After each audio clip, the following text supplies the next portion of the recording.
But it turns out that the Stockholm agent was never actually arrested. The remarkable documents, known exactly to Kerensky in 1917 but still unknown to his readers in 1928, were never captured. The Bolshevik agent was proceeding toward the Swedish frontier, but he never reached it. Why? Because the Minister of Justice, Perevyerzev, who could not follow on his heels, bolted out Corporal Yermolenko's great secret too soon. And success was so near, and so easy. The 2 months' work of the provisional government, chiefly of Tereshchenko, directed toward the exposure of the Bolshevik intrigues, ended in failure. Yes, those are Kerensky's exact words. Ended in failure. On a previous page it was said that the success of this work was simply annihilating for Lenin. His connection with Ludendorff was incontrovertibly established, and now we read that the 2 months' work ended in failure. Doesn't all of this seem like rather questionable clowning? Yet despite the failure of the 4 ministers who followed on the heels of the legendary Madame Sumanson, Kerensky does not lose heart. He proudly declares of the connection of the Bolsheviks with Ludendorff. In complete consciousness of my responsibility before history, I can only repeat the words of the prosecuting attorney of the Petrograd Regional Court. This is his culmination. It was thus that he appeared on the public platform in 1927 to charm the bourgeois volunteers, the left lieutenants, the gymnasium students, and the democratic young ladies. In complete consciousness of my responsibility before history. Here he is, in his full stature, the inimitable political corporal Narcissus Kerensky. And a few pages after this solemn oath, another deadly confession. We, the provisional government, in this way lost forever the possibility of proving Lenin's treason decisively and on the basis of documentary material. Lost forever. Of the whole structure founded on Yermolenko's shoulders, nothing is left, after all, except the word of honor before history. But even this is not the end. Kerensky's falsehood and cowardice reveal themselves perhaps more strikingly than ever in his treatment of my case. Concluding his list of German agents who were to be arrested by his orders, he modestly remarks, "A few days later Trotsky and Lunacharsky were arrested. That is the only place where he includes me in the German espionage system."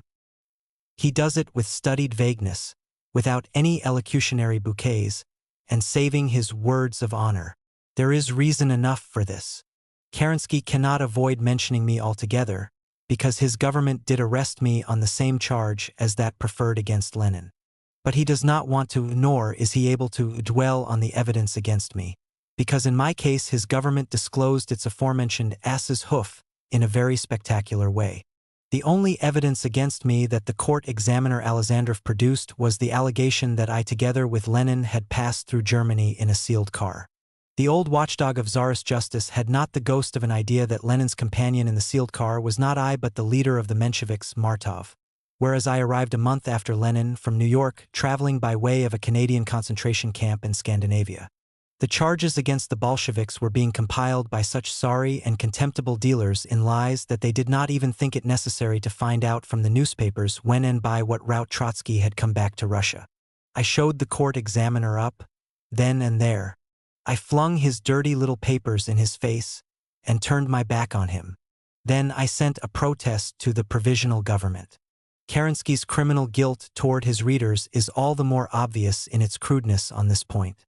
He knows how disgracefully his court justice collapsed in its charges against me. And that is why, although he includes me in passing in the German espionage system, he does not say a word about how he himself and his 3 other ministers had been following on my heels across Germany at the time that I was in a concentration camp in Canada. If Lenin had not had the support of all the material and technical power of the German propaganda apparatus and the espionage system, the slanderer generalizes, he would never have succeeded in destroying Russia. Kerensky wants to believe that the old regime, and he, along with it, was overthrown by German spies rather than by the revolutionary people. How consoling it must be to have a historical philosophy that represents the life of a great country as a toy in the hands of an organization of spies maintained by that country's neighbors. But if the military and technical power of Germany was able to overthrow Kerensky's democracy in a few months and plant Bolshevism in its place by artificial means, why has the material and technical apparatus of all the countries of the Entente failed in 12 years to overthrow this artificially fostered Bolshevism? But let us not be drawn into the realm of historical philosophy. Let us stick to the world of facts. In what did the technical and financial assistance of Germany actually find expression? Kerensky does not say a word about that. In 1917, the Bolsheviks in Petrograd were publishing a tiny newspaper, like the one they had published in 1912 before the war. They were issuing handbills. They had agitators. In other words, we were a revolutionary party. Where, then, did the help of the German espionage system express itself? Of this, too, there is no word in Kerensky's book. But what could one say of this, anyway? We have examined Kerensky's evidence before history, suppressing our disgust and resorting to the support of a saving irony that is sometimes as necessary as a lemon in seasickness. We have not ignored a single argument or a single consideration, in spite of the doubt that kept plaguing us throughout this examination, whether it was generally worthwhile to rake up this garbage. Ludendorff, Hindenburg, and many other heads and workers of the German staff are still alive. They are all enemies of the Bolsheviks. What prevents them from giving away the old secret? In Germany, the power is now in the hands of the social democracy, which has access to all the old archives.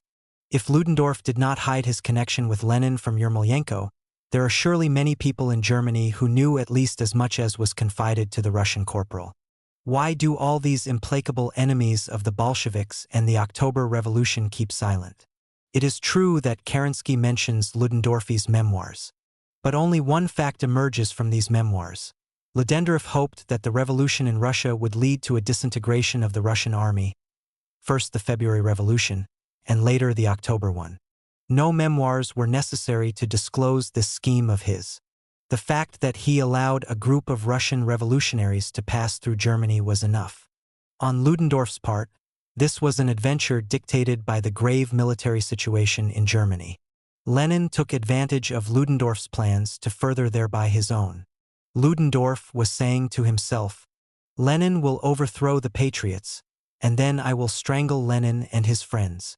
And Lenin was saying to himself, "I shall pass through in Ludendorff's car, but for his service I shall pay him in my own way." No detective talents like Kerensky's were necessary to prove that two opposing historical plans crossed each other's paths at a certain point, and that this point was the sealed car. The fact is history. Since then, history has already had time to check up on both reckonings. On October 25th, November 7th, 1917, the Bolsheviks seized power. Exactly a year later, under the mighty influence of the Russian Revolution, the revolutionary masses of Germany overthrew Ludendorff and his masters.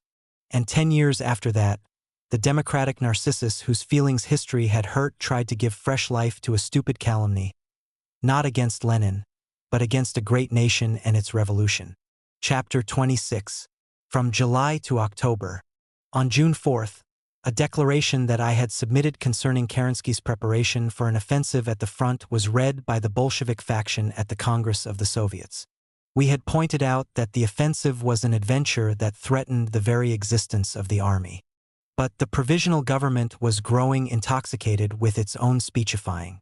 The ministers thought of the masses of soldiers, stirred to their very depths by the revolution, as so much soft clay to be molded as they pleased. Kerensky toured the front, adjured and threatened the troops, kneeled, kissed the earth, in a word, downed it in every possible way, while he failed to answer any of the questions tormenting the soldiers. He had deceived himself by his cheap effects, and, assured of the support of the Congress of the Soviets, ordered the offensive. When the calamity that the Bolsheviks had warned against came, the Bolsheviks were made the scapegoats. They were hounded furiously. The reaction, which the cadet party was shielding, pressed in from all sides, demanding our heads. The faith of the masses in the provisional government was hopelessly undermined. At this second stage of the revolution, Petrograd was again too far in the van. In the July days, this vanguard came to an open clash with Kerensky's government. It was not yet an uprising, but only a reconnaissance that went deep. But it had already become obvious in the July encounter that Kerensky had no democratic army behind him, that the forces supporting him against us were those of a counter-revolution. During the session in the Taurid Palace on July 3rd, I learned of the demonstration of the machine gun regiment and its appeal to other troops and to factory workers. The news came as a surprise to me. The demonstration had been spontaneous, at the initiative of the masses, but next day it went farther, now with the participation of our party. The Taurid Palace was overrun by the people. They had only one slogan: "Power to the Soviets." In front of the palace, a suspicious-looking group of men who had kept aloof from the crowd seized the Minister of Agriculture, Chernov, and put him in an automobile. The crowd watched indifferently. At any rate, their sympathy was not with him. The news of Chernov's seizure and of the danger that threatened him reached the palace. The populace decided to use machine-gun armored cars to rescue their leader. The decline of their popularity was making them nervous. They wanted to show a firm hand. I decided to try to go with Chernov in the automobile away from the crowd, in order that I might release him afterward. But a Bolshevik, Raskolnikov, a lieutenant in the Baltic Navy who had brought the Kronstadt sailors to the demonstration, excitedly insisted on releasing Chernov at once, to prevent people from saying that he had been arrested by the Kronstadt men. I decided to try to carry out Raskolnikov's wish. I will let him speak for himself. It is difficult to say how long the turbulence of the masses would have continued, the impulsive lieutenant says in his memoirs, but for the intervention of Comrade Trotsky. He jumped on the front of the automobile, and with an energetic wave of his hand, like a man who was tired of waiting, gave the signal for silence. Instantly, everything calmed down, and there was dead quiet. In a loud, clear and ringing voice, Lev Davidovich made a short speech, ending with "Those in favor of violence to Chernov raised their hands." "Nobody even opened his mouth," continues Raskolnikov.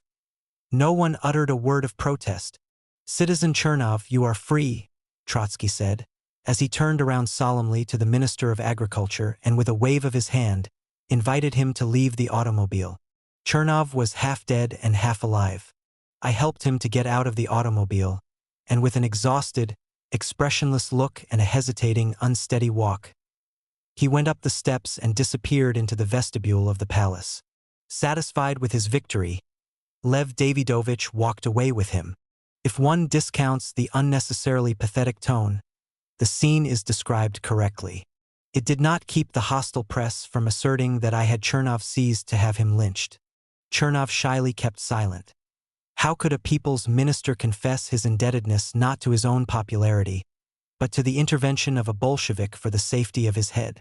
Delegation after delegation demanded, in the name of the demonstrants, that the executive committee take the power.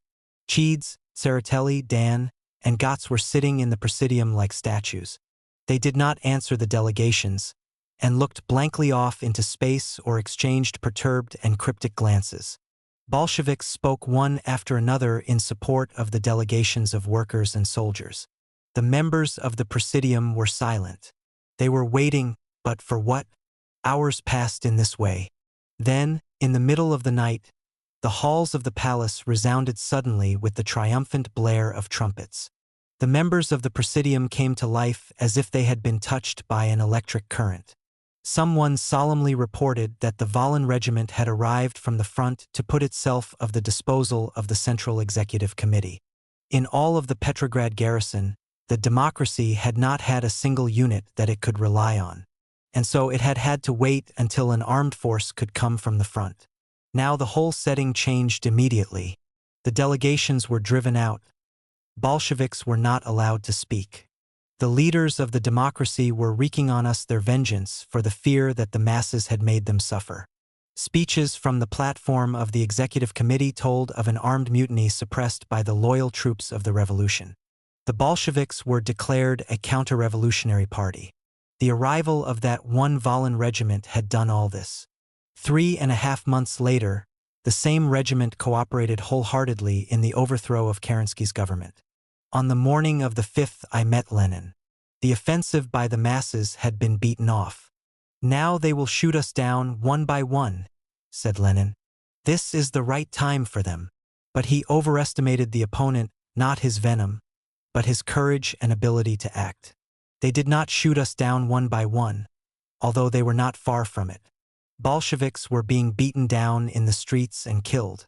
Military students sacked the Kshetinskaya Palace and the printing works of the Pravda. The whole street in front of the works was littered with manuscripts, and among those destroyed was my pamphlet to the slanderers. The deep reconnaissance of July had been transformed into a one-sided battle. The enemy were easily victorious because we did not fight. The party was paying dearly for it. Lenin and Zinoviev were in hiding. General arrests, followed by beatings, were the order of the day. Cossacks and military students confiscated the money of those arrested, on the ground that it was German money.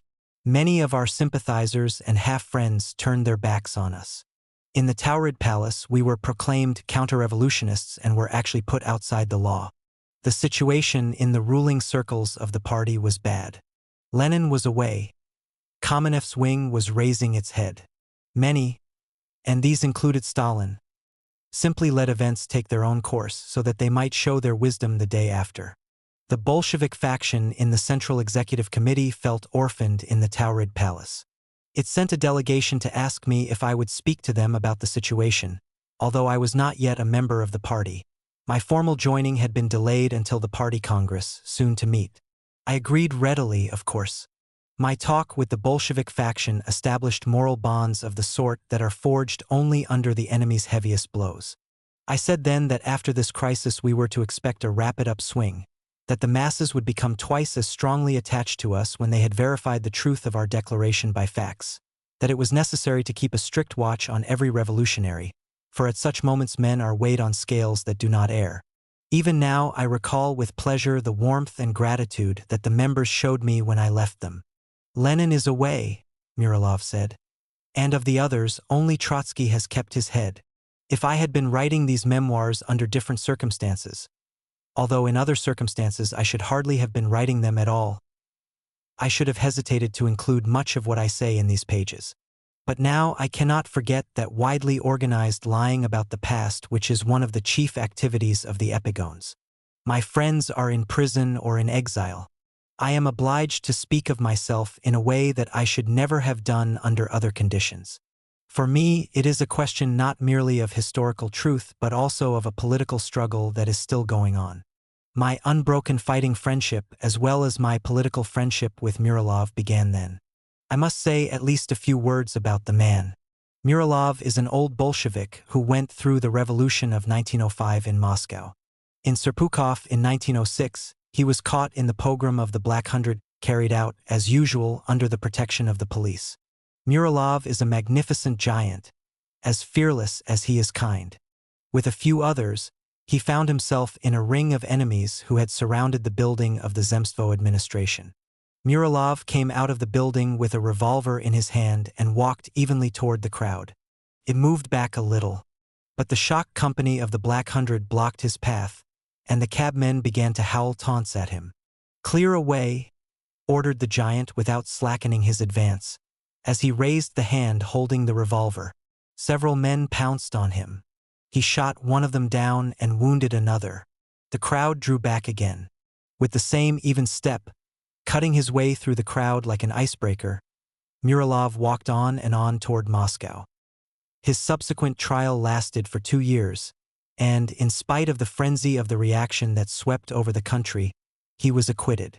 An agricultural expert by training, a soldier in an AUT mobile detachment during the imperialist war, a leader of the October fighting in Moscow, Muralov became the first commander of the Moscow military region after the victory.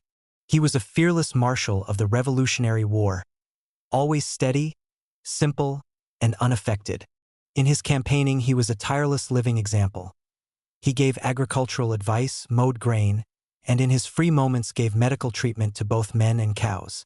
In the most difficult situations, he radiated calm, warmth, and confidence. After the close of the war, Muralov and I always tried to spend our free days together. We were united too by our love of hunting. We scoured north and south for bears and wolves, or for pheasants and bustards.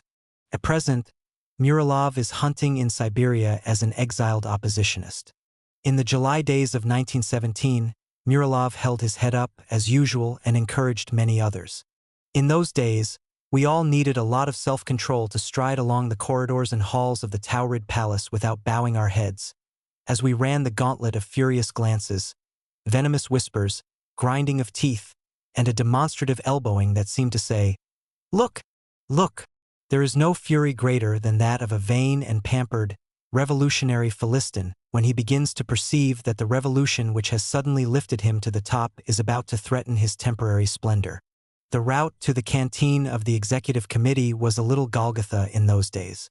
Tea was dispensed there, and sandwiches of black bread and cheese or red caviar. The latter was plentiful in the Smolny and later in the Kremlin. For dinner, the fare was a vegetable soup with a chunk of meat. The canteen was in charge of a soldier named Grafov. When the baiting of the Bolsheviks was at its worst, when Lenin was declared a German spy and had to hide in a hut, I noticed that Grafov would slip me a hotter glass of tea, or a sandwich better than the rest, trying meanwhile not to look at me. He obviously sympathized with the Bolsheviks but had to keep it from his superiors. I began to look about me more attentively. Grafov was not the only one. The whole lower staff of the Smolny porters, messengers, watchmen were unmistakably with the Bolsheviks. Then I felt that our cause was half won. But so far only half. The press was conducting an exceptionally venomous and dishonest campaign against the Bolsheviks. A campaign surpassed in this respect only by Stalin's campaign against the opposition a few years later. In July, Lunacharsky made a few equivocal statements which the press naturally interpreted as a renunciation of Bolshevism. Some papers attributed similar statements to me. On July 10th, I addressed a letter to the provisional government in which I stated my complete agreement with Lenin and which I ended as follows. You can have no grounds for exempting me from the action of the decree by virtue of which Lenin, Zinoviev and Kamenev are subject to arrest. You can have no grounds for doubting that I am as irreconcilably opposed to the general policy of the provisional government as my above-mentioned comrades. Messrs. The ministers drew the due conclusion from this letter, and arrested me as a German agent. In May, when Tseretelli was hounding the sailors and disarming the machine gun companies, I warned him that the day was probably not far distant when he would have to seek help from the sailors against some general who would be soaping the hangman's rope for the revolution. In August, such a general made his appearance in the person of Kornilov. Tseretelli called for the help of the Kronstadt bluejackets. They did not refuse it. The cruiser Aurora entered the waters of the Neva. I was already in the Kresty prison when I saw this quick fulfillment of my prophecy. The sailors from the Aurora sent a special delegation to the prison to ask my advice. Should they defend the Winter Palace or take it by assault? I advised them to put off the squaring of their account with Kerensky until they had finished Kornilov. What's ours will not escape us. It won't. It will not. While I was in prison, my wife and boys called to see me. The boys had by that time acquired some political experience of their own. They were spending the summer in the country house of the family of a retired colonel. Visitors often came there, mostly officers, and as they helped themselves to vodka they would rail at the Bolsheviks. In the July days this railing reached its climax. Some of these officers left soon after that for the south, where the future white forces were being gathered. When, in the course of a meal, a certain young patriot called Lenin and Trotsky German spies, my older boy dashed at him with a chair and the younger one with a table knife. The grown-ups separated them, and the boys, sobbing hysterically, locked themselves in their room.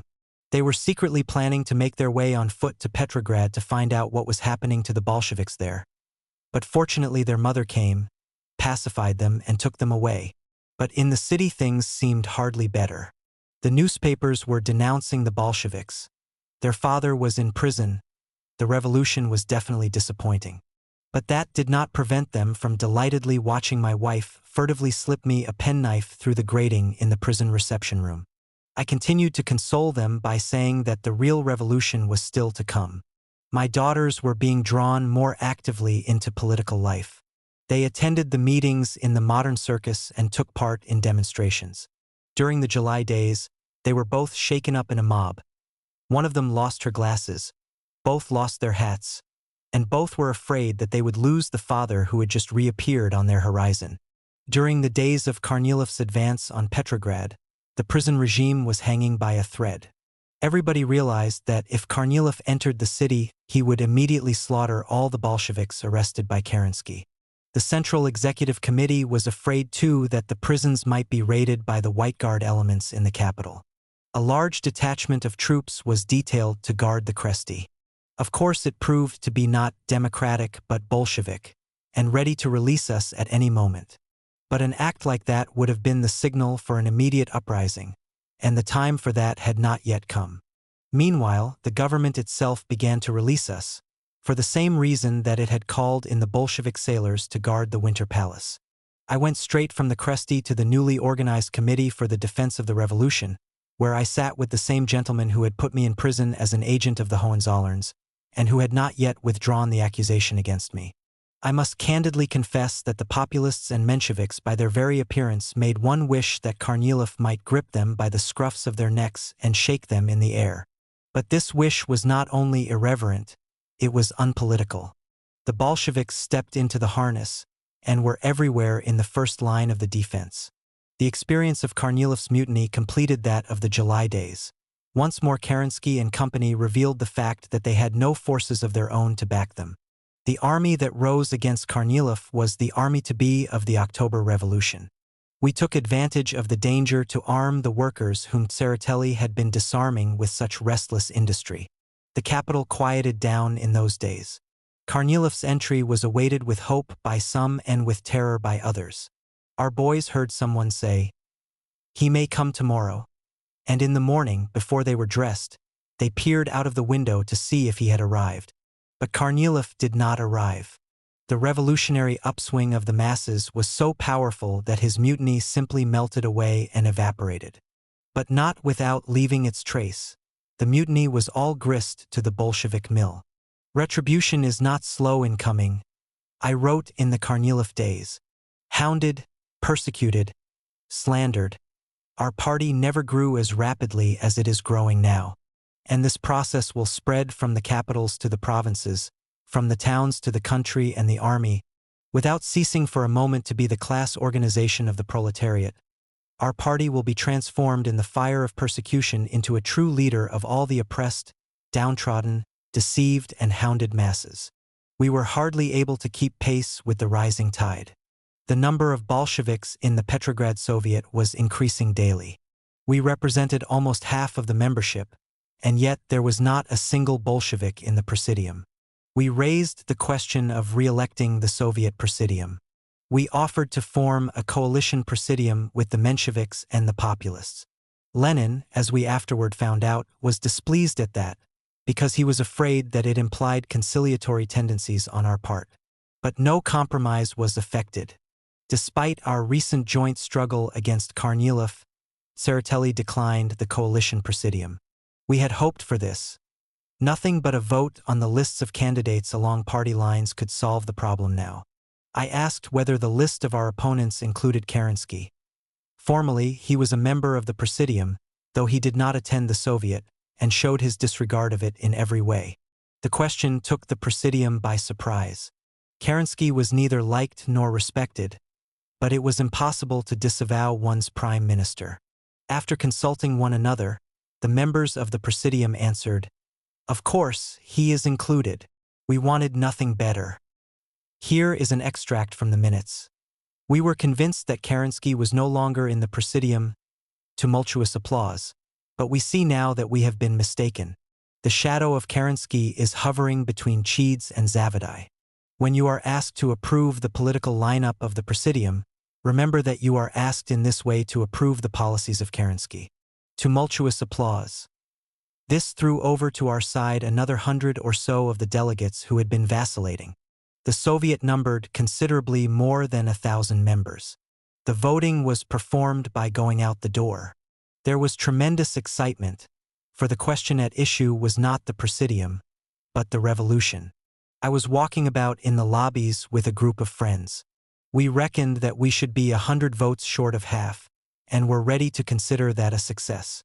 But it happened that we received 100 votes more than the coalition of the Socialist Revolutionists and the Mensheviks.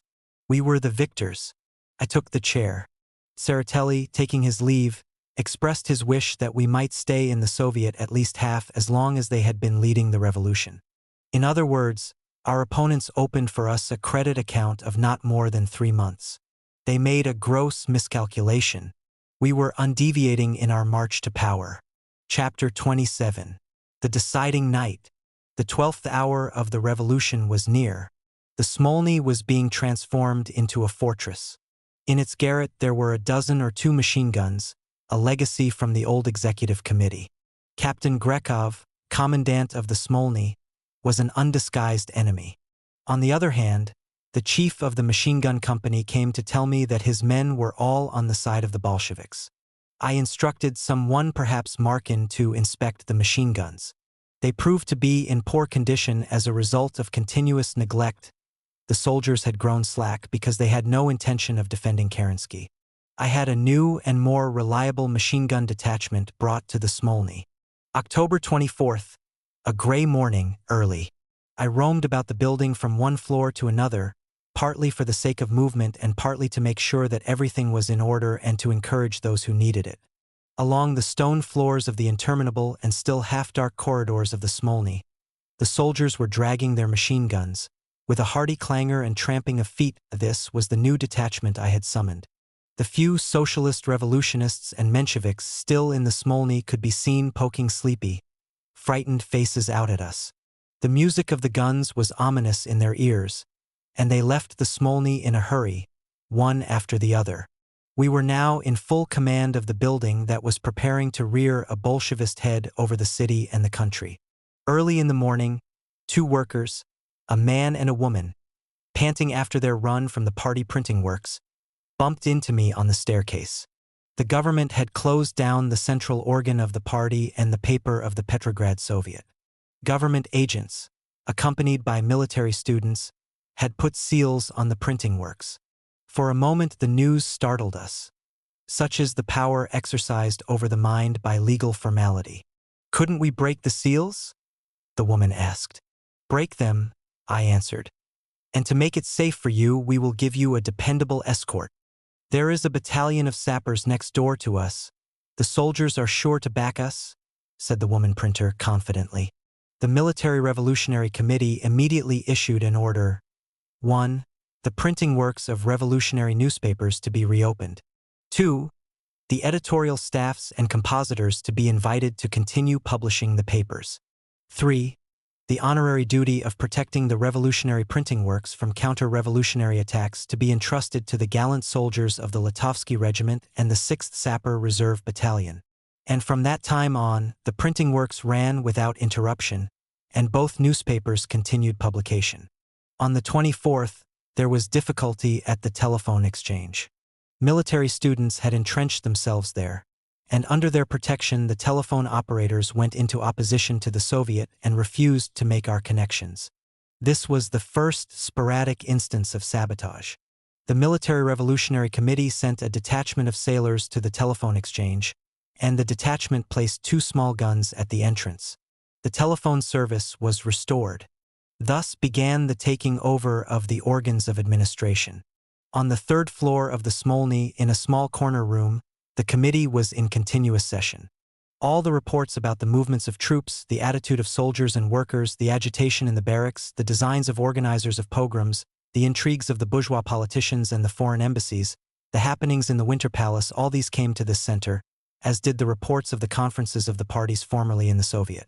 Informants came from all sides: workers, soldiers, officers, porters, socialist military students, servants, wives of petty officials. Many of them told us utter rubbish, but some supplied us with serious and very valuable information. All that week I had hardly stepped out of the Smolny. I spent the nights on a leather couch without undressing, sleeping in snatches, and constantly being roused by couriers, scouts, messenger cyclists, telegraphists, and ceaseless telephone calls. The decisive moment was close at hand. It was obvious that there could now be no turning back. On the night of the 24th, the members of the Revolutionary Committee went out into the various districts, and I was left alone. Later on, Kamenev came in. He was opposed to the uprising, but he had come to spend that deciding night with me, and together we stayed in the tiny corner room on the 3rd floor, so like the captain's bridge on that deciding night of the revolution. There is a telephone booth in the large empty room adjoining us, and the bell rings incessantly about important things and trifles. Each ring heightens the alertness of the silence. One can readily picture the deserted streets of Petrograd, dimly lit and whipped by the autumn winds from the sea. The bourgeois and officials cowering in their beds, trying to guess what is going on in those dangerous and mysterious streets. The workers' quarters quiet with the tense sleep of a war camp. Commissions and conferences of the government parties are exhausting themselves in impotence in the Tsar's palaces, where the living ghosts of democracy rub shoulders with the still hovering ghosts of the monarchy. Now and again the silks and gildings of the halls are plunged into darkness. The supplies of coal have run short. In the various districts, detachments of workers, soldiers, and sail oars are keeping watch. The young proletarians have rifles and machine gun belts across their shoulders. Street pickets are warming themselves at fires in the streets. The life of the capital, thrusting its head from one epoch into another on this autumn night, is concentrated about a group of telephones. Reports from all the districts, suburbs, and approaches to the capital are focused in the room on the third floor. It seems that everything has been foreseen. The leaders are in their places. The contacts are assured. Nothing seems to have been forgotten. Once more, let us go over it in our minds. This night decides. Only this evening, in my report to the delegates of the Second Congress of the Soviets, I said with conviction, "If you stand firm, there will be no civil war, our enemies will capitulate at once, and you will take the place that belongs to you by right. There can be no doubt about victory. It is as assured as the victory of any uprising can be. And yet, these hours are still tense and full of alarm, for the coming night decides." The government, while mobilizing cadets yesterday, gave orders to the cruiser Aurora to steam out of the Neva. They were the same Bolshevik sailors whom Skobelev, coming hat in hand, in August begged to protect the Winter Palace from Kornilov. The sailors referred to the Military Revolutionary Committee for instructions, and consequently the Aurora is standing tonight where she was yesterday. A telephone call from Pavlovsk informs me that the government is bringing up from there a detachment of artillery, a battalion of shock troops from Tsarskoye Selo, and student officers from the Peterhof Military School. Into the Winter Palace Kerensky has drawn military students, officers, and the women shock troops. I order the commissaries to place dependable military defenses along the approaches to Petrograd and to send agitators to meet the detachments called out by the government. All our instructions and reports are sent by telephone, and the government agents are in a position to intercept them. But can they still control our communications? If you fail to stop them with words, use arms. You will answer for this with your life. I repeat this sentence time and time again. But I do not yet believe in the force of my order. The revolution is still too trusting, too generous, optimistic, and light-hearted. It prefers to threaten with arms rather than really use them. It still hopes that all questions can be solved by words, and so far it has been successful in this hostile elements evaporate before its hot breath. Earlier in the day, the 24th, an order was issued to use arms and to stop at nothing at the first sign of street pogroms. Our enemies don't even dare think of the streets. They have gone into hiding. The streets are ours. Our commissaries are watching all the approaches to Petrograd. The officers' school and the gunners have not responded to the call of the government. Only a section of the uranium bomb military students have succeeded in making their way through our defenses, but I have been watching their movements by telephone. They end by sending envoys to the Smolny. The government has been seeking support in vain. The ground is slipping from under its feet. The outer guard of the Smolny has been reinforced by a new machine gun detachment. The contact with all sections of the garrison is uninterrupted. The companies on duty are on watch in all the regiments. The commissaries are in their places. Delegations from each garrison unit are in the Smolny, at the disposal of the Military Revolutionary Committee, to be used in case the contact with that unit should be broken off. Armed detachments from the districts march along the streets, ring the bells at the gates or open the gates without ringing, and take possession of one institution after another. Nearly everywhere these detachments are met by friends who have been waiting impatiently for them. At the railway terminals, specially appointed commissaries are watching the incoming and outgoing trains, and in particular the movement of troops. No disturbing news comes from there. All the more important points in the city are given over into our hands almost without resistance, without fighting, without casualties. The telephone alone informs us, "We are here. All is well. Could not have gone better." Now I may leave the telephone. I sit down on the couch. The nervous tension lessens. A dull sensation of fatigue comes over me. "Give me a cigarette," I say to Kamenev. In those years I still smoked, but only spasmodically. I take 1 or 2 puffs, but suddenly, with the words, "Only this was lacking," I faint. I inherited from my mother a certain susceptibility to fainting spells when suffering from physical pain or illness. That was why some American physician described me as an epileptic. As I come to, I see Kamenev's frightened face bending over me. "Shall I get some medicine?" he asks. "It would be much better," I answer after a moment's reflection. "If you got something to eat." I try to remember when I last had food, but I can't. At all events, it was not yesterday. Next morning, I pounced upon the bourgeois and Menshevik populist papers. They had not even a word about the uprising. The newspapers had been making such a to-do about the coming action by armed soldiers, about the sacking, the inevitable rivers of blood, about an insurrection, that now they simply had failed to notice an uprising that was actually taking place. The press was taking our negotiations with the General Staff at their face value, and our diplomatic statements as signs of vacillation. In the meantime, without confusion, without street fights, almost without firing or bloodshed, one institution after another was being occupied by detachments of soldiers, sailors, and the Red Guards on orders issuing from the Smolny Institute. The citizen of Petrograd was rubbing his frightened eyes under a new regime. Was it really possible that the Bolsheviks had seized the power? A delegation from the Municipal Duma called to see me and asked me a few inimitable questions.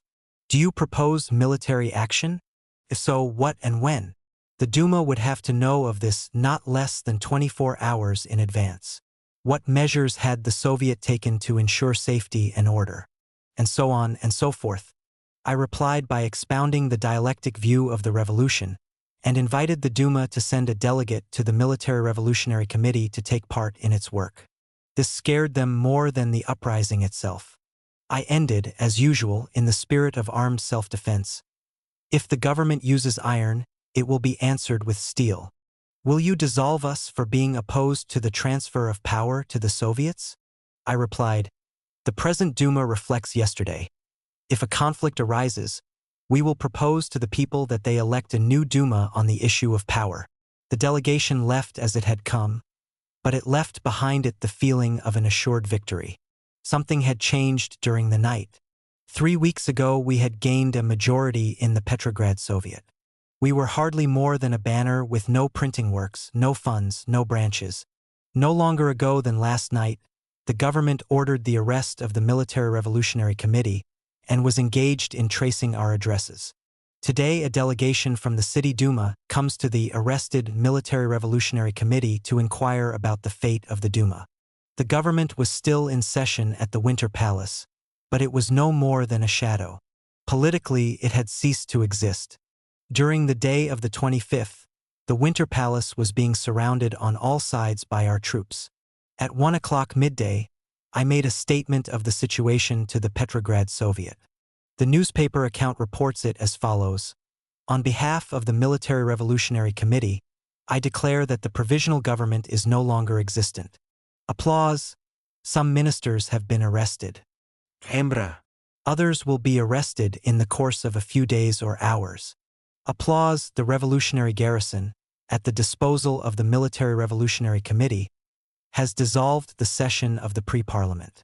Loud applause. We have been on the watch here throughout the night and have followed the detachments of revolutionary soldiers and the workers' guards by telephone as they silently carried out their tasks. The citizens slept in peace, ignorant of the change from one power to another. Railway stations, the post office, the telegraph, the Petrograd Telegraph Agency, the State Bank have been occupied. Loud applause. The Winter Palace has not yet been taken, but its fate will be decided during the next few minutes. Applause. This bare account may give a wrong impression of the mood of the gathering. My memory supplies these particulars. When I reported the change of power effected during the night, there was tense silence for a few seconds. Then applause began, a not very stormy, rather thoughtful applause. The assembly was feeling intensely and waiting. While they were preparing for the struggle, the working class had been seized by an indescribable enthusiasm. But when we stepped over the threshold of power, this unthinking enthusiasm gave way to a disturbed thoughtfulness. A sure historical instinct revealed itself here. Ahead of us there was probably the greatest resistance from the old world. There were struggle, starvation, cold, destruction, blood and death. Will we overcome all this? Many asked themselves. That was the cause of the moments of disturbed reflection. We will overcome it, they all answered. New dangers were looming in the far distance. But now we felt a sense of a great victory, and it sang in our blood. It found its expression in the tumultuous welcome accorded to Lenin, who at that meeting made his first appearance after a 4-month absence. Late that evening, as we were waiting for the opening of the Congress of the Soviets, Lenin and I were resting in a room adjoining the meeting hall, a room entirely empty except for chairs. Someone had spread a blanket on the floor for us. Someone else, I think it was Lenin's sister, had brought us pillows. We were lying side by side. Body and soul were relaxing like overtaut strings. It was a well-earned rest. We could not sleep, so we talked in low voices. Only now did Lenin become reconciled to the postponement of the uprising. His fears had been dispelled. There was a rare sincerity in his voice. He was interested in knowing all about the mixed pickets of the Red Guards, sailors, and soldiers that had been stationed everywhere. What a wonderful sight! A worker with a rifle, side by side with a soldier, standing before a street fire, he repeated with deep feeling. At last the soldier and the worker had been brought together. Then he started suddenly. And what about the Winter Palace? It has not been taken yet. Isn't there danger in that? I got up to ask on the telephone about the progress of the operations there, but he tried to stop me. Lie still, I will send someone to find out. But we could not rest for long. The session of the Congress of the Soviets was opening in the next hall. Ulyanova, Lenin's sister, came running to get me. Dan is speaking. They are asking for you. In a voice that was breaking repeatedly, Dan was railing at the conspirators and prophesying the inevitable collapse of the uprising. He demanded that we form a coalition with the Socialist Revolutionists and the Mensheviks, the parties that had been in power only the day before, that had hounded us and thrown us into prison. Now that we had overthrown them, were demanding that we come to an agreement with them. I replied to Dan and, in him, to the yesterday of the revolution. What has taken place is an uprising, not a conspiracy. An uprising of the masses of the people needs no justification. We have been strengthening the revolutionary energy of the workers and soldiers. We have been forging openly the will of the masses for an uprising. Our uprising has won. And now we are being asked to give up our victory, to come to an agreement. With whom? You are wretched, disunited individuals. You are bankrupts. Your part is over. Go to the place where you belong from now on, the dustbin of history. This was the last retort in that long dialogue that had begun on April 3rd, with the day and hour of Lenin's arrival in Petrograd. Chapter 28. Trotskyism in 1917. After 1904, I stood outside of both the Social Democratic factions. I went through the revolution of 1905 to 1907 arm in arm with the Bolsheviks. During the years of the reaction, I defended revolutionary methods in the international Marxist publications against the Mensheviks. I still hoped, however, that the Mensheviks would move farther to the left, and I made several attempts to bring about a union in the party. It was not until the war that I became finally convinced of the utter hopelessness of the Mensheviks. In New York, at the beginning of March 1917, I wrote a series of articles dealing with the class forces and perspectives of the Russian Revolution. At that very time, Lenin, in Geneva, was sending to Petrograd his letters from afar.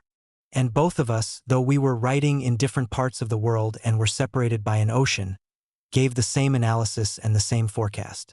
On every one of the principal questions, such as the attitude toward the peasantry, toward the bourgeoisie, the provisional government, the war, and the world revolution, our views were completely identical. Here a test of the relations between Trotskyism and Leninism was made on the very touchstone of history, and it was carried out under the conditions of a chemically pure experiment. At that time I knew nothing of Lenin's stand. I argued on the basis of my own premises and my own revolutionary experience, and I drew the same perspective and suggested the same line of strategy as Lenin. But perhaps the question was quite clear to everyone at that time, and the solution universally accepted? On the contrary, Lenin's stand at that period, that is, before April 4, 1917, when he first appeared on the Petrograd stage, was his own personal one, shared by no one else. Not one of those leaders of the party who were in Russia had any intention of making the dictatorship of the proletariat, the social revolution, the immediate object of his policy. A party conference which met on the eve of Lenin's arrival and counted among its numbers about 30 Bolsheviks showed that none of them even imagined anything beyond democracy. No wonder the minutes of that conference are still kept a secret. Stalin was in favor of supporting the provisional government of Guchkov and Milyakov, and of merging the Bolsheviks with the Mensheviks. The same stand, or rather an even more opportunist one, was taken by Rykov, Kamenev, Molotov, Tomsky, Kalinin, and all the rest of the leaders and half-leaders of today. During the February Revolution, Yaroslavsky, Ordzhonikidze, Chairman Petrovsky of the Ukrainian Executive Committee, and others were publishing with the Mensheviks at Yakutsk a paper called The Social Democrat, in which they expounded the most vulgar and provincial sort of opportunism. If those articles in the Yakutsk Social Democrat, edited by Yaroslavsky, were to be reprinted today, they would kill him as a political thinker, if such a death were possible for him. Such are the present guards of Leninism. I realize, of course, that at various times in their lives they have repeated Lenin's words and gestures after him. But the beginning of 1917 found them left to their own resources. The political situation was difficult. Here was their chance to show what they had learned in Lenin's school and what they could do without Lenin. Let them name one of their number who arrived independently at the position achieved identically by Lenin in Geneva and by me in New York. They cannot name a single one. The Petrograd Pravda, which was edited by Stalin and Kamenev until Lenin's arrival, will always remain a document of limited understanding, blindness, and opportunism. And yet the mass membership of the party, like the working class as a whole, was moving spontaneously toward the fight for power. There was no other path for either the party or the country. In the years of reaction, one needed theoretical foresight in order to hold fast to the prospect of a permanent revolution. Probably nothing more than political sense was needed to advance the slogan of a fight for power in March 1917. Not a single one of the present leaders revealed such a foresight or such a sense. Not one of them went beyond the point of view of the left petty bourgeois Democrat in March 1917. Not one of them stood the test of history. By that time, the situation in the party had changed substantially. Lenin had appealed to the masses against their sorry leaders. He had launched a systematic fight against the old Bolsheviks who, as he wrote in those days, more than once have played a sorry part in the history of our party by repeating a formula unintelligently learned, instead of studying the peculiar nature of the new and living reality. Kamenev and Rykov tried to resist. Stalin silently stepped aside. Not one of his articles written about that period shows that Stalin made any attempt to estimate his previous policy and win his way to Lenin's stand. He simply kept silent because he had been too much compromised by his unfortunate leadership during the first month of the revolution. He preferred to withdraw into the background. He never made any public appearance to defend Lenin's views. He merely stood back and waited. During the most responsible months of the theoretical and political preparation for the uprising, Stalin simply did not exist in the political sense. At the time of my arrival, there were in the country many social democratic organizations which included both Bolsheviks and Mensheviks. This was the natural result of the stand that Stalin, as well as Kamenev and others, had taken, not only in the early stages of the revolution but also during the war, although one must admit that Stalin's position during the war was known to no one. To this rather important question he had never devoted a line. Today, the communist international textbooks all over the world among the communist youths of Scandinavia and the pioneers of Australia keep pounding it in that Trotsky made an attempt in 1912 to bring about the union of the Bolsheviks with the Mensheviks. But they never once mention the fact that in March 1917 Stalin was advocating union with Tseretelli's party, and that it was not until the middle of the year 1917 that Lenin was able to pull the party out of the morass into which its temporary leaders, the epigones of today, had driven it. The fact that not one of them understood the significance and direction of the revolution at its outset is now represented as a special dialectic profundity, in contrast with the heresy of Trotskyism, which was audacious enough not only to understand the day before, but to foresee the day after as well. When I told Kamenev on my arrival in Petrograd that nothing separated me from Lenin's famous April Theses that determined the new course of his party, the former's only reply was, "I should say not." Before formally joining the party, I took part in drafting the most important Bolshevist documents. It never entered anyone's head to ask if I had renounced Trotskyism, as I was asked thousands of times during the period of the Epigone decline, by the Kashins, Thalmans, and others of the hangers-on of the October Revolution. The only juxtaposition of Trotskyism and Leninism to be heard in those days was in the leading group of the party, where they accused Lenin of Trotskyism during the month of April. Kamenev did this openly and with much insistence. Others did it more cautiously behind the scenes. Many old Bolsheviks said to me after I arrived in Russia, "Now the celebration is on your street." I had to argue that Lenin had not come over to my point of view, but had developed his own, and that the course of events, by substituting arithmetic for algebra, had revealed the essential identity of our views. And that is what really happened. At those first meetings of ours, and even more after the July days, Lenin gave one the sense of a terrific inner concentration under a surface of calm and prosaic simplicity. The movement that had found its symbol in Kerensky seemed all-powerful in those days. Bolshevism seemed nothing more than an insignificant group, and officially it was being treated as such. The party itself did not realize the power it was to have on the day after, but Lenin was leading it firmly toward its greatest tasks. I harnessed myself to the work and helped him. 2 months before the October Revolution, I wrote, "To us internationalism is not an abstract idea existing only to be betrayed on every opportune occasion, as it is to Tseretelli and Chernov, but is a real guiding and wholly practical principle. A lasting, decisive success is inconceivable for us without a revolution in Europe." At that time I could not yet place the name of Stalin, the philosopher of socialism in a single country, beside the names of Tseretelli and Chernov. I concluded my article with the words, "A permanent revolution versus a permanent slaughter. That is the struggle, in which the stake is the future of man." This was published in the central organ of our party on September 7th, and later reissued as a separate pamphlet. Why did my present critics keep silent then about my heretical slogan of permanent revolution? Where were they? Some, like Stalin, were waiting cautiously, peering about them. Others, like Zinoviev, were hiding under the table. But the more important question is, how could Lenin have tolerated my heretical propaganda in silence? In questions of theory, he recognized no such thing as indifference or indulgence. How did he happen to allow the preaching of Trotskyism in the central organ of the party? On November 1, 1917, at the meeting of the Petrograd Committee, the minutes of this historical meeting, historical in every sense of the word, are still kept secret. Lenin said that after Trotsky had become convinced of the impossibility of union with the Mensheviks, there has been no better Bolshevik. And in this he proved very clearly, and not for the first time, either that it had not been the theory of permanent revolution that had separated us, but the narrower, though very important question of the attitude toward Menshevism. Looking back, 2 years after the revolution, Lenin wrote, "At the moment when it seized the power and created the Soviet Republic, Bolshevism drew to itself all the best elements in the currents of socialist thought that were nearest to it.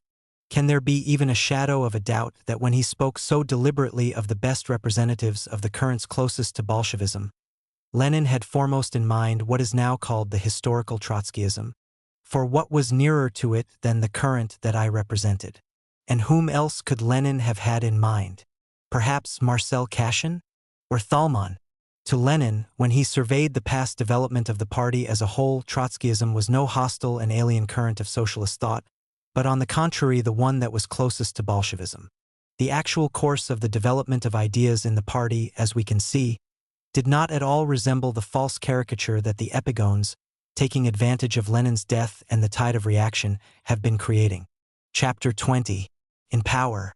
In the life of the country and in the life of the individual, those were extraordinary days. In social passions, as well as in personal powers, tension reached its highest point. The masses were creating an epoch, and their leaders felt their steps merging with those of history. On the decisions made and the orders given in those days depended the fate of the nation for an entire historical era. And yet those decisions were made with very little discussion. I can hardly say that they were even properly weighed and considered. They were almost improvised on the moment. But they were none the worse for that. The pressure of events was so terrific, and the work to be done so clear before us, that the most important decisions came naturally, as a matter of course, and were received in the same spirit. The path had been predetermined. All that was required was to indicate the work. No arguments were necessary, and very few appeals. Without hesitation or doubt, the masses picked up what was suggested to them by the nature of the situation. Under the strain of events, their leaders did no more than formulate what answered the requirements of the people and the demands of history. Marxism considers itself the conscious expression of the unconscious historical process.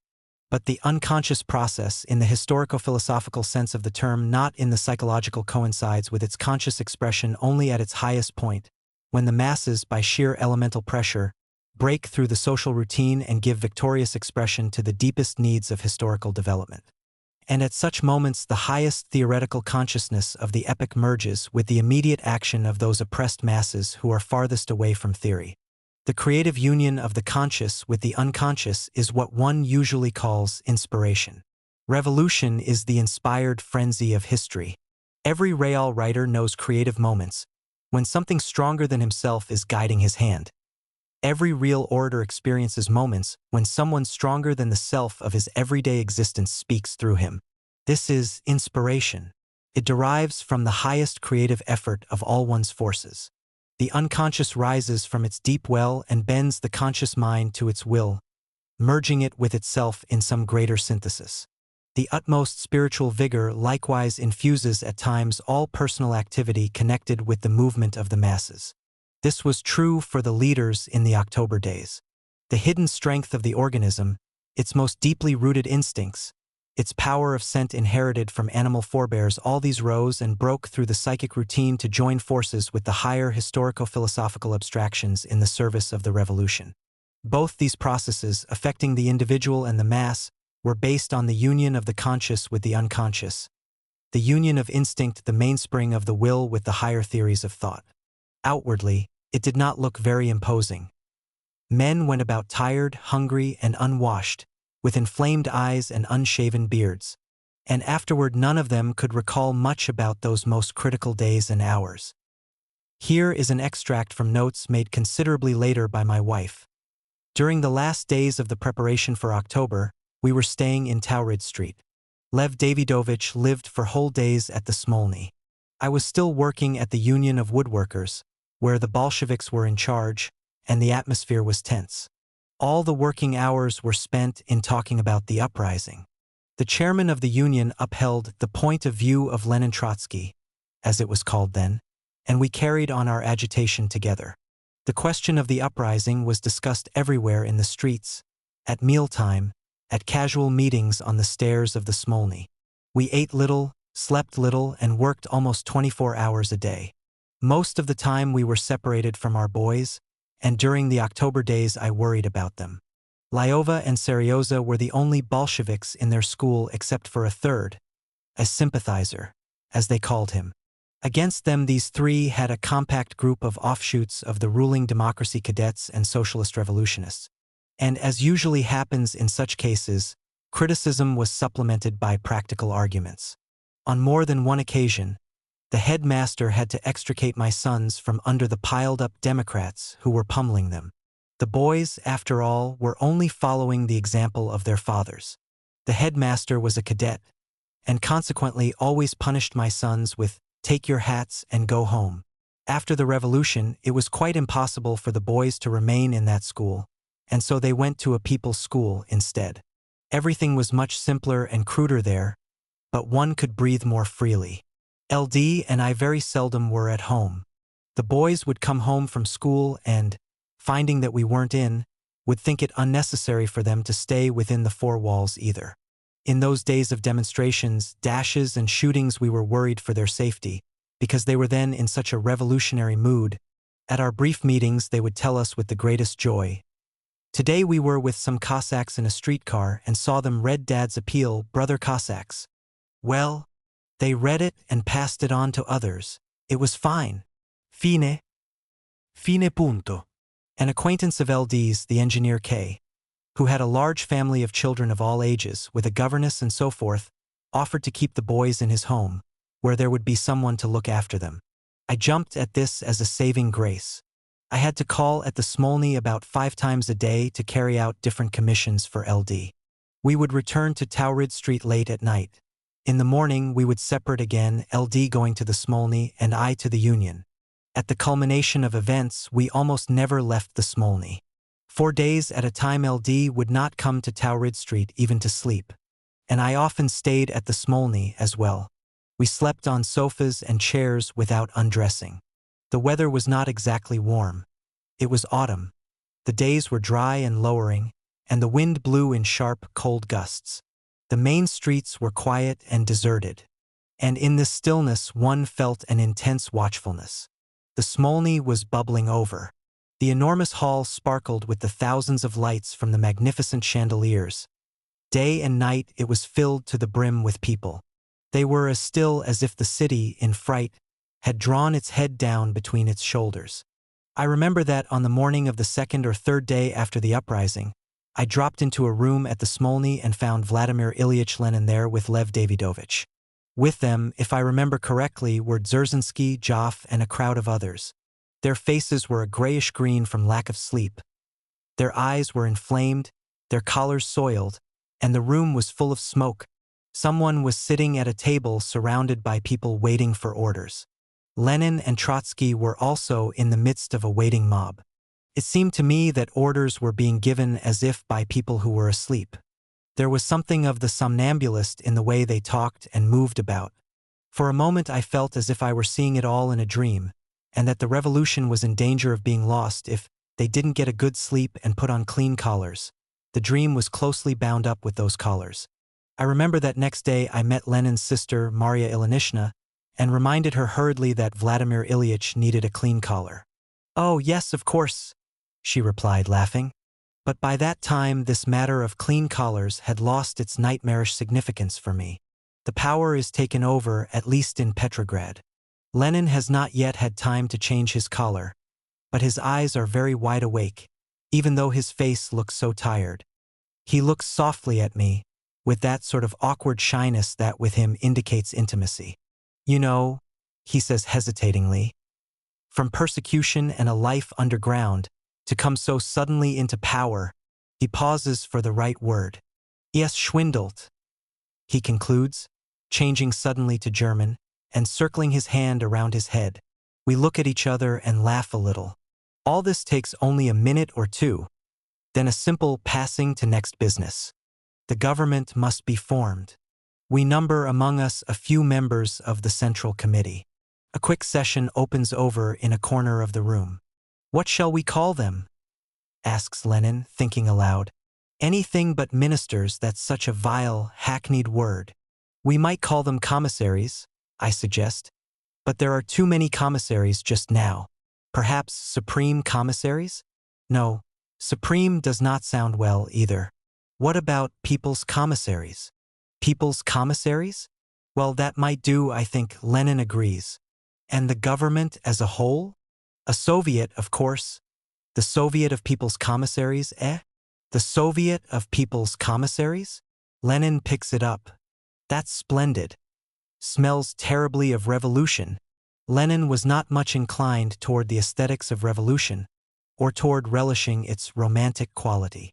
But all the more deeply did he feel the revolution as a whole, and all the more unmistakably did he define its smell.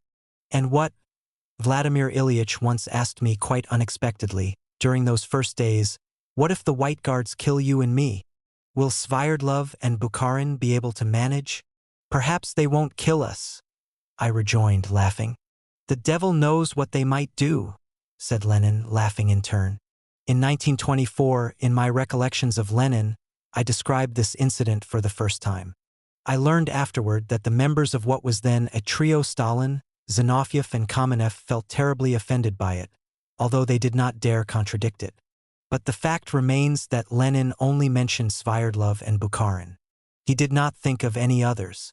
Since he had spent 15 years in his 2 exiles abroad, with only short intervals between, Lenin knew the main figures of the party who were living in Russia only from his correspondence with them or from his few meetings with them abroad.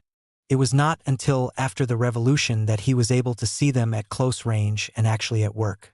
And consequently he had to revise the old opinions, based on indirect reports or else form new ones. A man of great moral passion, Lenin could not imagine such a thing as indifference toward people. A thinker, observer, and strategist, he was subject to spasms of enthusiasm for people. Krupskaya also mentions this trait of his in her memoirs. Lenin never weighed a man at a glance, forming some average estimate of him. His eye was like a microscope. It would magnify many times the trait that came within its field of vision at a particular moment. He would often fall in love with people in the full sense of the word. And on such occasions I would tease him, I know, you are having a new romance." Lenin realized this characteristic of his, and would laugh by way of reply, a little embarrassed but a little angry too. Lenin's attitude toward me changed several times during 1917. He met me first with a certain reserve, cautiously. The July days brought us very close together, quite suddenly. When, in opposition to the majority of the leading Bolshevists, I proposed boycotting the pre-parliament, Lenin wrote me from his refuge, "Bravo, Comrade Trotsky."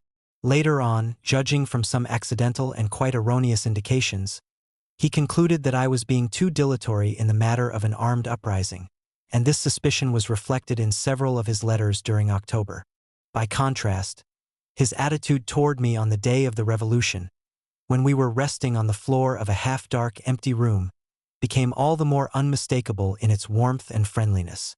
The next day, at the meeting of the Central Committee of the party, he proposed that I be elected chairman of the Soviet of People's Commissaries. I sprang to my feet. Protesting the proposal seemed to me so unexpected and inappropriate. "Why not?" Lenin insisted. "You were at the head of the Petrograd Soviet that seized the power." I moved to reject his proposal without debating it. The motion was carried. On the 1st of November, during the impassioned discussions that took place at the meeting of the Petrograd Party Committee, Lenin exclaimed, "There is no better Bolshevik than Trotsky." Coming from him, the words meant a great deal. It is no wonder that the minutes of the meeting at which they were pronounced are still withheld from the public. The conquest of the power brought up the question of my government work. Strangely enough, I had never even given a thought to it. In spite of the experience of 1905, there was never an occasion when I connected the question of my future with that of power. From my youth on, or to be more precise, from my childhood on, I had dreamed of being a writer. Later, I subordinated my literary work, as I did everything else, to the revolution. The question of the party's conquest of power was always before me. Times without number, I wrote and spoke about the program of the revolutionary government, but the question of my personal work after the conquest never entered my mind. And so it caught me unawares. After the seizure of power, I tried to stay out of the government and offered to undertake the direction of the press. It is quite possible that the nervous reaction after the victory had something to do with that. The months that had preceded it had been too closely tied up with the preparatory work for the revolution. Every fiber of my entire being was strained to its limit. Lunacharsky wrote somewhere in the papers that Trotsky walked about like an electric battery and that each contact with him brought forth a discharge. The 25th of October brought the letdown. I felt like a surgeon who has finished a difficult and dangerous operation. I must wash my hands, take off my apron, and rest. Lenin was in a different position. He had just arrived from his refuge, after spending 3.5 months cut off from real, practical direction. One thing coincided with the other, and this only added to my desire to retire behind the scenes for a while. Lenin would not hear of it, however. He insisted that I take over the Commissariat of the Interior, saying that the most important task at the moment was to fight off a counter-revolution. I objected and brought up, among other arguments, the question of nationality. Was it worthwhile to put into our enemy's hands such an additional weapon as my Jewish origin? Lenin almost lost his temper. "We are having a great international revolution. Of what importance are such trifles?" A good-humored bickering began. "No doubt the revolution is great," I answered. "But there are still a good many fools left." "But surely we don't keep step with the fools?" "Probably we don't, but sometimes one has to make some allowance for stupidity. Why create additional complications at the outset?" I have already had occasion to observe that the national question, so important in the life of Russia, had practically no personal significance for me. Even in my early youth, the national bias and national prejudices had only bewildered my sense of reason, in some cases stirring in me nothing but disdain and even a moral nausea. My Marxist education deepened this feeling and changed my attitude to that of an active internationalism. My life in so many countries, my acquaintance with so many different languages, political systems and cultures only helped me to absorb that internationalism into my very flesh and blood. If, in 1917 and later, I occasionally pointed to my Jewish origin as an argument against some appointment, it was simply because of political considerations. Sviardlov and other members of the Central Committee were won over to my side. Lenin was in the minority. He shrugged his shoulders, sighed, shook his head reproachfully, and consoled himself with the thought that we should all have to fight the counter-revolution anyway, no matter what departments of the government we were in. But my going over to the press was also firmly opposed by Sviardlov. Bukharin, he said, was the man for that. Lev Davidovich should be set up against the rest of Europe. Let him take charge of foreign affairs. "What foreign affairs will we have now?" retorted Lenin. But reluctantly he finally agreed, and I, likewise with reluctance, consented. And thus, at the instigation of Sviardlov, I came to head the Soviet diplomacy for a quarter of a year. The Commissariat of Foreign Affairs actually meant freedom from departmental work. One of them later gave, in his memoirs, a fairly juicy report of a conversation he had with me soon after the Soviet government was formed. "What diplomatic work are we apt to have?" I said to him, according to his account. "I will issue a few revolutionary proclamations to the peoples of the world, and then shut up shop." My interlocutor was genuinely hurt by my lack of diplomatic consciousness. I had, of course, intentionally exaggerated my point of view, because I wanted to emphasize the fact that the center of gravity was not in diplomacy at that time.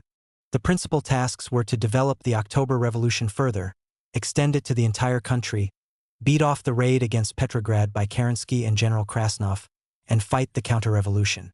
These problems we were solving outside of the departments, and my collaboration with Lenin was most intimate and continuous at all times. Lenin's room in the Smolny was at the opposite end of the building from my own. The corridor that connected, or rather divided, them was so long that Lenin jestingly suggested that we establish communication by bicycle.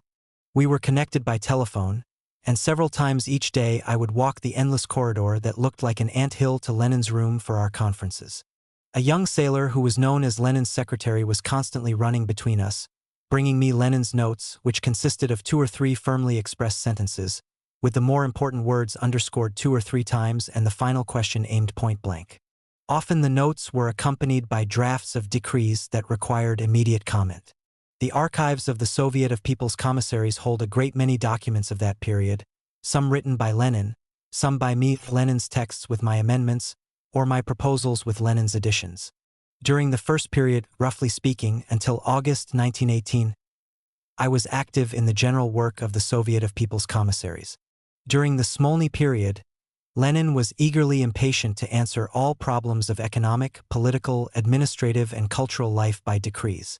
In this he was guided not by any passion for bureaucratic method, but rather by a desire to unfold the party's program in the language of power. He knew that revolutionary decrees were only partially carried out. But to ensure full execution and control for these measures, a properly functioning machine was required, as well as time and experience. No one could tell how much time we would have at our disposal. During that first period, the decrees were really more propaganda than actual administrative measures. Lenin was in a hurry to tell the people what the new power was, what it was after, and how it intended to accomplish its aims. He went from question to question with a magnificent tirelessness. He called small conferences, commissioned experts to make inquiries, and dug into books himself. And I helped him, Lenin's conviction of continuity in the work that he was doing was very strong. As a great revolutionary, he understood the meaning of historical tradition.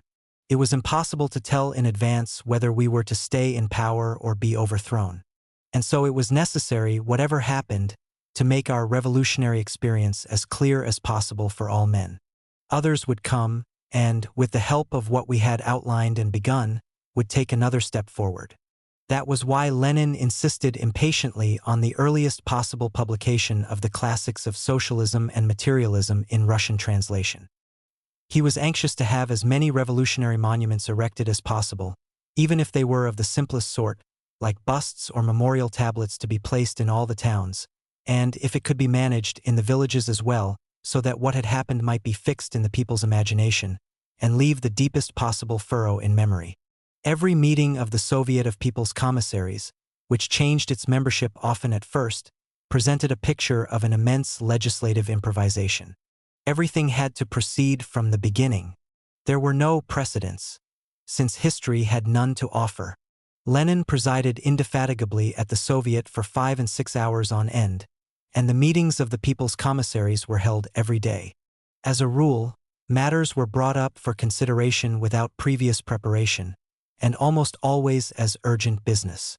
Often the substance of the question discussed was not known either to the members of the Soviet or to the chairman before the meeting opened. The debates were always condensed, only 10 minutes being allowed for the opening report. Nevertheless, Lenin always sensed the necessary course. To save time, he would send very short notes to the members present, asking for information on this or that subject. These notes would reveal a large and very interesting epistolary element in the legislative technique of Lenin's Soviet of Commissaries. But unfortunately the majority have disappeared, because the reply in most cases was written on the reverse side of the paper, and the note was usually destroyed at once by the chairman. At the proper moment, Lenin would announce his resolutions, always with an intentional sharpness. After that the debates would cease or else would give way to practical suggestions. In the end, Lenin's points were usually taken as the basis for the decree. Besides other qualities, a great creative imagination was necessary to guide this work. One of the most valuable powers of such an imagination is the ability to visualize people, objects, and events as they really are, even if one has never seen them. To combine separate little strokes caught on the wing, to supplement them by means of unformulated laws of correspondence and likelihood, and in this way to recreate a certain sphere of human life in all its concrete reality, basing everything upon experience in life and upon theory. That is the imagination that a legislator, an administrator, a leader must have, especially in a period of revolution. Lenin's strength was chiefly this power of realistic imagination. It is hardly necessary to, but, taken as a whole, Lenin's decrees of the Smolny period, that is, of the most stormy and chaotic period of the revolution, will be preserved forever in history as the proclamations of a new world. Not only sociologists and historians, but future legislators as well, will draw repeatedly from this source. In the meantime, practical problems, especially problems of civil war, food supply and transport, were coming more and more urgently to the fore. Special extraordinary commissions were created to face these new questions for the first time and to set in motion some department or other that was helplessly marking time at the threshold of the problem. I had to preside over many of these commissions. The Food Supply Commission, of which Tsayuropa, enrolled for the first time in government work, was a member. The Transport Commission, the one for publications, and others. The Diplomatic Department, with the exception of the Brest-Litovsk peace negotiations, took very little of my time. The business proved a bit more complicated than I had expected, however. Even in the very first days, I found myself unexpectedly in diplomatic negotiations with the Eiffel Tower.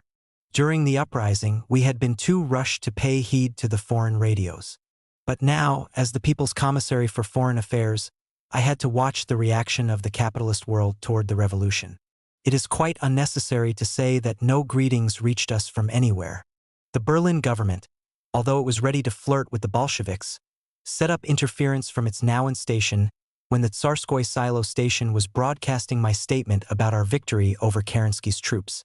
But if Berlin and Vienna were still vacillating between enmity to the revolution and the hope of concluding a profitable peace, the rest of the world, not only those countries engaged in war, but the neutral ones as well, echoed, in their respective languages, the sentiments of the ruling classes of the old Russia which we had overthrown.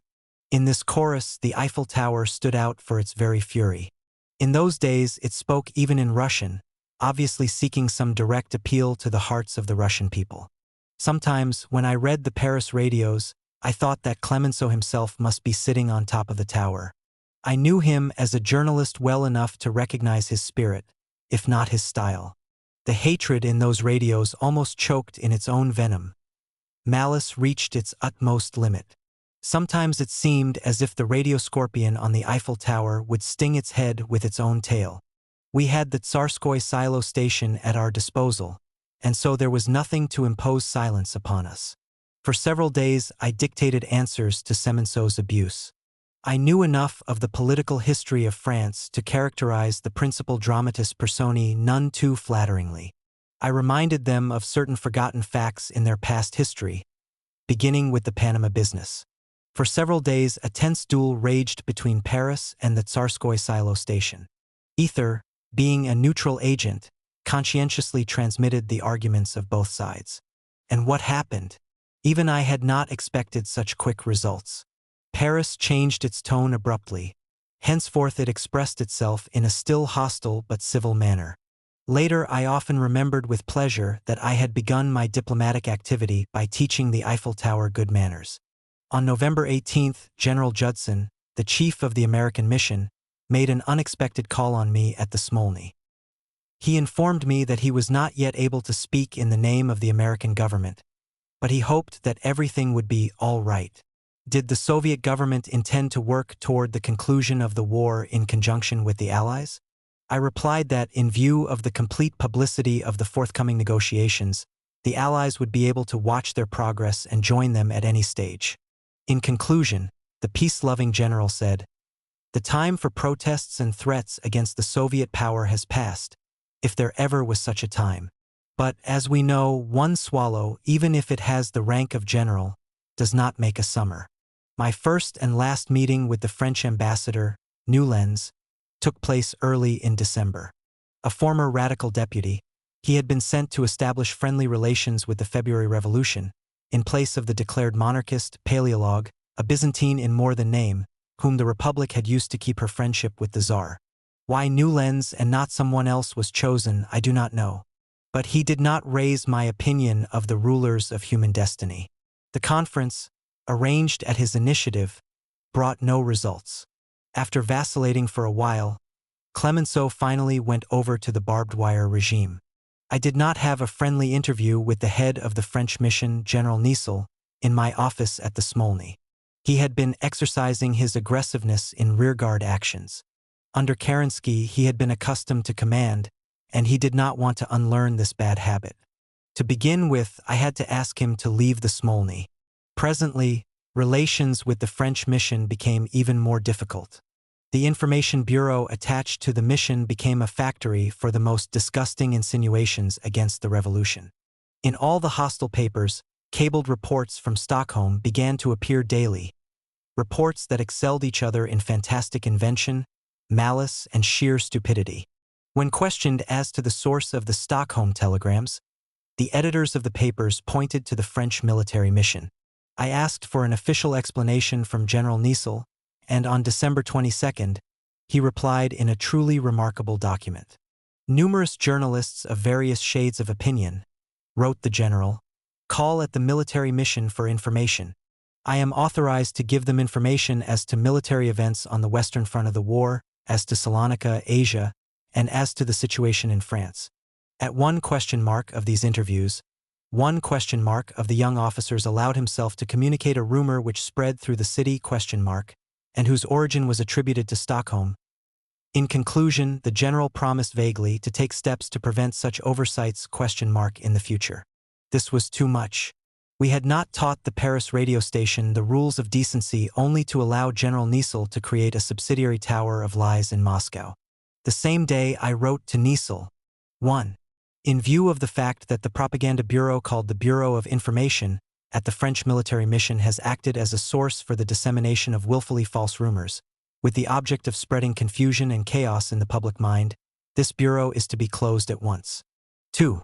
The young officer, who fabricated lying reports is requested to leave Russian territory at once. I request you to communicate the name of this officer to me without delay. 3. The receiving installation of the radiotelegraph is to be removed from the mission. 4. The French officers in the Civil War zone are to be recalled immediately to Petrograd, by an order to be published in the press. 5. I request you to inform me of all steps undertaken by the mission in connection with this letter. People's Commissary for Foreign Affairs, L. Trotsky. The young officer was brought out of his anonymity and left Russia as a scapegoat. The radio receiving installation was removed. The Information Bureau was closed. The officers were recalled to the center. But this was only petty, frontline skirmishing. It gave way to a brief and unstable truce, after I had gone over to the Commissariat of War. The too forthright General Niesel was replaced by the insinuating General Laverne. The truce did not last long, however. The French military mission, like the French diplomacy, soon became the center of every plot and armed attack against the Soviet power. But this did not develop openly until after Brest-Litovsk during the Moscow period, in the spring and summer of 1918. Chapter 30. In Moscow, the signing of the Brest-Litovsk peace treaty divested my withdrawal from the Commissariat for Foreign Affairs of any political significance. Shishirin had meanwhile arrived from London to succeed me. I had known Shishirin for a long time. In the years of the First Revolution, he gave up his position as a diplomatic official and went over to the Social Democracy. As a Menshevik, he engaged actively in the work of the party groups of assistance abroad. At the outbreak of the war, he assumed a stiffly patriotic stand and tried to defend it in his many letters from London. 1 or 2 of these letters fell to my lot. Very soon, however, he drew nearer to the internationalists and became an active correspondent for the Nash Slovo, which I was editing in Paris. In the end, he got into an English prison. I demanded his release. The negotiations were dragging on. I threatened reprisals against Englishmen. There is, after all, something in Trotsky's argument. Buchanan, the British ambassador, said in his diary, that if we claim the right to arrest Russians for making a pacifist propaganda in a country bent on continuing the war, he has an equal right to arrest British subjects who are conducting a war propaganda in a country bent on peace. Shishirin was released. He arrived in Moscow at the most opportune moment, and with a sigh of relief I handed the diplomatic helm over to him. I was not appearing at the ministry at all then. On rare occasions, Shishirin would consult me by telephone. Not until March 13th was there a public announcement of my resignation from the Commissariat of Foreign Affairs, coinciding with the announcement of my appointment as War Commissary and as Chairman of the Supreme War Council, formed only a little while before on my initiative. Thus Lenin achieved his end after all. He used my offer to resign in connection with the Brest-Litovsk disagreements only to carry out his original idea, modified to meet changed circumstances. As the enemy within changed from plotting to the creating of armies and battle fronts, Lenin expressed the wish that I take charge of military operations. He had now won over Svierdlov to his side. I tried to argue against it. Whom else can we appoint? Name them. Lenin pressed his attack. I thought it over for a moment and consented. Was I prepared to do military work? Of course not. My army service years I had spent in prison, in exile, and abroad. In 1906, the court sentence deprived me of all civil and military rights. While spending a few months during the Balkan Wars in Serbia, Bulgaria, and later in Romania, I came closer to military affairs. But my approach to these questions was by nature still political rather than military. The World War brought everyone, myself included, close to the questions of militarism. My everyday work on the Nash Slovo and my writing for the Kievskaya MYSL gave me the needed stimulus to systematize my new knowledge and observations. But there the important thing was war as the continuation of politics, and the army as the instrument of the latter.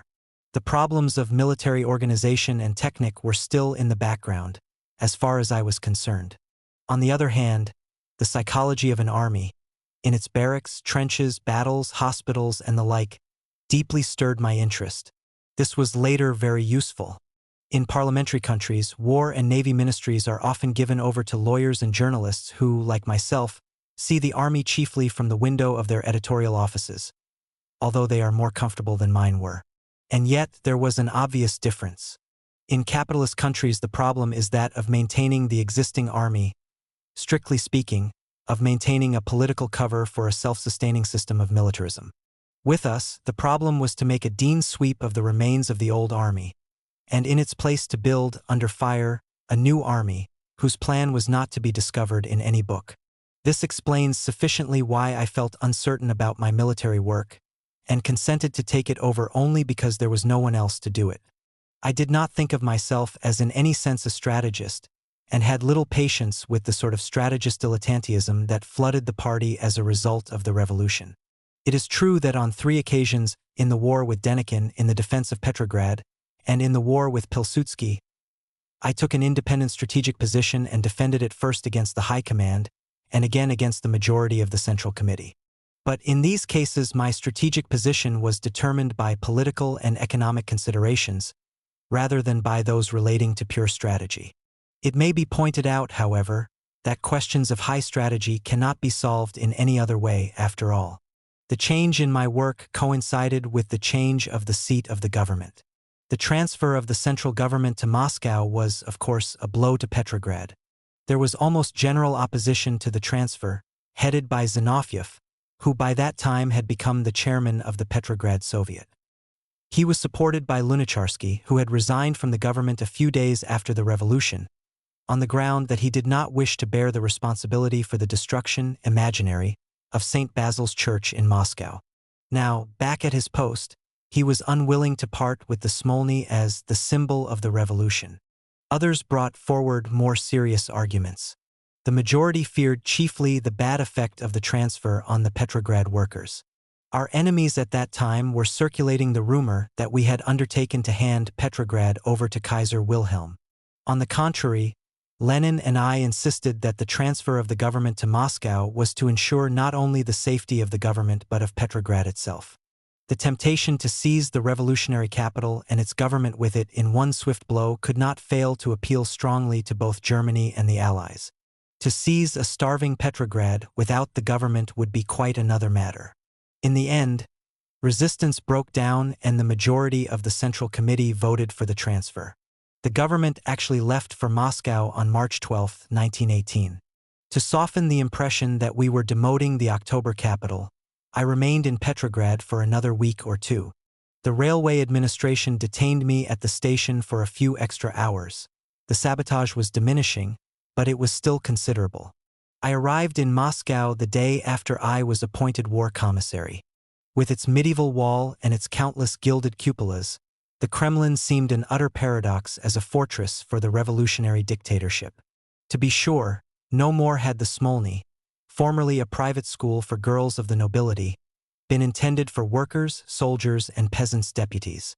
Until March 1918, I had never been inside the Kremlin, nor did I know Moscow in general, with the exception of one solitary building, the Butursky Transfer Prison, in the tower of which I had spent 6 months during the cold winter of 1898 to 1899. As a visitor, I might admiringly have contemplated the antiquities of the Kremlin, the palace of Ivan the Terrible, with its throne room. But we had to settle down here for a long time. The close, day-by-day contact of those two historical poles, the two irreconcilable cultures, was at once bewildering and amusing. As I drove along the wood-paved road past the Nikolaevsky Palace, I often looked sideways at the Tsargun and the Tsarbel. The heavy barbarism of Moscow stared from the breach in the bell and from the muzzle of the gun. Prince Hamlet would have repeated on this spot, "The time is out of joint. O cursed spite, that ever I was born to set it right." But there was nothing Hamletish about us. Even when the more important questions were being discussed, Lenin allowed the speakers only 2 minutes apiece. One could probably meditate on the contradictions in the development of a backward country for a minute or two when dashing off at a tangent to the Kremlin past, on the way from one meeting to another, but no longer than that. The Kavalersky building, opposite the Potyashny Palace, before the revolution was the living quarters of the officials of the Kremlin. The entire lower floor was occupied by the commanding officer. His apartment had now been made into several smaller ones. Lenin and I took quarters across the corridor, sharing the same dining room. The food at the Kremlin was then very bad. Instead of fresh meat, they served corned beef. The flour and the barley had sand in them. Only the red ket caviar was plentiful, because its export had ceased. This inevitable caviar colored the first years of the revolution, and not for me alone. The musical clock on the Spasskaya Tower was rebuilt. Now the old bells, instead of ringing out God Save the Tsar, slowly and pensively rang out the International, at quarter-hour intervals. The automobile entrance was under the Spasskaya Tower, through an arched tunnel. Over the tunnel, there was an ancient icon with a top of broken glass. In front of the icon was a lamp long since extinguished. Often when one came out of the Kremlin, one's eyes would fasten on the icon, while one's ears would catch the peal of the International from overhead. And over the tower, with its bell, was a double-headed gilt eagle which rose just as before, except that its crown had been removed. I advised setting the hammer and sickle up above the eagle, so that the breach in the Times might look down from the height of the Spasskaya Tower. But for one reason or another it was never done. Lenin and I met a dozen times a day in the corridor, and called on each other to talk things over. Sometimes these talks lasted as long as 10 or even 15 minutes, a long time for us. In that period, Lenin was rather talkative, judged, of course, by his own standard. There were so many new things utterly strange to us, to prepare for. We had to create ourselves and the others to fit in with the new conditions, and accordingly we felt the need of passing from the particular to the general and the other way about. The little cloud of the Brest-Litovsk disagreements had dispersed, leaving never a trace. Lenin was very cordial and considerate both to me and to my family. He often stopped our boys in the corridor to play with them. The furniture in my room was Karelian birch. Over the fireplace a clock struck the hours in a thin, silver voice from beneath a Cupid and Psyche. Everything in the room was incompatible with work. The aroma of the idle life of the master class emanated from every chair. But I took even my apartment on the wing. This was all the more true because during those years I slept in it only on my brief visits to Moscow from the front. I think it was the very first day of my arrival from Petrograd, while Lenin and I were having a chat in the midst of all that Karelian birch, that the Cupid and his Psyche interrupted us with their singing silver bells. We looked at each other as if we had both caught ourselves thinking the same thing. We were being overheard by the past, lurking over there in the corner. Surrounded by it on all sides as we were, we treated it without respect, but without hostility either, rather with a touch of irony. It would be incorrect to imply that we got used to the surroundings in the Kremlin. Our lives were too dynamic for that. We had no time to get used to anything. We saw the surroundings out of the corners of our eyes, and said in imagination to the Cupids and Psyches, in a tone at once ironical and encouraging, "You did not expect us? Can't be helped. Get used to us now." We were making our surroundings accustom themselves to us.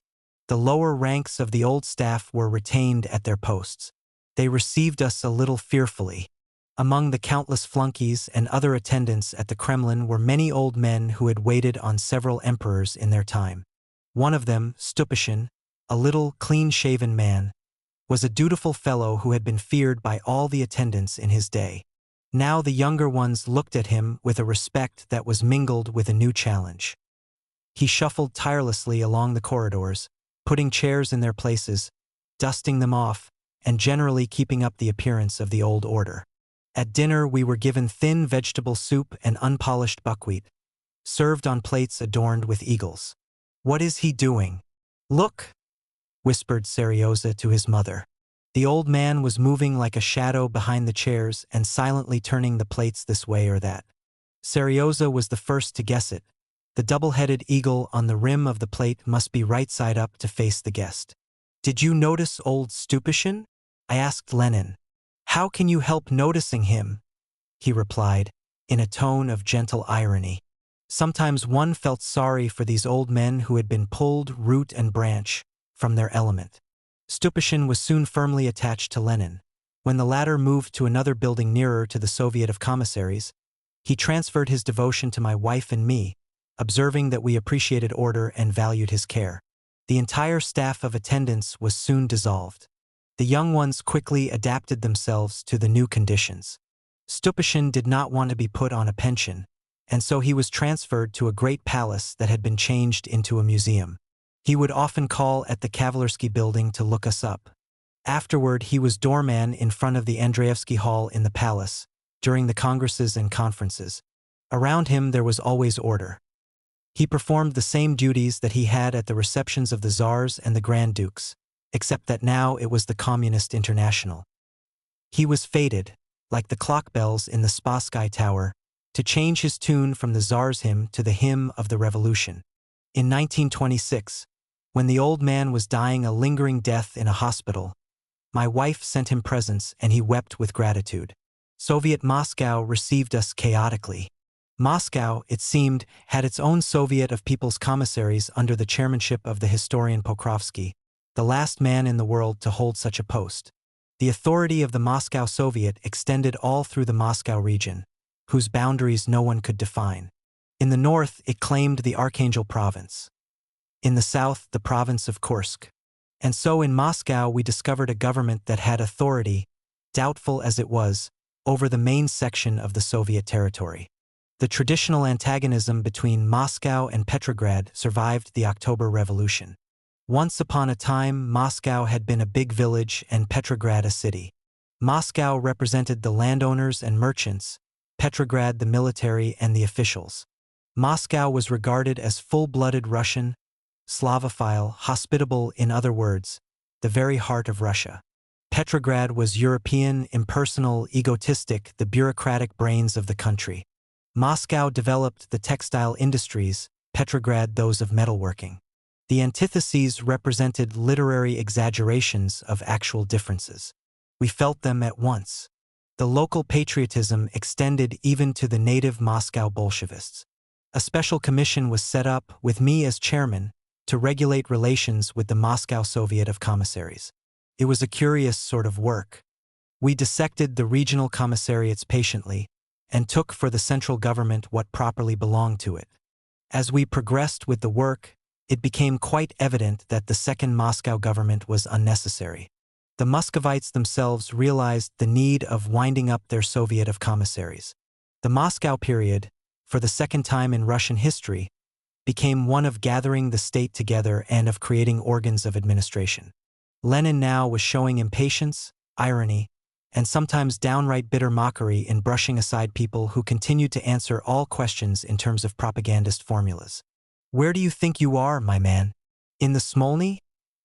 He would shoot at them, with a ferocity softened by his good humor. "The various Smolny." He would interrupt a speaker who was not talking business.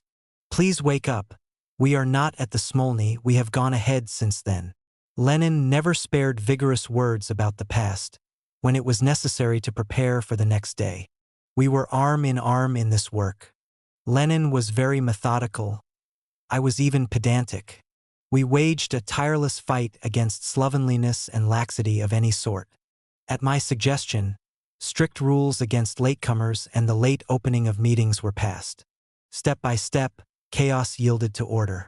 Before the sessions at which questions of principle or matters deriving importance from the conflicts between departments were to be discussed, Lenin would insist by telephone that I acquaint myself with the subject in advance.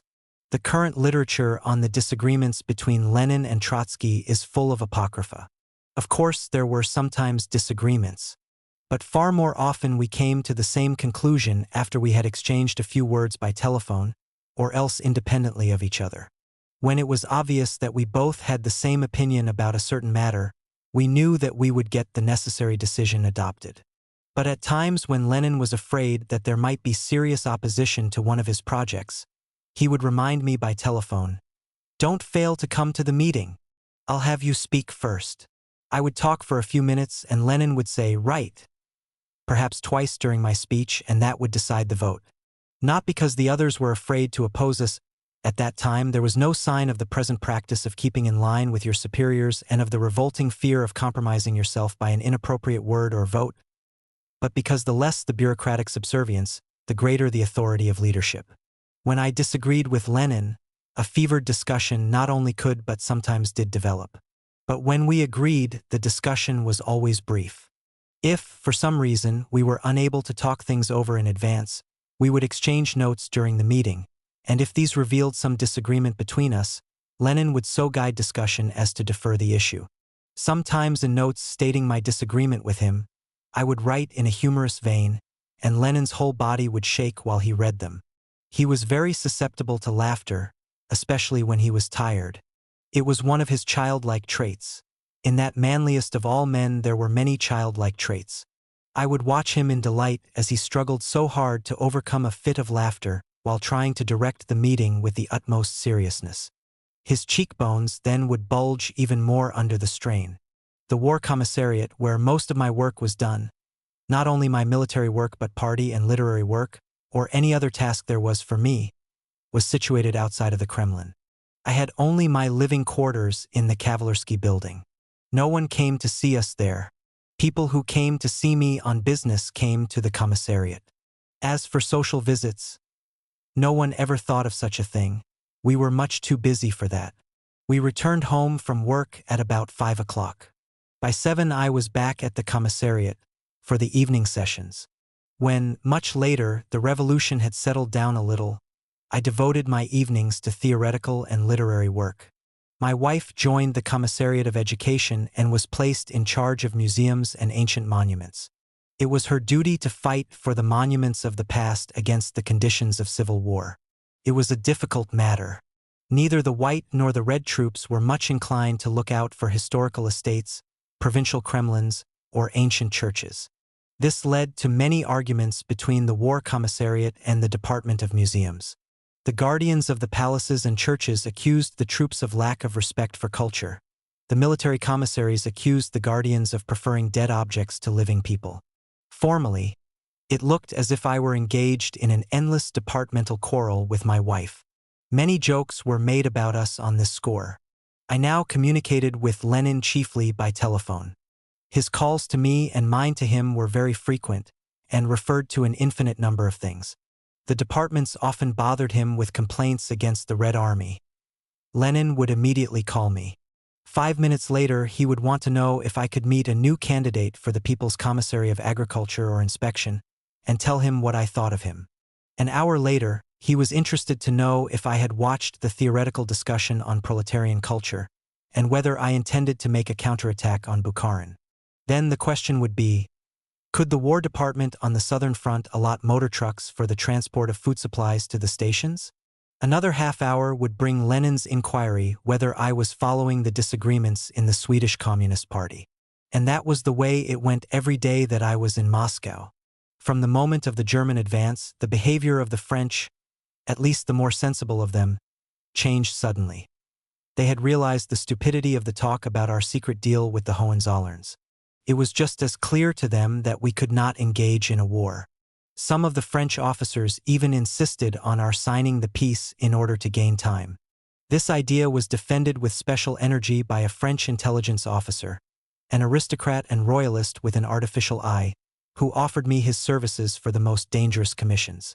General Laverne, who had replaced Niesel, gave me frequent advice in a cautious and rather soft-spoken manner, advice of little value but in appearance well meant.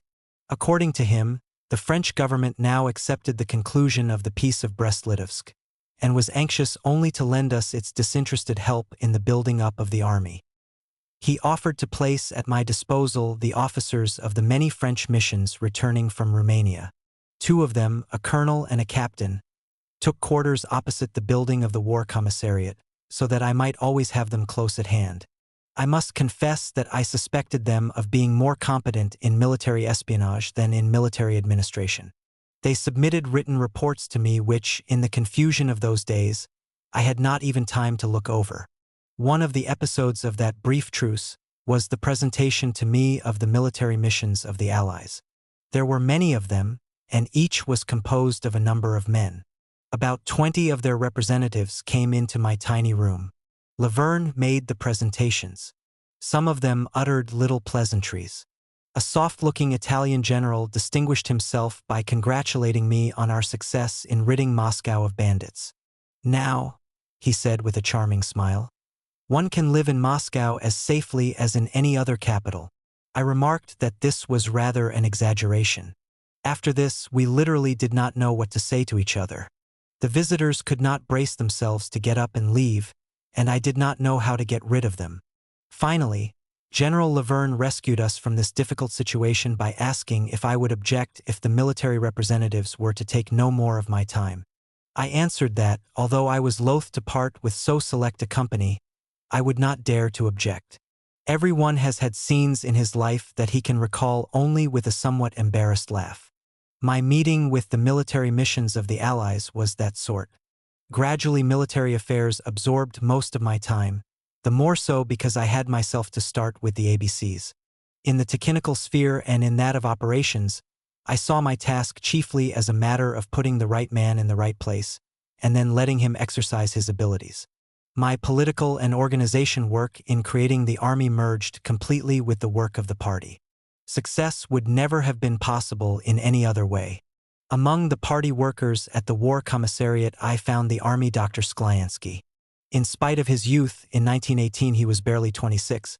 He was conspicuous for his businesslike methods, his industry, and his talent for appraising people and circumstances, in other words, for the qualities that make an administrator.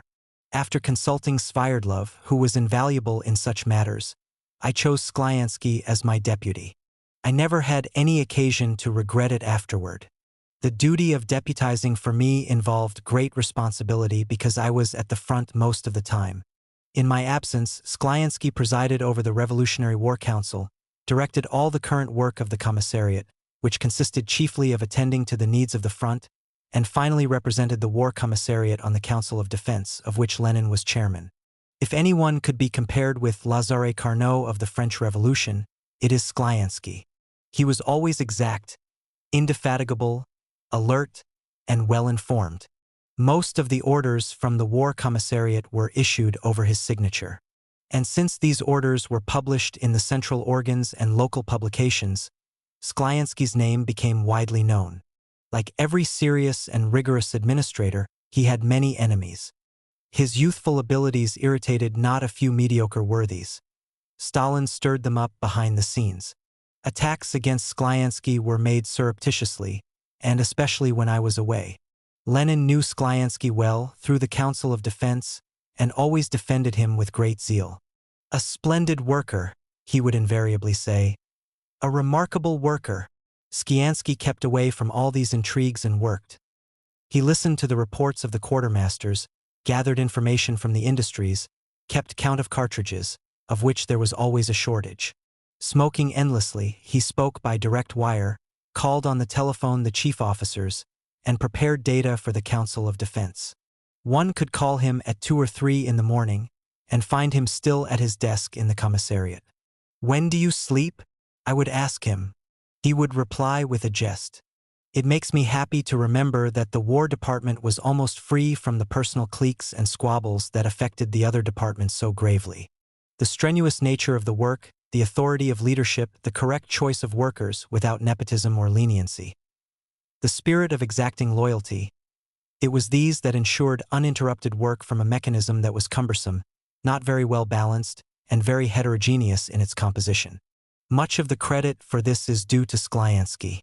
The Civil War kept me away from the work in the Soviet of Commissaries. I lived now in a railway carriage or in an automobile. After weeks and months of such traveling, I got so completely out of touch with the current government business that I could not pick up the threads again in my brief visits to Moscow. The most important questions, however, were decided at the Politburo. Sometimes I would return specially for the meeting of the Politburo, in answer to Lenin's summons. Or sometimes, through Sviardlov, I would call an extraordinary meeting of the Politburo to discuss important questions that I had brought with me from the front. During these years, my correspondence with Lenin was largely confined to matters relating to the Civil War. There were short notes or long telegrams either to supplement previous conversations or to lay the groundwork for future ones. In spite of their businesslike brevity, these documents show, better than anything else, the actual relations within the leading group of the Bolsheviks. I will publish this extensive correspondence in the near future with the necessary commentaries. It will appear as a deadly rebuttal of the work of the historians of the Stalin school. When Wilson was planning, among his other anemic professorial utopias, a conciliation conference of all the governments of Russia, Lenin on January 24, 1919, sent a coded telegram to me on the Southern Front. Wilson proposes truce and invites all the governments of Russia to a conference. It will be you who will probably have to go to Wilson. The difference at the time of the Brest-Litovsk negotiations did not prevent Lenin from turning to me again when an important diplomatic task had to be met, although at that time I was completely absorbed in my military work. As everybody knows, nothing came of Wilson's peacemaking efforts, and so I had no occasion to go to the conference. Aside from the hundreds of testimonials by Lenin himself, there is a vivid account by Maxim Gorky of his attitude toward my war work. Striking the table with his hand, Lenin said, "Could anyone point out to me another man who could organize an almost model army in a year and even win the respect of military experts? We have such a man. We have everything. And there will be miracles."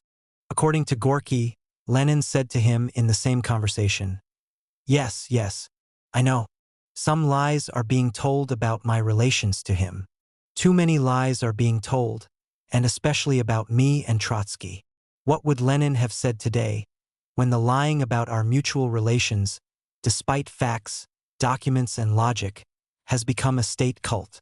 When I was declining the Commissariat of Home Affairs on the second day after the revolution, I brought up, among other things, the question of race. It would seem that in war business this consideration should have involved even greater complications than in civil administration. But Lenin proved to be right. In the years of the revolutionary ascendancy, this question never had the slightest importance. Of course, the whites tried to develop anti-Semitic motifs in their propaganda in the Red Army, but they failed signally. There are many testimonials to this even in the white press. In Archives of the Russian Revolution, published in Berlin, a White Guard writer relates the following striking episode. A Cossack who came to see us was hurt by someone's taunt that he not only served under, but fought under the command of a Jew, Trotsky, and retorted with warm conviction, "Nothing of the sort. Trotsky is not a Jew. Trotsky is a fighter. He's ours, Russian. It is Lenin who is a communist, a Jew, but Trotsky is ours, a fighter, Russian, our own." The same motif will be found in The Horse Army, by Babel, the most talented of our younger writers. The question of my Jewish origin acquired importance only after I had become a subject for political baiting. Antisemitism raised its head with that of anti-Trotskyism. They both derived from the same source, the petty bourgeois reaction against October. Chapter 31. Negotiations. At Brest-Litovsk. The decree that announced our willingness to make peace was passed by the Congress of Soviets on October 26, when only Petrograd was in our hands. On November 7, I sent an appeal by radio to the Allied countries and to the Central Powers, inviting them to conclude a general peace. Through their agents, the Allied governments replied to General Dukhanin, the Russian commander-in-chief, that any further steps in the direction of separate negotiations would entail the gravest consequences. I replied to this threat with an appeal to all workers, soldiers, and peasants. It was a categorical appeal. When we overthrew our bourgeoisie, it was not to make our army shed its blood at the order of a foreign bourgeoisie. On November 22, we signed an agreement for a truce along the entire front, from the Baltic to the Black Sea. Once more, we invited the Allies to join us in the peace negotiations. No reply was forthcoming, but neither were any more threats. The Allied governments seemed to have learned something. The peace negotiations began on December 9, 6 weeks after the adoption of the Decree of Peace, which left the countries of the Entente sufficient time to determine their attitude on this question. At the outset, our delegation made a formal declaration stating the principles of democratic peace. The opposing side demanded an adjournment. The resumption of the conference was put off time and again. The delegations of the Quadruple Alliance had to cope with all kinds of internal difficulties in framing their reply to us, finally given on December 25. The governments of the Quadruple Alliance subscribed to the democratic formula of peace, no annexations, no indemnities, and self-determination for the peoples. On December 28, a huge demonstration was held in Petrograd in honor of democratic peace. Though the masses mistrusted the German reply, they accepted it as a great moral victory for the revolution. The next morning, our delegation returned from Brest-Litovsk, bringing with it the monstrous demands that Kuhlmann had submitted on behalf of the Central Powers. To delay negotiations, there must be someone to do the delaying, said Lenin. At his insistence, I set off for Brest-Litovsk. I confess I felt as if I were being led to the torture chamber. Being with strange and alien people always had aroused my fears. It did especially on this occasion. I absolutely cannot understand revolutionaries who willingly accept posts as ambassadors and feel like fish in water in their new surroundings. At Brest-Litovsk, the first Soviet delegation, headed by Joff, was treated in a most ingratiating way by the Germans. Prince Leopold of Bavaria received them as his guests. All the delegations had dinner and supper together. General Hoffmann must have observed with considerable interest the woman delegate Vitsenko, who had assassinated General Sakharov. The Germans took their seats between our men and tried to worm out of them whatever information they wanted. The first delegation included a worker, a peasant, and a soldier. They were delegates by mere accident, and they were little prepared for that sort of trickery. The peasant, an old man, was even encouraged to drink more wine than was good for him.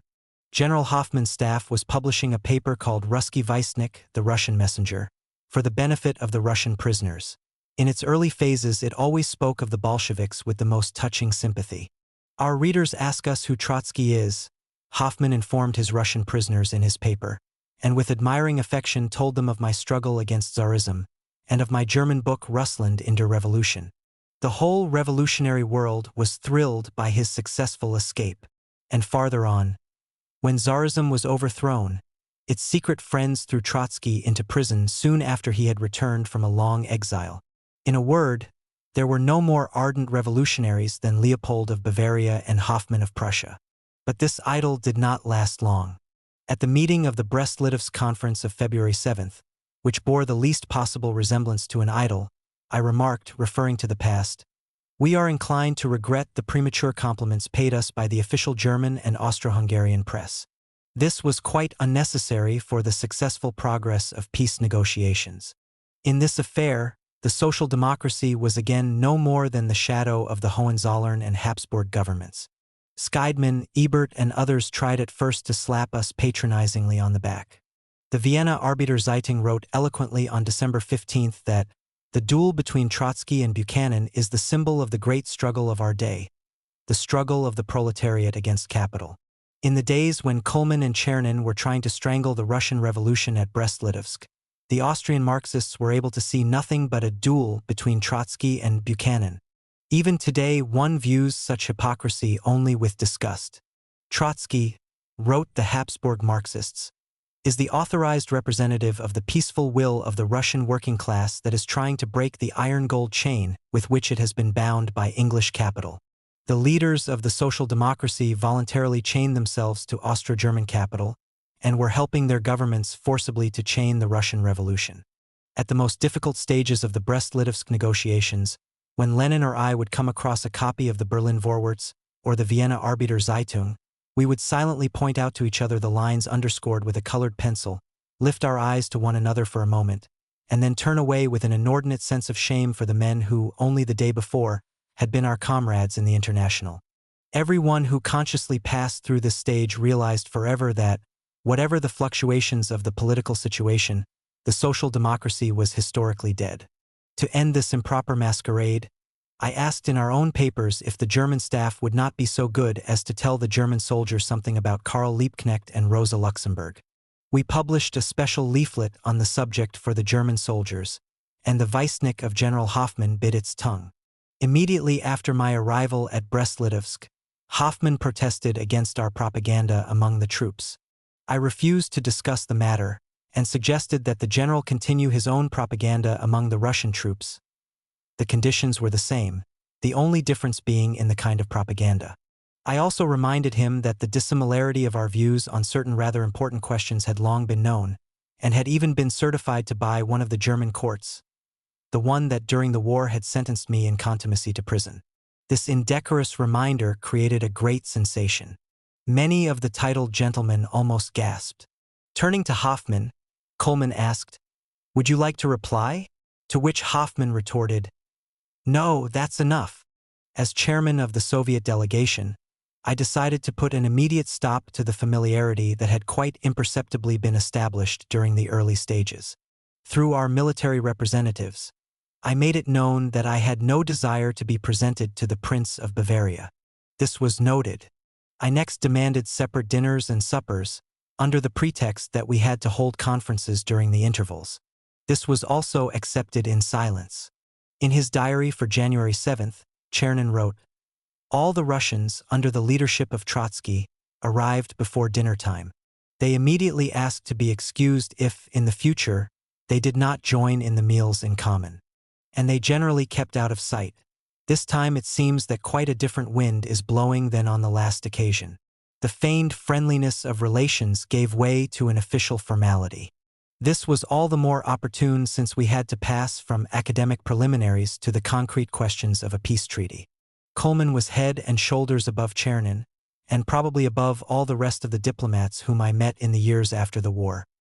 He impressed me as a man of character, with a practical mind far above the average, and with malice enough to cover not only us. Here he met his match, but his dear allies as well. During the discussion of the question of occupied territories, Coleman, stretching himself to his full height and raising his voice, said, "Our German territory, thank God, is not being held by foreign troops anywhere." Whereupon Chernin's face went green and his figure shrank. Coleman was deliberately aiming at him. Their relationship was far from that of a serene friendship. Later, when the discussion turned to Persia, which was occupied on both sides by foreign armies, I remarked that since Persia, unlike Austria-Hungary, was not in alliance with anyone, it did not cause any of us pious rejoicing that it was Persia's territory, and not ours, that was occupied. At this, Chernin almost jumped as he exclaimed, "Unertort! Unheard of!" Ostensibly, this exclamation was addressed to me, although it was really for Coleman. Episodes like this were frequent. Like a good chess player who for a long time has met weaker players, and who has lost some of his skill, Coleman, having met only his Austro-Hungarian, Turkish, Bulgarian, and neutral diplomatic vassals during the war, was inclined to underestimate his revolutionary opponents and play his game in a slovenly manner. He often astonished me, especially at the outset, by the primitiveness of his methods and by his lack of understanding of his opponent's psychology. I was considerably and quite unpleasantly agitated when I went to my first meeting with the diplomats. When I was hanging up my coat in the hall, I came face to face with Coleman. I did not know him by sight. He introduced himself and immediately added that he was very pleased at my coming, since it was better to deal directly with the master than with his emissary. His face bore witness to his satisfaction with this fine move, so calculated to impress an upstart. This made me feel exactly as if I had stepped on something unclean. I even started back involuntarily. Coleman realized his blunder, put himself on his guard, and his tone became instantly more formal. But that did not prevent him from following the same method, in my presence, with the head of the Turkish delegation, an old court diplomatist. As he was introducing his colleagues to me, Coleman waited until the Turkish delegate walked a step away, and then said to me in a confidential stage whisper, certain that the other would hear him, "He is the best diplomatist in Europe." When I told this to Joff, he answered laughing. At my first meeting with Coleman, he did exactly the same thing. It looked very much as if Coleman was giving the best diplomatist a platonic compensation for certain unplatonic extortions. It is also possible that he was trying to kill two birds with one stone, by making it known to Chernin that he did not consider him the best diplomatist, next to himself.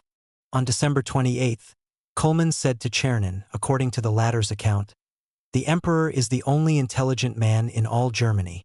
One imagines that these words were not intended so much for Chernin's ears as for those of the Emperor himself. In transmitting flatteries to their destination, the diplomatists no doubt were helping each other. Flatté, flatté, il en restera toujours quelque chose. This was the first time that I had come face to face with this social circle. Of course, even before, I had never had any illusions about it. I had a fairly strong suspicion that pots were not baked by gods. But I must admit that I had thought the general level much higher. My impressions of that first meeting were something like this: men rate others cheaply, and rate themselves not much dearer. In this connection, the following episode may be of some interest. At Victor Adler's instigation, Adler tried in those days to show his personal sympathy for me in every possible way. Count Chernin suggested casually that my library, which had been left in Vienna at the beginning of the war, be sent to Moscow. The library was of considerable interest, for during the long years of foreign exile I had gathered together a large collection of Russian revolutionary literature. I had hardly had time to express my thanks, with a little reserve, before the diplomat was asking me to inquire into the case of 2 Austrian prisoners who, he alleged, were being badly treated. This direct and underscored transition from the library to the prisoners, who were of course not privates but officers from the circles closest to Count Chernin, seemed altogether too brazen. I answered succinctly that if Chernin's information should prove correct, it would of course be my duty to do everything necessary, but that this matter had nothing to do with my library. In his memoirs, Chernin gives a fairly exact account of this incident, without denying that he had tried to connect the business of the prisoners with that of the library. On the contrary, he seems to consider this quite natural. He ends his story with the ambiguous phrase, "He obviously wants to have the library." I might add that immediately after receiving the library I handed it over to one of the learned institutions in Moscow. The circumstances of history willed that the delegates of the most revolutionary regime ever known to humanity should sit at the same diplomatic table with the representatives of the most reactionary caste among all the ruling classes. How greatly our opponents feared the explosive power of their negotiations with the Bolsheviks was shown by their readiness to break off the negotiations rather than transfer them to a neutral country. In his memoirs, Chernin says quite plainly that in a neutral country, with the help of their international friends, the Bolsheviks would have taken the reins in their own hands. Officially, he used the excuse that in a neutral country England and France would immediately have launched their intrigues, both openly and behind the scenes. I retorted that our political practice had no use for anything behind the scenes, because this weapon of the old diplomacy had been eradicated by the Russian people, together with many other things, in the victorious uprising of October 25. But we had to bow to an ultimatum, and so we remained at Brest-Litovsk. Barring a few buildings that stood apart from the old town and were occupied by the German staff, Brest-Litovsk, strictly speaking, no longer existed.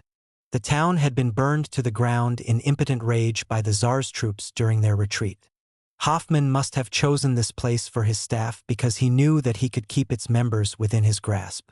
The furnishings, like the food, were of the simplest, and German soldiers acted as attendants. For them we were messengers of peace, and they looked to us with hope. A high, barbed wire fence surrounded the staff buildings. On my morning walks I kept running into notices. Any Russian found in this place will be shot. This referred to prisoners, of course, but I would ask myself if it did not apply also to us, who were semi-prisoners here and would turn back again. There was a fine, strategic road running through the town of Brest-Litovsk. During the first days of our stay there, we went out for drives in the staff automobiles, and, as a result, a conflict developed one day between one of the members of our delegation and a German sergeant. Hoffmann sent a formal complaint to me.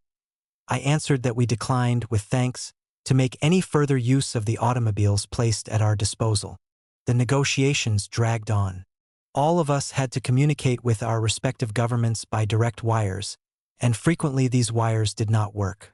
Whether this was actually due to physical causes or whether the breakdown was feigned to enable our opponents to gain time, we were unable to say. At any rate, the intervals between meetings were frequent, and sometimes lasted as long as several days. During one of these, I made a trip to Warsaw. The city was living under the rule of the German bayonet. The inhabitants evinced a great interest in the Soviet diplomatists, but expressed it very cautiously, because no one knew how it was all going to end. The delay in negotiations was to our interest. That was my real object in going to Brest-Litovsk. But I can claim no credit for myself on this score. My partners helped me as best they could. Time is plentiful here, Chernin writes melancholically in his diary. Now it is the Turks who are not ready, now it is the Bulgarians, and now the Russians, and the meetings are adjourned again, or else broken off when they have only begun. The Austrians, in turn, began to delay the negotiations when they struck their difficulties with the Ukrainian delegation. Of course, this did not restrain Kuhlmann and Chernin in their public statements from accusing the Russian delegation alone of trying to protract the negotiations. I protested against this insistently, but quite in vain. Not a trace of the clumsy compliments which the officially inspired German press had indulged in toward the Bolsheviks, and except for the underground sheets it was all officially inspired, was left as the negotiations drew to their close. The Taglish Runshaw, for instance, not only complained that, in Brest-Litovsk, Trotsky has created for himself a platform from which his voice is carried throughout the world, and accordingly demanded an end to it as soon as possible. It also stated that neither Lenin nor Trotsky wants peace, which would in all probability mean either the gallows or prison for them. The tone of the social democratic press was substantially the same. The Scheidmans, Eberts, and Stampfers saw our hope for a revolution in Germany as our greatest crime. These gentlemen were far from thinking that, in a few months, the revolution would seize them by the scruff of their necks and put them in power. After the long vacation from reading German papers, I took them up again at Brest-Litovsk with great interest. The peace negotiations figured in them in a way that showed a very thorough propagandist treatment. But the papers alone were not enough to take all of my time. I decided to make the fullest possible use of my enforced leisure, which I could foresee would not happen again in the near future. We had with us a good many stenographers who had once been on the staff of the State Duma, and so I began dictating to them, from memory, a historical sketch of the October Revolution. From a few sessions there grew a book intended primarily for foreign workers. The necessity of explaining to them what had happened was most imperative. Lenin and I had discussed this necessity more than once, but no one had any time to spare. And I had been farthest from supposing that Brest-Litovsk would become a seat for my literary work. Lenin was very happy when I brought back with me a finished manuscript on the Russian Revolution. In it, we both saw one of the modest pledges of a future revolutionary recompense for the harsh peace. The book was soon translated into a dozen European and Asiatic languages. Although all the parties included in the Communist International had followed the lead of the Russians and had printed innumerable editions of the book, that did not prevent the Epigones, after 1923, from declaring it a poisoned offshoot of Trotskyism. Today it is on Stalin's blacklist. In this little incident, the ideological preparation for the Thermidor found one of its many expressions. The only way to achieve victory was to cut the umbilical cord of the continuity with October. The diplomatists who opposed us also found ways of taking up their spare time at Brest-Litovsk. Count Chernin, according to his diary, not only went hunting but also increased his store of knowledge by reading memoirs of the period of the French Revolution. He compared the Bolsheviks with the Jacobins, trying thereby to console himself. The Habsburg diplomatist wrote, Charlotte Corday said, "I killed a wild beast, not a man. These Bolsheviks will disappear again and, who knows, perhaps there will yet be a Corday for Trotsky." In those days, of course, I didn't know about these soulful meditations of the pious count, but I can easily believe in their sincerity. At first, it may seem difficult to discover exactly what German diplomacy was aiming at when it proposed its democratic formulas on December 25, only to uncover its wolfish appetites a few days later. It was obvious that there was quite a risk to the German government in allowing the theoretical debate on the self-determination of nationalities, which developed chiefly through Kuhlmann's own initiative. It must have been clear to the Hohenzollern diplomatists even before they began that they were not likely to achieve any great triumphs in that direction. Kuhlmann, for instance, was anxious to show that the German seizure of Poland, Lithuania, the Baltic provinces and Finland was nothing more than a form of self-determination on the part of each of these countries, since their will was being expressed through national organs created by the German authorities of occupation. This was not so easy to prove, but Kuhlmann would not give up. He asked me, insistently, if I would not recognize that the Nizam of Hyderabad, for instance, expressed the will of his own people. I replied that if India were cleared of British troops, it was quite improbable that the worthy Nizam would stand on his feet more than 24 hours. Kuhlmann shrugged his shoulders rudely. General Hoffmann grunted. The interpreter translated. The stenographers took down notes, and the discussion went on ad infinitum. The secret of this conduct on the part of the German diplomatists lay in Kuhlmann's apparent conviction that we were ready to play his game. He must have reasoned it out in this way. The Bolsheviks got their power through advocating peace. They can retain it only on condition that they make peace. It is true that they have committed themselves to peace on democratic terms. But then, what are diplomatists for? If I, Coleman, give the Bolsheviks their revolutionary formulas in appropriate diplomatic transcriptions, they will give me the chance to take possession, under another name, of course, of provinces and peoples. In the eyes of the world, the German annexations will carry the sanction of the Russian Revolution. As for the Bolsheviks, they will have their peace. In cherishing these hopes, Coleman no doubt was misled by the statements of our liberals, Mensheviks, and populists, who had been representing the Brest-Litovsk negotiations as a comedy with roles assigned in advance. When we made it quite clear to our partners at Brest-Litovsk, and in no equivocal manner, that with us it was not a matter of a hypocritical disguise for a backstairs deal, but a question of the principles governing the mutual relations of peoples, Coleman, who had already bound himself by his first stand, reacted to us almost as if we had broken some tacit agreement, one that really existed only in his own imagination. He persisted stubbornly in holding fast to the democratic principles of December 25th. Confident of his considerable gift for casuistry, he hoped to show the world that white was just the same as black. Count Chernin, in his own clumsy way, played second fiddle to Coleman, and, under his direction, took it upon himself to make even more arrogant and cynical statements whenever the situation had become critical. He hoped in this way to conceal his own weakness. General Hoffmann, on the other hand, brought a refreshing element into the negotiations.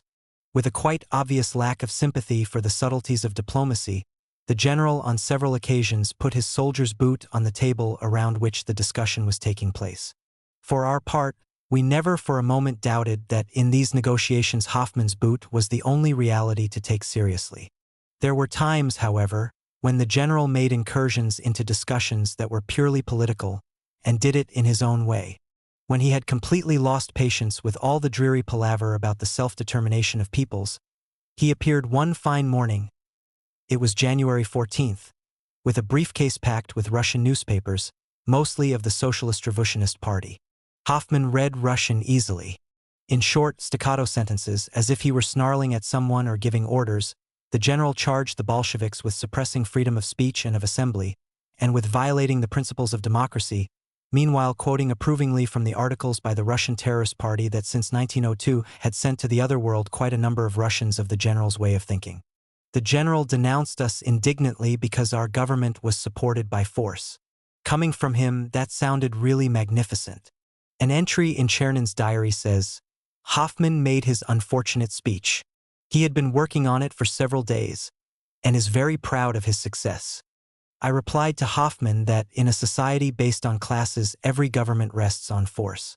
The only difference was that General Hoffmann applied repression to protect big property owners, whereas we did it in defense of the workers. For a few minutes, the peace conference was transformed into a Marxian propagandist class for beginners. The thing that surprises and repels the governments of other countries, I said, is that we do not arrest strikers, but capitalists who subject workers to lockouts. That we do not shoot peasants who demand land, but arrest the landowners and officers who try to shoot the peasants. At this point, Hoffmann's face grew purple. After every incident of the sort, Coleman would inquire with malicious courtesy whether Hoffmann wanted to say something on the subject under discussion, and the general would reply abruptly, "No, no more," and look out of the window in a rage. There was something delightfully piquant in this discussion of the revolutionary use of force in that gathering of Hohenzollern, Habsburg, Sultanic and Coburg diplomatists, generals and admirals. Some of the titled and decorated gentlemen could do nothing at all during these discussions but look bewildered and glance first at me and then at Coleman and Chernin. They wanted someone to explain to them what, for heaven's sake, all this meant. Behind the scenes, no doubt, Coleman was hammering it into them that our length of life was now measured in weeks, and that this brief time must be utilized to conclude a German peace, so that the successors of the Bolsheviks would have to accept the consequences. In debates on matters of principle, my position was as much superior to that of Coleman as, in matters of military fact, General Hoffmann's was superior to mine. That is why the general was trying so impatiently to reduce all questions to the comparative strength of our forces, whereas Coleman was making futile attempts to make a peace based on the war map look as if it were based on principle. On one occasion, to soften the impression made by Hoffmann's speeches, Coleman said that a soldier inevitably expressed himself more pungently than a diplomatist. I replied that we members of the Russian delegation do not belong to the diplomatic school, but consider ourselves rather as soldiers of the revolution, and consequently preferred the rough language of the soldier. But Coleman's diplomatic civility was entirely relative. The problem he had set himself was obviously insoluble without cooperation from us, and it was just that was missing. We are revolutionaries, I explained to Coleman, but we are realists too, and we prefer to talk plainly about annexations rather than to substitute pseudonyms for real names. After that, it was little wonder that Coleman would occasionally throw off his diplomatic mask and snarl viciously. I still remember the intonation of his voice when he said that Germany was sincerely anxious to restore friendly relations with its powerful eastern neighbor. The word powerful was uttered in a tone of mockery so provocative that even Coleman's allies winced. And besides, Chernin was mortally afraid of a rupture of negotiations. I picked up the glove and reminded them once more of what I had said in my first speech. We are not in a position, nor do we desire, I said on January 10th, to dispute the fact of our countries having been weakened by the policies of the classes that ruled it until recently. But the world position of a country is determined not by the condition of its technical apparatus today, but by the possibilities latent in it, just as the economic power of Germany cannot be measured by the present condition of its food supplies. A broad and far-sighted policy rests on capacity for development, on the inner forces that, once awakened, will sooner or later reveal their power. Less than 9 full months after this, on October 3, 1918, I said at a meeting of the All-Union Central Executive Committee, recalling Coleman's Brest-Litovsk challenge, "No one of us has any feeling of malicious joy because Germany is now passing through a terrible catastrophe. It is unnecessary to adduce proofs that the major part of this catastrophe was prepared by German diplomacy, military as well as civil, at Brest-Litovsk. The more precisely we framed our questions, the greater was Hoffmann's ascendancy over Coleman. They no longer concealed their antagonism, especially the general. When, in reply to one of his periodical attacks, I mentioned the German government with no hidden motive in mind, Hoffmann interrupted me in a voice that was hoarse with anger. I do not represent the German government here, but the German High Command. This sounded as if someone had crashed a stone through glass. I looked about the table at our opponents. Coleman's face was all screwed up. He sat looking down. Chernin's expression was a combination of embarrassment and a sort of vicious rejoicing. I replied that I did not think that I was entitled to judge the mutual relationship between the government of the German Empire and its High Command, but that I was authorized to conduct negotiations only with its government. Coleman crunched his teeth as he noted my declaration and expressed his agreement with it. It would be difficult to exaggerate the extent of the disagreements between the German diplomacy and the High Command. Coleman was trying to prove that the occupied territories had already self-determined themselves in favor of Germany through their authorized national organs. On the other hand, Hoffmann explained that, in view of the absence of authorized organs in those territories, there would be no question of withdrawing German troops. The arguments were diametrically opposed to each other, but the practical conclusion was the same. In this connection, Coleman tried a stratagem that at first seems almost incredible. In a written reply announced by von Rosenberg to a list of questions that we had submitted, a statement was made to the effect that the German troops could not be withdrawn from the occupied territories until the termination of the war on the Western Front. I concluded from this that the troops would be withdrawn after the termination of the war, and demanded a more precise indication of the time. Coleman got very excited. He had obviously relied on the soporific effect of his formula. In other words, he wanted to disguise annexation by means of a play on words. When this failed, he explained through Hoffmann that the troops were not going to be withdrawn either before or after. I made an attempt toward the end of January, though I did not hope for success, to obtain permission from the Austrian government to visit Vienna for a talk with the representatives of the Austrian proletariat. The Austrian social democracy was, I think, more frightened than anyone else at the idea of such a visit. Of course, my application was refused, for the quite incredible reason that I had no authority to carry out such negotiations. I replied to Chernin in the following letter.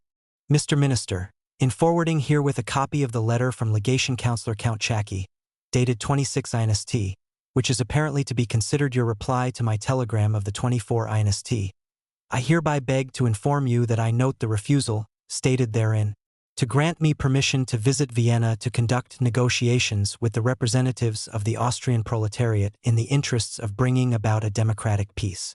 I am obliged to record that, under considerations of a formal character, this reply conceals your unwillingness to allow personal negotiations between the representatives of the workers and the peasants' government of Russia and those of the Austrian proletariat.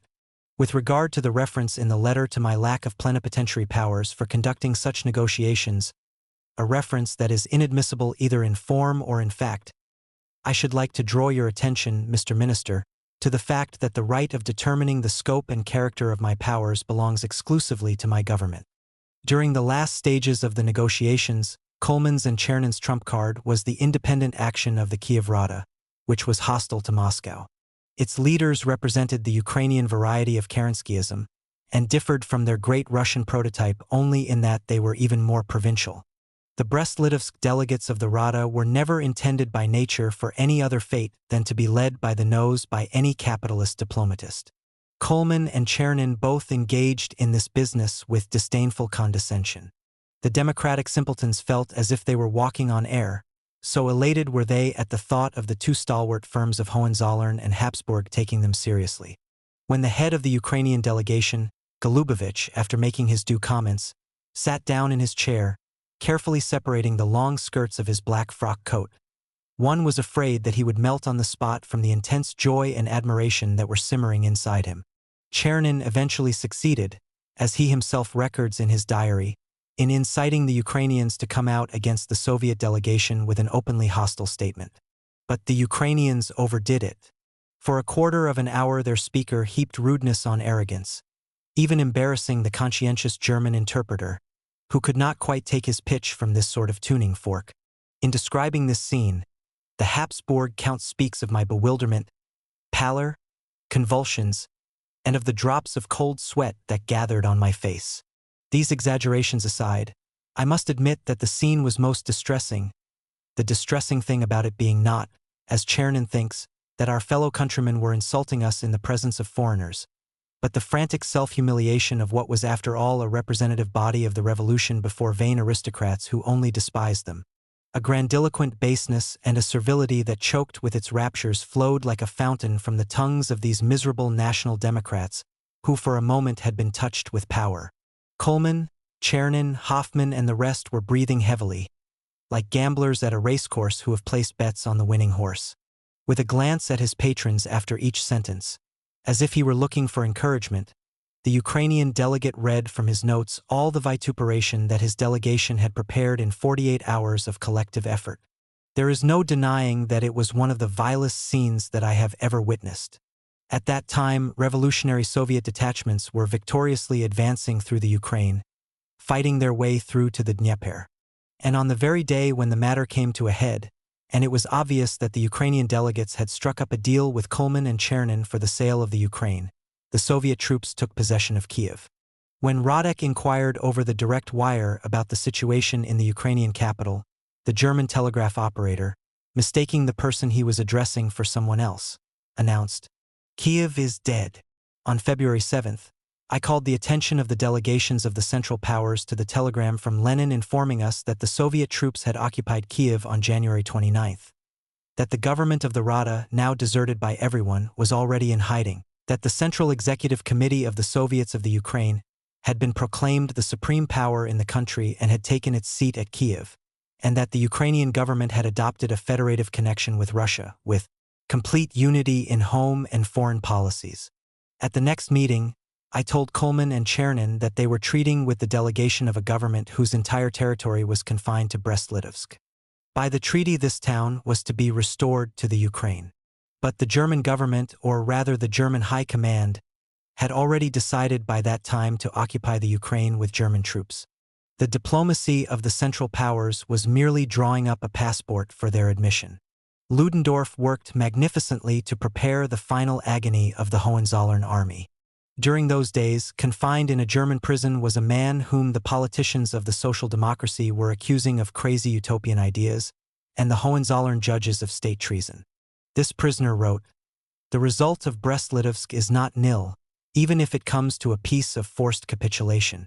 Thanks to the Russian delegates, Brest-Litovsk has become a revolutionary tribunal whose decrees are heard far and wide.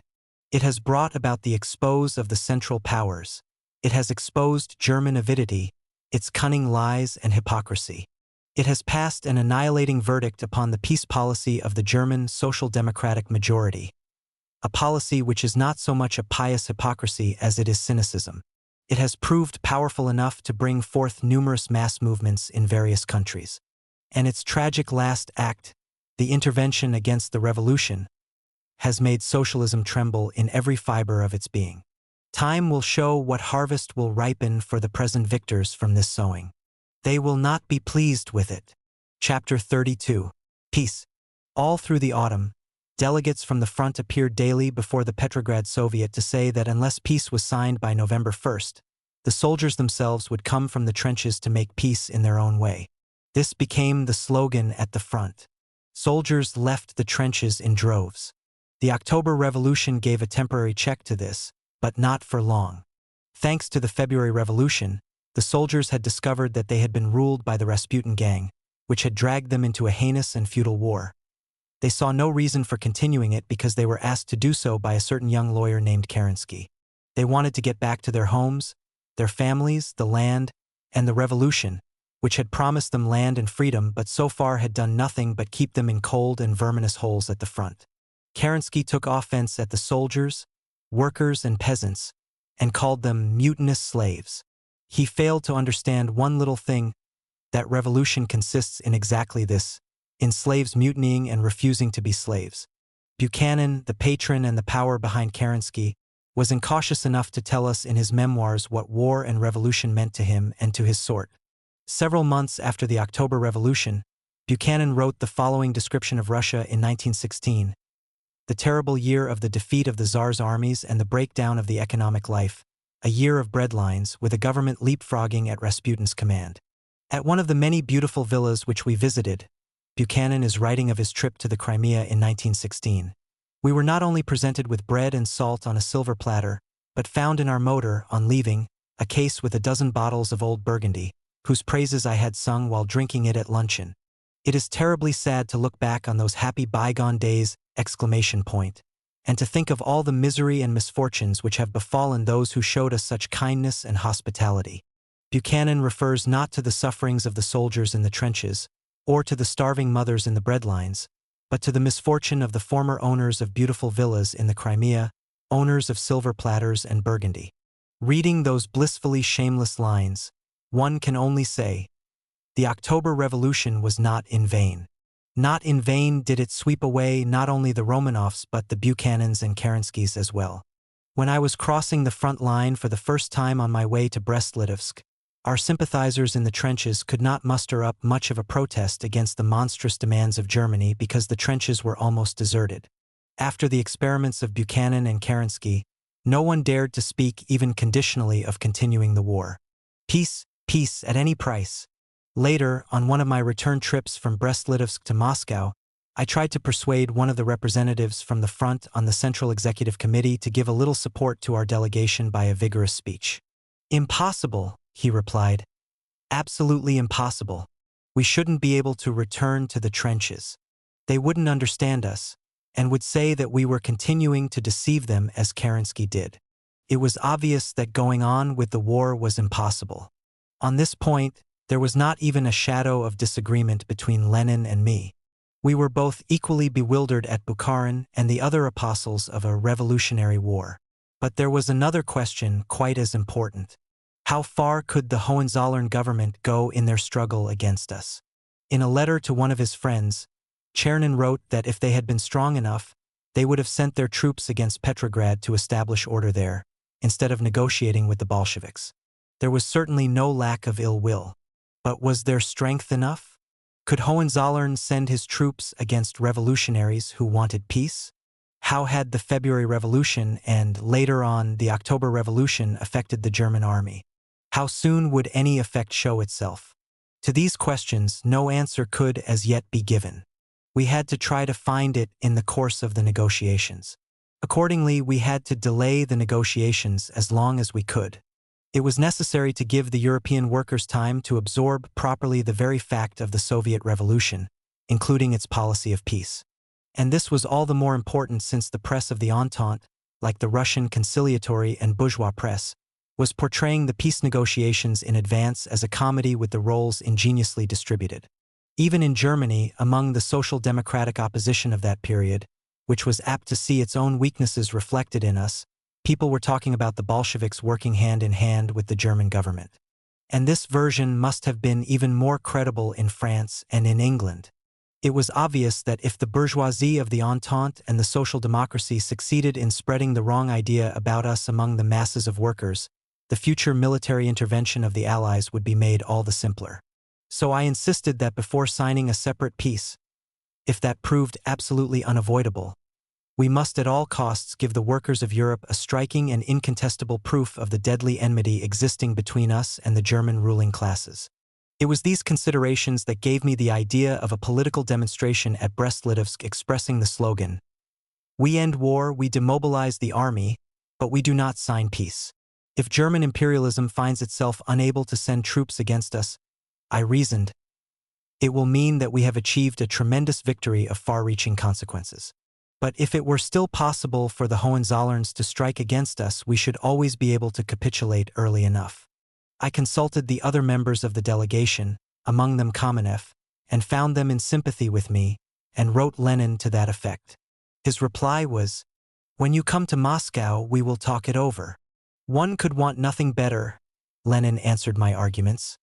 "If it turns out that Hoffman is not strong enough to send troops against us, but there is little hope of that, he will find specially selected regiments of rich Bavarian farmers for it. And then, how many of them does he need? You say yourself that the trenches are empty. What if the Germans resume fighting? Then we will be compelled to sign the peace, but everyone will realize that we had no choice. By this act alone, we will deal a decisive blow at the story of our secret connection with the Hohenzollerns. Of course, there are certain advantages in that, but it is too risky. If it were necessary for us to go under to assure the success of the German Revolution, we should have to do it. The German Revolution is vastly more important than ours. But when will it come? No one knows. And at the moment, there is nothing so important as our revolution. It must be safeguarded against danger at any price. The difficulties of the question were further aggravated by the inner state of the party. The prevalent attitude in the party, at least among its leading elements, was that of irreconcilable hostility to signing the Brest-Litovsk peace terms. The stenographic reports of the negotiations published in our press intensified this mood. It found its most acute expression in the left communist group, which put forward a slogan of revolutionary war. The inner struggle grew more intense every day. Contrary to the tale later spread about, it was not between Lenin and me, but between Lenin and the overwhelming majority of the chief organizations of the party. On the most important questions, such as whether we were then in a position to carry on a revolutionary war and whether it was generally admissible for the revolutionary power to sign agreements with the imperialists, I was unreservedly with Lenin and answered, as he did, the first question in the negative and the second in the positive. The first discussion of the differences before a wider audience took place on January 21st, at the meeting of the active party workers. 3 points of view came to the fore then. Lenin held that we should try to delay the negotiations and, in case of an ultimatum, capitulate immediately. I considered it necessary to break off negotiations even at the risk of a new German advance, so that we might capitulate, if we had to do so, only in the face of an obvious use of force. Bukharin demanded war to extend the arena of revolution.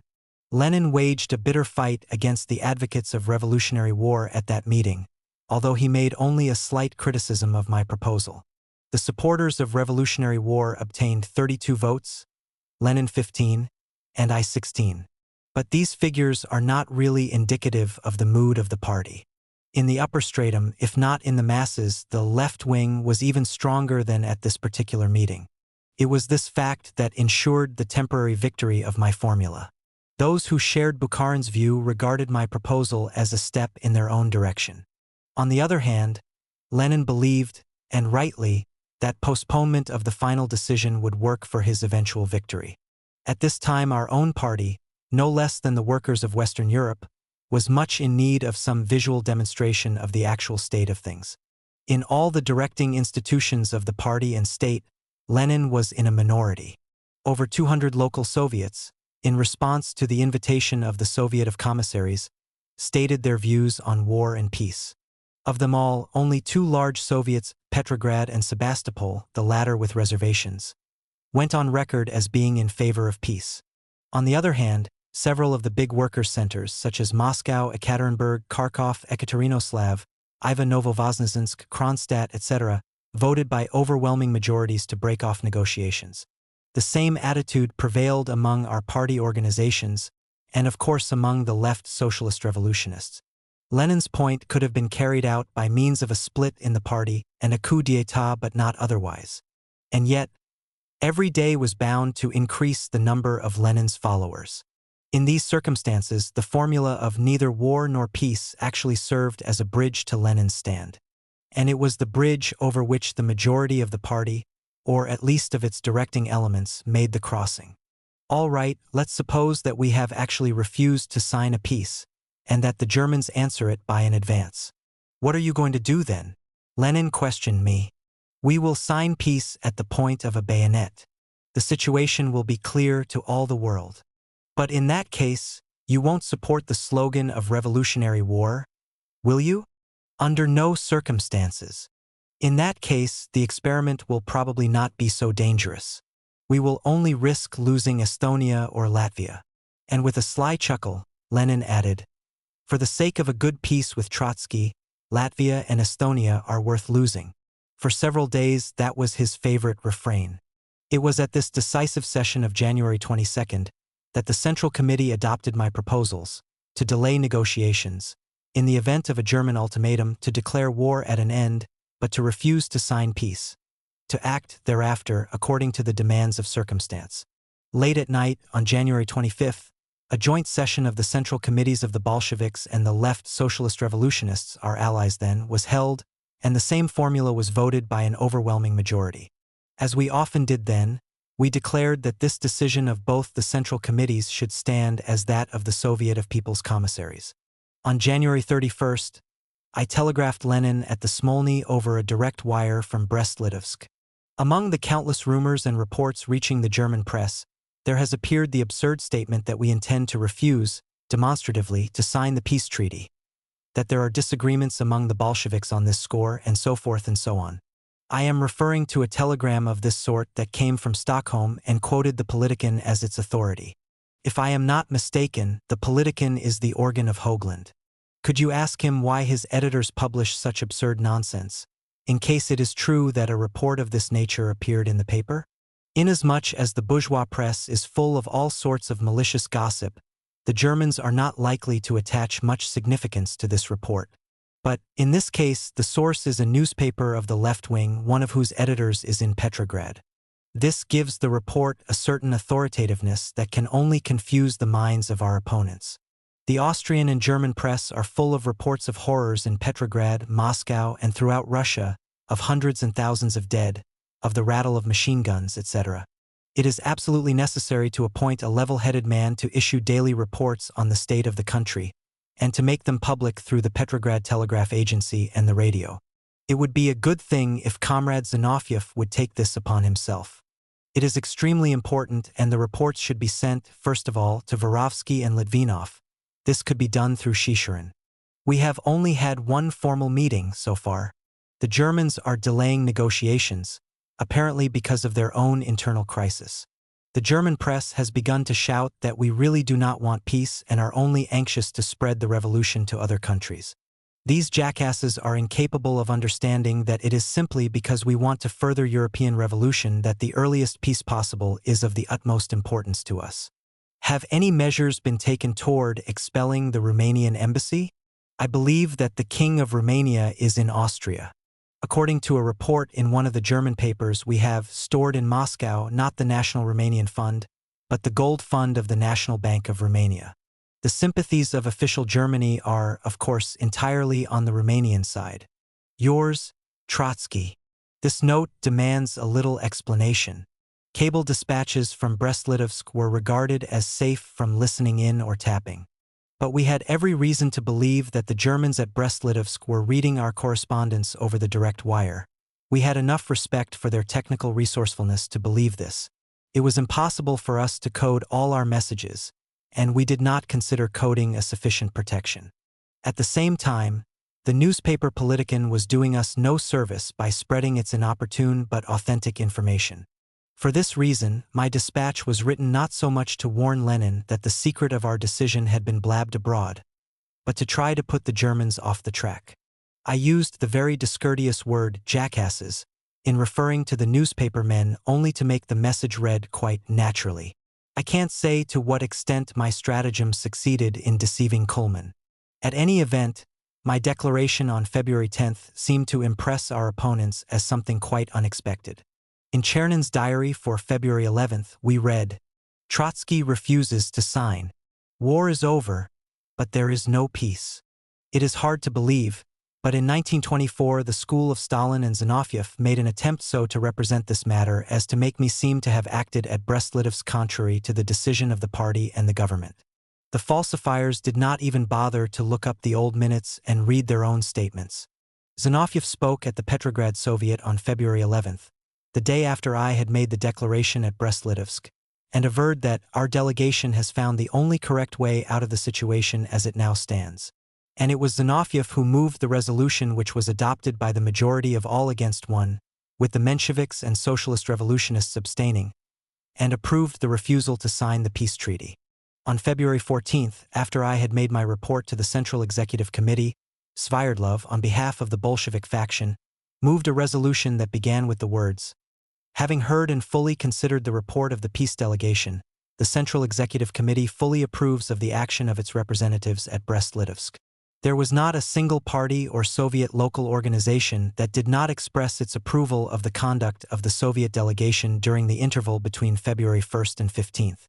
At the Party Congress in March 1918, Zinoviev declared, "Trotsky is right when he says that he acted in accordance with the decision of the majority of the Central Committee." No one tried to deny that. Lastly, Lenin himself reported at the same Congress that, at the Central Committee, a decision was adopted not to sign peace.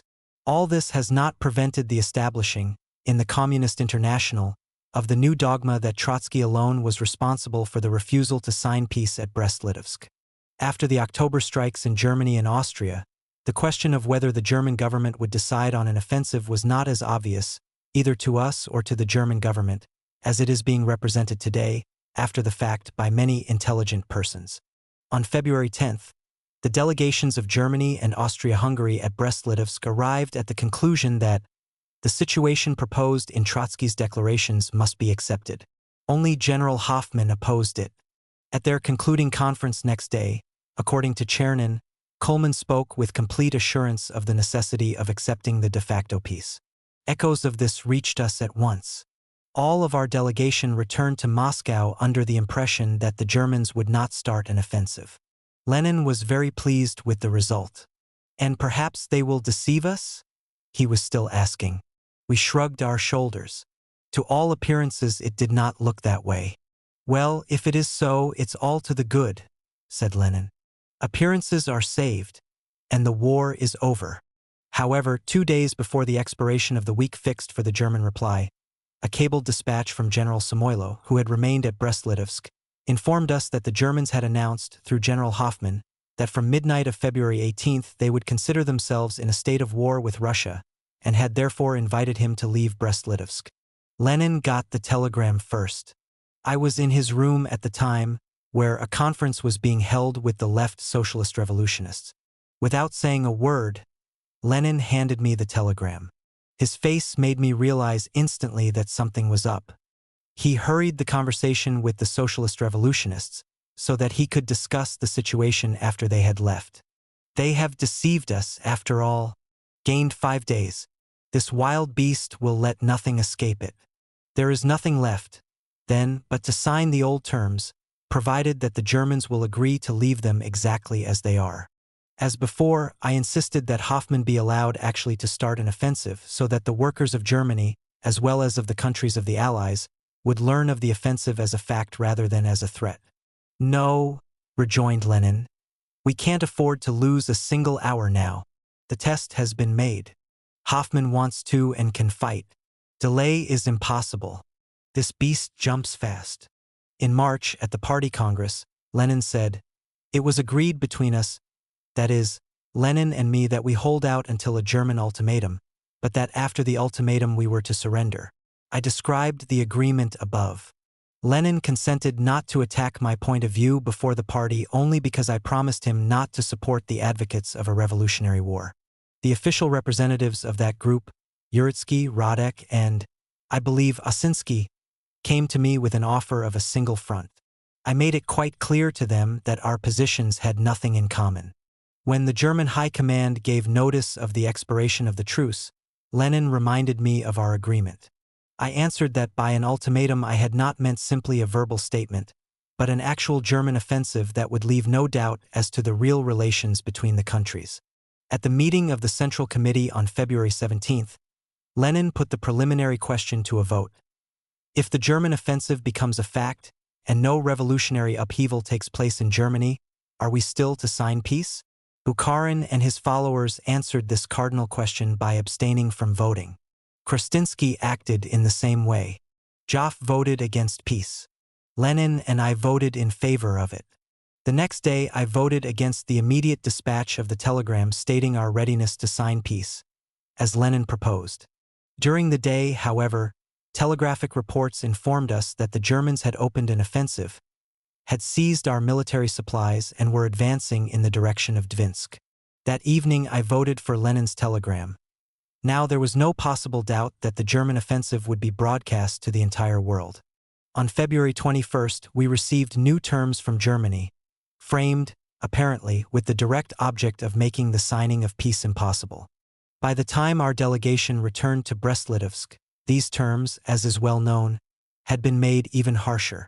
All of us, including Lenin, were of the impression that the Germans had come to an agreement with the Allies about crushing the Soviets, and that a peace on the Western Front was to be built on the bones of the Russian Revolution. If this was true, it was obvious that no concessions from us would have been of any use. The developments in Finland and the Ukraine tipped the scales strongly in favor of war. Every hour brought something unfavorable. The news of a German landing in Finland and of the routing of the Finnish workers reached us. I met Lenin in the corridor near his room. He was terribly excited. Never before had I seen him like that, nor did I again. "Yes, we shall have to fight," he said. "Though we have nothing to fight with. There does not seem to be any other way out." But 10 or 15 minutes later, when I called at his room, he said, "No, we must not change our policy.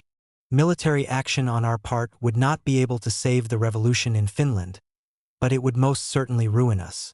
We will help the Finnish workers in every way we can, but we must do it without abandoning peace. I am not sure that this will save us now, but at any rate it is the only way in which salvation is still possible." I was very skeptical about the possibility of securing peace even at the price of complete capitulation. But Lenin decided to try the capitulation idea to the utmost. Since he had no majority in the Central Committee, and the decision depended on my vote, I abstained from voting to ensure for him the majority of one vote. I stated this explicitly when I explained my reasons for not voting. If the surrender should fail to obtain peace for us, I reasoned, we would straighten out our party front in armed defense of the revolution thrust on us by the enemy. "It seems to me," I told Lenin privately, "that it would be politically wise if I submitted my resignation as Commissary for Foreign Affairs." "What for?" "I hope that we aren't going to introduce these parliamentarian methods. But my resignation would imply, for the Germans, a radical change in our policy, and would strengthen their confidence in our willingness actually to sign the peace treaty this time." "There is something in that," Lenin answered, thinking it over. "That is a serious political reason." On the 22nd of February, at the meeting of the Central Committee, I reported that the French military mission had conveyed the French and English offers to help us in a war with Germany. I expressed myself as in favor of accepting the offer on condition, of course, that we be completely independent in matters of foreign policy. Bukharin insisted that it was inadmissible for us to enter into any arrangements with the imperialists.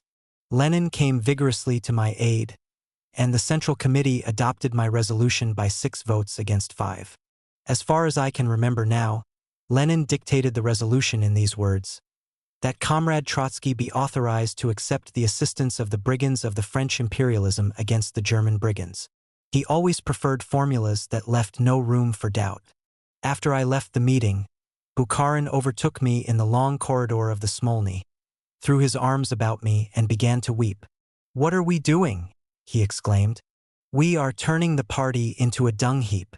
Bukharin is generally ready with his tears and likes realistic expressions. But at this time the situation was becoming really tragic. The revolution was between the hammer and the anvil. On March 3rd, our delegation signed the peace treaty without even reading it. Forestalling many of the ideas of Clemenceau, the Brest-Litovsk peace was like the hangman's noose. On March 22nd, the treaty was ratified by the German Reichstag. The German Social Democrats gave their approval in advance to the future principles of Versailles. The independents voted against it. They were just beginning to describe the feudal curve that eventually brought them back to their starting point. Reviewing the way already covered at the 7th Congress of the Party, March 1918, I described my position with detail and clarity enough. Had we really wanted to obtain the most favorable peace, we would have agreed to it as early as last November. But no one, except Zinoviev, raised his voice to do it. We were all in favor of agitation, of revolutionizing the working classes of Germany, Austria-Hungary, and all of Europe. But all our previous negotiations with the Germans had revolutionary significance only insofar as they were received as genuine. I had already reported to the Bolshevik faction of the All-Russian Congress of Soviets how the former Austrian minister, Gratz, said that the Germans only needed some pretext to present us with an ultimatum.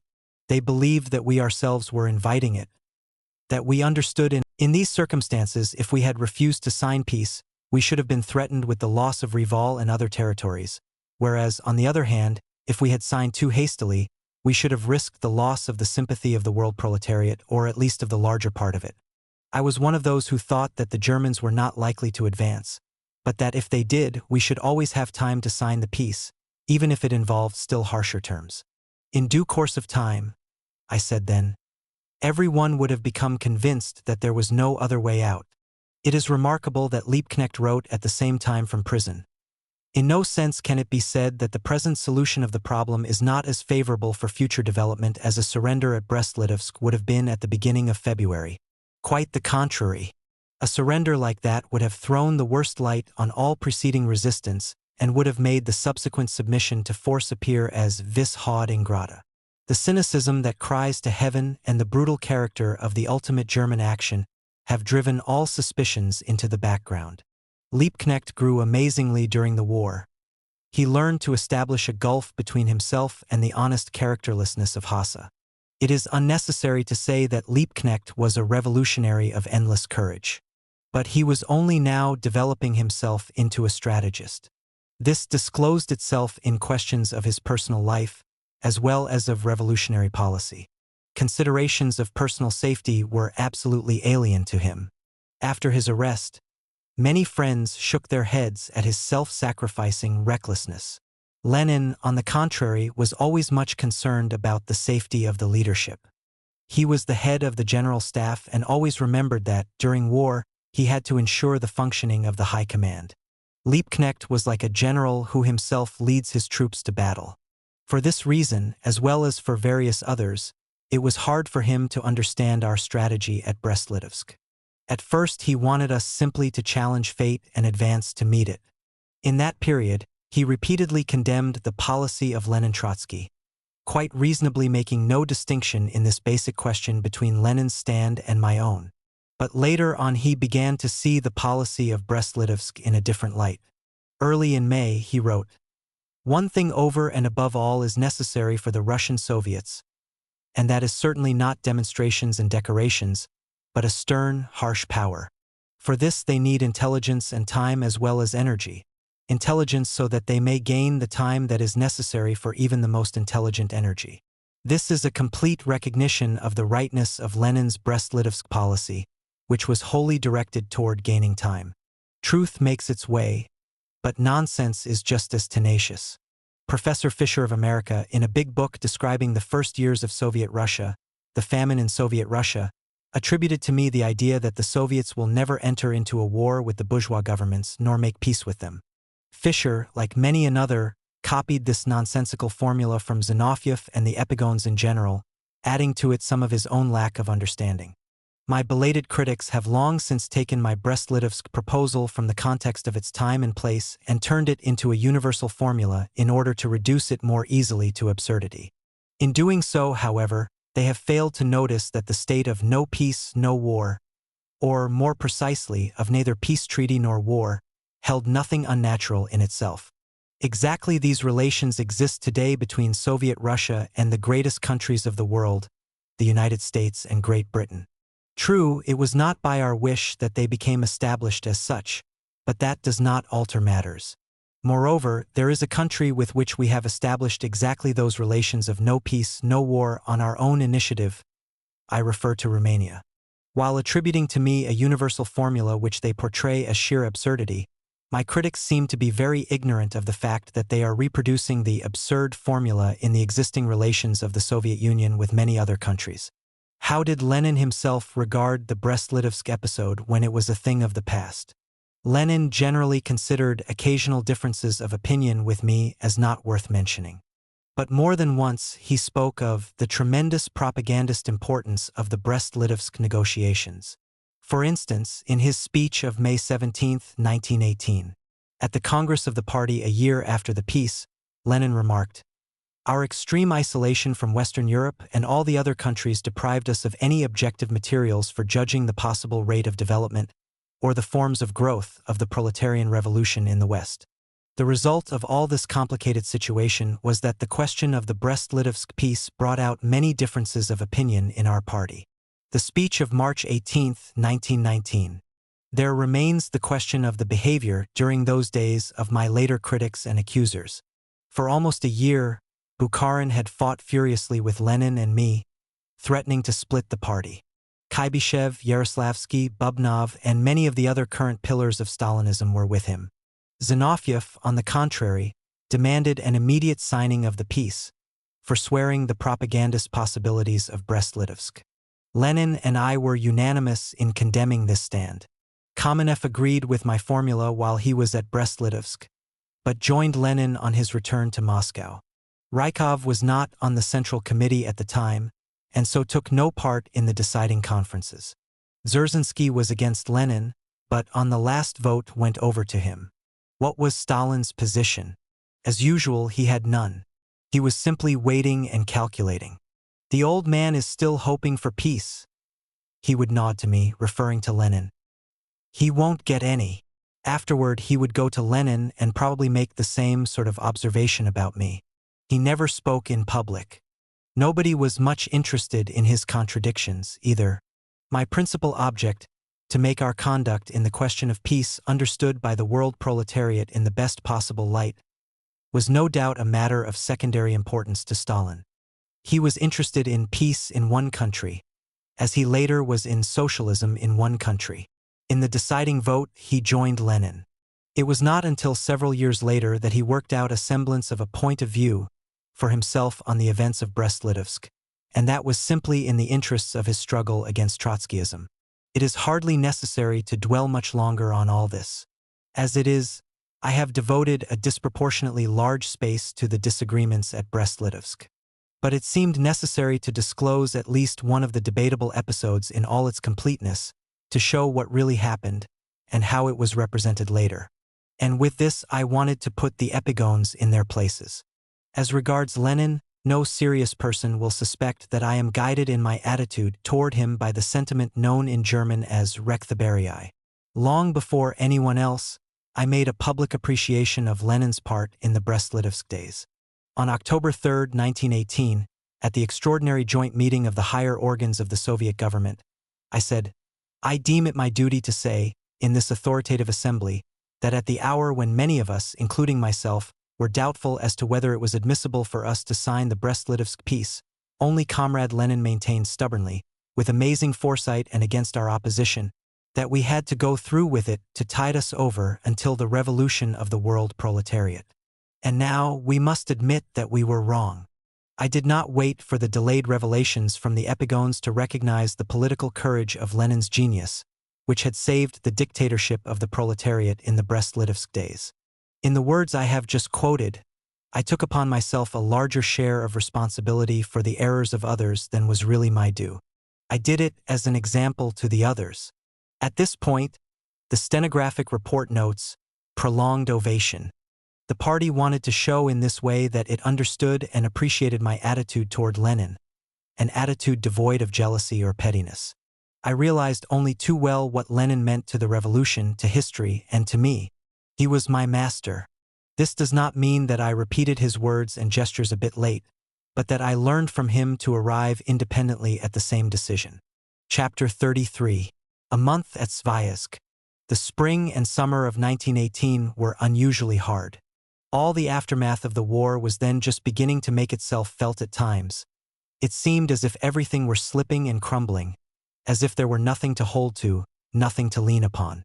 One wondered if a country so despairing, so economically exhausted, so devastated, had enough sap left in it to support a new regime and preserve its independence. There was no food. There was no army. The railways were completely disorganized. The machinery of state was just beginning to take shape. Conspiracies were being hatched everywhere. In the West, the Germans occupied Poland, Lithuania, Latvia, White Russia, and a large section of Great Russia. Pskov was in their hands. The Ukraine became an Austro-German colony.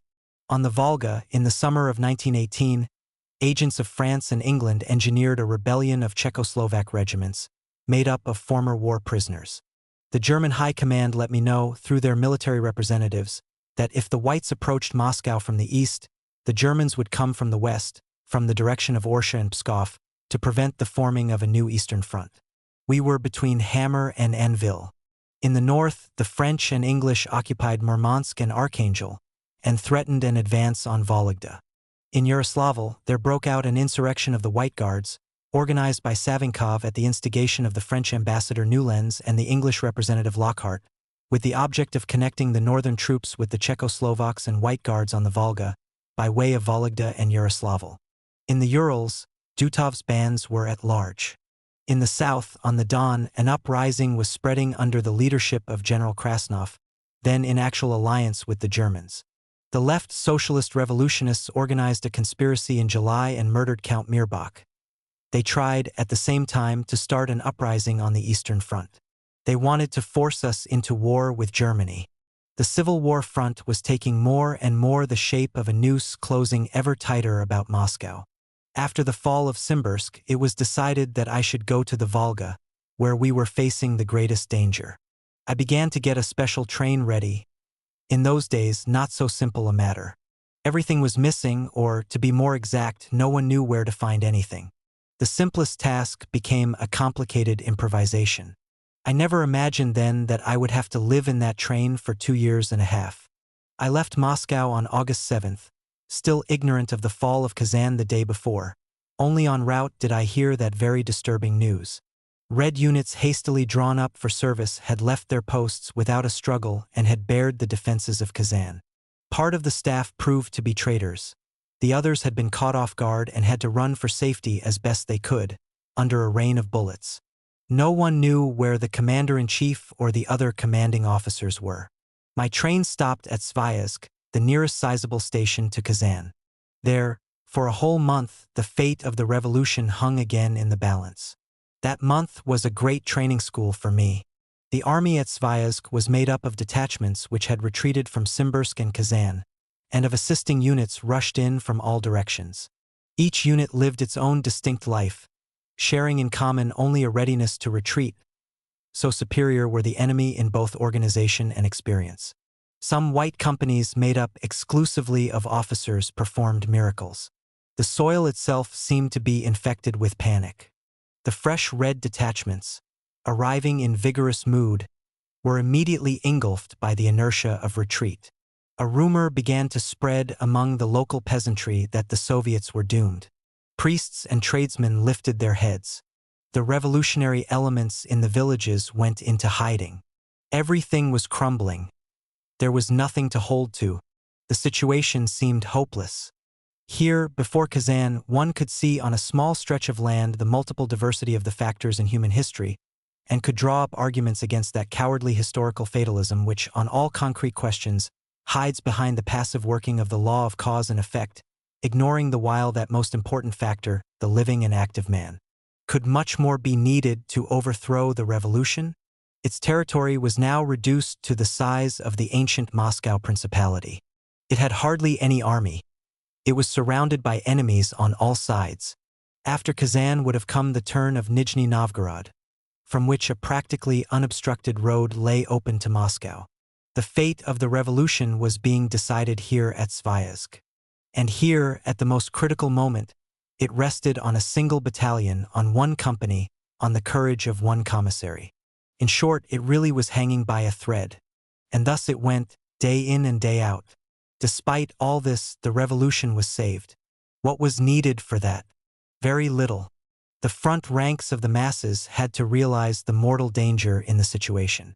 The first requisite for success was to hide nothing, our weakness least of all. Not to trifle with the masses but to call everything by its right name. The revolution was still very irresponsible. The October victory had been won very easily.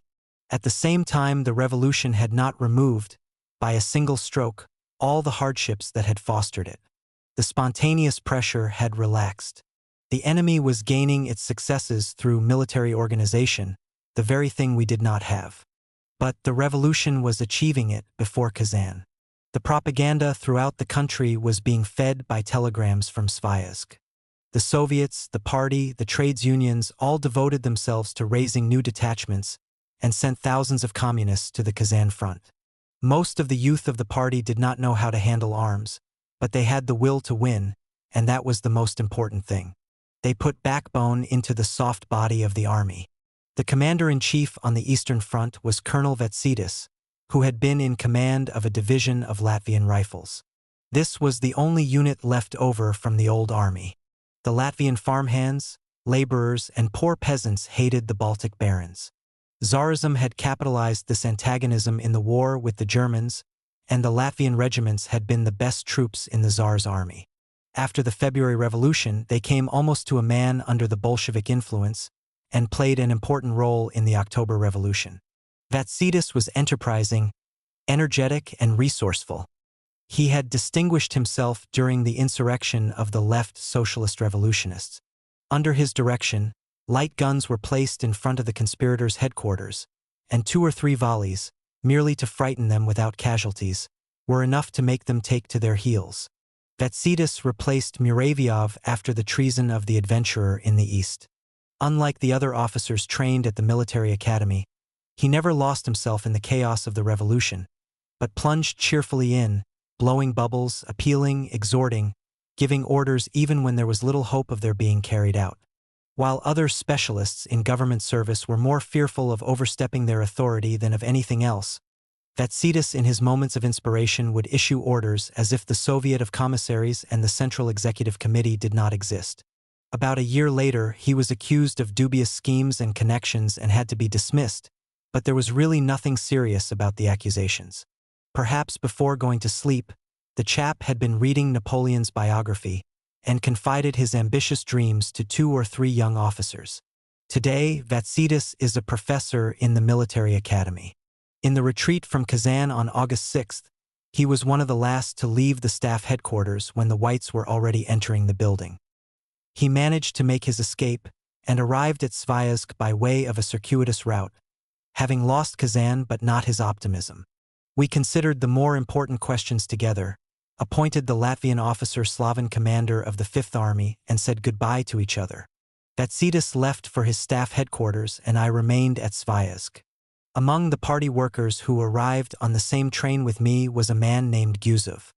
He was called an old Bolshevik because of his share in the revolution of 1905. He had retired to bourgeois life for the next 10 years, but, like many others, returned to revolution in 1917. Later Lenin and I removed him from military work because of some petty intrigues, and he was immediately picked up by Stalin. His special vocation today is chiefly that of falsifying the history of the Civil War, for which his main qualification is his apathetic cynicism. Like the rest of the Stalin school, he never looks back over what he has written or said before. At the beginning of 1924, when the campaign against me was already quite overt, Yusuf played his role of phlegmatic slanderer. But the memory of those days at Sviazhsk, despite the 6 intervening years, was still too fresh, and acted as a check on even him. This is what he said then of the events before Kazan. The arrival of Comrade Trotsky worked a decisive change in the situation. In Comrade Trotsky's train to the obscure station of Sviazhsk, there came a firm will to victory, a new sense of initiative, and resolute pressure in all phases of the army work. From the very first days, everyone began to feel that some abrupt change had taken place, not only at the station, the active campaign headquarters of the political section and the army supply staff, crammed with the supply trains of countless regiments, but even in army units stationed about 15 versts away. It was first apparent in the matter of discipline. Comrade Trotsky's harsh methods were most expedient and necessary for that period of undisciplined and irregular warfare. Persuasion counted for nothing, and there was no time for it. And so, during the 25 days that Comrade Trotsky spent at Sviazhsk, a tremendous amount of work was done, with the result that the disorganized and demoralized units of the Fifth Army were changed into the fighting units that later recaptured Kazan. Treason had nests among the staff and the commanding officers. In fact, everywhere. The enemy knew where to strike and almost always did so with certainty. It was discouraging. Soon after my arrival, I visited the frontline batteries. The disposition of the artillery was being explained to me by an experienced officer, a man with a face roughened by wind and with impenetrable eyes. He asked for permission to leave me for a moment, to give some orders over the field telephone. A few minutes later, 2 shells dropped, forkwise, 50 steps away from where we were standing. A third dropped quite close to us. I had barely time to lie down, and was covered with earth. The officer stood motionless some distance away, his face showing pale through his tan. Strangely enough, I suspected nothing at the moment. I thought it was simply an accident. 2 years later, I suddenly remembered the whole affair, and, as I recalled it in its smallest detail, it dawned on me that the officer was an enemy, and that through some intermediate point he had communicated with the enemy battery by telephone, and had told them where to fire. He ran a double risk of getting killed along with me by a white shell, or of being shot by the Reds. I have no idea what happened to him later.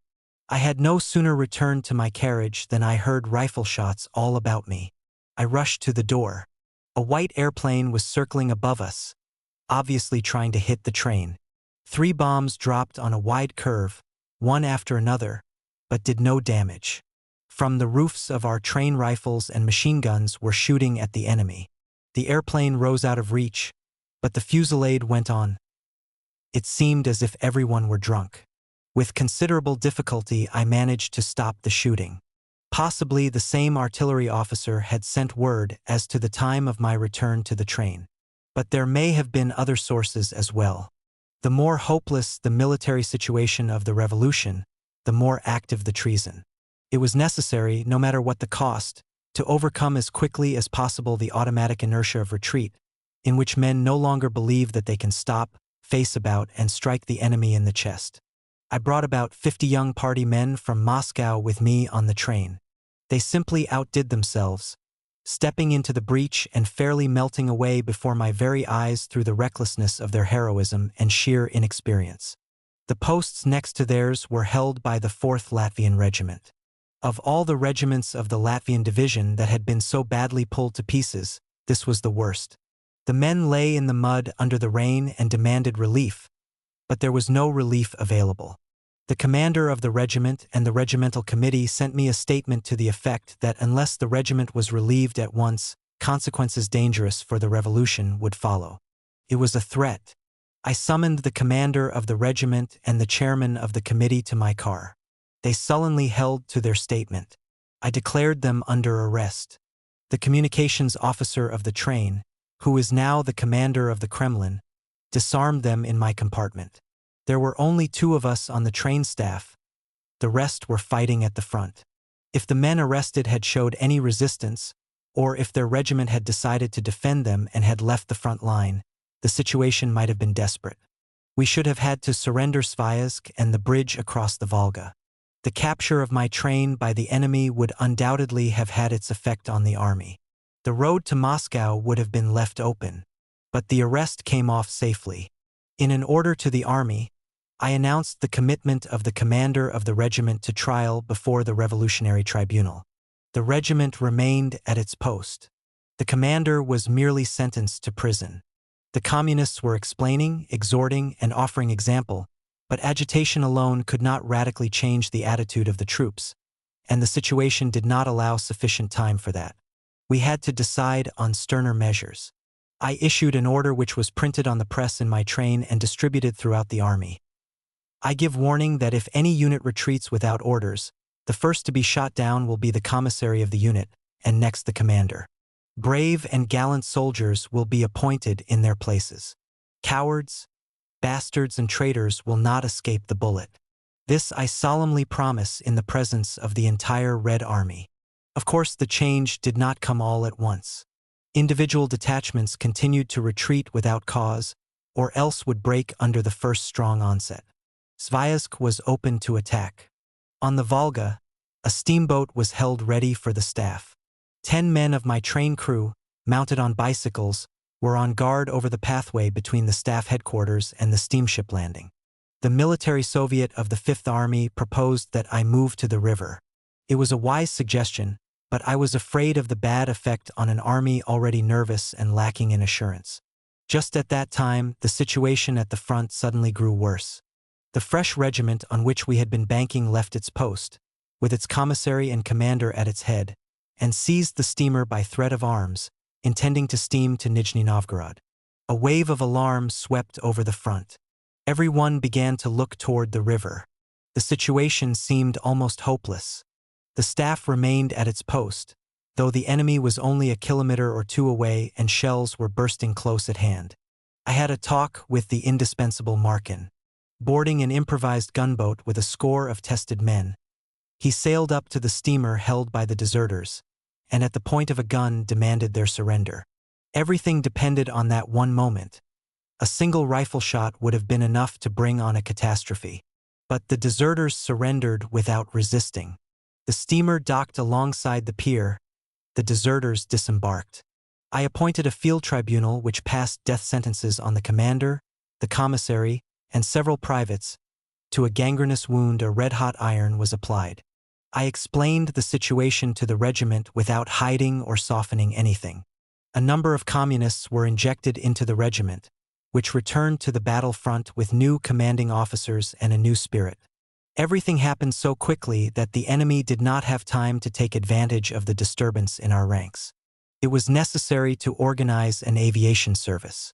I called up an engineer pilot, Akashev, who, though an anarchist by conviction, was working with us.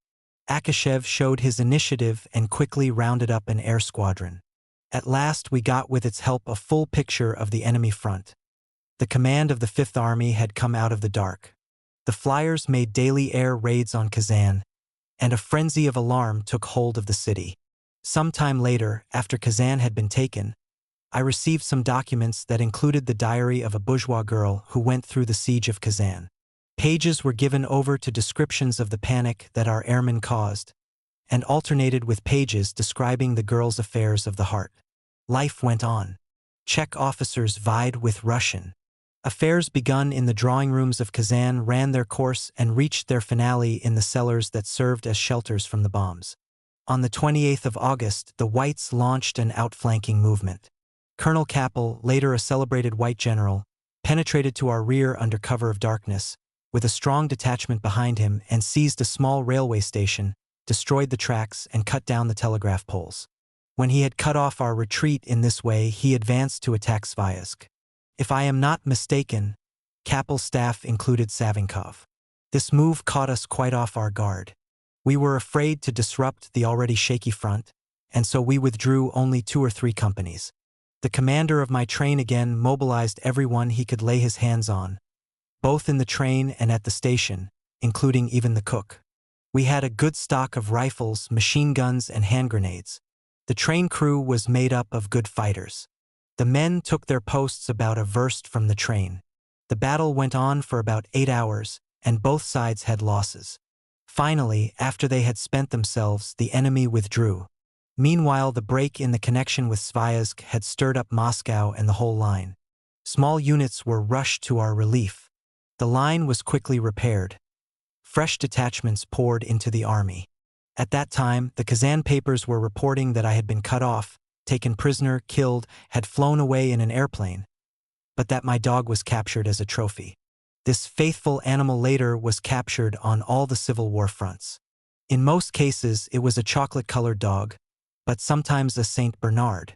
I got off all the cheaper because I never had any dog. While I was making the rounds of the staff quarters at 3 o'clock in the morning, on the most critical night at Sviazhsk, I heard a familiar voice from the staff room saying, "He will play this game until he is taken prisoner and will ruin himself and all of us. You mark my words." I stopped at the threshold. There, facing me, were 2 young officers of the general staff, sitting at a table and poring over a map. The man who was speaking stood with his back to me, bent over the table. He must have read something like alarm on his companions' faces, for he turned sharply around toward the door. It was Blagonerov, former lieutenant in the Tsar's army, a young Bolshevik. An expression of mingled terror and shame seemed to freeze on his face.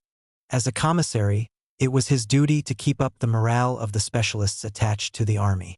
Instead of that, here he was, at this critical moment, stirring them against me and actually suggesting that they desert. I had caught him red-handed, and I could scarcely believe my eyes or ears. During 1917, Blagonerov had proved himself a fighting revolutionary. He was the commissary of the Peterpol fortress during the revolution, and later on he took part in the suppression of the military students' uprising. I entrusted him with important commissions during the Smolny period, and he carried them out well. "Out of such a lieutenant," I had once said jokingly to Lenin, "even a Napoleon may come some day. He even has the right name for it. Blagonerov, almost like Bonaparte." Lenin laughed at this unexpected comparison. Then he grew thoughtful, and with his cheekbones bulging even more, said very seriously, almost threateningly, "Well, I think we'll manage the Bonapartes, don't you? Everything is in the hands of God." I answered him in jest. It was this same Blagonerov whom I had sent to the east when the people there had been asleep to the treachery of Muravyov. When, in Lenin's reception room in the Kremlin, I explained his task to Blagonerov, he answered as if he were depressed. "The whole point of the thing is that the revolution has entered upon a decline. That was in the middle of 1918. Is it possible that you are spent so quickly?" I asked him indignantly. Blagonerov pulled himself up, changed his tone, and promised to do everything that needed to be done. I was reassured. And now I had caught him on the verge of downright treason at our most critical time. We walked into the corridor so that we need not discuss it in front of the officers. Blagonerov was pale and trembling, with his hand raised to his cap. "Please don't commit me to the tribunal," he kept repeating despairingly. "I will earn my reprieve if you send me into the lines as a private." My prophecy had not come true. Here was my candidate for a Napoleon standing before me like a wet hen. He was dismissed from his post and sent to do less responsible work. Revolution is a great devourer of men and character. It leads the brave to their destruction and destroys the souls of those who are less hardy. Today, Blagonerov is a member of the ruling staff of the State Political Board, GPU, and one of the pillars of the present regime. He must have learned to hate the permanent revolution when he was still at Sviazhsk. The fate of the revolution was trembling in the balance between Sviazhsk and Kazan. No retreat was open except into the Volga. The Revolutionary Soviet of the Army informed me that the problem of my safety at Sviazhsk restricted the freedom of their action, and demanded that I move at once aboard a ship on the river. They were entitled to make this demand. From the outset, I had made it a rule that my presence at Sviazhsk should in no way embarrass or restrict the high command of the army. I stuck to this rule all through my stops at various fronts. So I complied with the demand and moved over to the river, Not, however, to the passenger steamer that had been made ready for me, but to a torpedo boat. For small torpedo boats had been brought up to the Volga, with great difficulty, by way of the Mariinsk Canal system. By that time, a few of the river steamers also had been armed with guns and machine guns. The flotilla, under the command of Raskolnikov, was planning a raid on Kazan that night. It had to pass two high headlands on which the Whites had mounted their batteries. Beyond the headlands, the river curved and broadened out, and there the enemy's flotilla was stationed. On the opposite bank, Kazan lay open. The plan was to pass the headlands under cover of darkness, destroy the enemy's flotilla and shore batteries, and shell the city. The flotilla set out in battle formation with lights out, like a thief in the night. Two old Volga pilots, both with thin little beards, stood next to the captain. Having been forced to come aboard, they were in mortal fear every minute, and were hating us and cursing their fate, trembling the while like aspens. Now everything depended on them. The captain reminded them from time to time that he would shoot both of them on the spot if they drove the ship aground. We had just come abreast of the headland, rising dimly out of the dark, when a shot from a machine gun lashed across the river like a whip. A gunshot followed it from the hill. We went on silently. Behind us, from below, answering shots followed. Several bullets drummed on the iron sheet that protected us to the waist on the captain's bridge. We crouched, and the boatswains shrank down, searching the darkness with piercing eyes and exchanging words in tense whispers with the captain. Once past the headland, we entered the reach. Beyond us, on the opposite shore, the lights of Kazan were visible. Heavy firing was going on behind us, from above and below. Not more than 200 yards away at the right, under cover of the hilly banks, the enemy flotilla was lying, the boats looming up as a vague mass. Raskolnikov ordered the guns to open fire on the boats. The metal body of our torpedo boat groaned and shrieked with the first shot from its own gun. We were moving in jerks, as if that iron womb were giving birth to shells in grinding pain. Suddenly the darkness of the night was stripped naked by a flare. One of our shells had set fire to an oil barge. An unexpected, unwelcome, but resplendent torch rose above the Volga. Now we began to fire at the pier. We could see the guns on it clearly, but they did not answer. The gunners apparently had simply fled. The whole expanse of river was lit up. There was no one behind us. We were alone. The enemy's artillery obviously had cut off the passage of the rest of our boats. Our torpedo boat stood out on that bright river like a fly on a white plate. In another moment we would find ourselves under the crossfire from the headlands and the pier. It gave one the creeps. And on top of this, we lost control of our boat.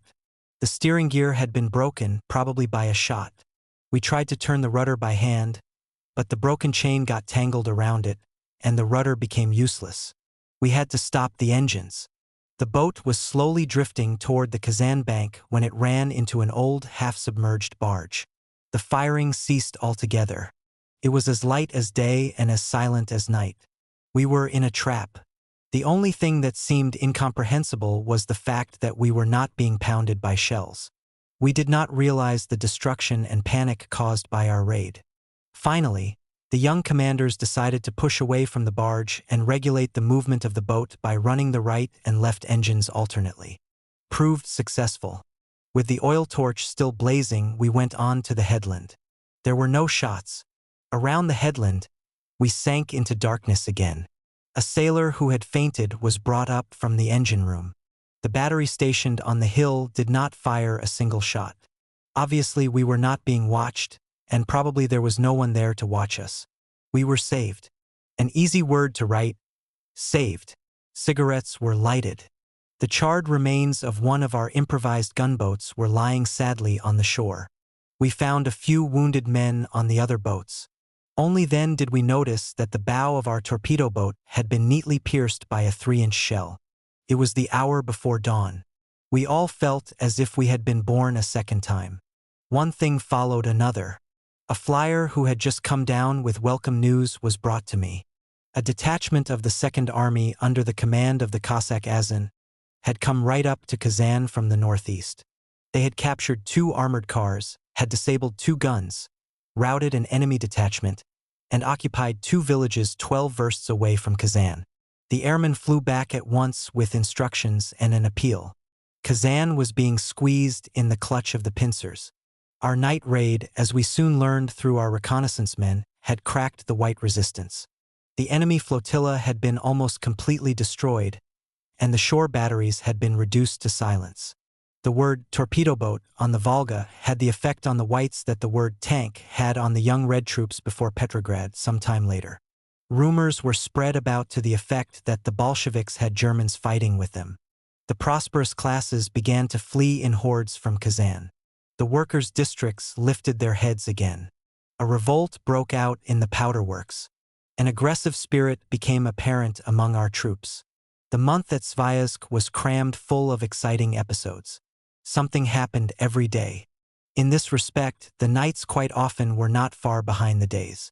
It was the first time that war had unrolled before me so intimately. This was a small war. On our side, there were only about 25,000 to 30,000 men engaged. But the small war differed from a big one only in scale. It was like a living model of a war. That is why its fluctuations and surprises were felt so directly. The small war was a big school.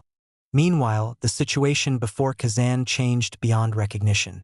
Heterogeneous detachments became regular units, buttressed by worker communists from Petrograd, Moscow, and other places. The regiments stiffened up. Inside the units, the commissaries acquired the importance of revolutionary leaders, of direct representatives of the dictatorship. The tribunals demonstrated to everyone that revolution, when threatened by mortal danger, demands the highest sacrifice. Propaganda, organization, revolutionary example, and repression produced the necessary change in a few weeks. A vacillating, unreliable, and crumbling mass was transformed into a real army. Our artillery had emphatically established its superiority. Our flotilla controlled the river. Our airmen dominated the air. No longer did I doubt that we would take Kazan. Suddenly, on September 1st, I received a code telegram from Moscow. "Come at once. Vladimir Ilyich wounded, how dangerously not yet known. Complete order prevails." August 31st, 1918. Svyerdlov. I left at once. The mood of the party circles in Moscow was sullen and dismal, but they were absolutely unshakable. The best expression of this determination was Svyerdlov. The physicians declared that Lenin's life was not in danger, and promised an early recovery. I encouraged the party with the prospects of success in the east, and returned at once to Sviazhsk. Kazan was taken on September 10th. 2 days later, Simbirsk was occupied by our First Army. This was no surprise to me. The commander of the First Army, Tukhachevsky, had promised at the end of August that he would take Simbirsk not later than September 12th. When the town was taken, he sent a telegram. Order carried out. Simbirsk taken. Meanwhile, Lenin had been recovering. He sent a jubilant telegram of greetings. Things were improving all along the line. The Fifth Army was now headed by Ivan Nikitich Smirnov. This was vastly important. Smirnov represented the most complete and finished revolutionary type. He had entered the ranks 30 years before, and had neither known nor sought for relief. In the darkest years of the reaction, Smirnov went on digging underground passages. When they caved in, he did not lose heart but began all over again. Ivan Nikitich was always a man of duty. In this respect, a revolutionary resembles a good soldier, and that is why a revolutionary can become a fine one. Obeying only the demands of his own nature, Ivan Nikitich was always a model of firmness and bravery, without that cruelty which so often accompanies them. All the finest workers of the army began to take him as their example. No one was more respected than Ivan Nikitich, wrote Larissa Reisner in her description of the siege of Kazan. One felt that, at the most critical moment, he would be the strongest and the bravest. Smirnov has not a trace of pedantry. He is the most sociable, cheerful, and witty of men. People submit to his authority all the more readily because it is not at all obvious or peremptory, even though quite indisputable. As they grouped themselves about Smirnov, the communists of the Fifth Army formed a separate political family which even today, several years after the liquidation of that Fifth Army, plays a part in the life of the country. A Fifth Army man, in the lexicon of the Revolution, carries a special meaning. It denotes a true revolutionary, a man of duty and, above all, a scrupulous one. With Ivan Nikitic, the men of the Fifth Army, after the termination of the Civil War, transferred all their heroism to economics, and almost without exception found themselves in the ranks of the opposition. Smirnov stood at the head of the military industry, then he held the office of Commissary of Post and Telegraph. Today, he is in exile in the Caucasus. In prisons and in Siberia you will find many of his fellow heroes of the Fifth Army. But revolution is a great devourer of men and character. The latest reports have it that even Smirnov has been broken by the struggle and is preaching surrender. Larissa Reisner, who called Ivan Nikitic the conscience of Sviazhsk, was herself prominent in the Fifth Army, as well as in the revolution as a whole. This fine young woman flashed across the revolutionary sky like a burning meteor, blinding many. With her appearance of an Olympian goddess, she combined a subtle and ironical mind and the courage of a warrior. After the capture of Kazan by the Whites, she went into the enemy camp to reconnoiter, disguised as a peasant woman. But her appearance was too extraordinary, and she was arrested. While she was being cross-examined by a Japanese intelligence officer, she took advantage of an interval to slip through the carelessly guarded door and disappear. After that, she engaged in intelligence work. Later, she sailed on warboats and took part in battles. Her sketches about the Civil War are literature. With equal gusto, she would write about the Ural industries and the rising of the workers in the Ruhr. She was anxious to know and to see all, and to take part in everything. In a few brief years, she became a writer of the first rank. But after coming unscathed through fire and water, this palace of the revolution suddenly burned up with typhus in the peaceful surroundings of Moscow, before she was even 30. One good worker joined another. Under fire, men learned in a week. The army was taking shape magnificently. The lowest ebb of the revolution, the moment of the fall of Kazan, was now behind us.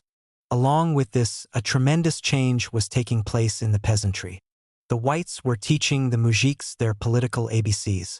During the ensuing 7 months, the Red Army cleared a territory of nearly 1 million square kilometers, with a population of 40 millions.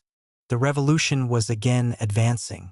When they fled from Kazan, the whites carried away with them the gold reserves of the Republic, which had been stored there since the February offensive of General Hoffman. We recaptured them considerably later, and with them Admiral Kolchak. When I was at last able to take my eyes from Sviazhsk, I observed that certain changes had taken place in Europe. The German army was in a hopeless position. Chapter 34. The Train. Now it is time to speak of the train of the Predrevoyen Soviet. During the most strenuous years of the revolution, my own personal life was bound up inseparably with the life of that train. The train, on the other hand, was inseparably bound up with the life of the Red Army. The train linked the front with the base, solved urgent problems on the spot, educated, appealed, supplied, rewarded, and punished. An army cannot be built without reprisals. Masses of men cannot be led to death unless the army command has the death penalty in its arsenal. So long as those malicious tailless apes that are so proud of their technical achievements, the animals that we call men, will build armies and wage wars, the command will always be obliged to place the soldiers between the possible death in the front and the inevitable one in the rear. And yet armies are not built on fear. The Tsar's army fell to pieces not because of any lack of reprisals. In his attempt to save it by restoring the death penalty, Kerensky only finished it. Upon the ashes of the Great War, the Bolsheviks created a new army. These facts demand no explanation for anyone who has even the slightest knowledge of the language of history. The strongest cement in the new army was the ideas of the October Revolution, and the train supplied the front with this cement.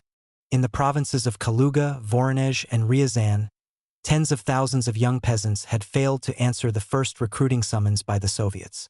The war was going on far from their provinces, the registration of conscripts was inefficient, and consequently the draft to service was not taken seriously. Those who failed to present themselves were known as deserters. It became necessary to launch a strong campaign against these absentees. The War Commissariat of Ryazan succeeded in gathering in some 15,000 of such deserters. While passing through Ryazan, I decided to take a look at them. Some of our men tried to dissuade me. Something might happen, they warned me. But everything went off beautifully. The men were called out of their barracks. "Comrade deserters, come to the meeting. Comrade Trotsky has come to speak to you." They ran out excited, boisterous, as curious as schoolboys. I had imagined them much worse, and they had imagined me as more terrible. In a few minutes, I was surrounded by a huge crowd of unbridled, utterly undisciplined, but not at all hostile men. The comrade deserters were looking at me with such curiosity that it seemed as if their eyes would pop out of their heads. I climbed on a table there in the yard and spoke to them for about an hour and a half. It was a most responsive audience. I tried to raise them in their own eyes. Concluding, I asked them to lift their hands in token of their loyalty to the revolution. The new ideas infected them before my very eyes. They were genuinely enthusiastic. They followed me to the automobile, devoured me with their eyes, not fearfully, as before, but rapturously, and shouted at the tops of their voices. They would hardly let me go. I learned afterward, with some pride, that one of the best ways to educate them was to remind them, "What did you promise Comrade Trotsky?" Later on, regiments of Ryazan deserters fought well at the fronts. I recall to mind the second grade of the St. Paul Real School in Odessa. The 40 boys there did not differ materially from any other group of 40 boys. But when Bernand, with the mysterious cross on his forehead, Superintendent Mayer, Superintendent Wilhelm, Inspector Kaminsky, and Director Schwannebeck struck with all their force at the daring and more critical group of boys, the talebearers and envious dullards promptly reared their heads and led the others after them. Every regiment, every company, comprises men of different qualities. The intelligent and self-sacrificing are in the minority. At the opposite pole is an insignificant number of the completely demoralized, the skulkers, and the consciously hostile. Between these two minorities is a large middle group, the undecided, the vacillating. And when the better elements have been lost in fighting or shoved aside, and the skulkers and enemies gain the upper hand, the unit goes to pieces.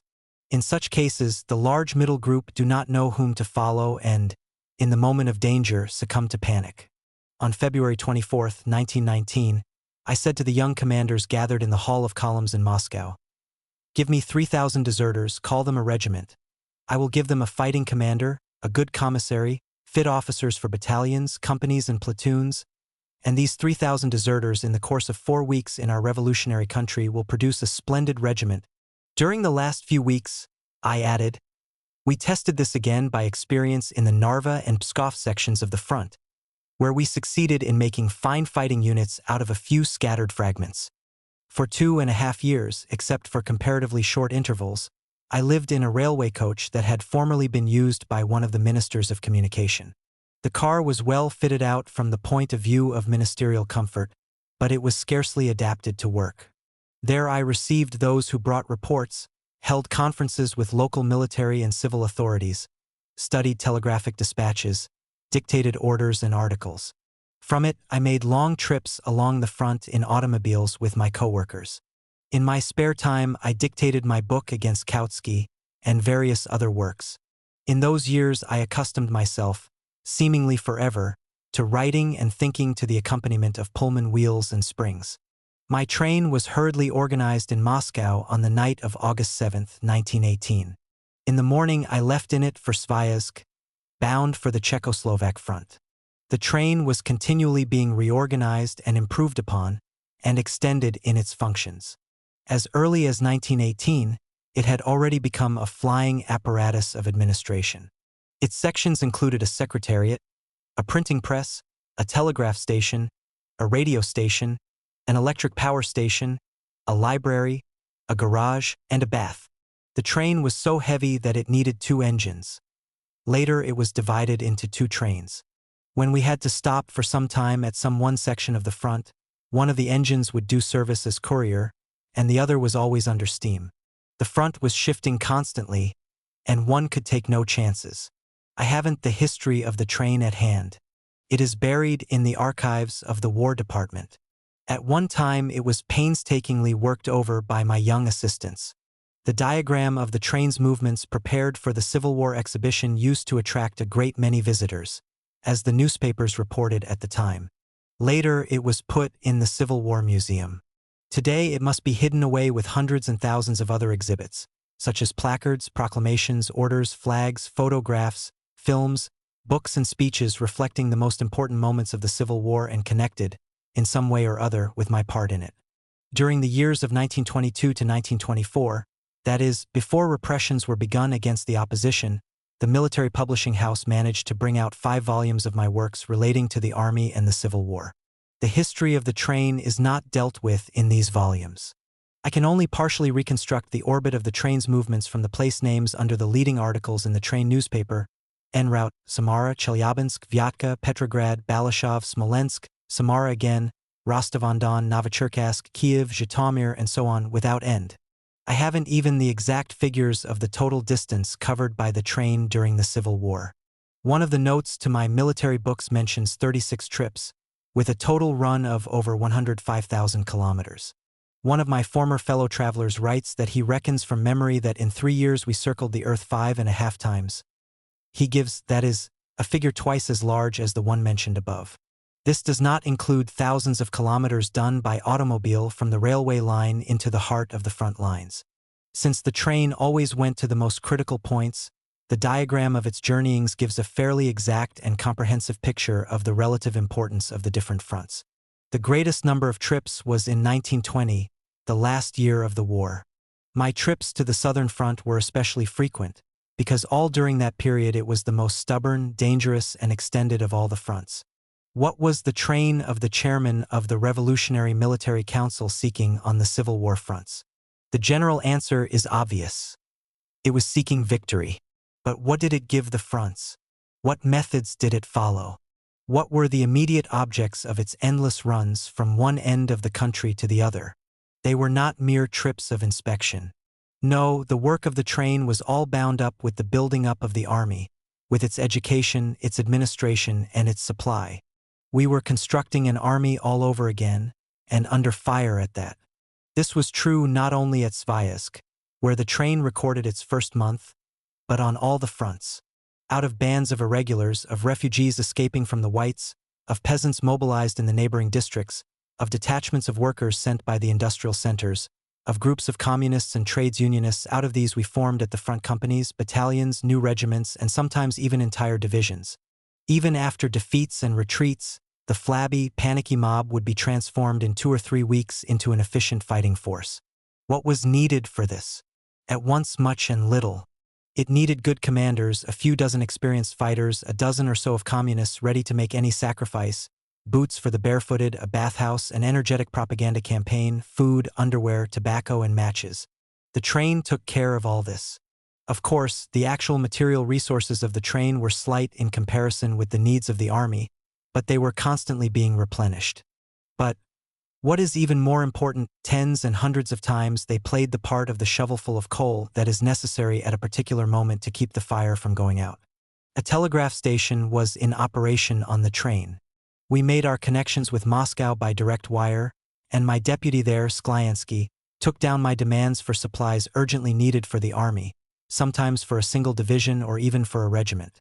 They were delivered with a dispatch that would have been absolutely impossible without my intervention. Of course, this is not exactly a proper way of doing things. A pedant would tell us that in the supply service, as in military departments in general, the most important thing is system. That is absolutely true. I am myself rather inclined to err on the side of pedantry.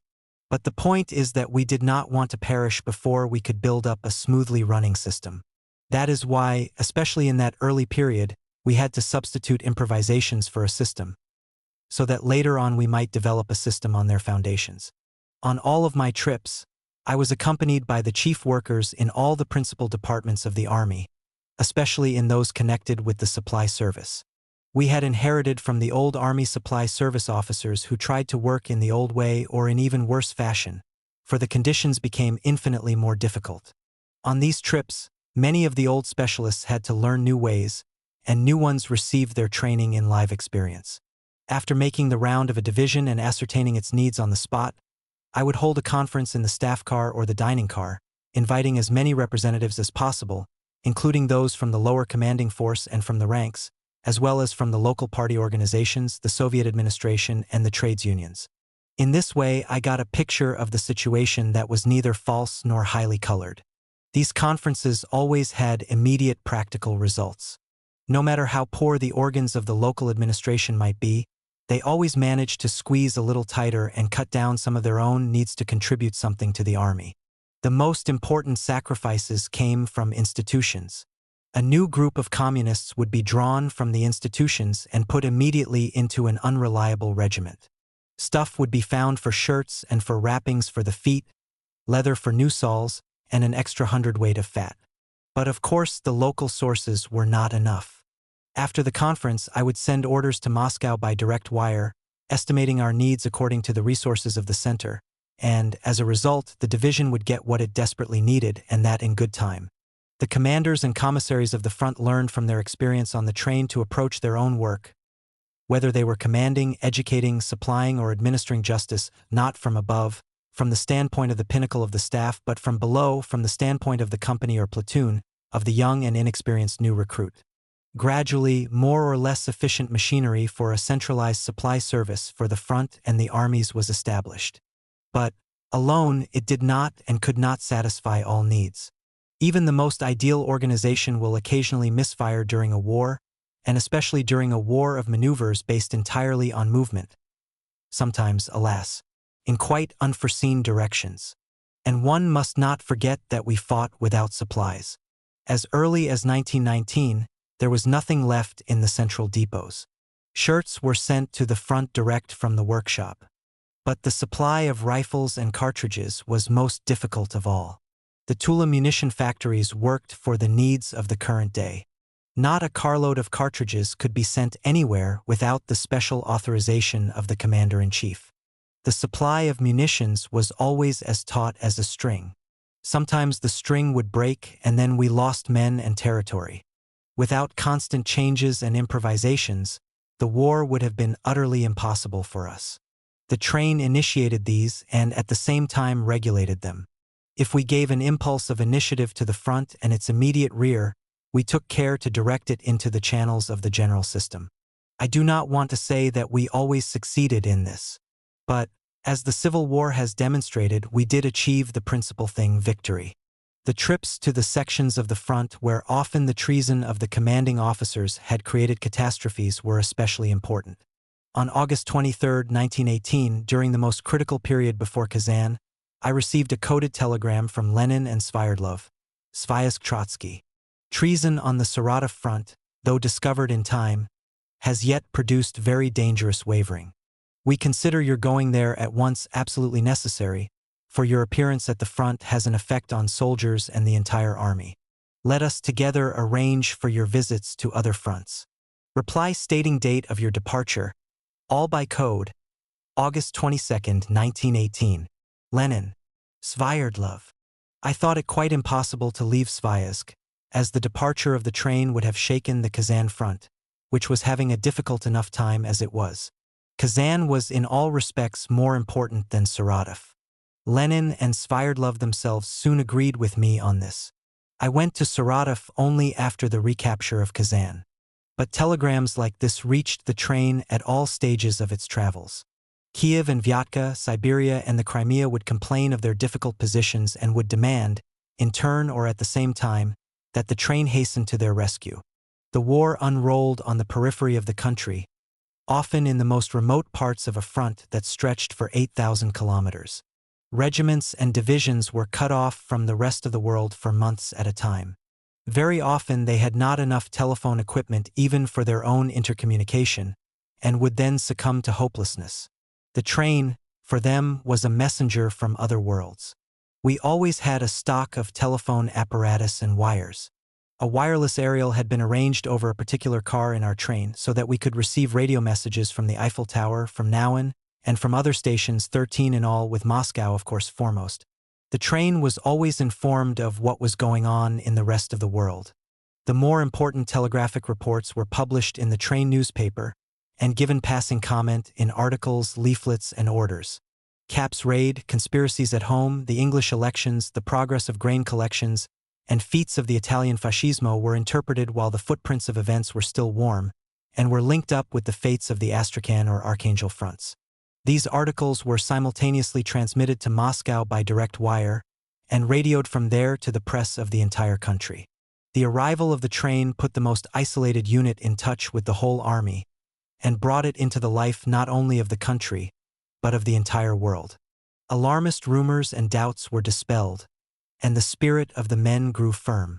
This change of morale would last for several weeks, sometimes until the next visit of the train. In the intervals, members of the Revolutionary Military Council of the front or the army would make trips similar in character, but on a smaller scale. All my work in the train, literary and otherwise, would have been impossible without my assisting stenographers, Glasman and Syrmux, and the younger assistant, Nechayev. They worked all day and all night in the moving train, which, disregarding all rules of safety in the fever of war, would rush over shaken ties at a speed of 70 or more kilometers an hour, so that the map that hung from the ceiling of the car would rock like a swing. I would watch in wondering gratitude the movements of the hand that, despite the incessant jerking and shaking, could inscribe the finely shaped symbols so clearly. When I was handed the typed script half an hour later, no corrections were necessary. This was not ordinary work. It took on a character of heroic sacrifice. Afterward, Glasman and Syrmux paid dearly for their sacrifices in the service of the revolution. Glasman was driven to suicide by the Stalinites, and Syrmux has been shut away in the wilds of Siberia. Part of the train was a huge garage holding several automobiles and a gasoline tank. This made it possible for us to travel away from the railway line for several hundred versts. A squad of picked sharpshooters and machine gunners, amounting to from 20 to 30 men, occupied the trucks and light cars. A couple of hand machine guns had also been placed in my car. A war of movement is full of surprises. On the steppes, we always ran the risk of running into some Cossack band. Automobiles with machine guns ensured one against this, at least when the steppe had not been transformed into a sea of mud. Once during the autumn of 1919 in the province of Voronezh, we could move at a speed of only 3 kilometers an hour. The automobiles sank deep into the black, rain-soaked earth. 30 men had to keep jumping off their cars to push them along. And once, when we were fording a river, we got stuck in midstream. In a rage, I blamed everything on the low-built machine which my excellent chauffeur, an Estonian named Puvi, considered the very best machine in the world.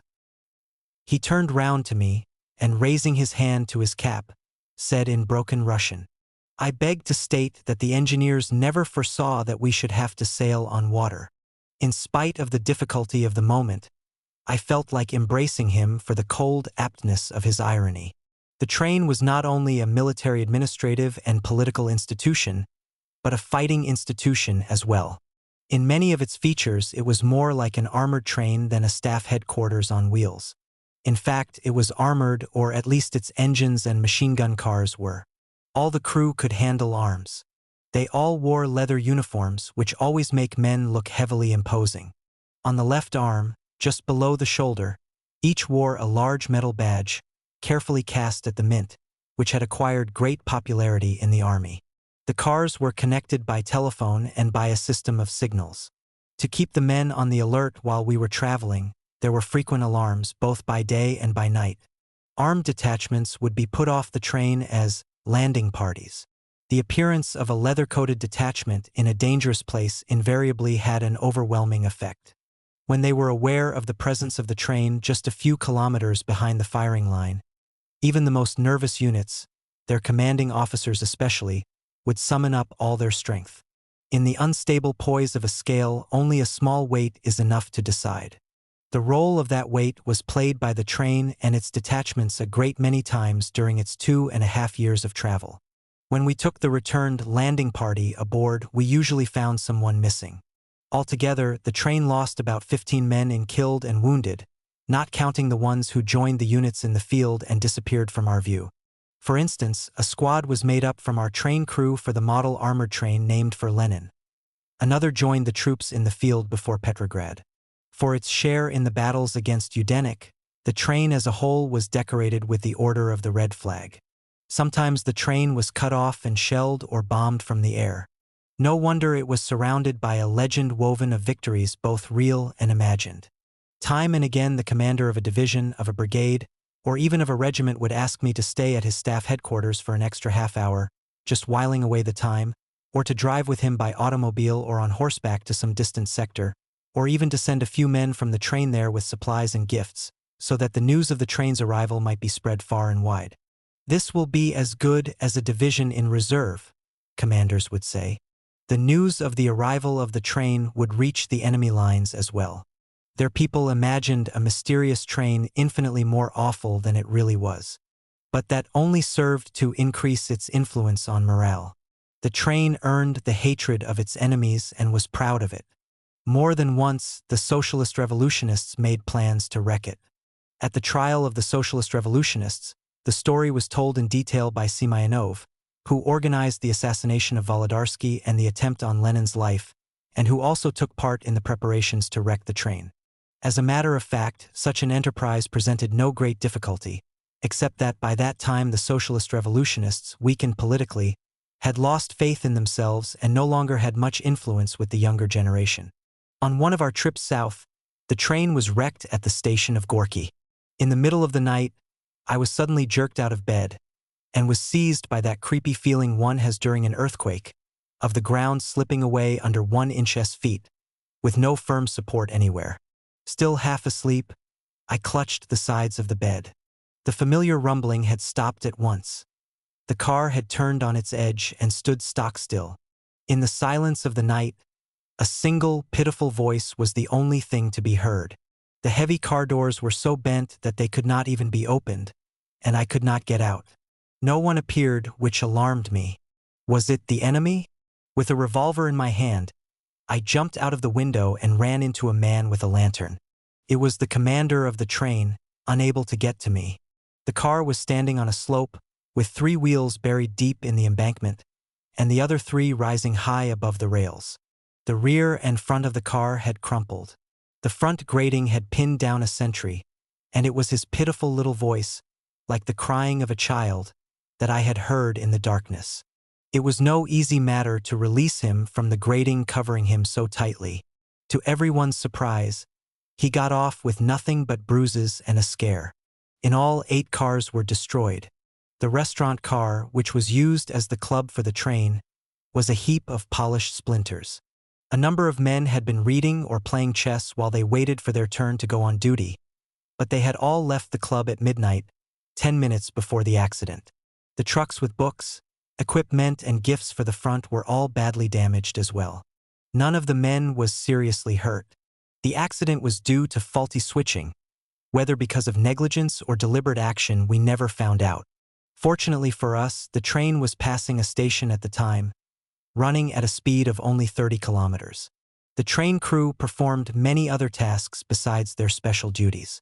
They lent their help in time of famine, during epidemics of disease, in propaganda campaigns, and at international congresses. The train was the honorary head of a rural district and of several children's homes. Its communist local published its own paper, On Guard. Many an incident of adventure and battle is recorded in its pages, but unfortunately this, like many other records, is not in my present traveling archives.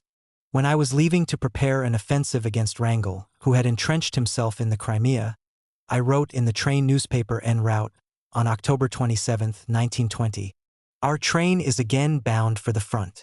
The fighting men of our train were before the walls of Kazan in the grave weeks of 1918, when we were fighting for the control of the Volga. That fight ended long ago. Today the Soviet power is approaching the Pacific Ocean. The fighting men of our train fought gallantly before the walls of Petrograd. Petrograd has been saved and has since been visited by many representatives of the world proletariat. Our train visited the Western Front more than once. Today, a preliminary peace has been signed with Poland. The fighting men of our train were on the steps of the Don when Krasnov and, later, Denikin advanced against Soviet Russia from the south. The days of Krasnov and Denikin are long since past. There now is left only the Crimea, which the French government has made its fortress. The White Guard garrison of this French fortress is under the command of a hired German-Russian general, Baron Wrangel. The friendly family of our train is starting on a new campaign. Let this campaign be the last. The Crimean campaign was actually the last campaign of the Civil War. A few months later, the train was disbanded. From these pages, I send fraternal greetings to all my former comrades in arms. Chapter 35. The Defense of Petrograd. There were 16 armies fighting on the revolutionary fronts of the Soviet Republic. The Great French Revolution had almost as many, 14. And every one of the 16 Soviet armies had its own brief but striking history. The mere mention of the number of any one army is enough to evoke scores of remarkable stories. Each of the armies had its own clear-cut, though ever-changing, physiognomy. The 7th Army held the western approaches to Petrograd. The prolonged standstill had impaired its morale. Its watchfulness became dulled. Its best workers, even whole detachments, were taken away and sent to the more active sectors of the front. For a revolutionary army, which needs constant charges of enthusiasm, marking time almost always ends in mishap and often in disaster. The 7th Army was no exception. In June 1919, an important fort called Krasnaya Gorka, the Red Hill, in the Gulf of Finland, was captured by a detachment of Whites. A few days later, it was recaptured by a force of Red Marines. Then it was discovered that the chief of the staff of the 7th Army, Colonel Lundqvist, was transmitting all information to the Whites. There were other conspirators working hand in glove with him. This shook the army to its very core. In July, General Yudenich was made commander-in-chief of the Northwestern Army of the Whites, and was recognized by Kolchak as his representative. In August, with the aid of England and Estonia, the Russian Northwestern government was established. The English Navy in the Gulf of Finland promised Yudenich its support. Yudenich's offensive was timed for a moment when we were desperately pressed on the other fronts. Denikin had occupied Orel and was threatening Tula, the munitions manufacturing center. From there, it was only a short distance to Moscow. The South demanded all our attention. Just then, the first strong blow from the west threw the 7th Army completely off its balance, and it began to roll back with hardly a show of resistance, abandoning its arms and supplies as it went. The Petrograd leaders, Zinoviev in particular, kept telling Lenin about the enemy's excellent equipment, the automatic rifles, tanks, airplanes, the British monitors on their flanks, and so forth. Lenin concluded that we could fight Yudenich's army of officers, armed with the latest technical devices, only at the cost of denuding and weakening our other fronts, the southern one most of all. But this was impossible, and so, in his opinion, there was only one thing to do: abandon Petrograd and shorten the front line.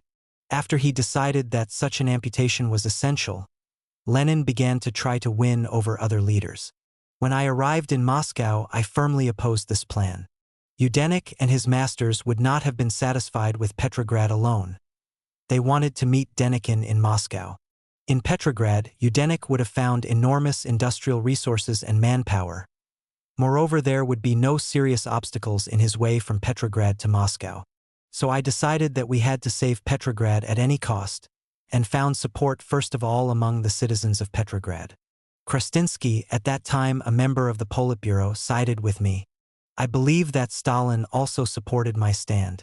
Several times during those 24 hours I attacked Lenin, until he said at last, "Very well, let us try."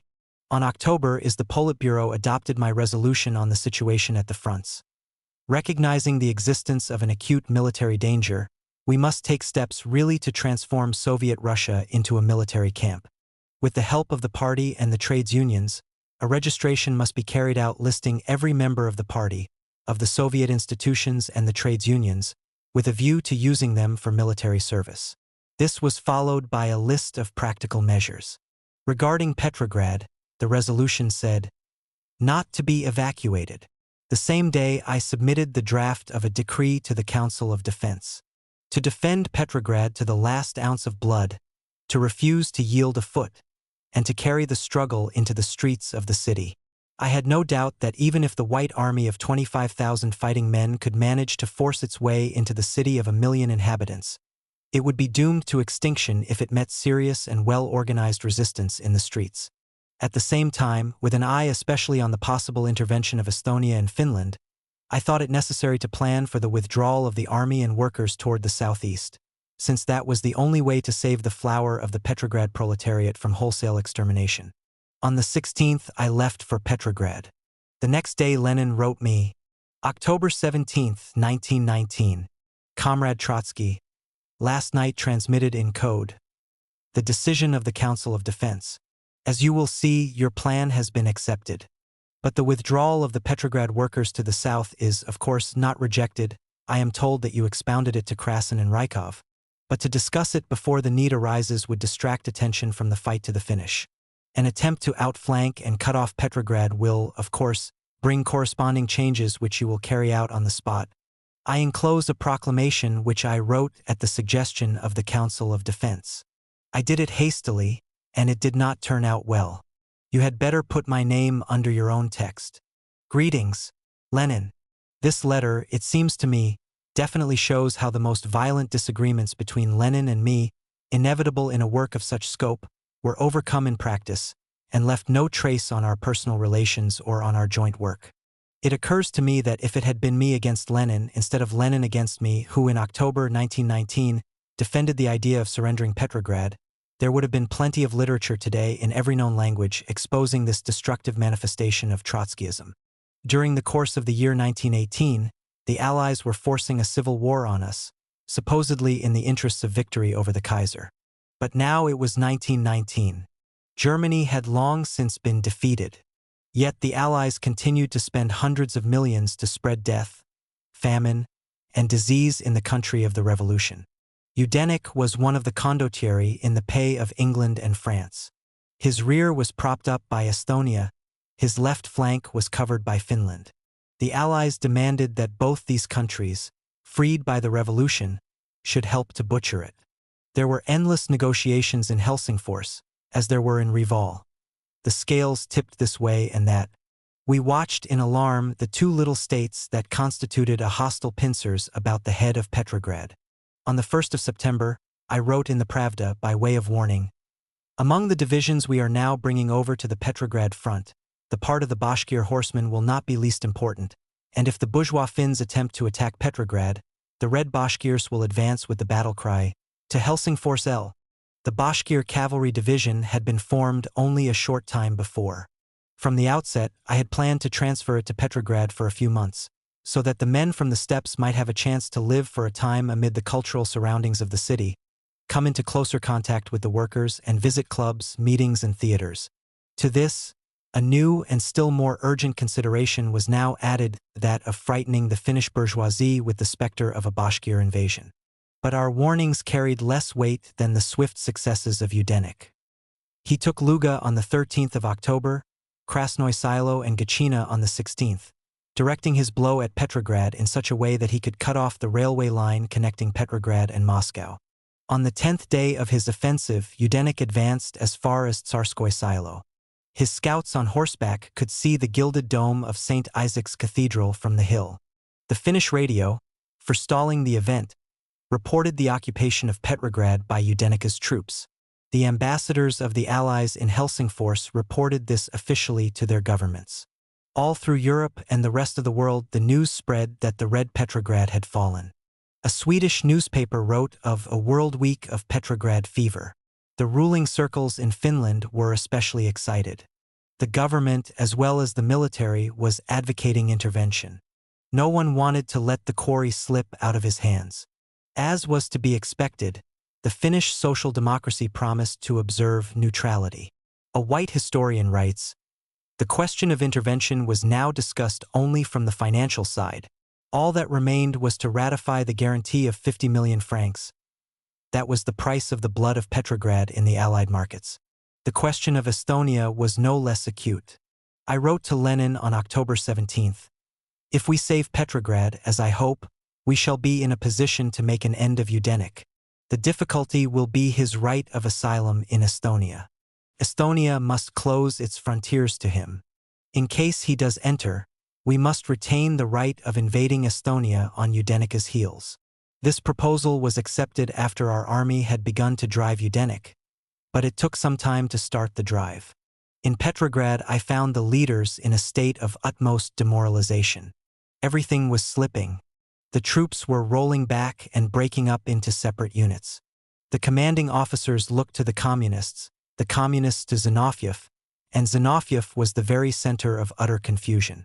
Svyerdlov said to me, "Zinoviev is panic itself," and Svyerdlov knew men. In favorable periods, when, in Lenin's phrase, there was nothing to fear, Zinoviev climbed easily to the seventh heaven. But when things took a bad turn, he usually stretched himself out on a sofa, literally, not metaphorically, and sighed. Since 1917, I had had many opportunities to convince myself that Zinoviev had no intermediate moods. It was either the seventh heaven or the sofa. This time I found him on the sofa. And yet there were brave men about him, Lashevich, for example, but even their hands hung limp. Everyone felt it, and it had its effect everywhere. I ordered an automobile from a military garage by telephone from the Smolny. It did not come on time, and in the voice of the garageman in charge I sensed that apathy, hopelessness, and submission to fate which had infected even the lower ranks of the administrative staff. Exceptional measures were necessary. The enemy was at the very gates. As usual in such straits, I turned to my train force men who could be depended on under any circumstances. They checked up, put on pressure, established connections, removed those who were unfit, and filled in the gaps. From the official apparatus, which had become completely demoralized, I descended 2 or 3 floors to the district organizations of the party, the mills, the factories, and the barracks. Everyone expected an early surrender of the city to the whites, and so people were afraid of becoming too conspicuous. But as soon as the masses began to feel that Petrograd was not to be surrendered, and, if necessary, would be defended from within, in the streets and squares the spirit changed at once. The more courageous and self-sacrificing lifted up their heads. Detachments of men and women, with trenching tools on their shoulders, filed out of the mills and factories. The workers of Petrograd looked badly then. Their faces were gray from undernourishment. Their clothes were in tatters. Their shoes, sometimes not even mates, were gaping with holes. "We will not give up Petrograd, comrades." No, the eyes of the women burned with a special fervor. Mothers, wives, daughters were loath to abandon their dingy but warm nests. "No, we won't give it up," the high-pitched voices of the women cried in answer, and they grasped their spades like rifles. Not a few of them actually armed themselves with rifles or took their places at the machine guns. The whole city was divided into sections, controlled by staffs of workers. The more important points were surrounded by barbed wire. A number of positions were chosen for artillery, with a firing range marked off in advance. About 60 guns were placed behind cover on the open squares and at the more important street crossings. Canals, gardens, walls, fences, and houses were fortified. Trenches were dug in the suburbs and along the Neva. The whole southern part of the city was transformed into a fortress. Barricades were raised on many of the streets and squares. A new spirit was breathing from the workers' districts to the barracks, the rear units, and even to the army in the field. Udenik was only from 10 to 15 versts away from Petrograd, on the same Pulkovo heights where I had gone 2 years before, when the revolution which had just assumed power was fighting for its life against the troops of Kerensky and Krasnov. Once more the fate of Petrograd was hanging by a thread, and we had to break the inertia of retreat, instantly and at any cost. On October 18th, I issued an order not to send in false reports of hard fights when the actual truth was bitter panic. Lies will be punished as treason. Military work admits errors, but not lies, deception, and self-deception. As usual, in moments of stress, I thought it necessary to bear the grim truth before the army and the country, and I made public the senseless retreat that took place that very day. A company of the Rifle Regiment took alarm because of an enemy threat against its flank. The regimental commander gave the order to withdraw. The regiment ran at a trot for 8 or 10 versts and reached Alexandrovka. A checkup disclosed that the troops on the flank belonged to one of our own units. But the stampeding regiment was not so bad after all. With its self-confidence restored, it turned back at once, and at a rapid pace or a trot, sweating despite the cold, covered 8 versts in an hour, dislodged the enemy, who were few in number, and recovered its old position with only a small loss. In this brief episode, for the one and only time during the entire war, I had to play the role of a regimental commander. When the retreating lines came up against the division headquarters at Alexandrovka, I mounted the first horse I could lay my hands on and turned the lines back. For the first few minutes, there was nothing but confusion. Not all of them understood what was happening, and some of them continued to retreat. But I chased one soldier after another on horseback and made them all turn back. Only then did I notice that my orderly Kozlov, a Muscovite peasant, and an old soldier himself, was racing at my heels. He was beside himself with excitement. Brandishing a revolver, he ran wildly along the line, repeating my appeals and yelling for all he was worth. "Courage, boys! Comrade Trotsky is leading you." The men were now advancing at the pace at which they had been retreating before. Not one of them remained behind. After 2 versts, the bullets began their Swedish, nauseating whistling, and the first wounded began to drop. The regimental commander changed beyond recognition. He appeared at the most dangerous points, and before the regiment had recovered the positions it had previously abandoned, he was wounded in both legs. I returned to the staff headquarters on a truck. On the way, we picked up the wounded. The impetus had been given, and with my whole being I felt that we would save Petrograd. At this point, I should like to dwell for a moment on a question the reader must already have asked himself several times. When a man is in charge of a whole army, has he the right to expose himself to the danger of actual fighting? My answer is that there are no absolute rules of conduct, either in peace or in war. Everything depends on circumstances. Officers who accompanied me in my trips along the front frequently would remark, "In the old days, even divisional commanders never poked their noses into places like these." The bourgeois journalists wrote of this as a pursuit of self-advertisement, and in this way translated into their familiar language something that was beyond their ken. In point of fact, the conditions under which the Red Army was created, its personal composition, and the very nature of the Civil War demanded exactly this sort of behavior. Everything was built up anew: discipline, fighting tradition, and military authority. Just as it was not in our power, especially in the first period, to supply the army with all its needs from a single center and according to plan, just so were we unable by means of circulars or semi-anonymous appeals to inspire this army, got together under fire with revolutionary enthusiasm. It was necessary to win authority in the eyes of the soldiers, so that next day one could justify to them the stern demands of the higher command. Where tradition is lacking, a striking example is essential. Personal risk was the unavoidable hazard on the road to victory.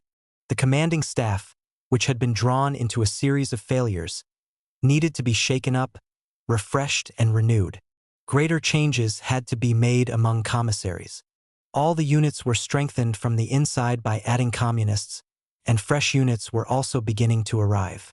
The military schools were sent to the front posts. In 2 or 3 days, the supply service, which had gone completely slack, was tightened up.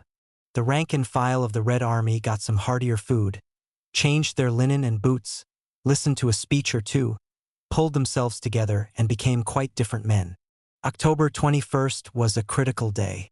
Our troops had retired to the Pulkovo Heights. Further retreat from there would have meant transferring the struggle to the streets of the city. Until then, the Whites had advanced without meeting serious opposition. On the 21st, our army took a firm stand on the Pulkovo line and offered vigorous resistance. The advance of the enemy was checked. On the 22d, the Red Army assumed the offensive. Yudenich had time to bring up reserves and strengthen his line. The fighting grew very bitter, but by the evening of the 23rd we had retaken Tsarskoye Selo and Pavlovsk. In the meantime, the neighboring 15th Army was beginning to press in from the south, threatening the White rear and right flank. Then came the turning point. Our units, caught unawares by the offensive, and embittered by their reverses, now began to vie with each other in self-sacrifice and acts of heroism. They suffered many losses. The White High Command stated that our losses were greater than theirs. It is quite possible. They had more experience and had more arms. But there was more self-sacrifice on our side. Young workers and peasants, military students from Moscow and Petrograd, were utterly reckless with their lives. They advanced against machine gun fire and attacked tanks with revolvers in their hands. The general staff of the Whites wrote of the heroic frenzy of the Reds. In the preceding days, hardly any prisoners had been taken. White deserters were rare. Now the number of deserters and prisoners suddenly increased. On October 24th, when I realized the bitterness of the struggle, I issued an order. Woe to the unworthy soldier who raises his knife over a defenseless prisoner or deserter. Our advance continued. The Estonians and Finns were no longer thinking of intervention. The routed Whites were rolled back in 2 weeks to the Estonian frontier, completely demoralized. As they crossed the boundary line, the Estonian government disarmed them. In London and Paris, no one gave them a thought. What only yesterday had been the Northwestern Army of the Entente was now perishing of cold and starvation. 14,000 Whites were stricken with typhus and poured into the camp hospitals. That was the end of the World Week of Petrograd fever. The White leaders later complained loudly against Admiral Cowan, who, they said, had broken his promise to lend them sufficient support from the Gulf of Finland. These complaints are, to say the least, exaggerated. 3 of our torpedo boats were sunk by mines during a night expedition, carrying down with them 550 young seamen. The British admiral should at least be given credit for this. The order to the Army and Navy mourning the grave loss said that day, "Red warriors, on all the fronts you meet the hostile plots of the English. The counter-revolutionary troops shoot you with English guns. In the depots of Shenkersk and Onega, on the southern and western fronts, you find supplies of English manufacture. The prisoners you have captured are dressed in uniforms made in England. The women and children of Archangel and Astrakhan are maimed and killed by English airmen with the aid of English explosives. English ships bomb our shores. But even today, when we are engaged in a bitter fight with Udenic, the hireling of England, I demand that you never forget that there are 2 Englands. Besides the England of profits, of violence, bribery, and bloodthirstiness, there is the England of labor, of spiritual power, of high ideals of international solidarity. It is the base and dishonest England of the stock exchange manipulators that is fighting us. The England of labor and the people is with us. The order to the Army and Navy, October 24, 1919, number 159. For us, the tasks of education in socialism were closely integrated with those of fighting. Ideas that enter the mind under fire remain there securely and forever. In Shakespeare, tragedy alternates with comedy, for the same reason that in life the sublime is mingled with the petty and vulgar. Zinoviev, who had by that time managed to rise from his sofa and to climb to the 2nd or 3rd heaven, handed me the following document on behalf of the Communist International. The saving of the Red Petrograd meant an invaluable service to the world proletariat, and consequently to the Communist International. To you, dear comrade Trotsky, belongs of course the first place in the struggle for Petrograd. In the name of the Executive Committee of the Communist International, I hand over to you the banners, with the request that you give them to the most deserving units of the glorious Red Army under your leadership. Chairman of the Executive Committee of the Communist International G. Zinoviev. I received documents like this from the Petrograd Soviet, from trades unions and various other organizations. I handed the banners over to the regiments and the documents were put away by my secretaries in the archives, where they stayed until, sometime later, they were removed when Zinoviev began to sing new songs and in quite a different key. Today it is difficult to describe, or even to recall, the outburst of joy over the victory before Petrograd, rejoicing that was all the greater because we had just begun to win decisive successes on the southern front as well. The revolution was again holding its head high. In Lenin's eyes, our victory over Udenic took on even greater importance because toward the middle of October he had thought it quite out of the question. The Politburo decided to confer on me the Order of the Red Flag for the defense of Petrograd. This placed me in a very difficult position. I had been rather hesitant about introducing the revolutionary order because it was not very long since we had abolished the orders of the old regime. In introducing the Order of the Red Flag, I hoped that it might be an added stimulus for those for whom the consciousness of revolutionary duty was not enough. Lenin supported me in this. The decoration became established, and it was awarded, at least in those days, for actual services under fire. And now it was being given to me. I could not decline it without disparaging the mark of distinction that I had so often given to others. There was nothing for me but to yield to the convention. Apropos of this, I remember an episode that I saw in its proper light only some time later. At the close of the meeting of the Politburo, Kamenev, considerably embarrassed, introduced a proposal to award the decoration to Stalin. For what? Kalinin inquired, sincerely indignant. I can't understand why it should be awarded to Stalin. They pacified him with a jest, and the proposal was accepted. After the meeting, Bukharin pounced on Kalinin. Can't you understand? This is Lenin's idea. Stalin can't live unless he has what someone else has. He will never forgive it. I understood Lenin and inwardly agreed with him. The award of the decoration was very impressively staged in the Grand Opera Theater, where I made a report on the military situation before the joint session of the major Soviet institutions. When, toward the end, the chairman named Stalin, I tried to applaud. 2 or 3 hesitant handclaps followed mine. A sort of cold bewilderment crept through the hail. It was especially noticeable after the ovations that had gone before. Stalin himself was wisely absent. I was infinitely more pleased with the award of the decoration of the Red Flag to my train as a whole.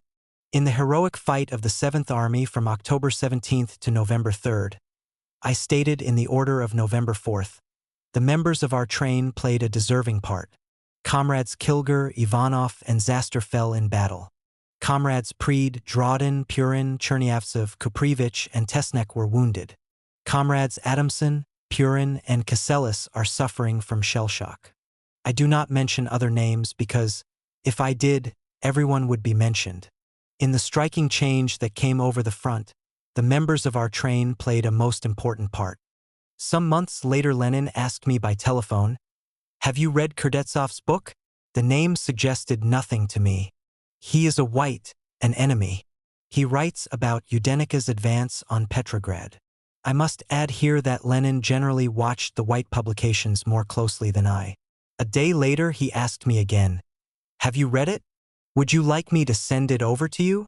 But I decided that I had the book since Lenin and I received the same new publications from Berlin. You must read the last chapter. It is an appreciation of the enemy. It says something about you too.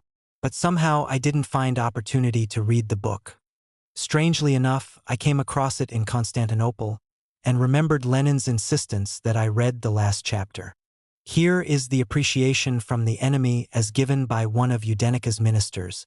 On October 16th, Trotsky arrived in haste at the Petrograd front, and the confusion of the Red Staff gave way before his burning energy. A few hours before the fall of Gachina, he was still trying to check the advance of the Whites. But when he saw how impossible that was, he left the town in a hurry to organize the defense of Tsarskoye Selo. The heavy reserves had not yet come up, but he quickly concentrated all the Petrograd military students, mobilized the entire male population of Petrograd, and with machine guns, drove all the Red Army units back to their positions, and by means of his energetic measures established defenses on all the approaches to Petrograd. Trotsky succeeded in organizing detachments of worker communists, men who were strong in spirit, in Petrograd itself, and threw them into the thick of the fight. According to the evidence of Yudenika's staff, these detachments, but not the Red Army units, together with the Marine battalions and military students, fought like lions. They attacked the tanks with their bayonets, and although they were mowed down in rows by the devastating fire of the steel monsters, they continued to defend their positions. We never drove the men of the Red Army with machine guns, but we did save Petrograd. Chapter 36. The Military Opposition. The foundation for the successful upbuilding of the Red Army was the proper relationship between the proletariat and the peasantry throughout the country. Later, in 1923, a stupid legend was invented to the effect that I underestimated the peasantry. As a matter of fact, from 1918 to 1921, I had to deal with the problems of rural life more closely and directly than anyone else, because the army was being raised chiefly from among the peasants, and carried on its work in constant touch with peasant life. The question is too large to be discussed here at length. so I shall confine myself to 2 or 3 sufficiently outstanding examples. On March 22, 1919, I demanded over the direct wire that the Central Committee decide the question of an official inquiry by the Central Executive Committee in the Volga region, and of the appointment of an authoritative commission from the Central Committee and the Central Executive Committee. The commission's job should be to strengthen the faith of the Volga peasantry in the Central Soviet power, to correct the most conspicuous local illegalities, and punish the guilty representatives of the Soviet power, to gather complaints and materials to be used as the basis of demonstrative decrees in favor of the middle peasant. It is interesting to note that I held this conversation over the direct wire with no one other than Stalin, and it was to him that I explained the importance of the question of the middle peasant. In the same year, Kalinin, at my instigation, was elected chairman of the Central Executive Committee as a man who was close to the middle peasants and familiar with their peculiar needs. But more important is the fact that as early as February 1920, influenced by my own observation of the lives of the Ural peasants, I insistently advocated a change in the new economic policy. In the Central Committee, I mustered only 4 votes against an opposing 11. At that time, Lenin was irreconcilably against abolishing the food levy. Of course, Stalin voted against me. The change to the new economic policy went into effect just a year later, unanimously, but to the tune of the rumblings of the Kronstadt rebellion and in an atmosphere of threatening moods in the entire army. Most of the questions of principle and the difficulties in connection with the constructive work of the Soviets during the years that followed were encountered first of all in the military sphere, and in most concentrated form at that. As a rule, solutions had to be found on the spur of the moment, and mistakes were followed by immediate retribution. Whatever opposition there might be was tested in action, right on the spot. Hence, by and large, the inner logic of the development of the Red Army and the absence of wild leaps from one system to another. If we had had more time for discussion, we should probably have made a great many more mistakes. And yet there was fighting within the party, often very bitter. Things could not have been otherwise. The work was too new, the difficulties much too great. The old army was still breaking up and sowing hatred of war over the country at the time when we were obliged to raise new regiments. The Tsar's officers were being driven out of the old army, sometimes quite ruthlessly. We had to enroll these very officers as instructors for the Red Army. Committees came into existence in the old regiments as the very embodiment of the revolution, at least during its first period. In the new regiments, the committee system was not to be tolerated. It stood for disintegration. The curses against the old discipline were still ringing in our ears when we began to introduce the new. In a short time, we had to go from voluntary enlistment to conscription, from detachments of irregulars to a proper military organization. We had continuously to fight the methods of the irregulars, a fight that demanded the utmost persistence and unwillingness to compromise, sometimes even the sternest measures. The chaos of irregular warfare expressed the peasant element that lay beneath the revolution, whereas the struggle against it was also a struggle in favor of the proletarian state organizations opposed to the elemental petty bourgeois anarchy that was undermining it. But the methods and ways of the irregular fighting found an echo in the ranks of the party, as well. On the military question, the opposition assumed a more or less definite form during the first months of the organizing of the Red Army. Its fundamental ideas found expression in a defense of the electoral method and in protests against the enlistment of experts, the introduction of military discipline, the centralizing of the army, and so on. The opposition tried to find some general theoretical formula for their stand. They insisted that a centralized army was characteristic of a capitalist state. Revolution had to blot out not only positional war, but a centralized army as well. The very essence of revolution was its ability to move about, to deliver swift attacks, and to carry out maneuvers. Its fighting force was embodied in a small, independent detachment made up of various arms. It was not bound to a base. In its operations it relied wholly on the support of a sympathetic populace. It could emerge freely in the enemy's rear, etc. In short, the tactics of a small war were proclaimed the tactics of revolution. This was all very abstract and was really nothing but an idealization of our weakness. The serious experience of the Civil War very soon disproved these prejudices. The superiority of central organization and strategy over local improvisations, military separatism and federalism, revealed itself only too soon and too clearly in the experiences of the struggle. The Red Army had in its service thousands and, later on, tens of thousands of old officers.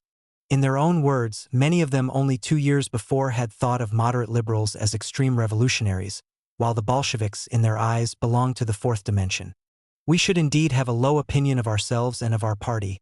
I wrote against the opposition at that time, of the moral force of our idea, of the drawing power of our revolutionary morale, if we thought ourselves incapable of winning over thousands and thousands of specialists, including military ones. We certainly achieved our end, but not without difficulty and friction. The communists adapted themselves to the military work with some difficulty. Here selection and training were essential. Even when we were before Kazan in August 1918, I telegraphed Lenin. Only communists who know how to obey should be sent here, the ones who are ready to suffer hardships and are prepared to die. Featherweight agitators are not wanted here. A year later, in the Ukraine, where anarchy was rampant even in the party ranks, I wrote in an order to the 14th Army. I give warning that every communist delegated by the party to join the ranks of the army becomes thereby a part of the Red Army and has the same rights and duties as every other soldier of the Red Army. Communists found guilty of misdemeanors and crimes against the revolutionary military duty will be doubly punished. For offenses that may be condoned in a benighted, uneducated man cannot be condoned in a member of the party that leads the working classes of the world. Obviously, much friction arose on this score, and there was no dearth of malcontents. The military oppositionists included, for example, Pyatakov, the present director of the State Bank. He usually joined every opposition, only to wind up as a government official.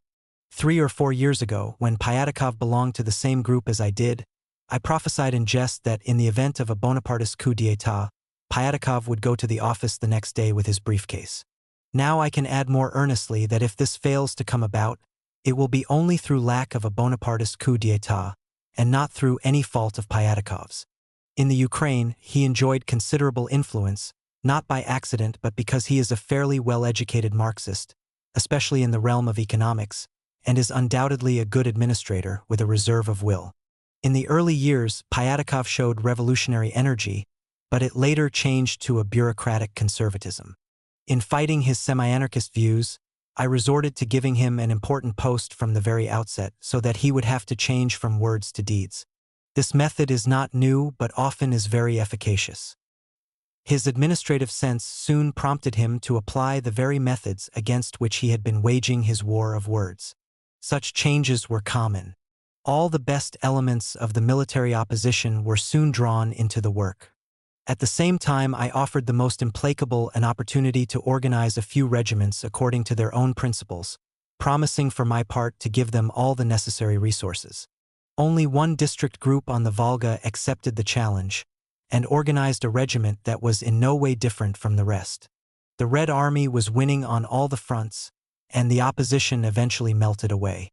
Tsaritsyn, where the military workers were grouped around Voroshilov, held a special place in the Red Army and in the military opposition. Their revolutionary detachments were headed chiefly by former non-commissioned officers from among the peasants of the northern Caucasus. The deep antagonism between the Cossacks and the peasants of the southern steppes imparted a vicious ferocity to the civil war in that region. It penetrated far into the villages and led to the wholesale extermination of entire families. This was a peasant war with its roots deep in local soil, and, in its mujik ferocity, it far surpassed the revolutionary struggle in all other parts of the country. This war brought forward a good many stalwart irregulars who excelled in local skirmishing but usually failed when they had to undertake military tasks of larger scope. The life of Voroshilov illustrates the career of a worker revolutionist, with its leadership in strikes, underground work, imprisonment, and exile. Like many of the other rulers of today, Voroshilov was merely a national revolutionary democrat from among the workers, nothing more. This was most apparent in the imperialist Great War, and later on in the February Revolution.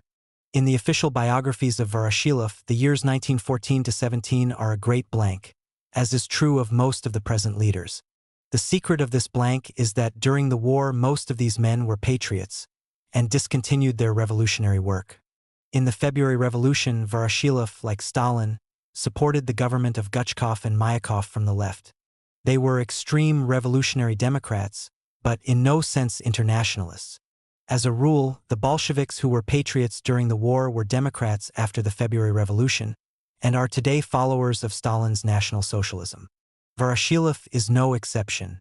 Although he was one of the Lugansk workers, from their privileged top section, in his habits and tastes Voroshilov always resembled a small proprietor more than he did a proletarian. After the October Revolution, he became the natural center of the opposition of non-commissioned officers and irregulars against a centralized military organization demanding military knowledge and a wider outlook. Such was the origin of the Tsaritsyn opposition. In Voroshilov circles, specialists, graduates of the military academy, high staffs, and Moscow were mentioned with hatred. But since the chiefs of the irregulars had no military knowledge of their own, everyone had close at hand his own specialist, who, being naturally of the second order, held tenaciously to his post against the more capable and better informed. The attitude of the Tsaritsyn military heads toward the command of the Southern Military Front scarcely differed from their attitude toward the Whites. Their contact with the Moscow center did not go beyond a constant demand for munitions. Our resources were very slight.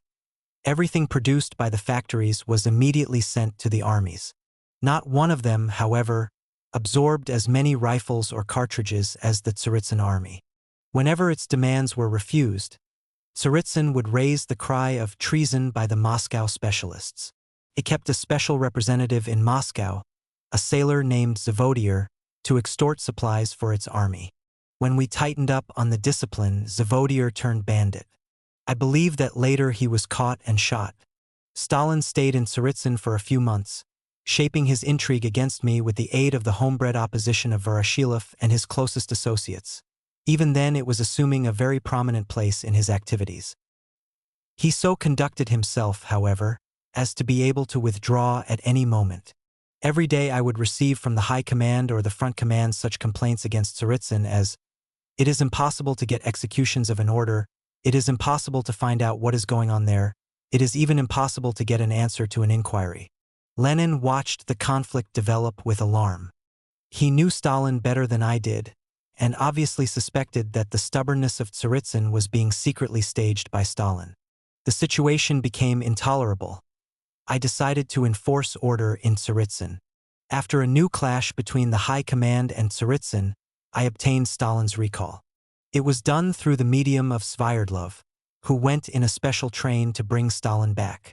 Lenin was anxious to reduce the conflict to its minimum, and in this he, of course, was right. I, for my part, scarcely ever gave Stalin a thought. In 1917, he flashed before me as a barely perceptible shadow. In the heat of the fight, I usually forgot his existence. I thought of the Tsaritsyn army because I needed a dependable left flank on the southern front, and I set out for Tsaritsyn to arrange it at any cost. On my way there I met Svyerdlov. He inquired cautiously about my intentions, and then suggested that I have a talk with Stalin, who, as it happened, was returning in the same car with Svyerdlov. "Do you really wish to dismiss them all?" Stalin asked me, in a tone of exaggerated humility. "They are fine boys.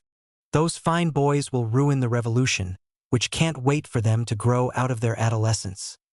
I answered him, "All I want is to draw Tsaritsyn into Soviet Russia."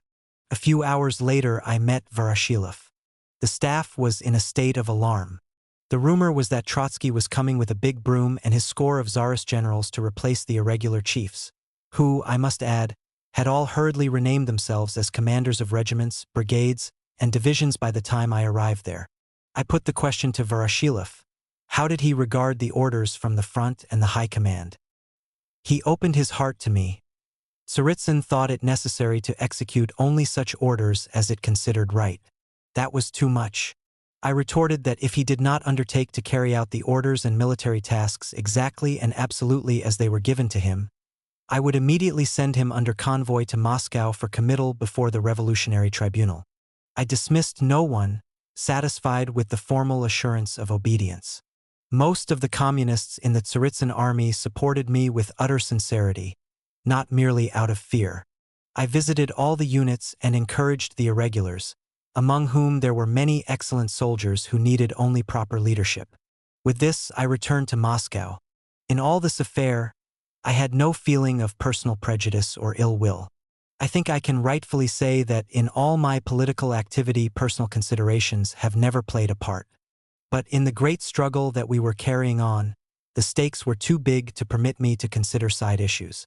As a result, I frequently trod on the toes of personal prejudice, friendly favoritism, or vanity.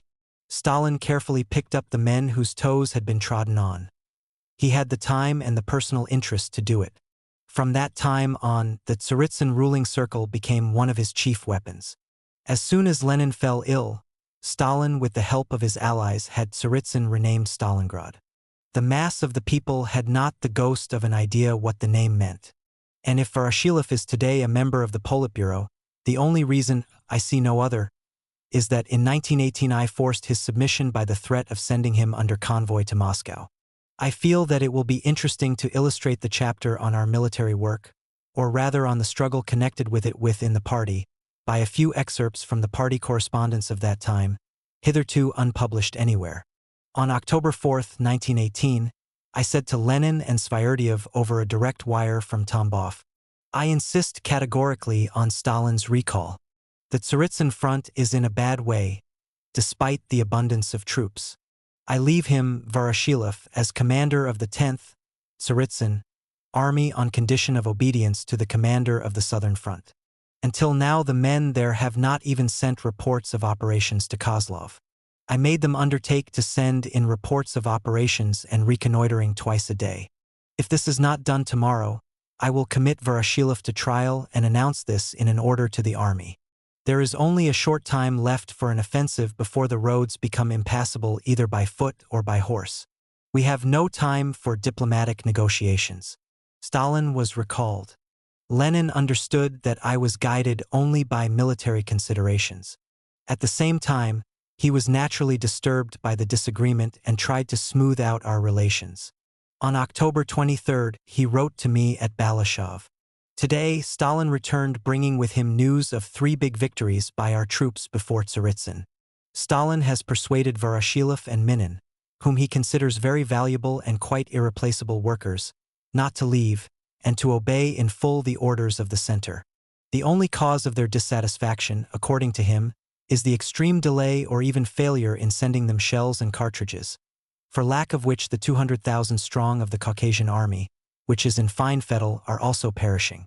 Stalin is anxious to work on the Southern Front. He hopes that in actual work he will be able to demonstrate the correctness of his view. In informing you, Lev Davidovich, of all these statements of Stalin's, I request that you consider them and reply, first, as to your willingness to talk the matter over with Stalin personally. For this he agrees to visit you, and second, if you think it possible to remove the friction by certain concrete terms and to arrange for the joint work which Stalin so much desires. As for me, I think it necessary to make every effort to arrange to work in conjunction with Stalin. Lenin. I replied stating my complete accord, and Stalin was appointed a member of the Revolutionary Military Council of the Southern Front. Alas, the compromise brought no results. In Tsaritsyn things did not improve a bit. On December 14th I telegraphed Lenin from Kursk. It is impossible to leave Voroshilov at his post after he has nullified all attempts at compromise. It is necessary to send a new Revolutionary Military Council with a new commander to Tsaritsyn and to transfer Voroshilov to the Ukraine. This proposal was accepted without opposition. But matters in the Ukraine did not improve either. Even as it was, the anarchy that reigned there had made regular military work very difficult, and now Voroshilov's opposition, with Stalin again behind him, made the work quite impossible. On January 10, 1919, I transmitted the following message to Svyerdlov, then chairman of the Central Executive Committee, from the station of Gryazny. I must categorically state that the Tsaritsyn policy, which led to the complete disintegration of the Tsaritsyn army, cannot be tolerated in the Ukraine. The line pursued by Stalin, Voroshilov and company means the ruin of the entire enterprise. Trotsky, Lenin and Svyerdlov, who were watching the work of the Tsaritsyn group from a distance, were still trying to achieve a compromise. Unfortunately, I haven't their telegram, but on January 11th I answered Lenin. A compromise is of course necessary, but not one that is rotten. In point of actual fact, all the Tsaritsyn men are gathered now at Kharkov. I consider Stalin's patronage of the Tsaritsyn policy a most dangerous ulcer, worse than any treason or betrayal by military specialists. Trotsky. A compromise is necessary, but not one that is rotten. For years later, Lenin returned this phrase almost word for word, apropos of the same Stalin. It was before the 12th Party Congress.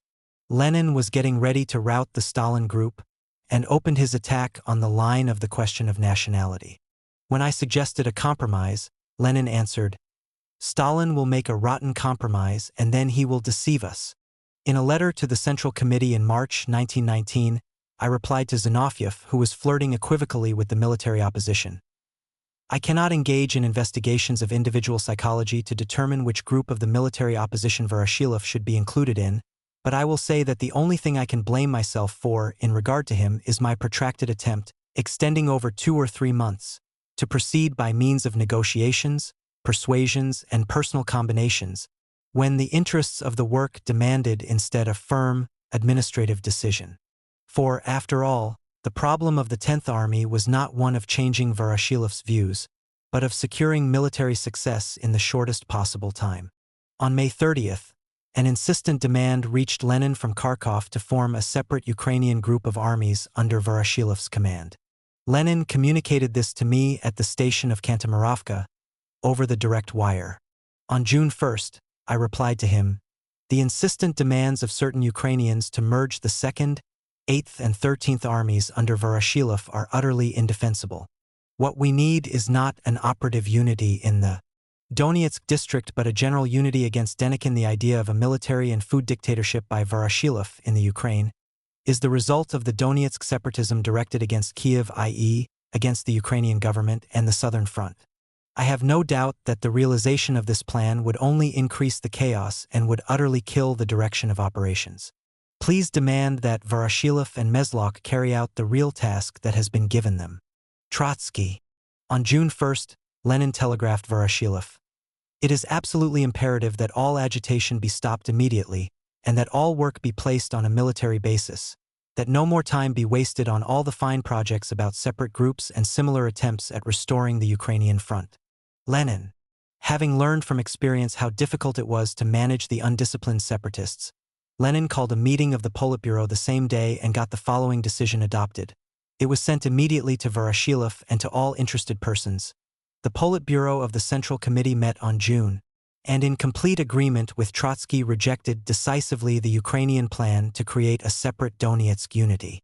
We demand that Voroshilov and Mezyok carry out their immediate work, or the day after tomorrow Trotsky will call you to Izium and make his decisions more detailed, by the instruction of the Bureau of the Central Committee. Lenin. Next day, the Central Committee took up the question of the army commander Voroshilov, who had arbitrarily taken for the use of his army the greater part of the military supplies captured from the enemy. The Central Committee resolved to instruct Comrade Rakovsky to telegraph this to Comrade Trotsky at Izium and ask him to take the most energetic measures to transfer these supplies for the disposal of the Revolutionary Military Council of the Republic. On the same day, Lenin informed me by direct wire, Dybenko and Voroshilov making free with military property. Complete chaos, no serious help given the Donetsk base. Lenin. In other words, what was going on in the Ukraine was simply a repetition of the practices against which I had fought in Tsaritsyn. It is no wonder that my military work created so many enemies for me. I did not look to the side. I elbowed away those who interfered with military success, or in the haste of the work trod on the toes of the unheeding and was too busy even to apologize. Some people remember such things. The dissatisfied and those whose feelings had been hurt found their way to Stalin or Zinoviev, for these two also nourished hurts. Every reverse at the front led the malcontents to increase their pressure on Lenin. Behind the scenes, these machinations were even then being managed by Stalin. Memoranda were submitted criticizing our military policy, my patronage of the specialists, the harsh treatment of the communists, and so on. Commanders who had been compelled to resign or frustrated red marshals sent in one report after another pointing out the precariousness of our strategy, the sabotage by the high command, and much else besides. Lenin was too much absorbed in the general question of direction to make trips to the fronts or to enter into the everyday work of the military department. I stayed at the fronts most of the time, which facilitated the activities of the Moscow Whisperers. Their insistent criticisms could not but occasionally disturb Lenin. By the time I paid my visit to Moscow, he had accumulated many doubts and questions. But after half an hour's talk with me, our mutual understanding and complete solidarity were again restored. During our reverses in the east, when Kolchak was approaching the Volga, at one of the meetings of the Soviet of Commissaries to which I had come straight from the train, Lenin wrote me a note. What if we fire all the specialists and appoint Lashevich as commander-in-chief? Lashevich was an old Bolshevik who had earned his promotion to the rank of a sergeant in the German war. I replied on the same note, "Child's play." Lenin looked slyly at me from under his heavy brows, with a very expressive grimace that seemed to say, "You are very harsh with me." But, deep down, he really liked abrupt answers that left no room for doubt. We came together after the meeting. Lenin asked me various things about the front. "You ask me," I said, "if it would not be better to kick out all the old officers? But do you know how many of them we have in the army now? Not even approximately? I don't know. Not less than 30,000. What? Not less than 30,000. For every traitor, there are 100 who are dependable. For everyone who deserts, there are 2 or 3 who get killed. How are we to replace them all?" A few days later, Lenin was making a speech on the problems of constructing the socialist commonwealth. This is what he said. "When Comrade Trotsky recently informed me that in our military department the officers are numbered in tens of thousands, I gained a concrete conception of what constitutes the secret of making proper use of our enemy, of how to build communism out of the bricks that the capitalists had gathered to use against us." At the party congress held about the same time, Lenin, in my absence, I was at the front, came forward with an impassioned defense of the military policy that I was carrying out, against the criticisms of the opposition. For this reason, the minutes of the military section of the 8th Congress of the party have never to this day been published. At the front, I was once visited by Menzhinsky. I had known him for a long time. In the years of the reaction, he belonged to the group of the extreme left or the Periodovists, as they were called from the name of their paper Bogdanov, Lunacharsky, and others. Menzhinsky himself inclined to French syndicalism. The Periodovists organized a Marxist school in Bologna for 10 to 15 Russian workers who had come over, in the illegal revolutionary fashion, from Russia. This was in 1910. For about 2 weeks I gave a course there on the press, and also conducted conferences on questions of party tactics. There I met Menzhinsky, who had come from Paris. The impression he made on me could best be described by saying that he made none at all. He seemed more like the shadow of some other unrealized man, or rather like a poor sketch for an unfinished portrait. There are such people. Only now and then would an ingratiating smile or a secret play of the eyes betray his eagerness to emerge from his insignificance. I do not know what his conduct was during the October days, or whether he had any at all. But after the seizure of power, in the hustle-bustle of the period, he was sent to the Ministry of Finance. He showed no active enterprise of his own, or rather only enough to reveal his incompetence. Later on, Dzerzhinsky took him over. Dzerzhinsky was a man of tremendous will, passion, and high moral tension. His figure dominated the Cheka. No one took any notice of Menzhinsky, so quietly toiling away over his papers. It was not until Dzerzhinsky, toward the end of his life, parted company with his deputy Unskicked that he suggested appointing Menzhinsky to the vacant post, not being able to find anyone else. The proposal caused general surprise.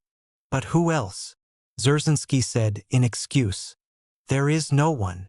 But Stalin supported Menzhinsky. Stalin generally gave his support to people who existed politically only through the grace of the government apparatus. And so Menzhinsky became the true shadow of Stalin in the GPU. After Dzerzhinsky's death, Menzhinsky became not only the head of the GPU but a member of the Central Committee as well. Thus may the shadow of an unrealized man pass on the bureaucratic screen for that of a real one. 10 years ago, however, Menzhinsky tried to find a different orbit for himself. He came to me in the train with a report about the special departments of the army. After he had finished the official visit, he began to stammer and shuffle about, with that ingratiating smile of his that makes one feel alarmed and puzzled at the same time. He ended by putting a question to me. Was I aware that Stalin was conducting a very complicated intrigue against me? What? I said in sheer bewilderment. I was so far from thoughts or apprehensions of anything of the sort. Yes, he is insinuating to Lenin and some others that you are grouping men about you who are especially hostile to Lenin. You must be mad, Menzhinsky. Please wake up. And as for me, I don't even want to talk about it. Menzhinsky left coughing, with shoulders hunched in embarrassment. After that very day, I think he began to look for other fields. After an hour or so of work, I began to feel as if something were the matter with me. This man, with his indistinct speech, had disquieted me as surely as if I had swallowed a piece of glass with my food. I began to recall definite incidents, coupling them together, and there, before my eyes, Stalin emerged in a new light. Considerably later, Krestinsky said to me of Stalin, "He is a bad man with yellow eyes." It was this moral yellowness of his that flashed through my mind for the first time after Menzhinsky's call. When I went to Moscow later for a short visit, I went as usual first to Lenin. We talked about the front. Lenin liked concrete details of life, little facts and casual observations which conducted him, without any beating around the bush, to the heart of things. He couldn't bear approaching real life at a tangent. Leaping over all intermediate steps, he would put his own particular questions, and I would answer him, all the time admiring the skill with which he drilled through to the facts. We laughed. Lenin was usually in a gay mood, nor would I describe myself as a gloomy person.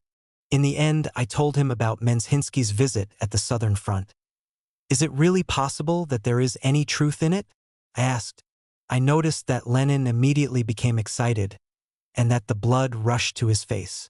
"All trifles," he kept repeating, although not in a very convincing way.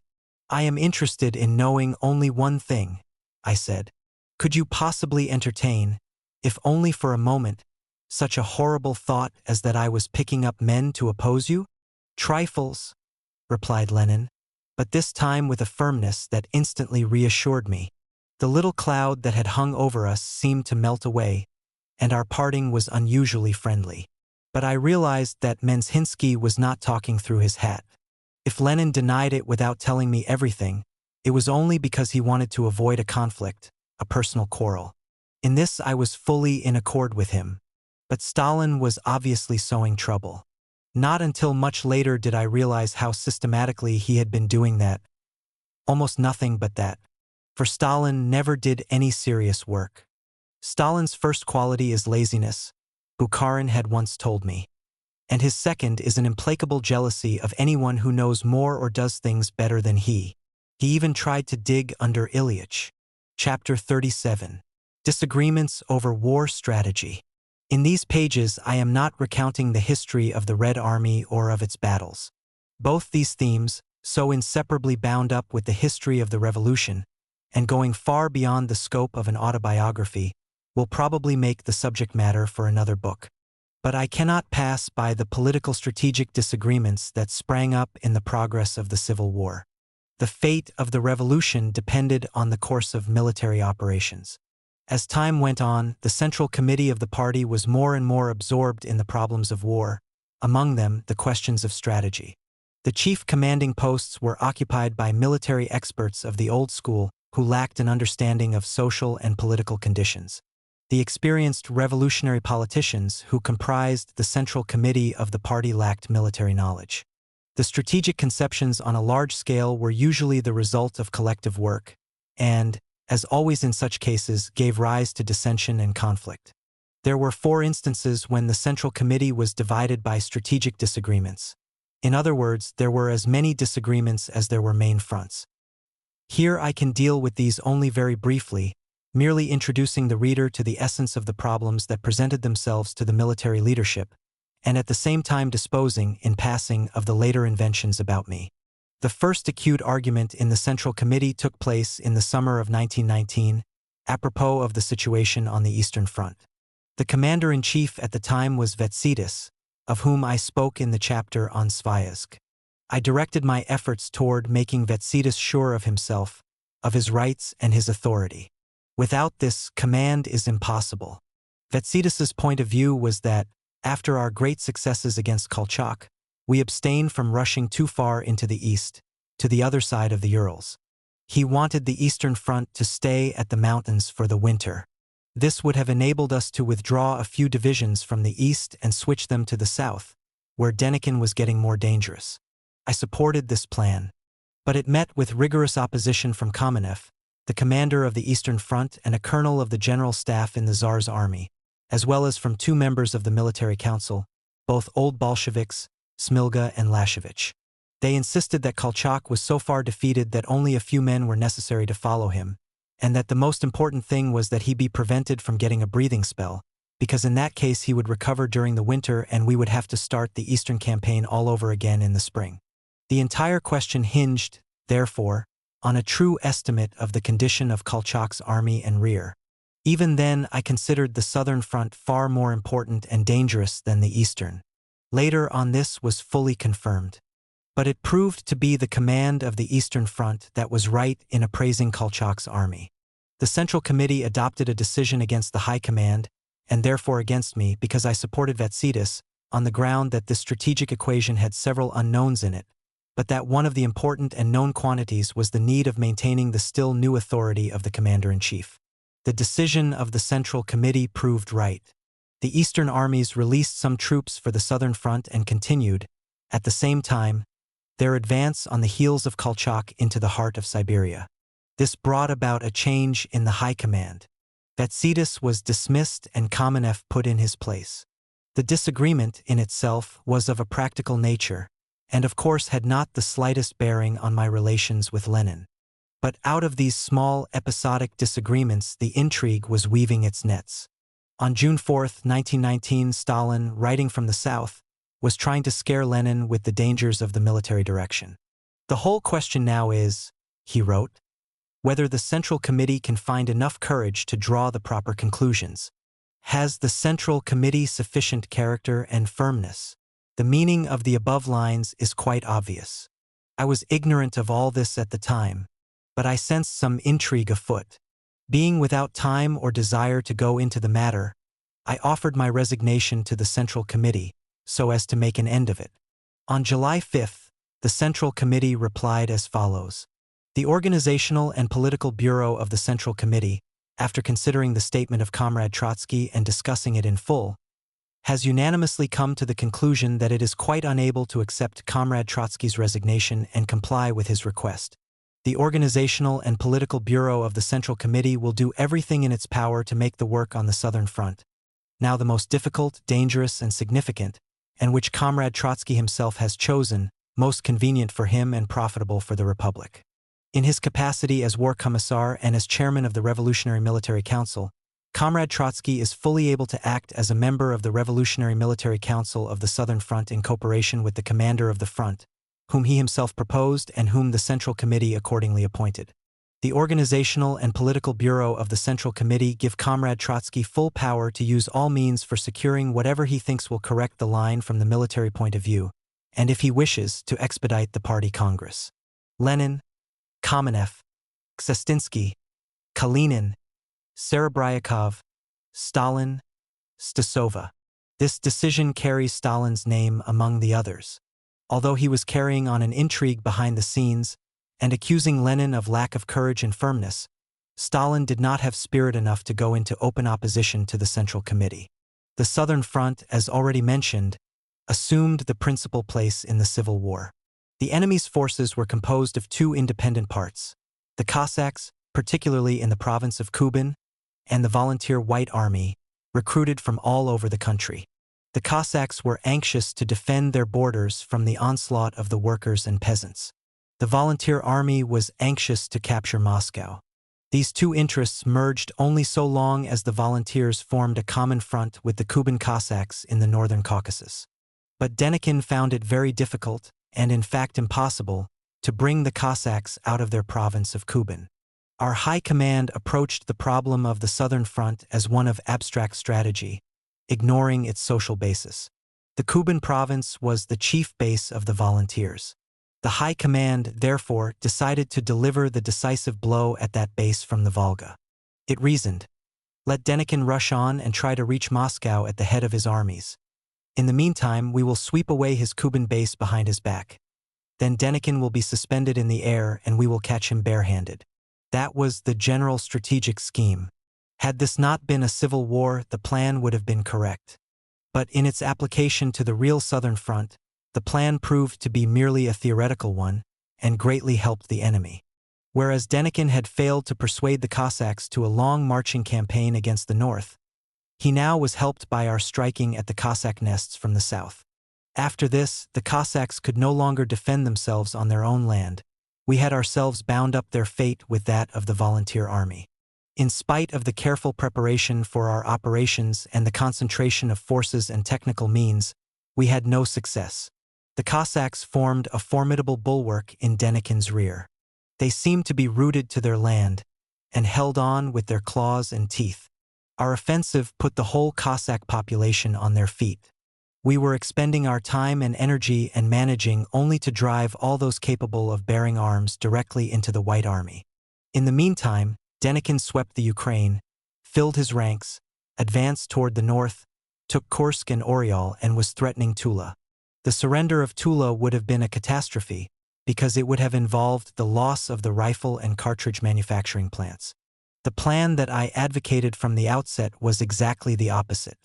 I demanded that with our first blow we cut the volunteers off from the Cossacks and, leaving the Cossacks to themselves, concentrate all our strength against the volunteers. The main direction of the blow, according to this plan, would be not from the Volga toward Kuban, but from Voronezh toward Kharkov and the Donetsk region. In this section of the country which divides the northern Caucasus from the Ukraine, the peasants and workers were wholly on the side of the Red Army. Advancing in this direction, the Red Army would have been moving like a knife through butter. The Cossacks would have remained in their places to guard their borders from strangers, but we would not have touched them. The question of the Cossacks would have been an independent one, more political than military in nature. But it was necessary in the first place to separate this as strategy from the routing of the volunteer army of Denikin. In the end, it was this plan that was eventually adopted, but not before Denikin had begun to threaten Tula, whose loss would have been more dangerous than that of Moscow. We wasted several months, suffered many needless losses and lived through some very menacing weeks. In passing, I should like to point out that the strategic disagreements about the Southern Front were most closely related to the question of the appreciation or underappreciation of the peasantry. I built my plan on the relations of the peasants and workers on the one side and the Cossacks on the other, and on this line of argument I opposed my own plan to the academic scheme of the High Command, which met with support from the majority of the Central Committee. If I had spent 1,000th part of the effort used to prove my underappreciation of the peasantry, I could have built up just as absurd an accusation not only against Zinoviev, Stalin, and the rest, but against Lenin as well on the basis of our disagreement over the Southern Front. The third conflict of a strategic nature arose in connection with Yudenika's offensive against Petrograd. This incident was described in an earlier chapter and need not be gone over again. I will add only that, influenced by the very serious situation in the south, from which the chief menace was directed, and influenced also by the reports from Petrograd of the extraordinary technical equipment of Yudenika's army, Lenin began to believe that it was necessary to shorten the front line by surrendering Petrograd. This was probably the only occasion when Zinoviev and Stalin supported me against Lenin, and he himself abandoned his obviously mistaken plan a few days later. The last disagreement, and undoubtedly the most violent of all, had to do with the fate of the Polish front in the summer of 1920. Bonner Law, then the British Premier, in the House of Commons quoted my letter to the French Communists as proof of our intention of crushing Poland in the fall of 1920. A similar assertion is to be found in a book by the late Polish War Minister, Sikorsky, but this time it is supported by a reference to my speech at the International Congress in January 1920. All this is sheer drivel from beginning to end. Of course, I never had an occasion to express my sympathy with the Poland of Pilsudski. That is, a Poland of oppression and repression under a cloak of patriotic phraseology and heroic braggadocio. It would be easy to pick out a number of my statements to the effect that, in the event that war was forced on us by Pilsudski, we would try not to stop halfway. Such statements were the result of the entire setting. But to draw the conclusion from this that we wanted a war with Poland, or were even preparing it, is to lie in the face of facts and common sense. We strained every effort to avoid that war. We spared no measure to achieve this end. Sikorsky admits that we conducted peace propaganda with extraordinary cleverness. He does not understand, or pretends that he does not, that the secret of that cleverness was very simple. It was merely that we were trying with all our might to secure peace, even at the price of the greatest concessions. Even more perhaps than anyone else, I did not want this war, because I realized only too clearly how difficult it would be to prosecute it after 3 years of continuous civil war. The Polish government, as Sikorsky's book makes clear, consciously and determinately began the war in spite of our indefatigable efforts to preserve peace, efforts that made of our foreign policy a combination of patience and pedagogical persistence. We sincerely wanted peace. Pilsudski imposed war on us. We could wage it only because the great mass of the people had been watching our diplomatic duel continuously, and were thoroughly convinced that the war had been forced on us. In this they were absolutely right. The country made one more truly heroic effort. The capture of Kiev by the Poles, in itself devoid of any military significance, did us a great service. It awakened the country. Again I had to make the rounds of armies and cities, mobilizing men and resources. We recaptured Kiev. Then our successes began. The Poles were rolled back with a celerity I never anticipated, since I could hardly believe the foolhardiness that actually lay at the bottom of Pilsudski's campaign. But on our side, too, after our first major successes, the idea of the possibilities that were open to us became greatly exaggerated. A point of view that the war which began as one of defense should be turned into an offensive and revolutionary war began to grow and acquire strength. In principle, of course, I could not possibly have any objection to such a course. The question was simply one of the correlation of forces. The unknown quantity was the attitude of the Polish workers and peasants. Some of our Polish comrades, such as the late J. Marklewski, a co-worker of Rosa Luxemburg's, weighed the situation very soberly. The former's estimation was an important factor in my desire to get out of the war as quickly as possible. But there were other voices, too. There were high hopes of an uprising of the Polish workers. At any rate, Lenin fixed his mind on carrying the war to an end, up to the entry into Warsaw to help the Polish workers overthrow Pilsudski's government and seize the power. The apparent decision by the government easily captured the imagination of the High Command and of the command of the Western Front. By the time I paid my regular visit to Moscow, I found opinion strongly in favor of carrying on the war until the end. To this I was resolutely opposed. The Poles were already asking for peace.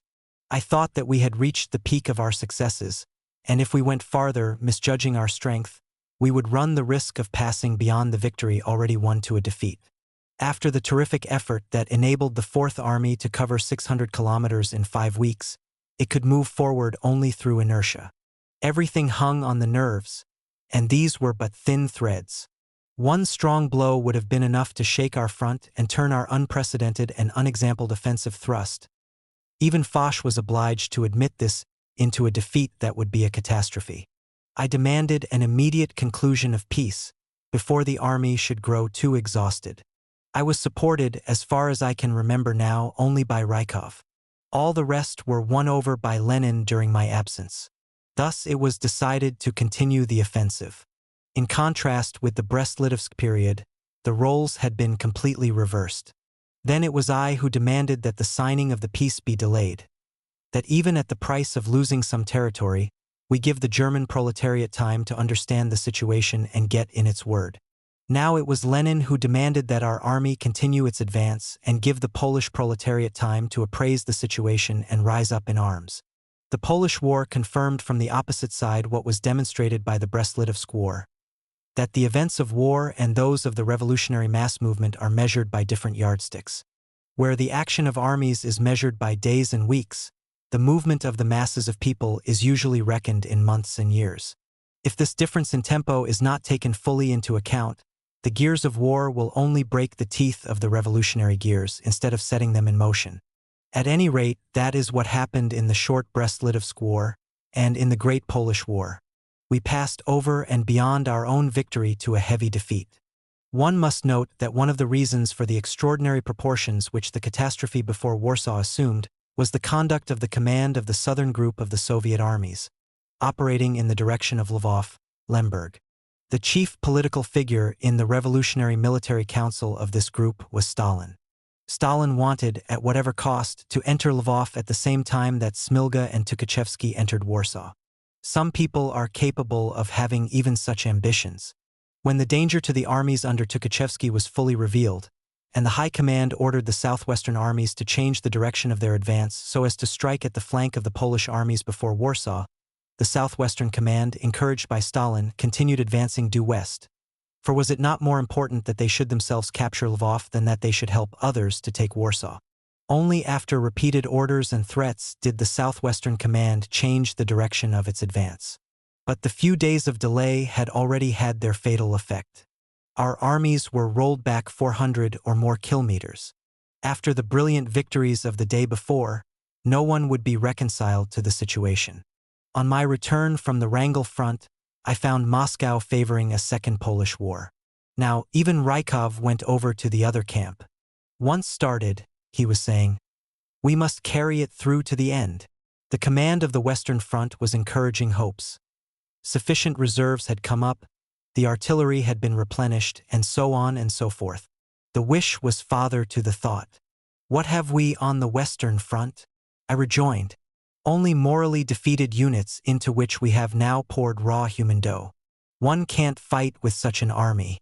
Or to be more exact, with an army like this one might be able to engage in defensive operations while retreating and preparing a new army in the rear, but it would be senseless to think that such an army is capable of raising itself to a victorious advance along a road strewn with its own fragments. I declared that a repetition of the error already committed would cost us 10 times as much, and that I would not submit to the decision that was being proposed, but would carry an appeal to the party. Though Lenin formally defended the continuation of the war, this time he did it without his former conviction and insistence. My firm belief in the necessity of concluding peace, even if it were a harsh one, made its impression on Lenin. He proposed that we put off deciding the question until I could visit the Western Front and get a direct impression of the condition of our armies after the retreat. To me, this meant that Lenin was already with me. I found the headquarters at the front in favor of another war. But there was no conviction there. It was simply a reflection of the attitude in Moscow. The lower I went on the military ladder, from an army to a division, a regiment, a company, the more I realized the impossibility of an offensive war. I sent Lenin a letter about it, writing it in longhand, without even keeping a copy of it, while I went on with my round of inspection.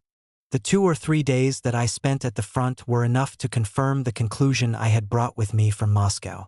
I returned there, and the Politburo almost unanimously resolved in favor of an immediate peace.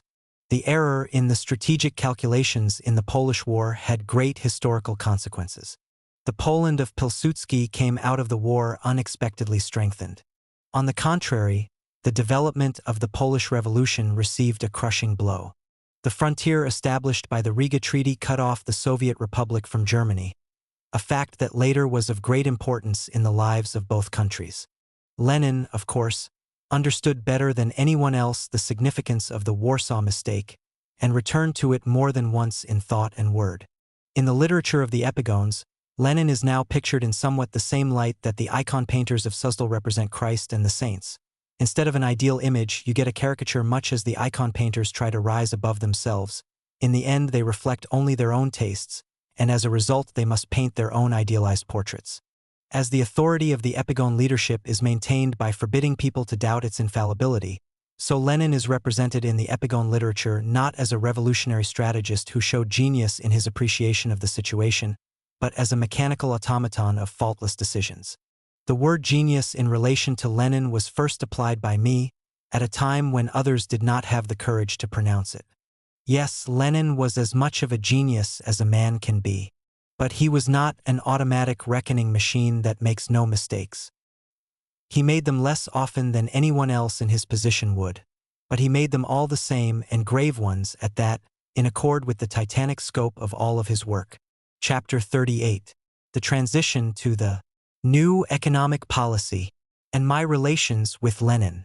Now I am approaching the last period of my collaboration with Lenin, a period deriving further importance from the fact that it contained the foundations of the subsequent victory of the epigones. After the death of Lenin, a complicated and many-branched organization of an historical and literary nature was established for the sole purpose of distorting the history of our mutual relations. It has been done chiefly by painting a picture of a constant struggle between two principles, by isolating from the past the moments when we disagreed, by making a great deal out of individual polemical expressions, and most of all by sheer invention.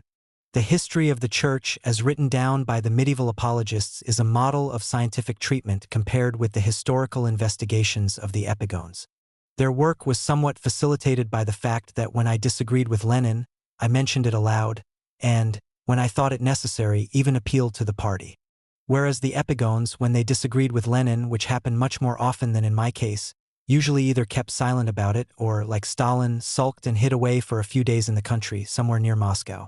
In most cases, the decisions that Lenin and I arrived at independently of each other were identical in all essentials. A few words would bring about a mutual understanding. When I thought the decision of the Politburo or of the Soviet of People's Commissaries might turn out wrong, I would send Lenin a brief note on a slip of paper. He would answer, "Absolutely right. Submit your proposal." Sometimes he would send me an inquiry whether I agreed with his proposal, and a demand that I speak in his support. Time and again he would arrange with me by telephone the manner in which some matter was to be handled, and if it was important he would insist, "Please come without fault." In cases where we worked hand in hand, the usual thing with us on questions of principle, those who were dissatisfied with the decision, among them the present epigones, remained silent. Many a time Stalin, Zinoviev, or Kamenev disagreed with me on some question of great importance, but as soon as they learned that Lenin shared my opinion they lapsed into silence. We may regard the readiness of the disciples to renounce their own ideas in favor of Lenin's in any way we choose, but this readiness clearly contained no guarantee that without Lenin they were capable of arriving at the same conclusions. In this book, my disagreements with Lenin assume an importance that they never actually had. There are two reasons for this. Our disagreements were the exception and as such attracted attention. After Lenin's death, they were magnified by the epigones to astronomic proportions and became an independent political factor in no way connected with either of us. In a separate chapter, I gave a detailed account of my disagreements with Lenin in regard to the Brest-Litovsk peace. Now I will mention another disagreement that set us against each other for a couple of months at the close of 1920, on the very eve of the transition to the new economic policy. One cannot deny that the so-called discussion of trades unions clouded our relationship for some time. Each of us was too much the revolutionary and too much the politician to be able or even to want to separate the personal from the general. It was during that discussion that Stalin and Zinoviev were given what one might call their legal opportunity to bring their struggle against me out into the open. They strained every effort to take full advantage of the situation. It was for them a rehearsal of their future campaign against Trotskyism. But it was just this aspect of the thing that disturbed Lenin most, and he tried in every way to paralyze it. The political content of the discussion has had so much refuse heaped upon it that I do not envy the historian of the future who tries to get to the truth of the matter. Long after the event, that is, after Lenin died, the epigones discovered that my stand at that time was one of under-appreciation of the peasantry, and one almost hostile toward the new economic policy. This was really the basis of all the subsequent attacks on me. In point of fact, of course, the roots of the discussion were quite the opposite, and to unmask this fact I must go back a little way. In the fall of 1919, when 60% of our locomotives were diseased, it was thought that by the spring of 1920 the figure would inevitably rise to 75%. That was the expressed opinion of our best experts. Under such conditions, the railway traffic was becoming a senseless affair, because the 25% of locomotives in half-health was only enough for the transport needs of the railways, since they depended on bulky wood for fuel. Engineer Lomonosov, who was actually in charge of the transport system during those months, made a diagram of the locomotive epidemic for the government. Indicating a mathematical point in the year 1920, he declared, "Here comes death." "What is to be done then?" asked Lenin. "There are no such things as miracles," Lomonosov replied. "Even the Bolsheviks cannot perform miracles." We looked at each other, all the more depressed because none of us knew the technical workings of the transport system, nor the technical workings of such gloomy calculations. Still, we'll try to perform the miracle, Lenin muttered dryly through his teeth. But during the following months, the situation grew steadily worse. There was cause enough in actual conditions, but it is also very probable that certain engineers were making the transport situation fit into their diagrams. I spent the winter months of 1919 to 20 in the Urals directing the economic work. Lenin telegraphed me a proposal that I take charge of transport and try to lift it by emergency measures. I replied stating my acceptance. From the Urals, I brought with me a store of economic observations that could be summed up in one general conclusion: war communism must be abandoned. My practical work had satisfied me that the methods of war communism forced on us by the conditions of civil war were completely exhausted, and that to revive our economic life the element of personal interest must be introduced at all costs. In other words, we had to restore the home market in some degree. I submitted to the Central Committee the project of replacing the food levy by a grain tax and of restoring the exchange of commodities. The present policy of equalized requisition according to the food scale, of mutual responsibility for deliveries, and of equalized distribution of manufactured products, tends to lower the status of agriculture and to disperse the industrial proletariat, and threatens to bring about a complete breakdown in the economic life of the country. In these words, I formulated my view in the statement submitted to the Central Committee in February 1920. The food resources, the statement continued, are threatened with exhaustion, a contingency that no amount of improvement the methods of requisition can prevent. These tendencies toward economic decline can be counteracted as follows. 1. The requisition of surpluses should give way to payment on a percentage basis, a sort of progressive income tax in kind, the scale of payment being fixed in such a way as to make an increase of the plowed area, or a more thorough cultivation, still yield some profit. 2. A closer correspondence should be established between the industrial products supplied to the peasants and the quantities of grain they deliver. This applies not only to rural districts, volists, and villages, but to the individual peasant households as well. These proposals are very guarded. But the basic propositions of the new economic policy adopted a year later did not at first go any farther. Early in 1920, Lenin came out firmly against my proposal. It was rejected in the Central Committee by a vote of 11-4. The subsequent course of events proved the decision of the committee to be a mistake. I did not carry it to the Party Congress, which was conducted throughout under the slogan of war communism. For the entire year following, the economic life of the country struggled along in a blind alley. My quarrel with Lenin grew out of this blind alley.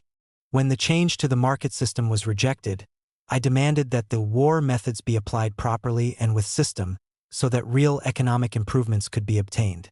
In the system of war communism in which all the resources are, at least in principle, nationalized and distributed by government order, I saw no independent role for trades unions. If industry rests on the states ensuring the supply of all the necessary products to the workers, the trades unions must be included in the system of the state's administration of industry and distribution of products. This was the real substance of the question of making the trades unions part of the state organizations, a measure which flowed inexorably from the system of war communism, and it was in this sense that I defended it.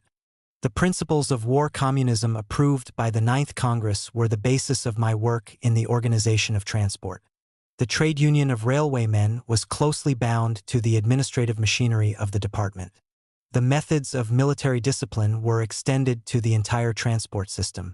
I brought the military administration, the strongest and best disciplined at that time, into close connection with the transport administration. This yielded certain important advantages, especially since military transport again assumed first importance with the beginning of war with Poland. Every day I went from the War Commissariat, whose operations destroyed the railways, to the Commissariat of Transport, where I tried not only to save the railways from final collapse, but to raise them to a higher level of efficiency. The year of work in transport was a year in school for me. All the fundamental questions of socialist organization of economic life found their most concentrated expression in the sphere of transport. The great variety in the types of locomotives and cars complicated the work of the railways and the repair shops. Extensive preparatory work was set on foot to standardize the transport system, which, before the revolution, had been controlled equally by the state and by private companies. Locomotives were grouped according to class, their repair was more systematically organized, and the repair shops began to receive precise orders based on their technical equipment. The program for bringing the transport up to the pre-war standard was to be carried out in 4.5 years. The measures adopted were a pronounced success. In the spring and summer of 1920, the transport system began to recover from its paralysis.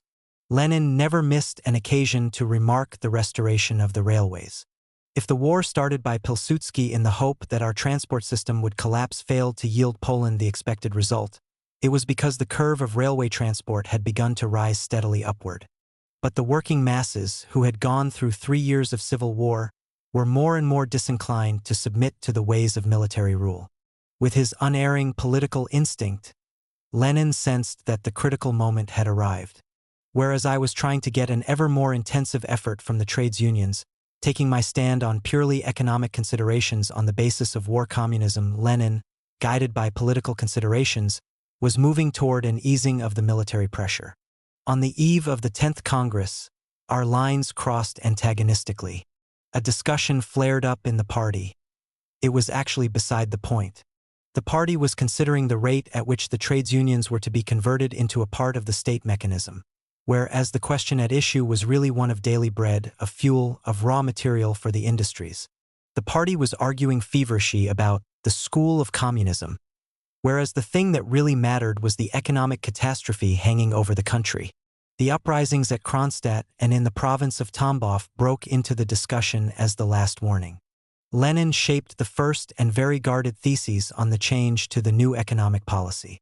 I subscribed to them at once. For me, they were merely a renewal of the proposals which I had introduced a year before. The dispute about the trades unions instantly lost all significance. At the Congress, Lenin took no part in that dispute and left Zinoviev to amuse himself with the shell of an exploded cartridge. During the debate at the Congress, I gave warning that the resolution on trades unions adopted by the majority would not live until the next Congress, because the new economic orientation would demand a complete revision of the trades union strategy. And it was only a few months later that Lenin formulated entirely new principles on the role and purpose of trades unions, based on the new economic policy. I expressed my unreserved approval of his resolution. Our solid front was restored. Lenin was afraid that as a result of the discussion, which had lasted 2 months, permanent factions would be established in the party, embittering relationships and making the work much more difficult. But I wound up all conferences with those who shared my view on the question of trades unions while the Congress was still in session. A few weeks after the Congress, Lenin was assured that I was as anxious as he to do away with the temporary factions, which no longer had any basis in principle. Lenin felt as if a weight had been lifted from his chest. He took advantage of some impudent remark that Molotov, who had just been elected to the Central Committee, aimed at me, to charge him with more zeal than reason, and to add then and there, Comrade Trotsky's loyalty in the inter-party relations is absolutely irreproachable. He repeated it several times. It was obvious that in this way he was thrusting back not only at Molotov but at someone else, for Stalin and Zinoviev were trying artificially to prolong the atmosphere of the dispute. At this 10th Congress, on Zinoviev's initiative and quite against Lenin's will, Stalin was put forward as a candidate for the post of the General Secretary of the party. The Congress believed that he had the backing of the entire Central Committee.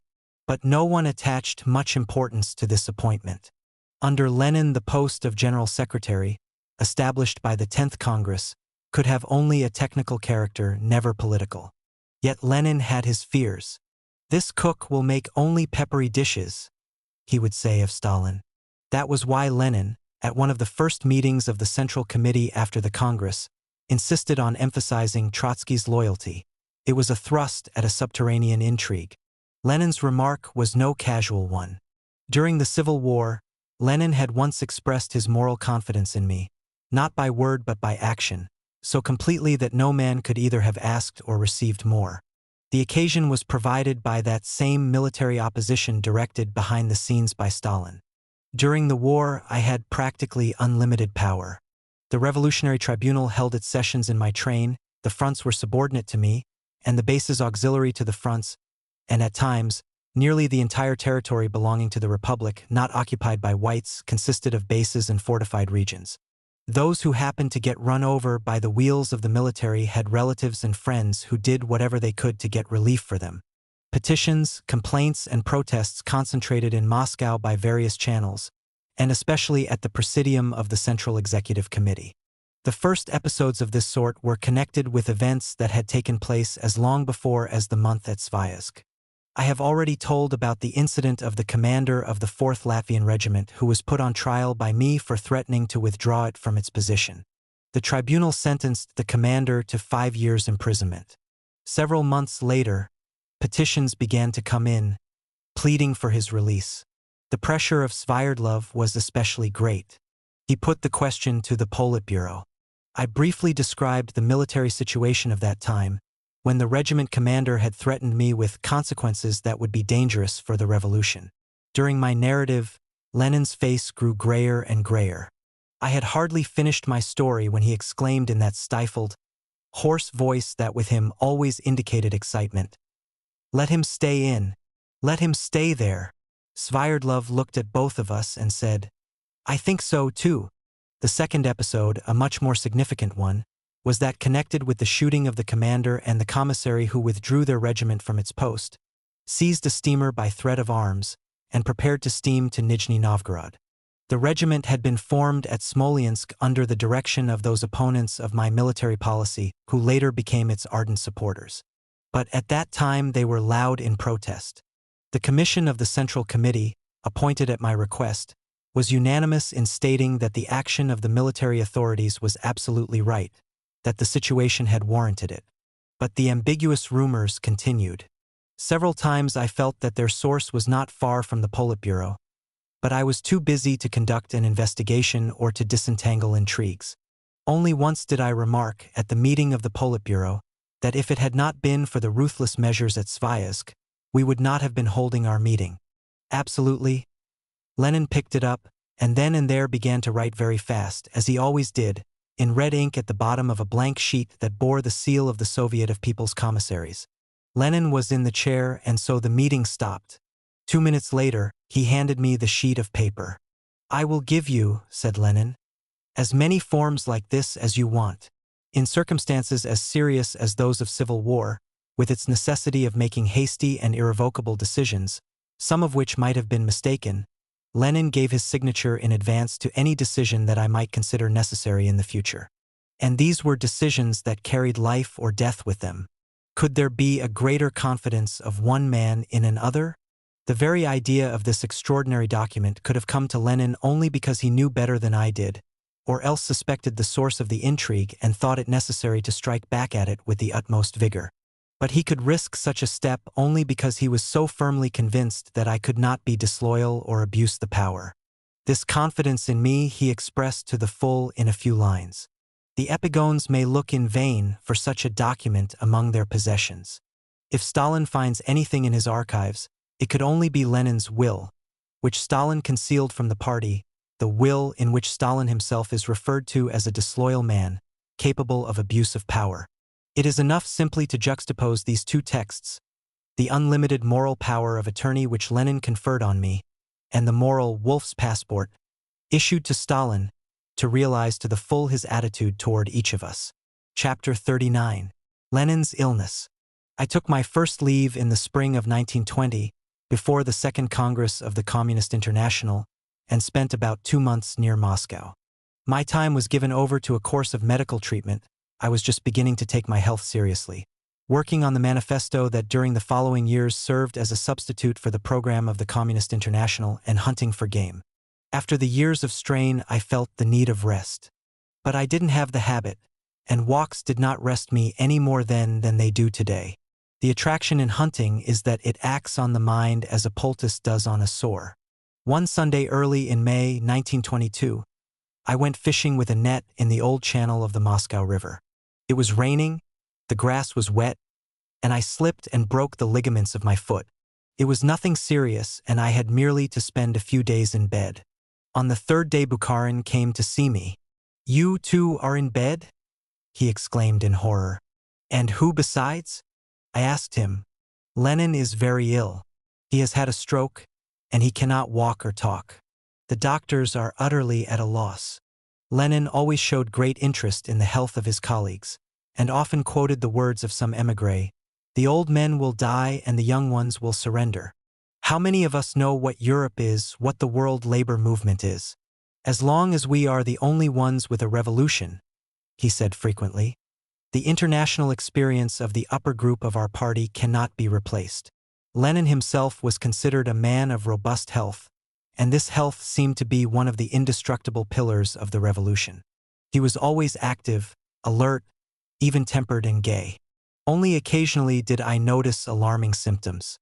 During the first Congress of the Communist International, he surprised me with his tired look, the unevenness of his voice, and his sick man's smile.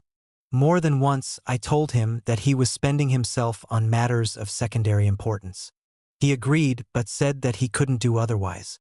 Sometimes he complained of headaches, always casually and with a little embarrassment. But 2 or 3 weeks of rest sufficed to restore him. It seemed as if Lenin would never wear out. At the close of 1921, his condition grew worse. On December 7th, he sent a note to the members of the Politburo. "I am going away today. Despite my working less and resting more during recent days, the insomnia has grown hellishly worse. I am afraid that I shall not be able to make any reports either at the party conference or at the Congress of the Soviets."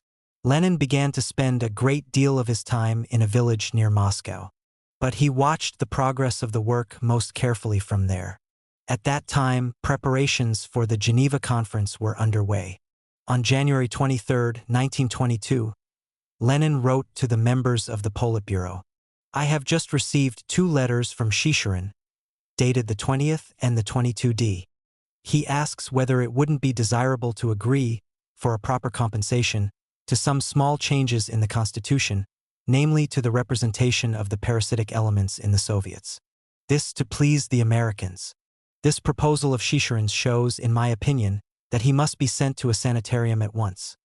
Every concession in this respect, agreement to a delay, etc., will, in my opinion, be the greatest menace to all the negotiations." In every word of this note, in which political ruthlessness is tinged with sly good nature, is the living, breathing Lenin. His health continued to grow worse. In March, his headaches grew more frequent. The doctors found no organic disorders, however, and prescribed a prolonged rest. Lenin settled down permanently in a Moscow village, and it was there that he had his first stroke early in May. It seems that Lenin had been taken ill 2 days before Bukharin's visit. Why had I been told nothing about it? At the time, I never thought of being suspicious. "We did not want to disturb you," Bukharin told me, "and were waiting to see how his illness would develop." Bukharin spoke quite sincerely, merely repeating what the grown-ups had persuaded him into believing. At that time, Bukharin was attached to me in his characteristic Bukharin way, half hysterically, half childishly. He finished his account of Lenin's illness by dropping down on my bed and muttering, as he pressed his arms about me over the blanket, "Don't you get sick? I implore you, don't get sick. There are 2 men of whose death I always think with horror. Lenin and you." I raffled him in a friendly way to restore his poise. He was preventing me from concentrating on the alarm that his news had caused. The blow was overwhelming. It seemed as if the revolution itself were holding its breath. "The first rumors of Lenin's illness," writes N.I.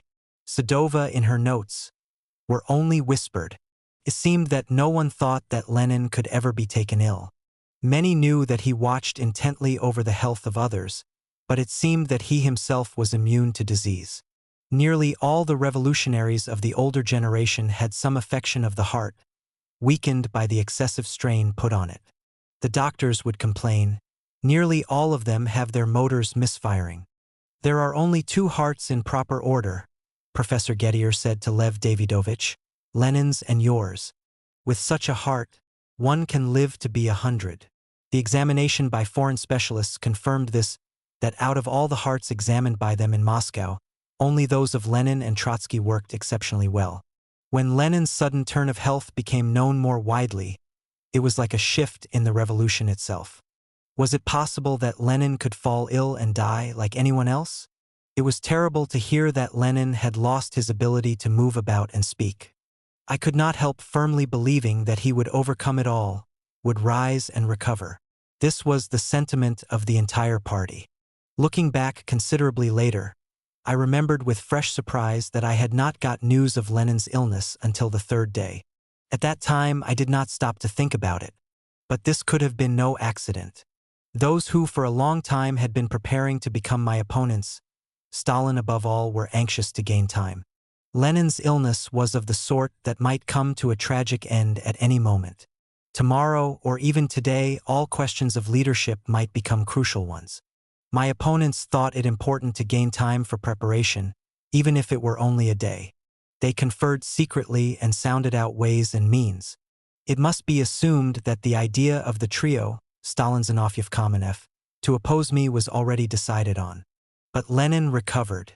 Driven by his unyielding will, his entire organism made a gigantic effort.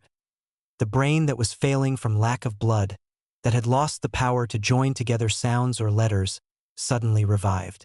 Toward the end of May, I went on a fishing trip to a place about 80 versts away from Moscow.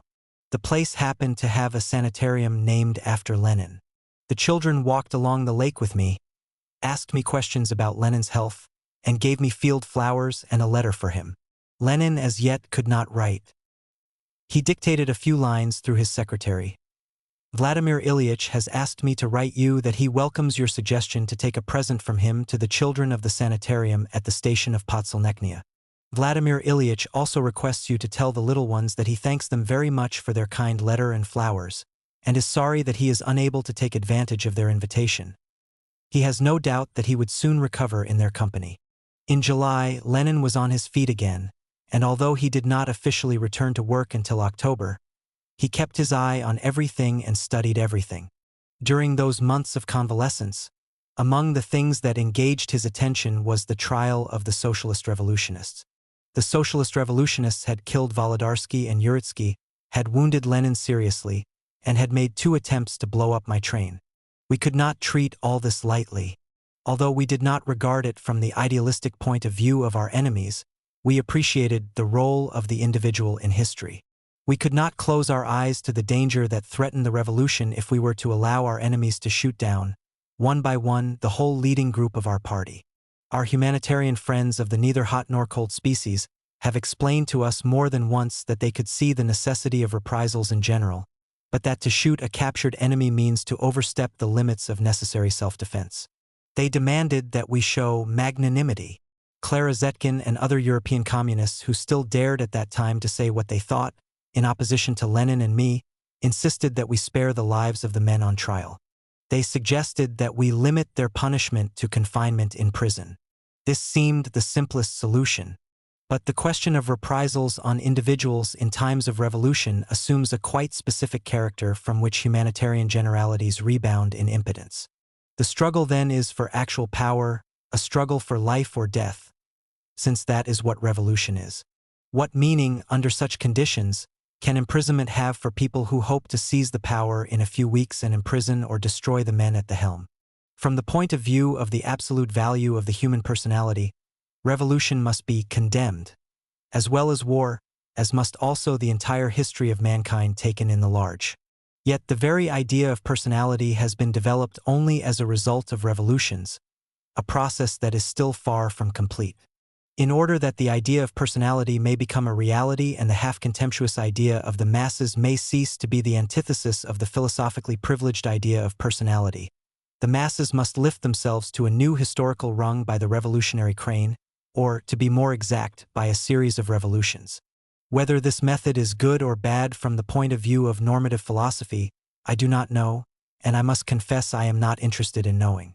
But I do know definitely that this is the only way that humanity has found thus far. These considerations are in no sense an attempt to justify the revolutionary terror. To attempt to justify it would mean to take notice of the accusers. And who are they? The organizers and exploiters of the great world slaughter.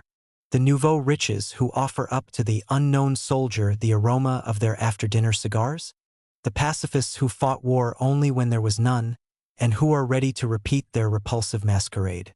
Lloyd George, Wilson, and Poincaré, who considered themselves entitled to starve German children for the crimes of the Hohenzollerns, and for their own crimes? The English conservatives or French Republicans who fanned the flames of civil war in Russia from a safe distance while they were trying to coin their profits out of its blood. This roll call could be continued without end. For me, the question is not one of philosophical justification, but rather of political explanation. Revolution is revolution only because it reduces all contradictions to the alternative of life or death. Is it conceivable that men who solve the question of sovereignty over Alsace-Lorraine every half-century by means of mountains of human corpses are capable of rebuilding their social relations by nothing more than parliamentary ventriloquism? At any rate, no one has shown us as yet how it can be done. We were breaking up the resistance of the old rocks with the help of steel and dynamite. And when our enemies shot at us, in most cases with rifles from the most civilized and democratic nations, we replied in the same vernacular. Bernard Shaw shook his beard reproachfully over this in the direction of both parties. But no one took any notice of his sacramental argument. In the summer of 1922, the question of reprisals took on special urgency, because it was concerned with the leaders of a party that had once waged the revolutionary fight against Tsarism, side by side with us, but had turned the weapon of terror against us after the October Revolution. Deserters from the camp of the socialist revolutionists disclosed to us the fact that the worst acts of terrorism were not instigated by individuals, as we had at first been inclined to believe, but by the party, although it did not risk a formal acknowledgement of its responsibility for the assassinations it was committing. The death sentence by the tribunal was inevitable, but carrying it out meant just as inevitably a retaliating wave of terrorism. To limit the method of punishment to imprisonment, even for a long period of time, was tantamount to encouraging the terrorists, since they were the least likely to believe in the longevity of the Soviet. There was no alternative but to make the execution of the sentence dependent on whether or not the party continued the terrorist struggle. In other words, the leaders of the party must be held as hostages. My first meeting with Lenin after his recovery was during the trial of the social revolutionists. It was instantly and with relief that he agreed to the proposition that I made. Quite right. There is no alternative. His recovery was apparently inspiriting to him. But he still had some inner fear. You understand? He said, quite bewildered. I could not even speak or write, and I had to learn everything all over again, and he lifted his eyes questingly to me. In October, Lenin officially returned to work. He presided at the Politburo and at the Soviet of People's Commissaries, and in November made program speeches, to all appearances at heavy cost to his arteries. He seemed to sense the almost imperceptible threads of a conspiracy being woven behind our backs in connection with his illness. The epigones were not yet burning their bridges behind them, but here and there they were sawing through the beams and hiding away sticks of dynamite. Whenever opportunity offered, they opposed me, as if they were taking exercises in being independent and were carefully preparing such demonstrations. As Lenin got deeper into the work, he began to observe with anxiety the changes that had been taking place during the months preceding, but he said nothing about them, for fear of aggravating the situation. He was preparing to rebuff the trio, and began by doing it in individual matters. Among the some odd dozen jobs that I was directing as part of the party work, that is, privately and unofficially, was the anti-religious propaganda, in which Lenin was very much interested. He asked me insistently not to let this work out of my sight. While convalescent, he had somehow learned that Stalin was maneuvering against me there by renewing the apparatus of the anti-religious propaganda and moving it away from me. From the country, Lenin sent the Politburo a letter in which, without apparent necessity, he quoted my book on Trotsky and praised the author without mentioning either him or the book by name. I must confess that I did not at the time guess that this was a roundabout way of saying that Lenin condemned Stalin's maneuvers against me. In the meantime, Yaroslavsky, I think in the guise of my deputy, was pushed forward to take charge of the anti-religious propaganda. When Lenin got back to work and heard about it, he ferociously attacked Molotov, and through him Stalin, at one of the meetings of the Politburo. Yaroslavsky? Don't you know what Yaroslavsky is? Why, it would make a hen chuckle. He will never be able to manage this work, and so on. Lenin's vehemence may seem excessive to the uninitiated, but it was not a question of Lenin's being unable to bear Yaroslavsky, but rather the party direction. Incidents like this were frequent enough. If one looks into it more deeply, one sees that Stalin, from the very moment that he came into close contact with Lenin, and especially since the October Revolution, had always been suppressed and impotent in his opposition to him, and was all the more irritable because of it. Because of his enormous envy and ambition, Stalin could not help feeling at every step his intellectual and moral inferiority. It seems that he tried to get closer to me. Not until much later did I realize the meaning of attempts to establish something approaching familiarity between us.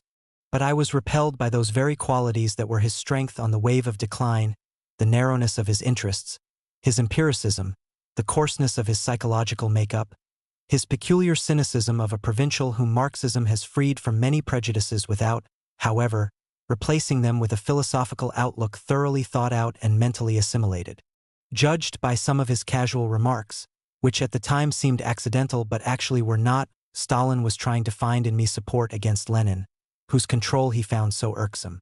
At every attempt of this sort, I instinctively drew away from him and walked on. I believe that the sources of his cold and at first cowardly but thoroughly treacherous hatred of me are to be found in this. He systematically gathered about him either men who were like him, or simple fellows who wanted to live without being bothered by subtle problems, or those whose feelings had been hurt. The first, the second, and the third groups all were numerous. There is no doubt that in routine work it was more convenient for Lenin to depend on Stalin, Zinoviev, or Kamenev rather than on me. Lenin was always trying to save his time as well as everyone else's. He tried to reduce to a minimum the energy spent in overcoming friction. I had my own views, my own ways of work and my own methods of carrying out a decision once it had been adopted. Lenin knew this well enough and respected it. That was why he understood only too well that I was not suited for executing commissions. When he needed men to carry out his instructions, he turned to someone else. In certain periods, especially when Lenin and I had had a disagreement, this probably made his assistants believe that they were particularly close to him. For example, he invited Rykov and Tsayuropa to be his deputies as chairman of the Soviet of People's Commissaries, and later on added Kamenev to them. I thought this was a good choice. Lenin needed practical, obedient assistants. I was unsuited to the role, and I could only be grateful to Lenin for not offering me the deputyship. Far from considering this a lack of confidence in me, I saw in it, on the contrary, a definite and not unflattering appreciation of me and of our mutual relations. Later on, I had occasion to be completely convinced of this. In the interval between his first and second strokes, Lenin could work only half as much as before. Slight but none the less ominous warnings from his blood vessels reached him off and on throughout this period. At one of the meetings of the Politburo, as he got up to hand someone a note, Lenin always exchanged notes this way to speed up the work. He reeled a little. I noticed it only because his face changed expression instantly. This was one of many warnings from his vital centers. Lenin had no illusions on this score. He kept pondering from all points of view how the work would go on without him, and after him. It must have been then that he formulated mentally the document that later became known as his will. And it was at this time, during the last weeks before his second stroke, that Lenin and I had a long conversation about my work in the future. Because of its political importance, I immediately repeated this conversation to a number of people: Rakovsky, Ian Smirnov, Sosnovsky, Preobrazhensky, and others. If only because of this repetition, the conversation has been very clearly recorded in my memory. Came about in this way. The Central Committee of the Union of Educational Workers sent a delegation to Lenin and me with the request that I take over the Commissariat of Education in addition to my other duties, in the same way that I had taken charge of the Commissariat of Transport for a year past. Lenin wanted to know what I thought about it. I told him that in the educational field, as in every other, the difficulty would come from the administrative apparatus. Yes, our bureaucratism is something monstrous, Lenin replied, picking up my train of thought. I was appalled when I came back to work. It is just because of this that you should not, or at least I think so, get drawn into any departmental work besides the military. Lenin proceeded to state his plan with passionate conviction. He had a limited amount of strength to give to the work of direction. He had 3 deputies. You know them. Kamenev is, of course, a clever politician, But what sort of an administrator is he? Sayurapa is ill. Rykov is perhaps an administrator, but he will have to go back to the Supreme Economic Council. You must become a deputy. The situation is such that we must have a radical realignment of personnel. Again, I pointed out the apparatus that made even my work in the War Department increasingly difficult. Well, that will be your chance to shake up the apparatus, Lenin retorted quickly, hinting at an expression I had once used. I replied that I referred to the bureaucracy not only in the state institutions, but in the party as well, that the cause of all the trouble lay in the combination of the two apparatuses and in the mutual shielding among the influential groups that gathered round the hierarchy of party secretaries. Lenin listened intently and confirmed my suggestions in that deep tone which came straight from the chest, a tone that would break through in him only when, sure that the person he was talking to understood him completely, he would dispense with the conventionalities of conversation and touch openly on what was the most important and disturbing. After thinking it over for a moment, Lenin put the question point blank.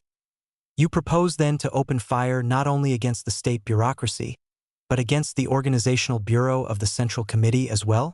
I couldn't help laughing. This came so unexpectedly. That seems to be it. The organizational bureau meant the very heart of Stalin's apparatus. Oh, well, Lenin went on, obviously pleased that we had called the thing by its right name. If that's the case, then I offer you a block against bureaucracy in general and against the organizational bureau in particular. With a good man, it is an honor to form a good block, I replied. We agreed to meet again some time later. Lenin suggested that I think over the organization end of the question. He planned to create a commission attached to the Central Committee for Fighting Bureaucracy. We were both to be members.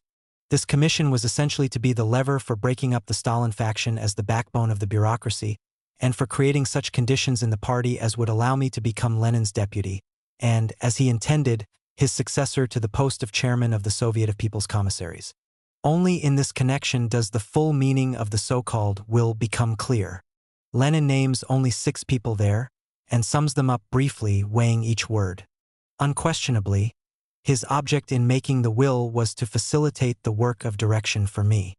He naturally wanted to do it with the least possible amount of friction. He talks about everyone most guardedly, softening the most devastating judgments.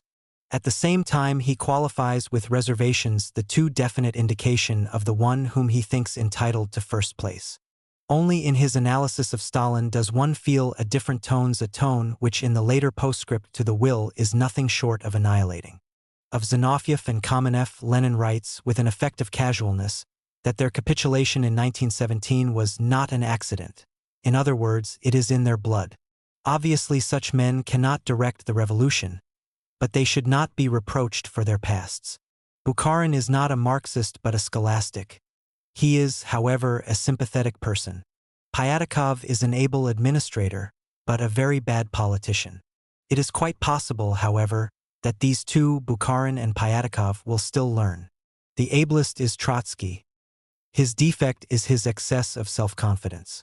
Stalin is rude, disloyal, and capable of abuse of the power that he derives from the party apparatus. Stalin should be removed to avoid a split. This is the substance of the will. It rounds out and clarifies the proposal that Lenin made me in our last conversation. Lenin came to know Stalin really only after the October Revolution. He valued his firmness and his practical mind, which is 3/4 cunning.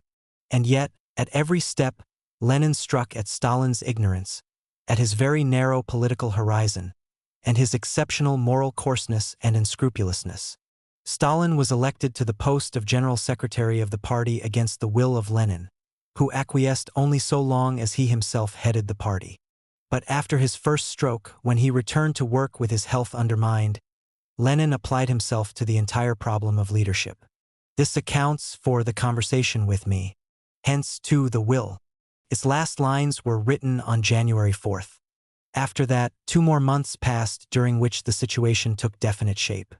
Lenin was now preparing not only to remove Stalin from his post of General Secretary, but to disqualify him before the party as well.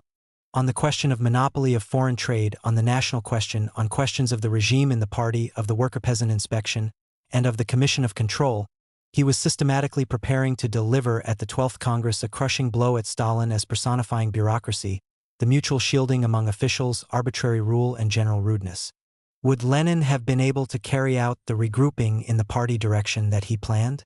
At that moment, he undoubtedly would. There had been several precedents for it, and one of them was quite fresh in mind and significant. In November 1922, while Lenin was still convalescent and living in the country, and while I was absent from Moscow, the Central Committee unanimously adopted a decision that dealt an irreparable blow at the monopoly of foreign trade. Both Lenin and I sounded the alarm, independently of each other, and then wrote to each other and coordinated our action. A few weeks later, the Central Committee revoked its decision as unanimously as it had adopted it. On December 21st, Lenin wrote triumphantly to me, "Comrade Trotsky, it seems that we have managed to capture the position without a single shot, by a mere maneuver. I suggest that we do not stop but press the attack. Our joint action against the Central Committee at the beginning of 1923 would, without a shadow of a doubt, have brought us victory. And what is more, I have no doubt that if I had come forward on the eve of the 12th Congress in the spirit of a bloc of Lenin and Trotsky against the Stalin bureaucracy, I should have been victorious even if Lenin had taken no direct part in the struggle. How solid the victory would have been is, of course, another question. To decide that, one must take into account a number of objective processes in the country, in the working class, and in the party itself. That is a separate and large theme. Lenin's wife said in 1927 that if he had been alive, he would probably have been doing time in a Stalin prison. I think she was right, for the thing that matters is not Stalin, but the forces that he expresses without even realizing it. In 1922-23, however, it was still possible to capture the commanding position by an open attack on the faction then rapidly being formed of National Socialist officials, of usurpers of the apparatus, of the unlawful heirs of October, of the epigones of Bolshevism. The chief obstacle was Lenin's condition. He was expected to rise again as he had after his first stroke and to take part in the 12th Congress as he had in the 11th. He himself hoped for this. The doctors spoke encouragingly, though with dwindling assurance. The idea of a bloc of Lenin and Trotsky against the apparatus men and bureaucrats was at that time fully known only to Lenin and me, although the other members of the Politburo dimly suspected it. Lenin's letters on the national question and his will remained unknown. Independent action on my part would have been interpreted, or, to be more exact, represented as my personal fight for Lenin's place in the party and the state. The very thought of this made me shudder. I considered that it would have brought such a demoralization in our ranks that we would have had to pay too painful a price for it even in case of victory. In all plans and calculations, there remained the positive element of uncertainty, Lenin and his physical condition.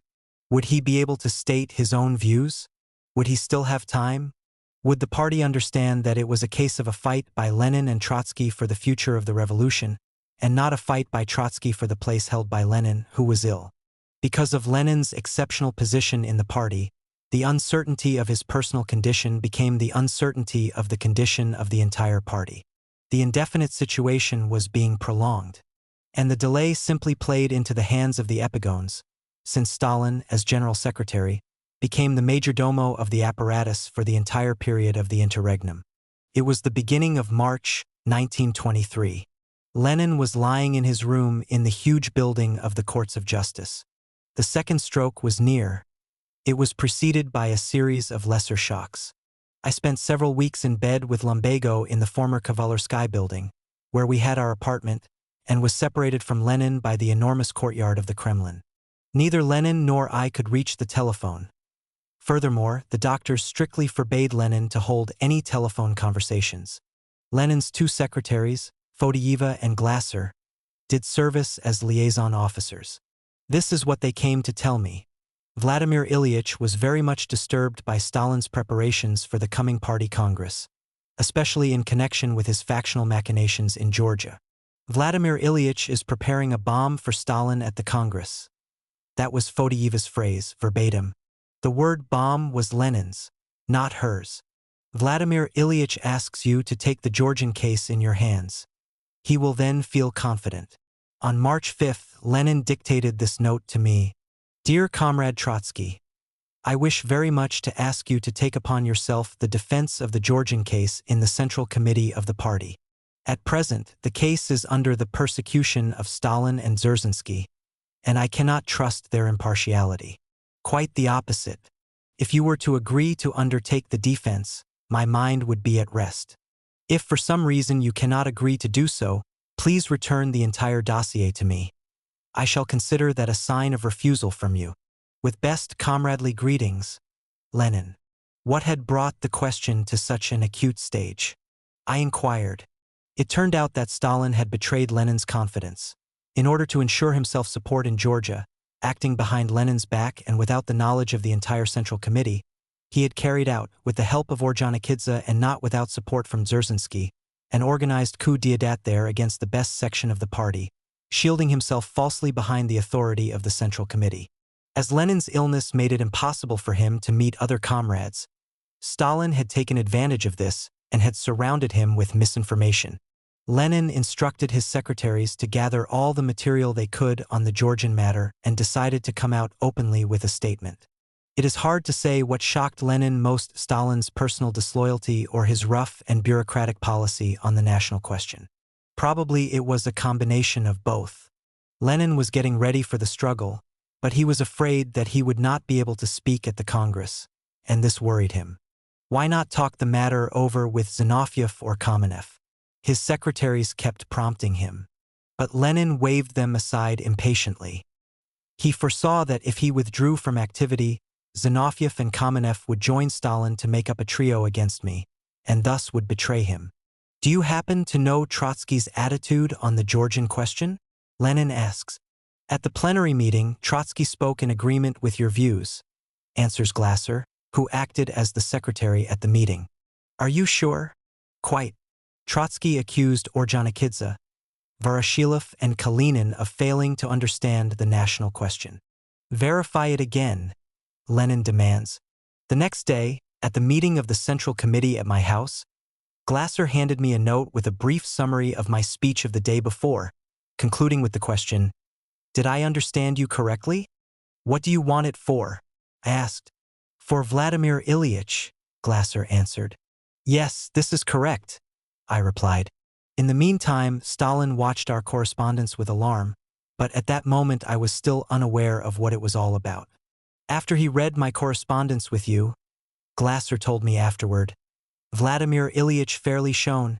Now, it is a different matter, and he instructed me to hand over to you all the manuscripts that were to make part of his bomb for the 12th Congress. Lenin's intentions now were quite clear to me. By taking the example of Stalin's policy, he wanted to expose to the party, and ruthlessly, the danger of the bureaucratic transformation of the dictatorship. Tomorrow Kamenev is going to Georgia for the party conference, I said to Fodeyeva. I can acquaint him with Lenin's manuscripts so as to induce him to act properly in Georgia. Ask Vladimir Ilyich about it. A quarter of an hour later, Fodeyeva returned out of breath. Under no circumstances. Why? Vladimir Ilyich says, Kamenev will immediately show everything to Stalin, and Stalin will make a rotten compromise and then deceive. Then the thing has gone so far that Vladimir Ilyich no longer thinks that we can compromise with Stalin even on the right line? Yes, he does not trust Stalin, and wants to come out against him openly, before the entire party. He is preparing a bomb. About an hour after this conversation, Fodeyeva came to me again with a note from Lenin addressed to an old revolutionary, Devani, and to other opponents of Stalin's policy in Georgia. Lenin wrote to them, I am watching your case with all my heart and soul. Ordzhonikidze's rough methods and Stalin's and Dzerzhinsky's encouragement fill me with indignation. I am preparing notes and a speech for you.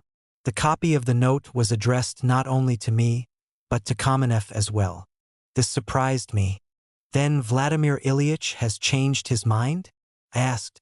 Yes, his condition is getting worse every hour.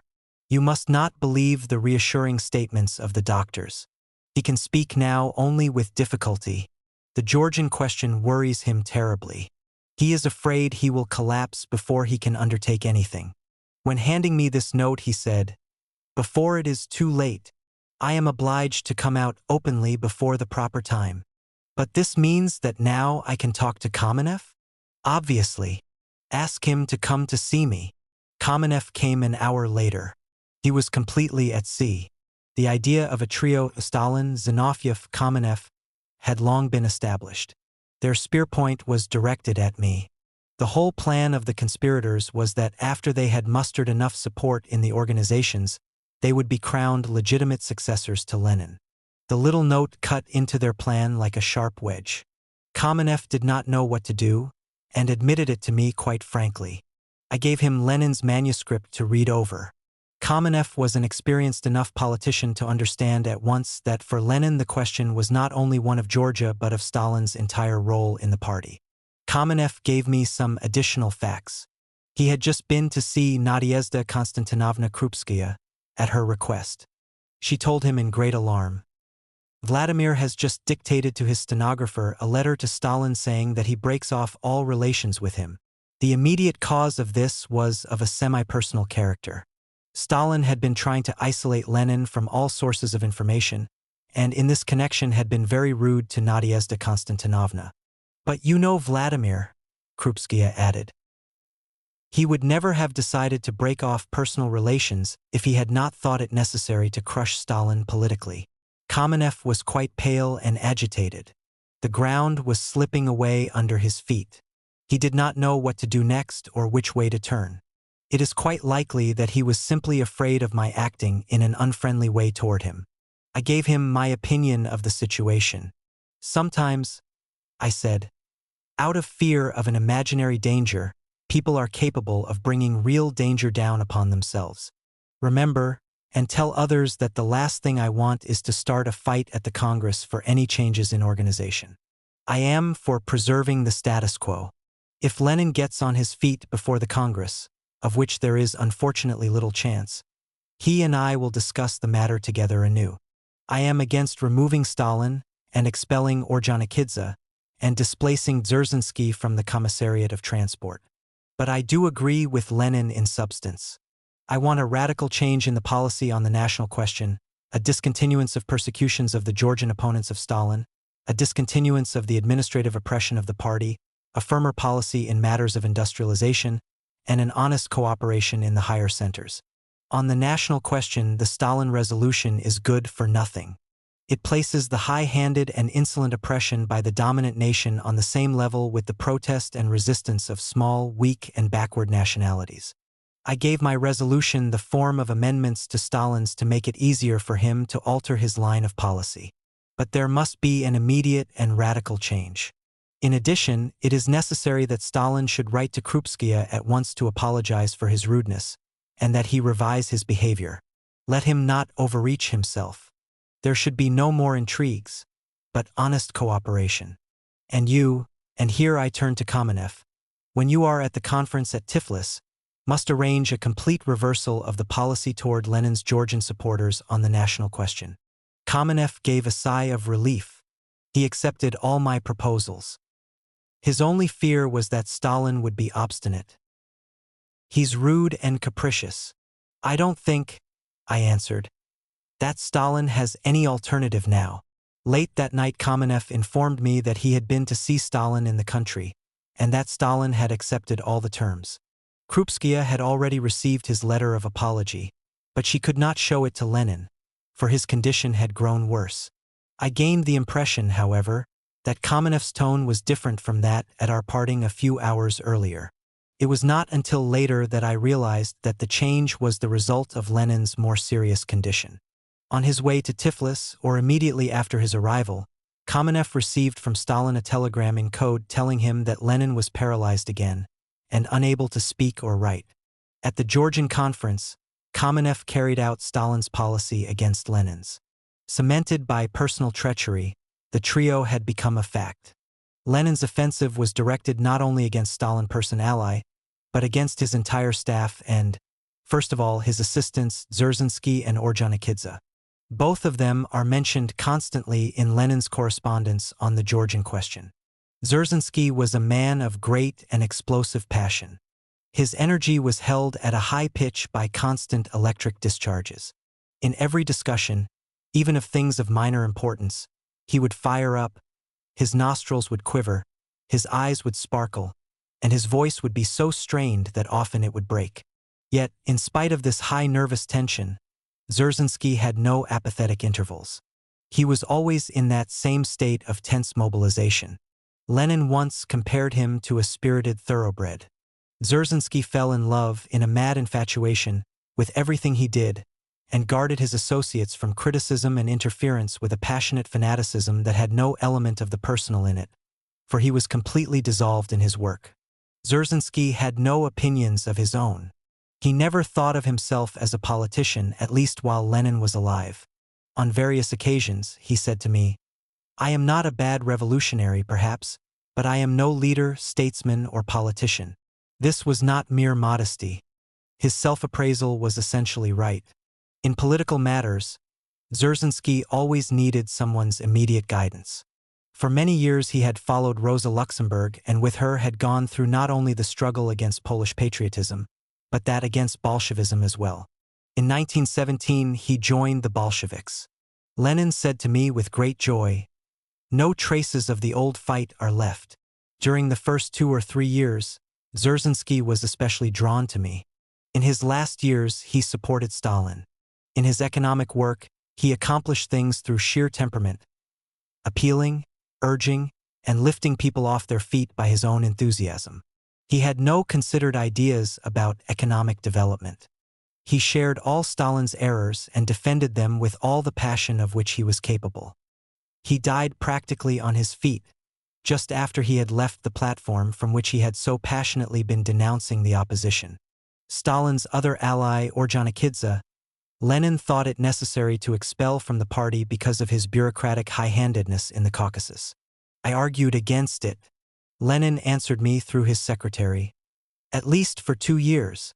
How little could he imagine at that time that Ordzhonikidze would become head of the control commission that Lenin was planning to create to fight Stalin's bureaucracy, and which was to embody the conscience of the party. Aside from its general political aims, the campaign that Lenin opened had as its immediate object the creation of the best conditions for my work of direction, either side by side with him if he regained his health, or in his place if he succumbed to his illness. But the struggle, which was never carried out to its end, or even part way, had exactly an opposite result. Lenin managed only to declare war against Stalin and his allies, and even this was known only to those who were directly involved in it, and not to the party as a whole. Stalin's faction, at that time it was still the faction of the trio, closed its ranks more tightly after the first warning. The indefinite situation continued. Stalin stood at the helm of the apparatus. Artificial selection was carried on there at a mad pace. The weaker the trio felt in matters of principle, the more they feared me, because they wanted to get rid of me, and the tighter they had to bolt all the screws and nuts in the state and party system. Much later, in 1925, Bukharin said to me, in answer to my criticism of the party oppression, "We have no democracy because we are afraid of you. Just you try to stop being afraid." I proffered by way of advice, "And let us work properly," but my advice was vain. The year 1923 was the first year of the intense but still silent stifling and routing of the Bolshevist party. Lenin was struggling with his terrible illness. The trio were struggling with the party. The atmosphere was charged, and toward autumn the tension resolved itself into a discussion of the opposition. The second chapter of the revolution had begun, the fight against Trotskyism. In reality, it was a fight against the ideological legacy of Lenin. Chapter 40. The Conspiracy of the Epigones. It was the early weeks of 1923, and the 12th Congress was drawing near. There remained little hope that Lenin could take part in it. The question of who was to make the principal political report arose. At the meeting of the Politburo, Stalin said, "Trotsky, of course." He was instantly supported by Kalinin, Rykov, and, obviously against his will, by Kamenev. I objected.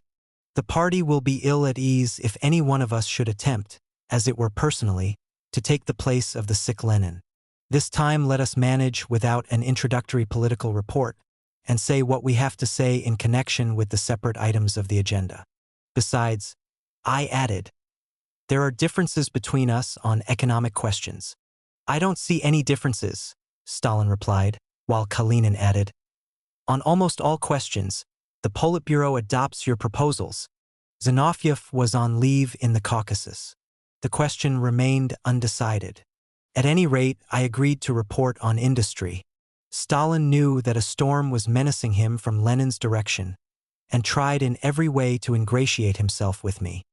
He kept repeating that the political report should be made by the most influential and popular member of the Central Committee after Lenin, i.e. Trotsky, and that the party expected it and would not understand anything else.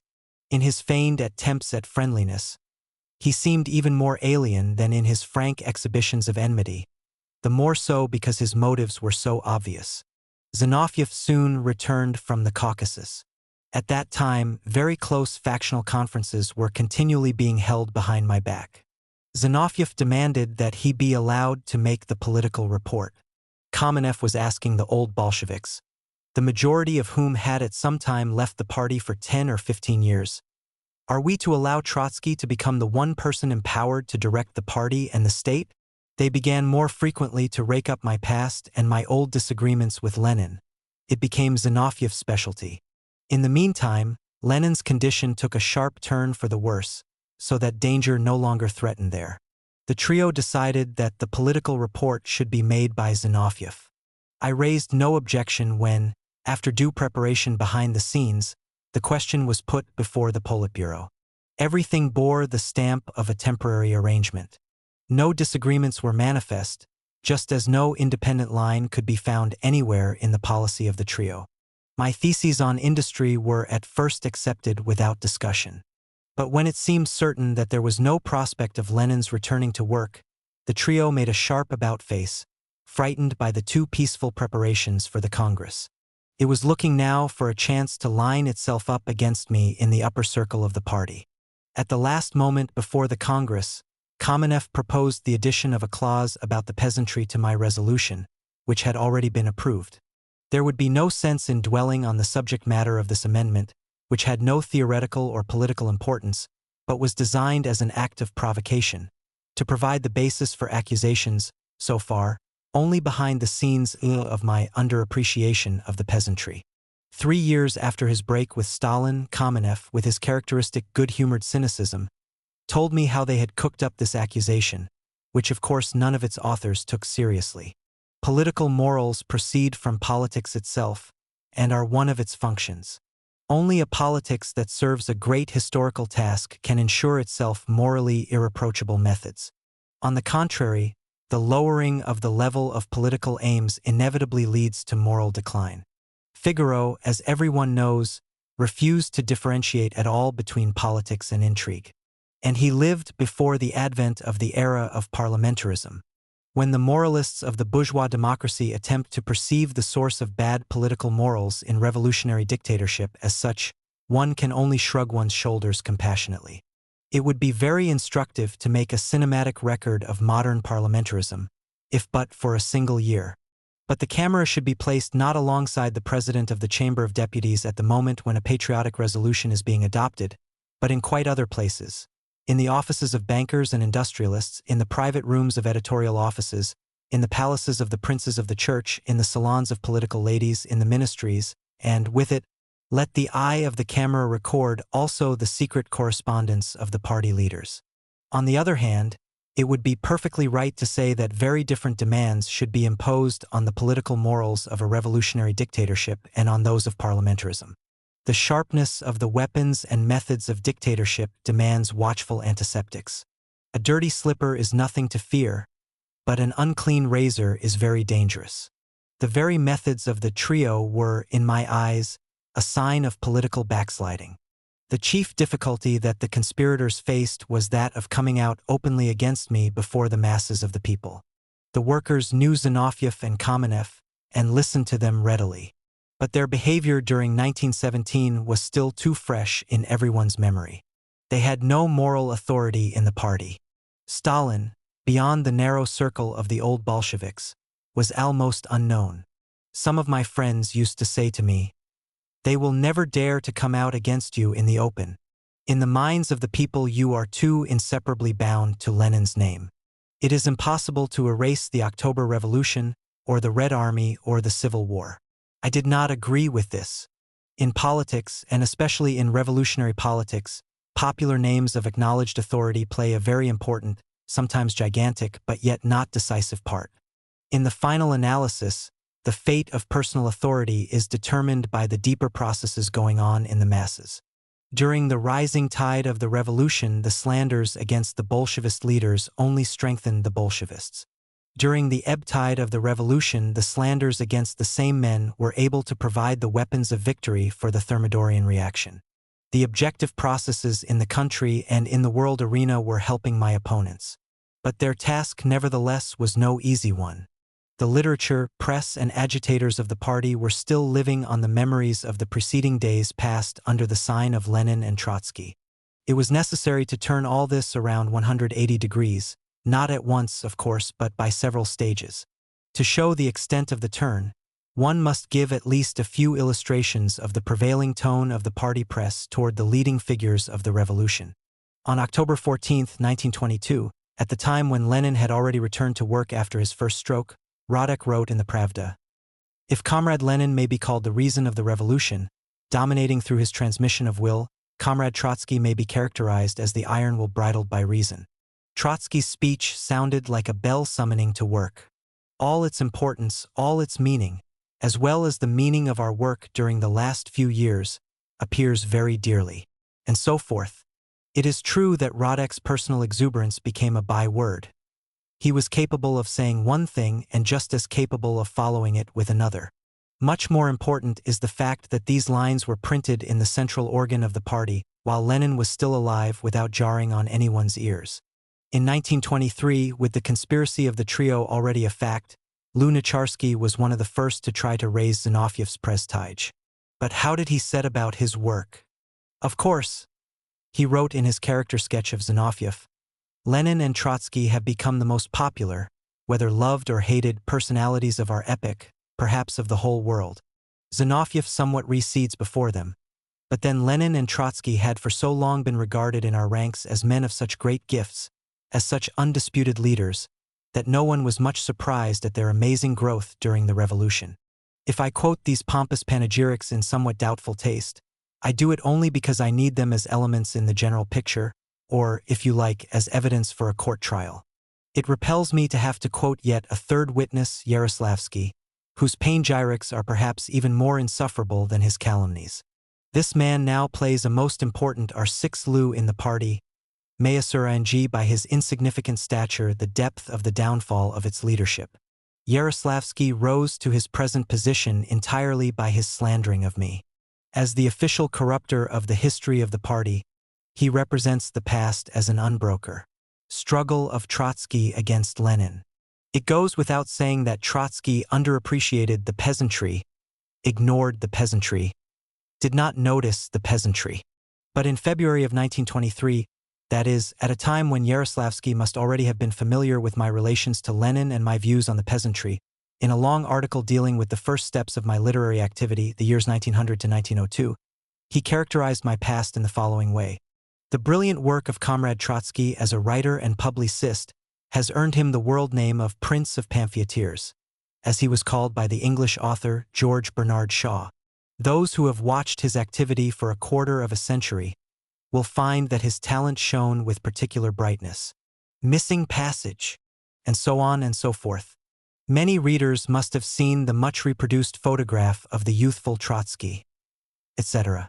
Under this high forehead there was already seething even then a stormy flow of images, thoughts, and impressions which sometimes read Comrade Trotsky a bit away from the high road of history, at times either forcing him to choose paths too roundabout or, on the contrary, to attempt fearlessly to break through where no path was possible. But in all these efforts to find the right way, we had before us a man profoundly devoted to the revolution, matured for the role of a tribune, with a tongue as sharp and flexible as steel, that cuts down the opponent, and so forth. The Siberians were carried away with enthusiasm. Yaroslavsky gushes with an excess of zeal, after reading these brilliant articles, and waited impatiently for their appearance. Only a few knew their author, and those who knew Trotsky were the last to imagine at that time that he would be one of the recognized leaders of the most revolutionary army and the greatest revolution in the world. The case of my ignoring the peasantry fairs, if possible even worse at the hands of Yaroslavsky. The first of my literary works was dedicated to the peasants. Here is what Yaroslavsky says about it. Trotsky could not stay in a Siberian village without exploring all the petty details of its life. First of all, he turns his attention to the administrative machinery of the Siberian village. In a series of articles, he gives a brilliant characterization of this machinery. And farther on, around himself Trotsky saw only the village. He suffered over its needs. He was oppressed by its benighted condition, its outlawry. Yaroslavsky demands that my articles on country life be included in the textbooks. All this in February 1923, the same month when the version of my inattention to the country was being created for the first time. But Yaroslavsky was then in Siberia, and therefore not yet well informed about the new Leninism. The last example that I want to quote concerns Stalin himself. As early as the occasion of the first anniversary of the revolution, he wrote an article which, though disguised, was directed straight at me. In explanation, one must remember that during the preparation for the October insurrection, Lenin was hiding in Finland, Kamenev, Zinoviev, Rykov, and Kalinin were opposed to an uprising, and no one knew anything about Stalin. As a result, the party connected the October Revolution chiefly with my name. During the first anniversary of the October Revolution, Stalin made an attempt to weaken this impression by setting up against me the general leadership by the Central Committee. But to make his account at all acceptable, he was obliged to write. The entire work of the practical organization of the uprising was carried on under the immediate direction of the chairman of the Petrograd Soviet, Trotsky. One may state without hesitation that the party was indebted first and foremost to Comrade Trotsky for the garrison's prompt going over to the Soviet and for the able organization of the work of the Military Revolutionary Committee. If Stalin wrote in this vein, it was because at that time even he could not write in any other way. It needed years of unbridled baiting before Stalin could venture to state in public. Comrade Trotsky did not and could not play any special role either in the party or in the October Revolution.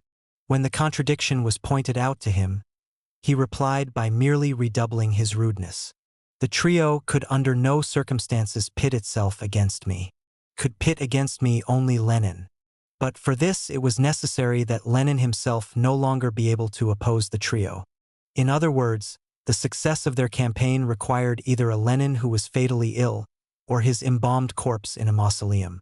But even this was not enough. It was necessary that I too be out of the fighting ranks during the campaign. This happened in the fall of 1923. I am not dealing here with the philosophy of history, but recounting my life against the background of the events with which it was bound up. But I cannot help noting how obligingly the accidental helps the historical law. Broadly speaking, the entire historical process is a refraction of the historical law through the accidental. In the language of biology, one might say that the historical law is realized through the natural selection of accidents. On this foundation, there develops that conscious human activity which subjects accidents to a process of artificial selection. But at this point, I must interrupt my account to tell something about my friend Ivan Vasilievich Zaitsev from the village of Kalashino on the river Dubna. This locality is known as Zabality, beyond the swamps, and, as its name suggests, is rich in wild game. Here the river Dubna floods the country over wide areas. Swamps, lakes, and shallow marshes, framed by reeds, stretch along in a wide ribbon for almost 40 kilometers. In the spring, the place is visited by geese, storks, ducks of all kinds, curlew, snipe, and all the rest of the swamp brotherhood. 2 kilometers away in the small woods, between hummocks of moss, woodcocks are clucking over the red bilberry shrubs. With a single short oar, Ivan Vasilievich drives his hollow canoe along the narrow furrow between the banks of swamp. The furrow had been dug no one knows when, perhaps 200 or 300 years or even longer ago, and it must be dredged out every year to prevent its being sucked in. We are obliged to leave Kalashino at midnight to get to the tent before dawn. With every step, the peat bog lifts its wobbling belly. Once this used to frighten me, but Ivan Vasilievich said to me on my very first visit, "Step without fear, people do get drowned in the lake, but nobody has ever lost his life on the swamp." The canoe is so light and shaky that it is safer to lie on one's back motionless, especially if there is a wind blowing. Boatmen usually stand on their knees for safety.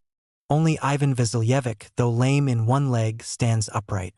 Ivan Vasilyevich is the duck lord of these lands. His father, his grandfather, and his great-grandfather were all duckmen. Probably some ancestor of his supplied ducks, geese, and swans to the table of Ivan the Terrible.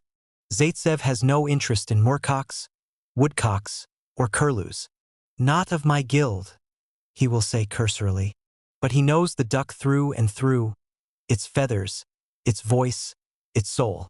Standing in his moving boat, Ivan Vasilyevich picks up from the water a feather, then a second and a third, and after looking at them, declares, "We shall go to Gushkbino."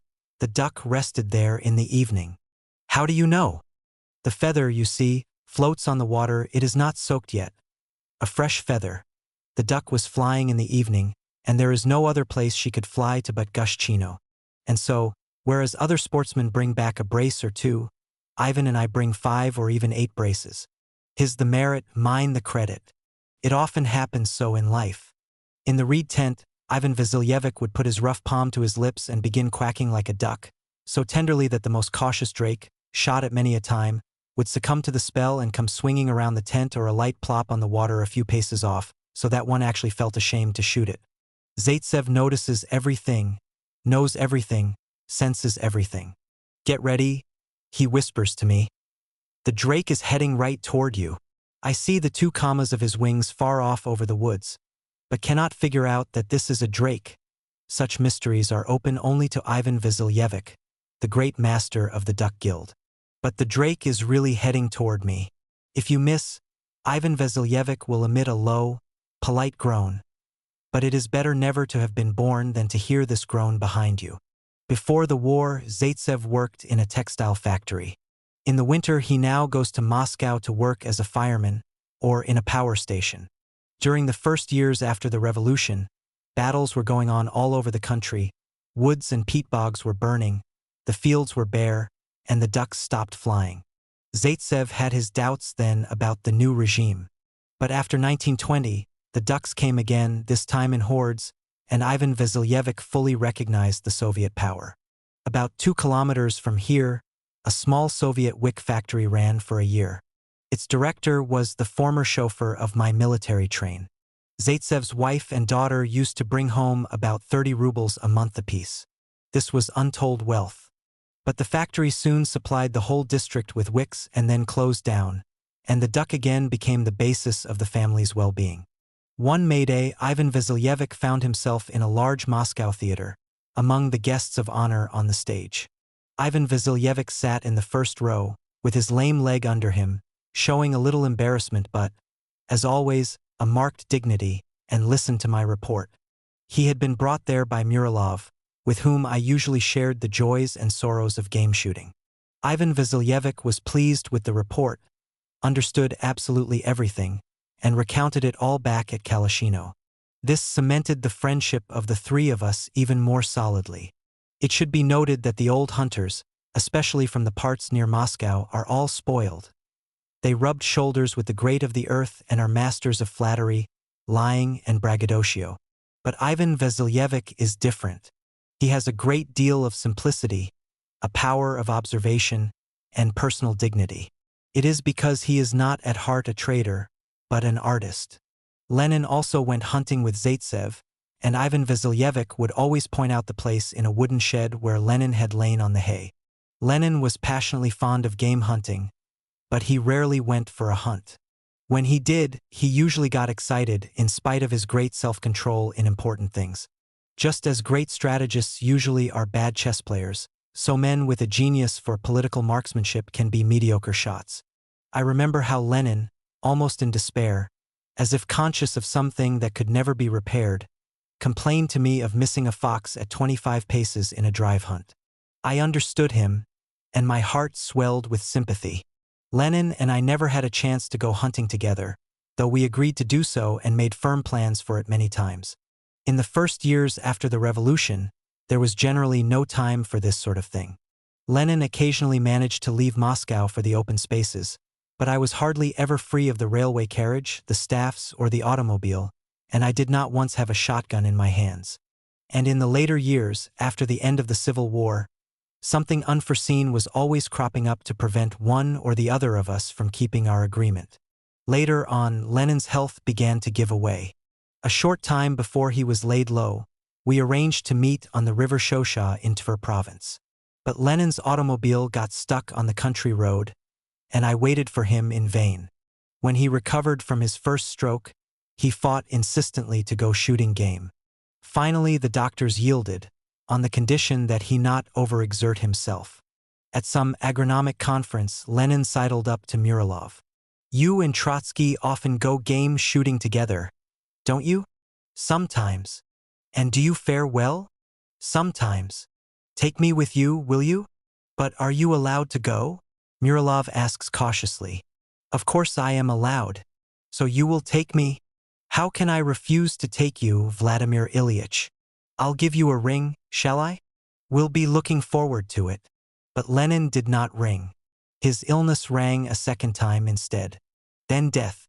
All this digression has been necessary to explain how and why one of the Sundays in October 1923 found me in Zabalety on the bog among the reeds. There was a slight frost that night and I sat in the tent in felt boots. But in the morning the sun was warm and the bog thawed. The automobile was waiting for me on the rise of land. The chauffeur, Davidov, with whom I had gone shoulder to shoulder throughout the entire Civil War, was as usual consumed with impatience to learn what game I had. From the canoe to the automobile I had to walk about 100 steps, not more. But the moment I stepped onto the bog in my felt boots, my feet were in cold water.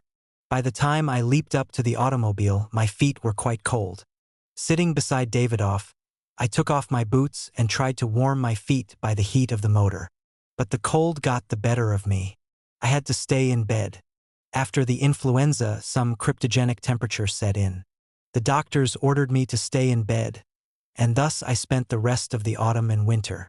This means that all through the discussion of Trotskyism in 1923, I was ill. One can foresee a revolution or a war, but it is impossible to foresee the consequences of an autumn shooting trip for wild ducks. Lenin was laid up at Gorky. I was in the Kremlin.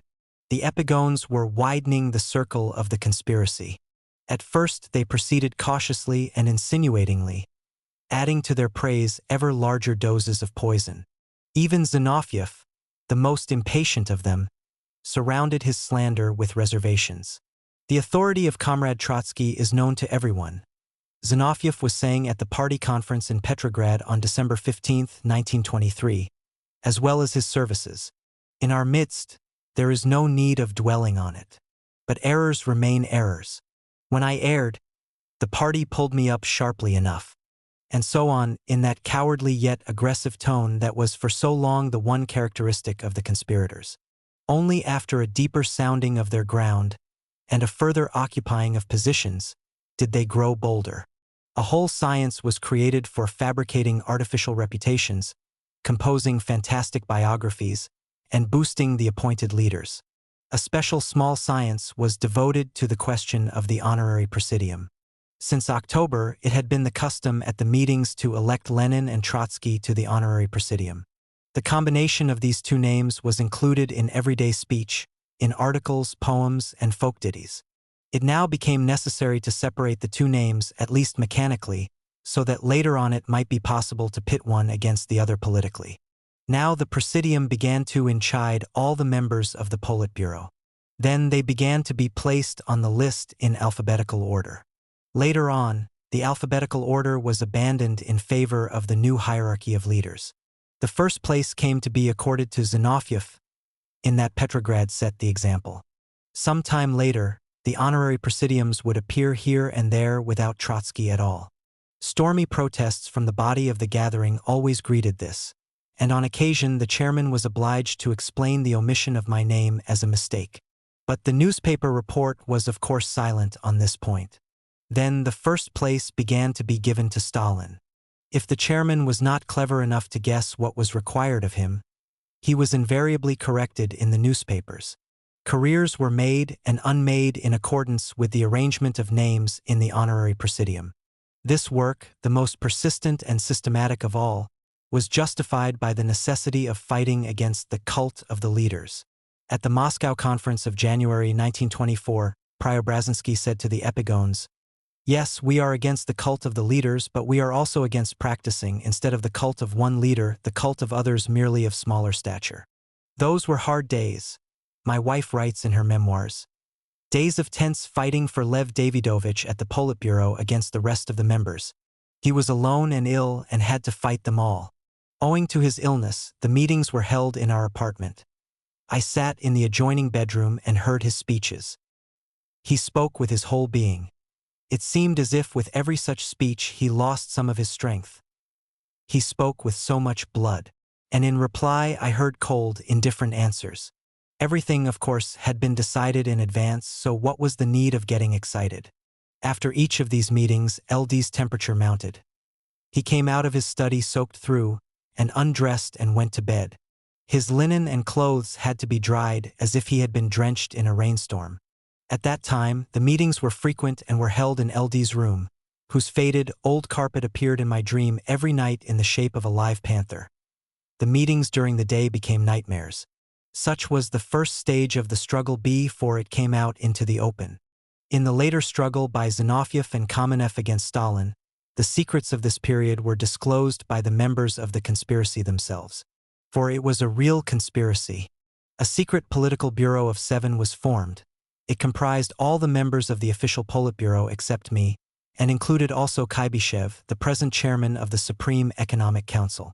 All questions were decided in advance at that secret center, where the members were bound by mutual vows. They undertook not to engage in polemics against one another and at the same time to seek opportunities to attack me. There were similar centers in the local organizations, and they were connected with the Moscow 7 by strict discipline. For communication, special codes were used. This was a well-organized illegal group within the party, directed originally against one man. Responsible workers in the party and state were systematically selected by the single criterion: against Trotsky. During the prolonged interregnum created by Lenin's illness, this work was carried on tirelessly but still under cover, so that in the event of Lenin's recovery, the mind bridges could be preserved intact. The conspirators acted by hints. Candidates for posts were required to guess what was wanted of them. Those who guessed went up the ladder. In this war, a special careerism was developed, which later on received unashamed the name of anti-Trotskyism. Lenin's death freed the conspirators and allowed them to come out into the open. The process of personal selection descended a rung lower. It now became impossible to obtain a post as director of a plant, as secretary of a party local, as chairman of a rural executive committee, as bookkeeper or typist, unless one had proved one's anti-Trotskyism. The members of the party who raised their voices in protest against this conspiracy became the victims of treacherous attacks, made for reasons entirely remote and frequently invented. On the other hand, the morally unstable elements, who were being mercilessly driven out of the party during the first 5 years, now squared themselves by a single hostile remark against Trotsky. From the end of 1923, the same work was carried on in all the parties of the Communist International. Certain leaders were dethroned and others appointed in their stead solely on the basis of their attitude toward Trotsky. A strenuous artificial selection was being effected, a selection not of the best but of the most suitable. The general policy became one of a replacement of independent and gifted men by mediocrities who owed their posts entirely to the apparatus. It was as the supreme expression of the mediocrity of the apparatus that Stalin himself rose to his position. Chapter 41. Lenin's Death and the Shift of Power. I was often asked, and even now I still am asked, how could you lose power? In most instances, the question covers a naive conception of letting some material object slip from one's hands, as if losing power were the same thing as losing a watch or a notebook. But as a matter of fact, when the revolutionaries who directed the seizure of power begin at a certain stage to lose it, whether peacefully or through catastrophe, the fact in itself signifies either a decline in the influence of certain ideas and moods in the governing revolutionary circles, or the decline of revolutionary mood in the masses themselves. Or it may be both at the same time. The leading groups of the party that emerged from underground were inspired by the revolutionary tendencies which the leaders of the first period of the revolution were able to formulate clearly and to carry out completely and successfully in practice. It was exactly thus that made them the leaders of the party, and through the party leaders of the working class, and through the working class leaders of the country. It was thus that certain individuals had concentrated power in their hands. But the ideas of the first period of the revolution were imperceptibly losing their influence in the consciousness of the party stratum that held the direct power over the country. In the country itself, processes were shaping themselves that one may sum up under the general name of reaction. These extended, in varying degree, to the working class as well, including even its party. The stratum that made up the apparatus of power developed its own independent aims and tried to subordinate the revolution to them. A division began to reveal itself between the leaders who expressed the historical line of the class and could see beyond the apparatus, and the apparatus itself, a huge, cumbrous, heterogeneous thing that easily sucked in the average communist. At first, this division was more psychological than political in character. But under cover of the traditional forms, a different psychology was developing. The international prospects were growing dim. The everyday routine was completely absorbing the people. New methods, instead of serving the old aims, were creating new ones and, most of all, a new psychology. In the eyes of many, the temporary situation began to seem the ultimate goal. A new type was being evolved. In the final analysis, revolutionaries are made of the same social stuff as other people. But they must have had certain very different personal qualities to enable the historical process to separate them from the rest into a distinct group. Association with one another, theoretical work, the struggle under a definite banner, collective discipline, the hardening under the fire of danger, these things gradually shape the revolutionary type. It would be perfectly legitimate to speak of the psychological type of the Bolshevik in contrast, for example, to that of the Menshevik. An eye sufficiently experienced could tell a Bolshevik from a Menshevik even by his outward appearance, with only a slight percentage of error. This doesn't mean, however, that a Bolshevik was always and in everything a Bolshevik.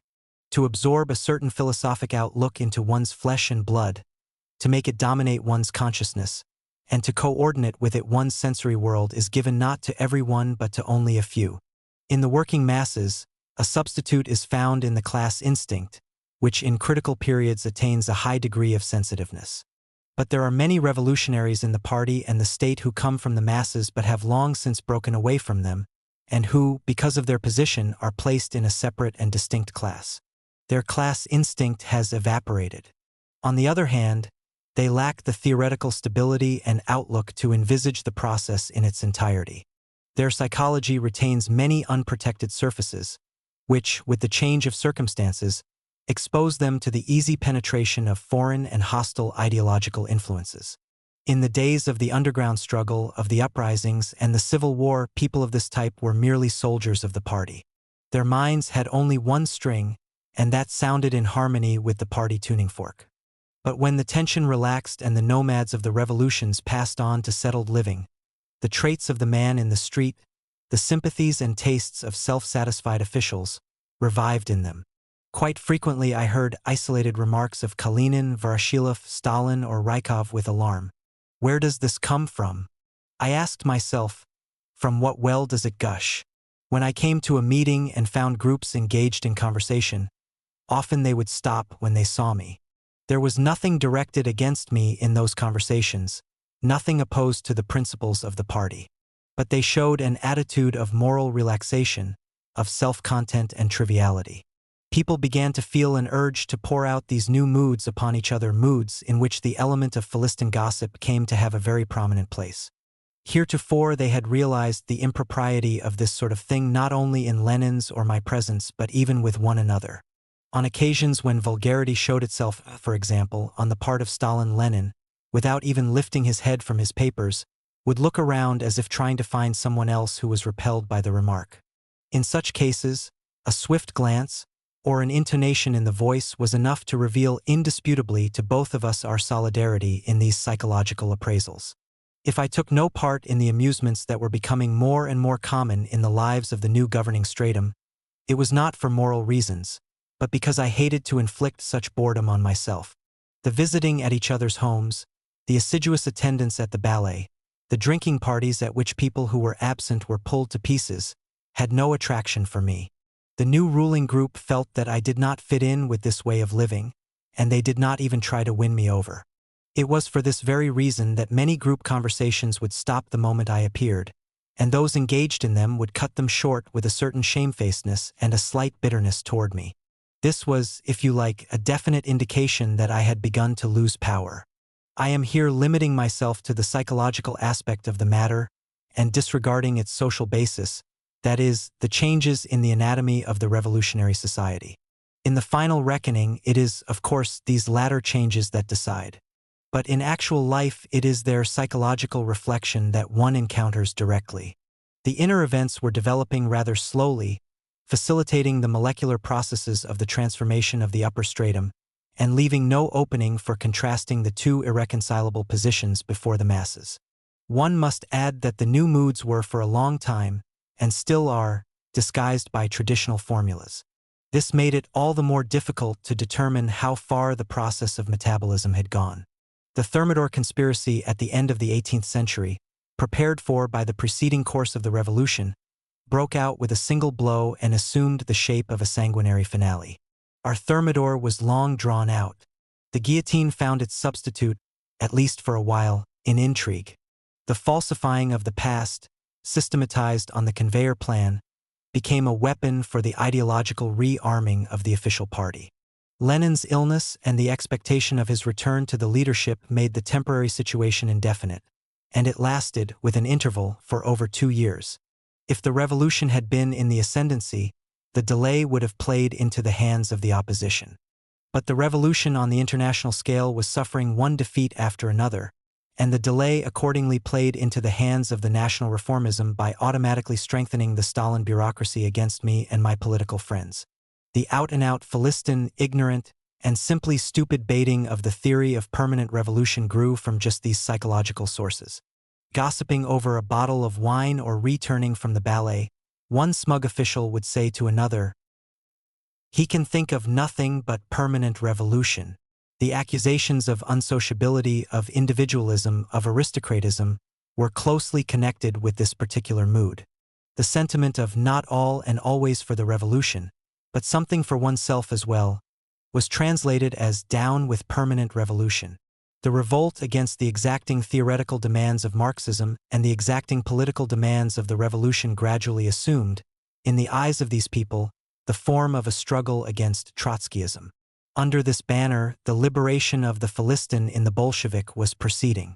It was because of this that I lost power, and it was this that determined the form which this loss took.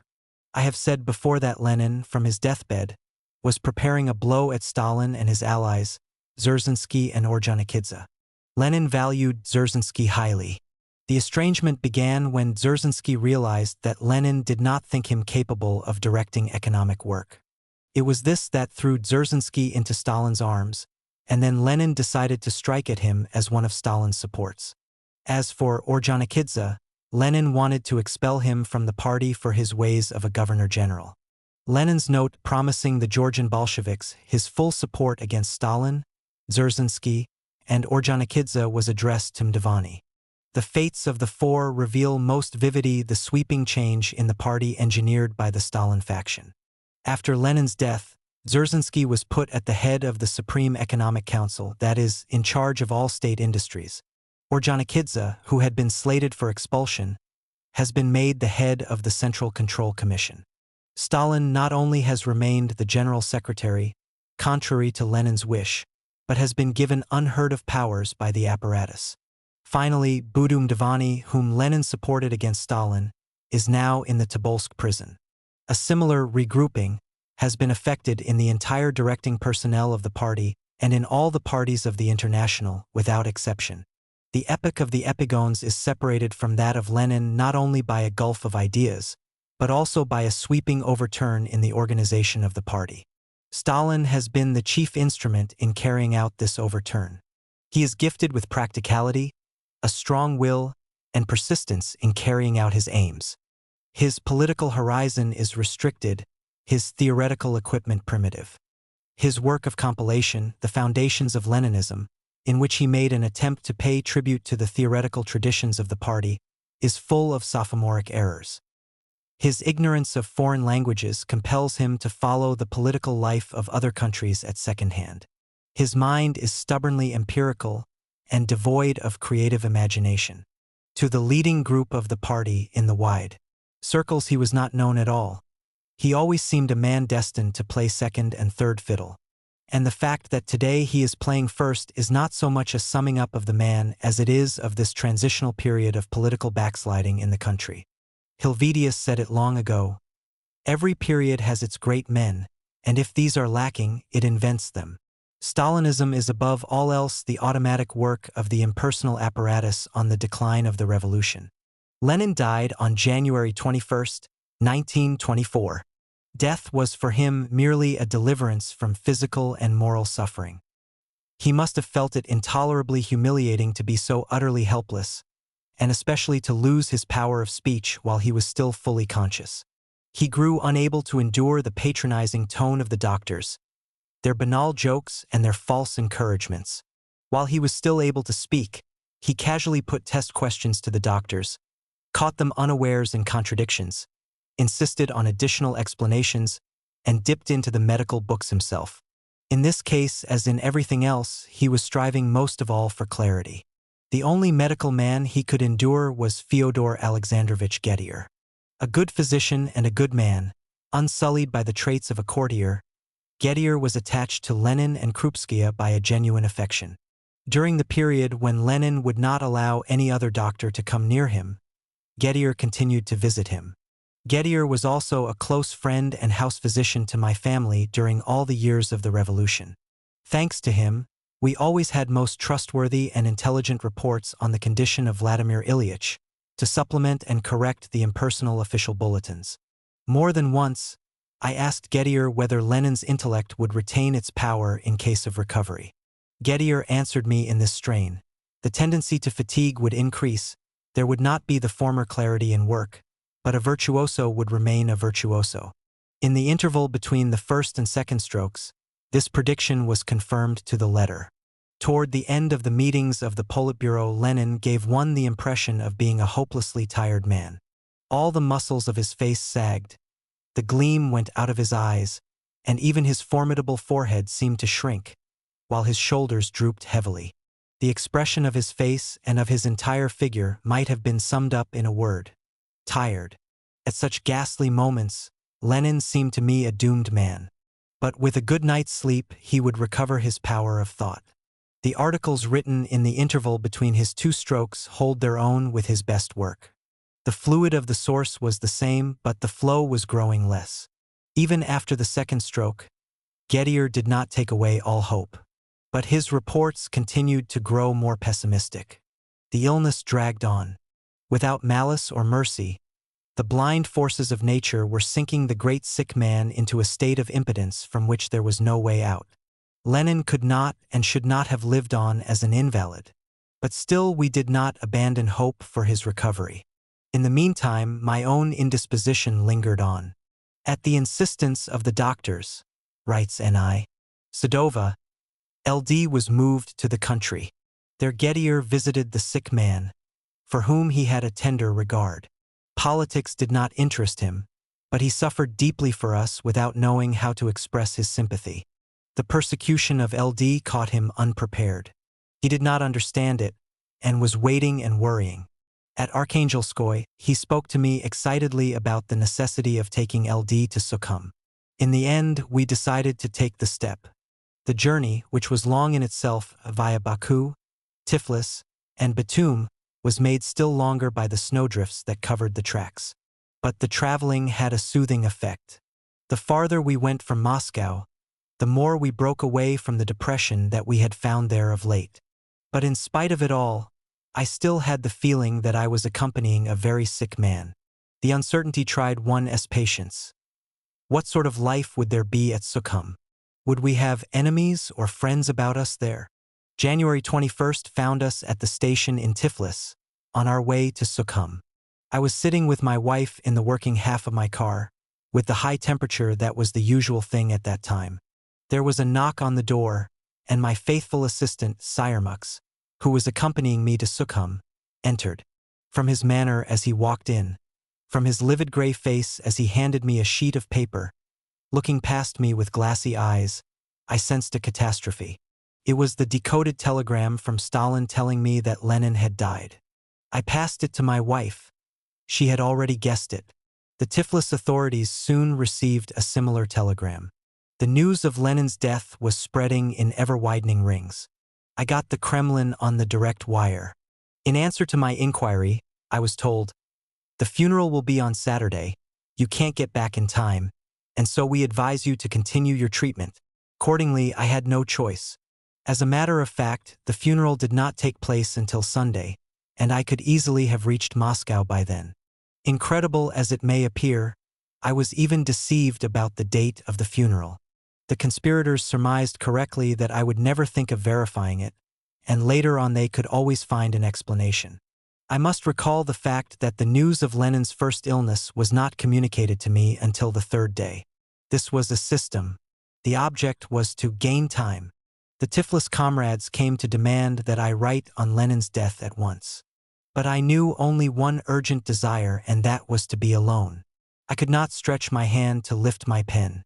The brief text of the Moscow telegram was still resounding in my head. Those who gathered at the train waited for a response. They were right. The train was held up for half an hour, and I wrote the farewell lines. Lenin has gone. Lenin is no more. The few handwritten pages were transmitted to the direct wire. We arrived quite broken down, writes my wife. It was the first time we had seen Sukhum. The mimosa were in full bloom. They are plentiful there. Magnificent palms. Camellias. It was January. In Moscow the cold was bitter. The Abkhazians greeted us on our arrival in a friendly manner. In the dining room of the rest house, there were two portraits on the wall. One, draped in black, of Vladimir Ilyich, the other of LD. We felt like taking the latter one down, but thought it would look too demonstrative. At Sukhum, I spent long days lying on the balcony facing the sea. Although it was January, the sun was warm and bright. Between the balcony and the glittering sea there were huge palms. With the constant sensation of running a temperature were mingled thoughts of Lenin's death. In my mind I went through all the stages of my life. My meetings with Lenin, our disagreements, polemics, our renewed friendliness, our fellowship of work. Individual episodes emerged with the vividness of a dream. Gradually all of it began to assume increasingly sharp outlines. With amazing clarity I saw those disciples who were true to their master in the little things, and not in the big. As I breathed the sea air in, I assimilated with my whole being the assurance of my historical rightness in opposition to the epigones. January 27, 1924. Over the palms and the sea reigned silence, sparking under the blue canopy. Suddenly it was pierced by salvos of artillery. The cannonading was going on somewhere below on the seashore. It was Sukhum's salute to the leader who at that hour was being buried in Moscow. I thought of him and of the woman who had been his life companion for so many years, receiving through him her impressions of the world. Now she was burying him, and must inevitably feel lonely among the grieving millions around her, grieving, but not as she was grieving. I thought of Nadezhda Konstantinovna Krupskaya. I wanted to speak a word of greeting, of sympathy, of endearment to her from where I was, but I could not bring myself to do it. Words seemed much too light in the face of what had happened. I was afraid that they would only sound conventional. And so I was shaken with gratitude when I received a letter a few days later from Nadezhda Konstantinovna. This is how it read.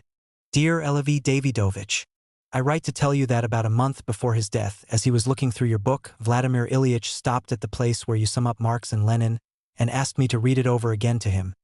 He listened very attentively and then looked it over again himself. And here is another thing I want to tell you.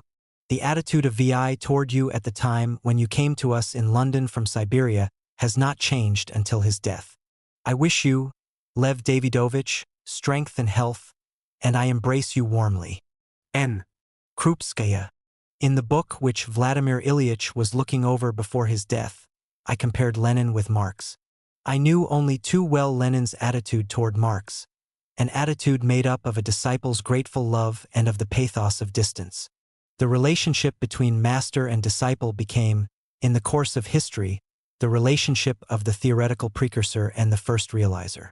In my article, I did away with the traditional pathos of distance.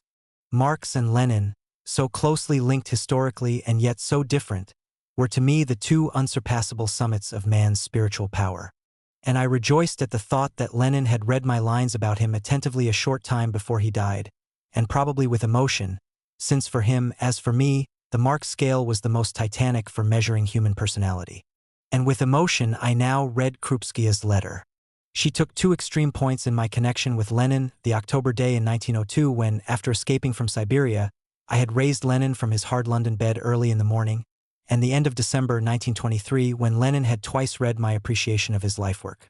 Between these 2 points there had passed 2 decades, at first joint work, then bitter factional struggle, then joint work again on a higher historical foundation.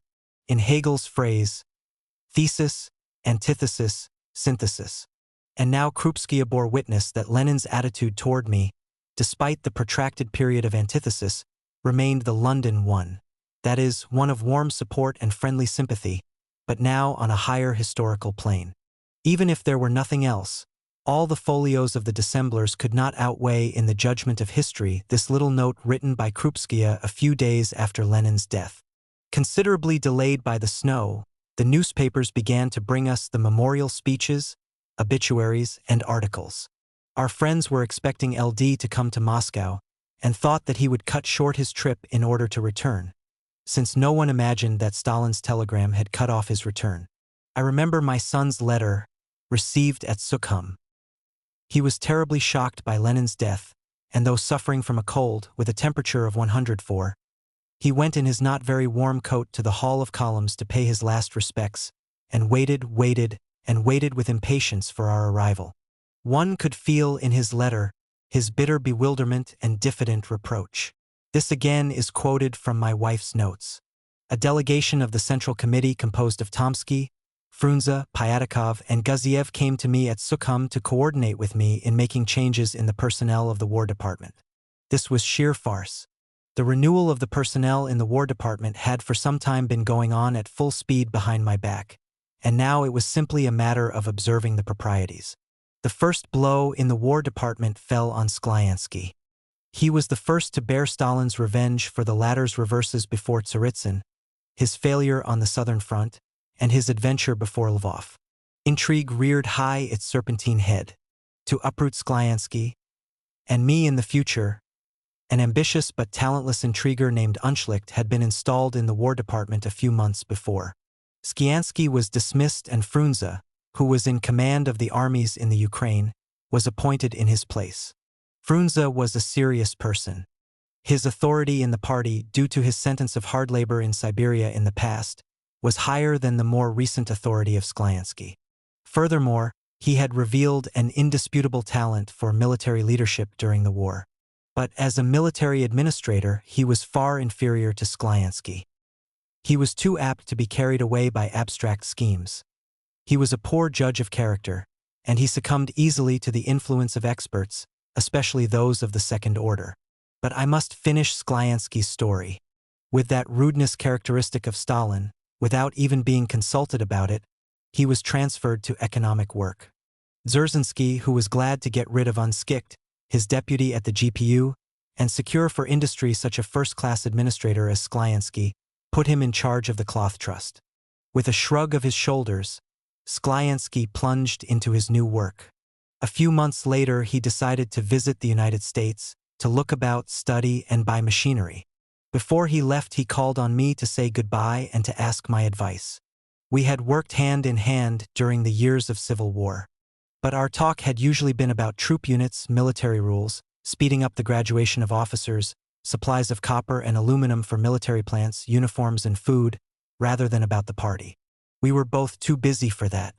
After Lenin was taken ill, when the plots of the epigones began to force their way into the War Department, I refrained from discussing party matters, particularly with the military staff.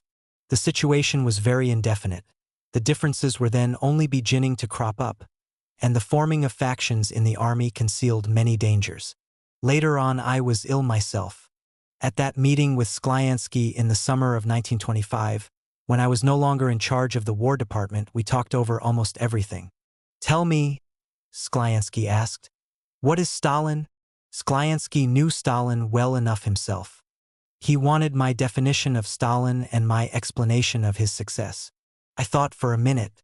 "Stalin," I said, "is the outstanding mediocrity in the party." This definition then shaped itself for me for the first time in its full import, psychological as well as social. By the expression on Sklyansky's face, I saw at once that I had helped my questioner to touch on something significant. "You know," he said, "it is amazing how, during this last period, the self-satisfied mediocrity is pushing itself into every sphere, and all of it finds in Stalin its leader. Where does it all come from? This is the reaction after the great social and psychological strain of the first years of revolution. A victorious counter-revolution may develop its great men. But its first stage, the Thermidor, demands mediocrities who can't see farther than their noses. Their strength lies in their political blindness, like the mill horse that thinks that he is moving up when really he is only pushing down the belt wheel. A horse that sees is incapable of doing the work." In that conversation, I realized for the first time with absolute clarity the problem of the Thermidor with, I might even say, a sort of physical conviction. I agreed with Sklyansky to return to the subject after he got back from America. Not many weeks later, a cable informed us that Sklyansky had been drowned in some American lake while boating. Life is inexhaustible in its cruel inventions. The urn with Sklyansky's ashes was brought back to Moscow. Everyone was sure that it would be immured in the Kremlin wall in the Red Square, which had become the pantheon of the revolution. But the Secretariat of the Central Committee decided to bury Sklyansky outside of the city. Sklyansky's farewell visit to me had apparently been noted and taken into account. The hatred extended to the burial urn. The belittling of Sklyansky was part of the general fight against the leadership that had ensured victory in the Civil War. I do not think that Sklyansky alive was interested in the matter of where he was to be buried.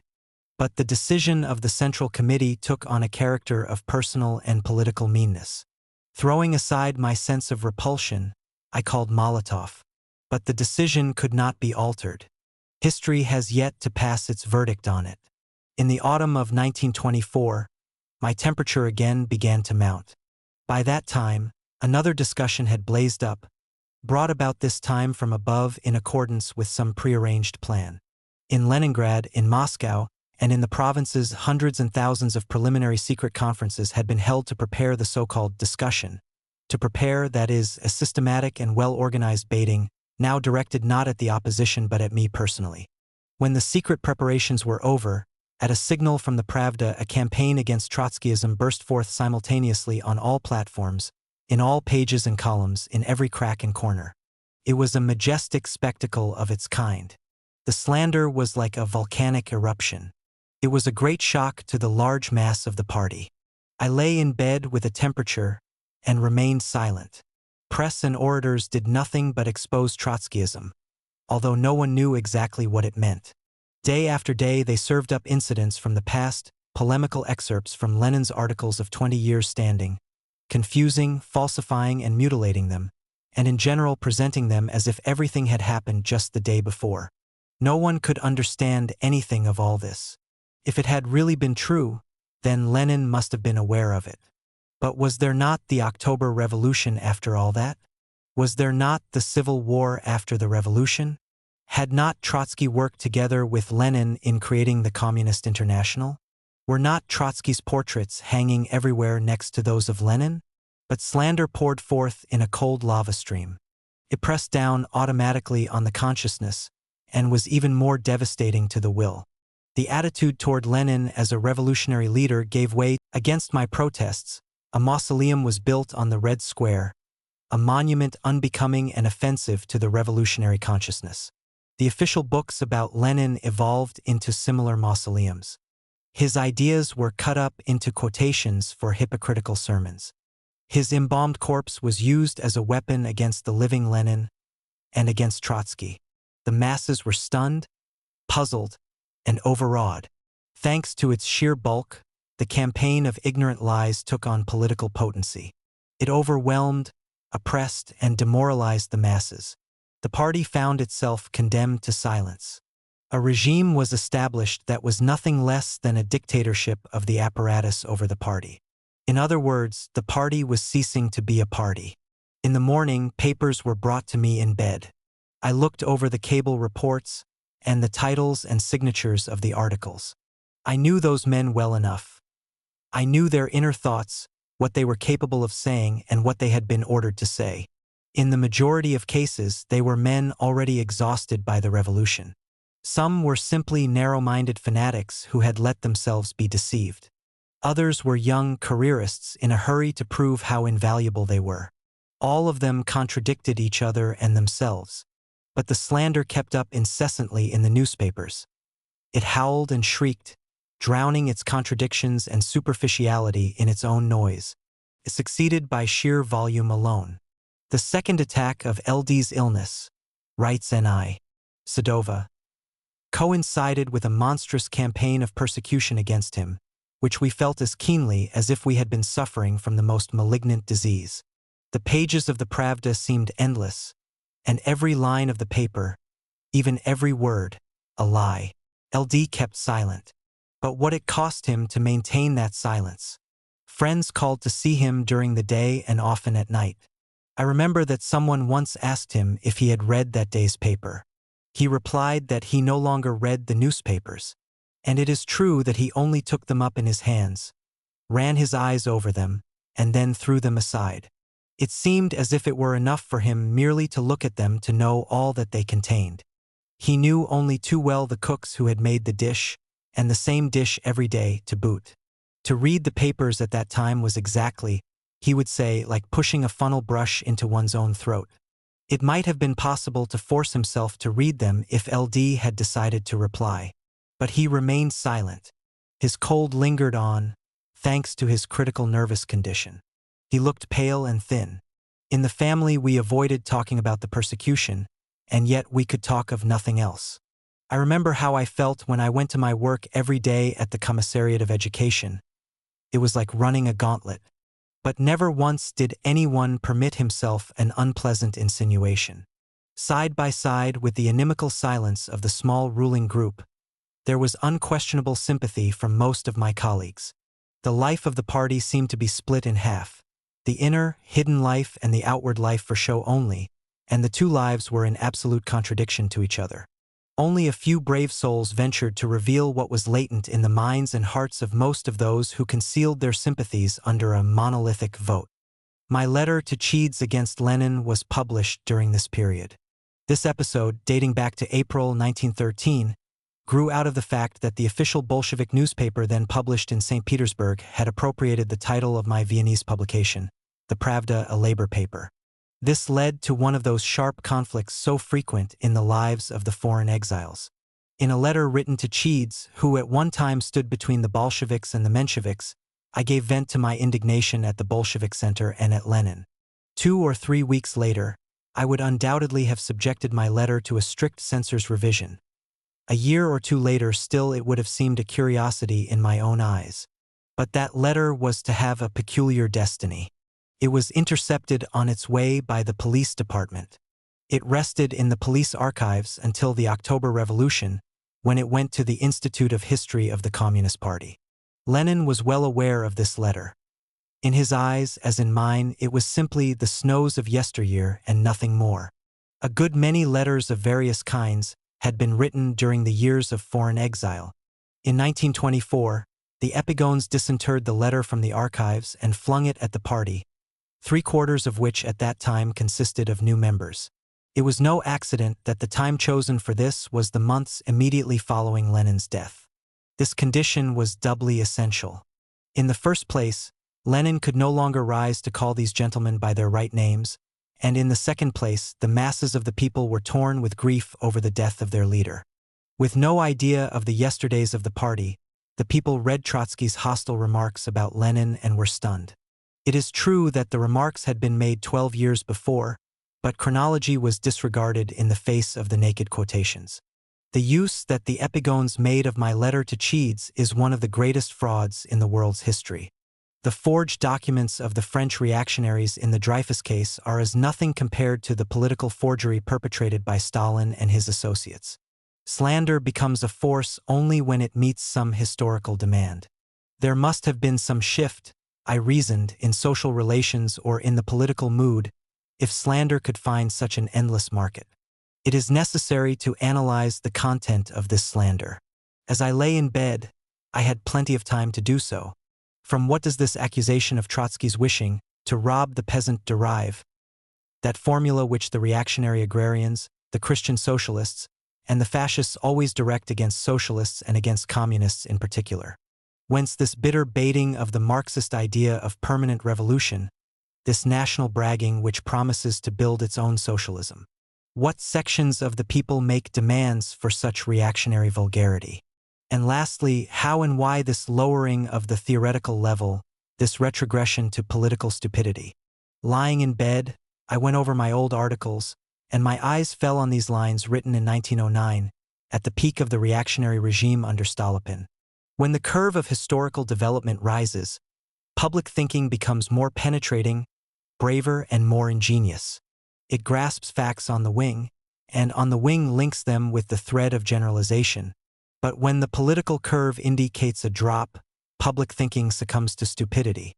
The priceless gift of political generalization vanishes somewhere without leaving even a trace. Stupidity grows in insolence, and, baring its teeth, heaps insulting mockery on every attempt at a serious generalization. Feeling that it is in command of the field, it begins to resort to its own means. One of its most important means is slander. I say to myself that we are passing through a period of reaction. A political shifting of the classes is going on, as well as a change in class consciousness. After the great effort, there is the recoil. How far will it go? Certainly not back to its starting point. But no one can indicate the line in advance. The struggle of the inner forces will determine that. First, one must understand what is happening. The deep molecular processes of reaction are emerging to the surface. They have as their object the eradicating, or at least the weakening, of the dependence of the public consciousness on the ideas, slogans, and living figures of October. That is the meaning of what is now taking place. So let us not become too subjective, or quarrel or feel put out with history for conducting its affairs in such involved and tangled ways. To understand what is happening is already to half ensure the victory. Chapter 42. The last period of struggle within the party. In January 1925, I was relieved of my duties as the People's Commissary of War. This decision had been carefully prepared for by the preceding struggle. Next to the traditions of the October Revolution, the epigones feared most the traditions of the Civil War and my connection with the army. I yielded up the military post without a fight, with even a sense of relief, since I was thereby wresting from my opponents' hands their weapon of insinuation concerning my military intentions. The epigones had first invented these fantasies to justify their acts, and then began almost to believe them. Ever since 1921, my personal interests had shifted to another field. The war was over. The army had been reduced from 5,300,000 men to 600,000. The military work was entering bureaucratic channels. Economic problems were of first importance in the country. From the moment the war ended, they had absorbed my time and attention to a far greater extent than military matters. I was made chairman of the Concessions Committee in May 1925, head of the Electrotechnical Board, and chairman of the Scientific Technical Board of Industry. These three posts were in no way connected. Their selection was made behind my back and determined by certain specific considerations, to isolate me from the party, to submerge me in routine, to put me under special control, and so on. Nevertheless, I made an honest attempt to work in harmony with the new arrangements. When I began my work in three institutions utterly unfamiliar to me, I naturally plunged in up to my ears. I was specially interested in the institutes of technical science which had developed in Soviet Russia on quite a large scale, because of the centralized character of industry. I assiduously visited many laboratories, watched experiments with great interest, listened to explanations given by the foremost scientists, in my spare time studied textbooks on chemistry and hydrodynamics, and felt that I was half administrator and half student. Not for nothing had I planned in my youth to take university courses in physics and mathematics.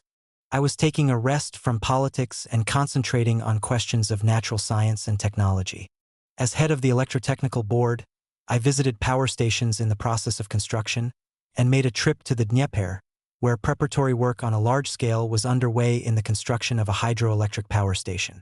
2 boatmen took me down the rapids in a fishing boat, along the ancient route of the Zaporozhye Cossacks. This adventure, of course, had merely a sporting interest, but I became deeply interested in the Dnieper enterprise, both from an economic and a technical point of view. I organized a body of American experts, later augmented by German experts, to safeguard the power station from defective estimates, and tried to relate my new work not only to current economic requirements but also to the fundamental problems of socialism. In my struggle against the stolid national approach to economic questions, independence through self-contained isolation, I advanced the project of developing a system of comparative indices of the Soviet and the world economy. This was the result of our need for correct orientation in the world market, being intended on its part to serve the needs of the import and export trade and of the policy of concessions. In essence, the project of comparative indices, which grew inevitably from a recognition of the productive forces of the world as dominating those of a single nation, implied an attack on the reactionary theory of socialism in a single country. I made public reports on matters connected with my new activity and published books and pamphlets. My opponents neither could nor cared to accept battle on this ground. They summed up the situation in the formula: Trotsky has created a new battlefield for himself. The electrotechnical board and the scientific institutions began now to worry them almost as much as the War Department and the Red Army previously had. The Stalin apparatus followed on my heels. Every practical step that I took gave rise to a complicated intrigue behind the scenes. Every theoretical conclusion fed the ignorant myth of Trotskyism. My practical work was performed under impossible conditions. It is no exaggeration to say that much of the creative activity of Stalin and of his assistant Molotov was devoted to organizing direct sabotage around me. It became practically impossible for the institutions under my direction to obtain the necessary wherewithal. People working there began to fear for their futures, or at least for their careers. My attempt to win a political holiday for myself was patently a failure. The epigones could not stop halfway. They were too afraid of what they had already done. Yesterday's slander weighed heavily on them, demanding double treachery today. I ended by insisting on being relieved of the Electrotechnical Board and the institutions of technical science. The Chief Concessions Committee did not provide the same scope for intrigue, since the fate of each concession was decided in the Politburo. Meanwhile, party affairs had reached a new crisis. In the first period of the struggle, a trio had been formed to oppose me, but it was far from being a unit. In theoretical and political respects, both Zinoviev and Kamenev were probably superior to Stalin. But they both lacked that little thing called character. Their international outlook, wider than Stalin's, which they acquired under Lenin in foreign exile, did not make their position any stronger. On the contrary, it weakened it. The political tendency was toward a self-contained national development, and the old formula of Russian patriotism, "We'll bury the enemy under a shower of our caps," was now assiduously being translated into the new socialist language. Zinoviev's and Kamenev's attempt to uphold the international viewpoint, if only to a limited degree, turned them into Trotskyists of the second order in the eyes of the bureaucracy. This led them to wage their campaign against me with even more fury, so that they might win greater confidence from the apparatus. But these efforts were also vain. The apparatus was rapidly discovering that Stalin was flesh of its flesh. Zinoviev and Kamenev soon found themselves in hostile opposition to Stalin. When they tried to transfer the dispute from the trio to the Central Committee, they discovered that Stalin had a solid majority there. Kamenev was considered the official leader of Moscow. But after the routing with Kamenev's participation of the Moscow Party organization in 1923, when the party came out in its majority to support the opposition, the rank and file of the Moscow Communists maintained a grim silence. With the first attempts to resist Stalin, Kamenev found himself suspended in air. The situation in Leningrad was different. The Leningrad Communists were protected from the opposition of 1923 by the heavy lid of Zinovyev's apparatus. But now their turn came. The Leningrad workers were aroused by the political trend in favor of the rich peasants, the so-called kulaks, and a policy aimed at one-country socialism. The class protest of the workers coincided with the high official opposition of Zinoviev. Thus a new opposition came into existence, and one of its members in the first stages was Nadezhda Konstantinovna Krupskaya. To everyone's utter surprise, their own most of all, Zinoviev and Kamenev found themselves obliged to repeat word for word the criticisms by the opposition, and soon they were listed as being in the camp of the Trotskyists. It is little wonder that, in our circle, closer relations with Zinoviev and Kamenev seemed, to say the least, paradoxical. There were among the oppositionists many who opposed such a bloc. There were even some, though only a few, who thought it possible to form a bloc with Stalin against Zinoviev and Kamenev. One of my closest friends, Mrachkovsky, an old revolutionary and one of the finest commanders in the Civil War, expressed himself as opposed to a bloc with anyone and gave a classic explanation of his stand. Stalin will deceive and Zinoviev will sneak away.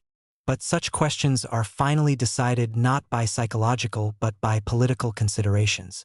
Zinoviev and Kamenev openly avowed that the Trotskyists had been right in the struggle against them ever since 1923.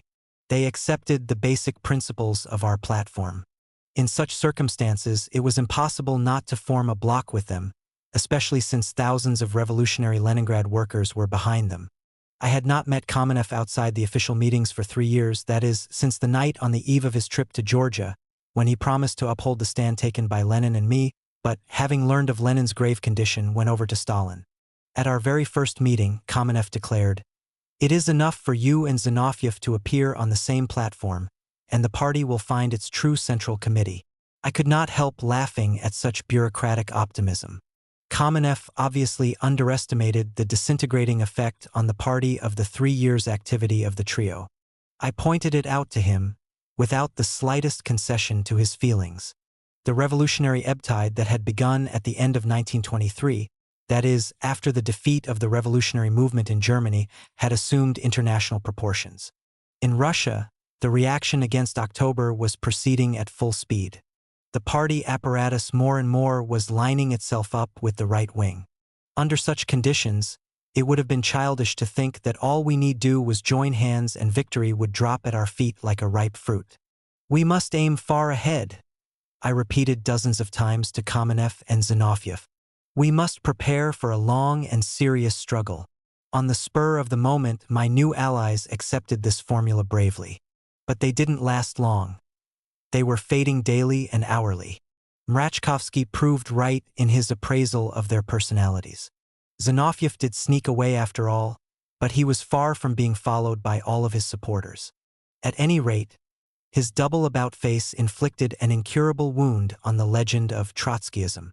In the spring of 1926, my wife and I made a trip to Berlin.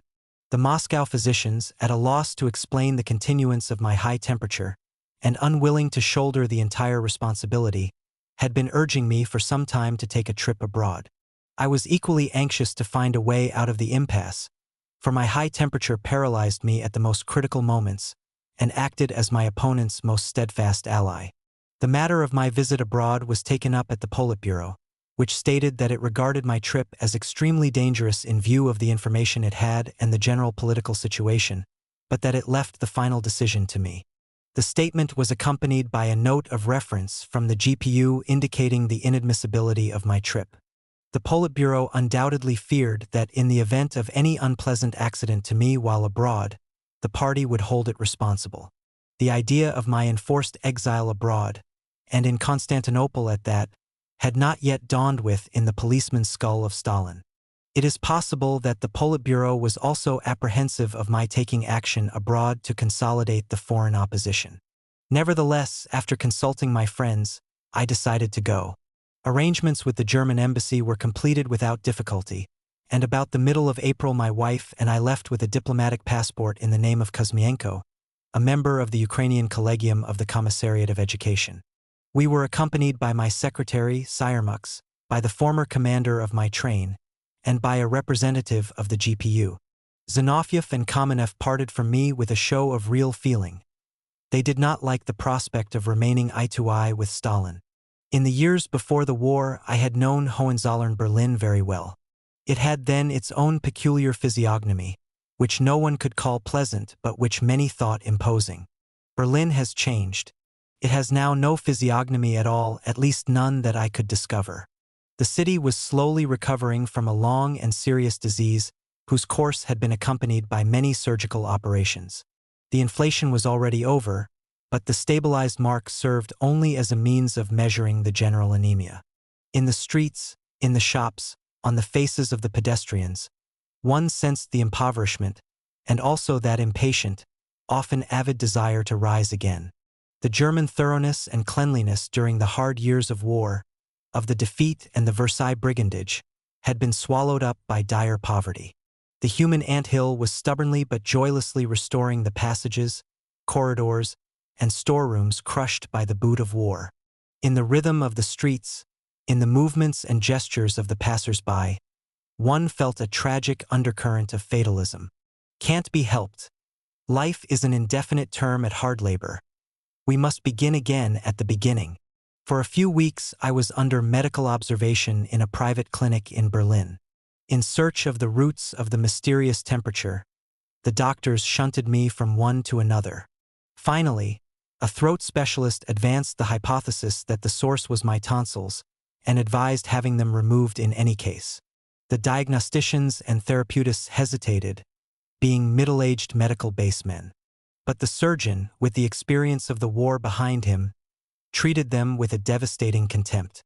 He implied that tonsils were now removed as easily as shaving off a mustache. I was obliged to consent. The assistants were getting ready to tie my hands, but the surgeon decided to accept moral guarantees. Behind his encouraging jocosity, I could feel the tension and controlled excitement. It was a most unpleasant sensation to lie on the table and choke in one's own blood. The proceeding lasted from 40 to 50 minutes. Everything went off well, if one overlooks the fact that the operation was apparently useless, as the temperature set in again some time later. But my time in Berlin, at least that spent in the clinic, was not wasted. I immersed myself in the German press, from which I had been almost completely cut off ever since August 1914. Every day I was provided with a score of German and a few foreign publications, and after reading them I would throw them on the floor. The specialists who visited me had to walk on a carpet of newspapers of all shades of political opinion. It was really my first opportunity to listen to the entire range of German Republican politics. I must confess that I did not find anything unexpected there.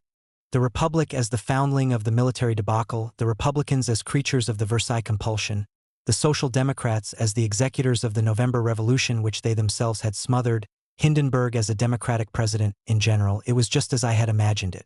And yet it was very instructive to be able to view it at close range. On May 1st, my wife and I went out for a drive around the city in an automobile. We visited the principal districts, watched processions, read placards, listened to speeches, drove to the Alexanderplatz, and mingled with the crowd.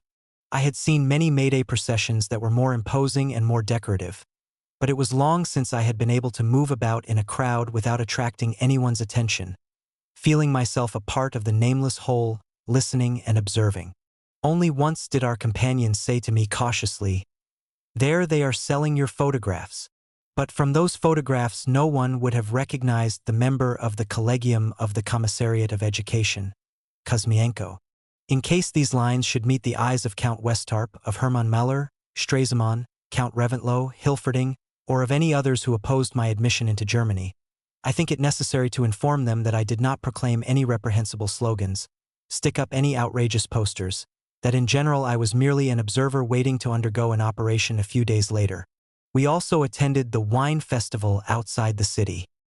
Here were hordes of people, but in spite of the spring mood, enhanced by sun and wine, the gray shadow of past years lay over the merrymaking, as well as over those who were trying to make merry. You had only to look closer and they all seemed like slowly recovering convalescents. Their gaiety still cost them a great effort.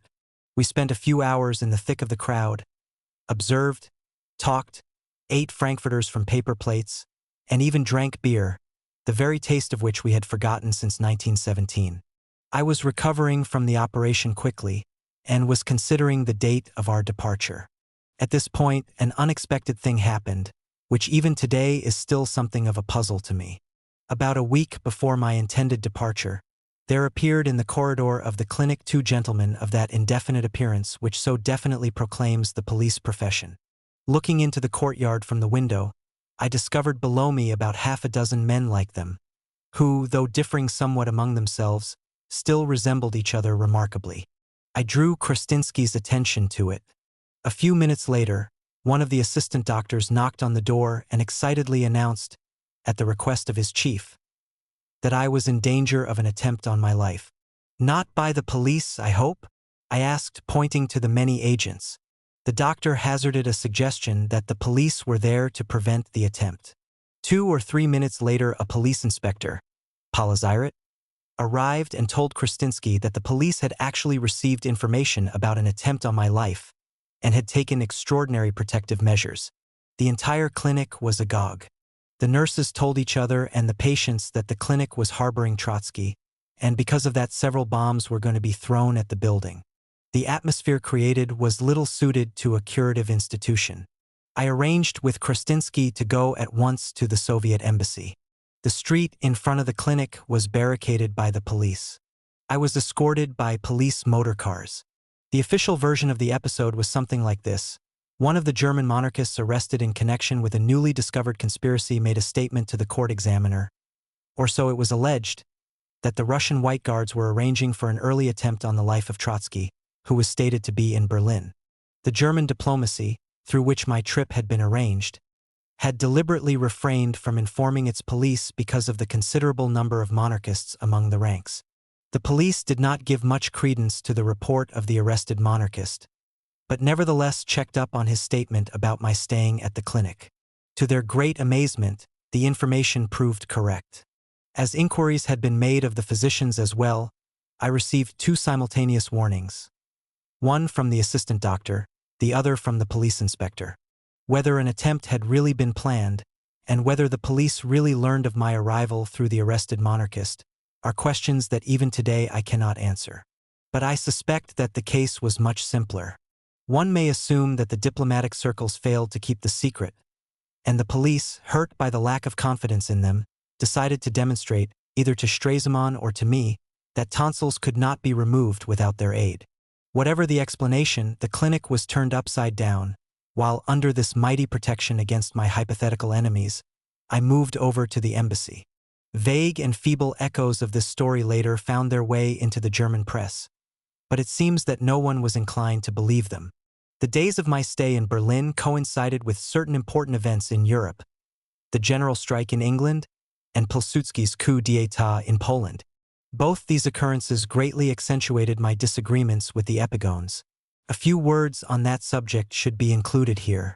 Stalin, Bukharin, and, in the first period, Zinoviev as well, saw the crowning achievement of their policy in the diplomatic bloc between the higher groups of the Soviet trades unions and the General Council of the British trades unions.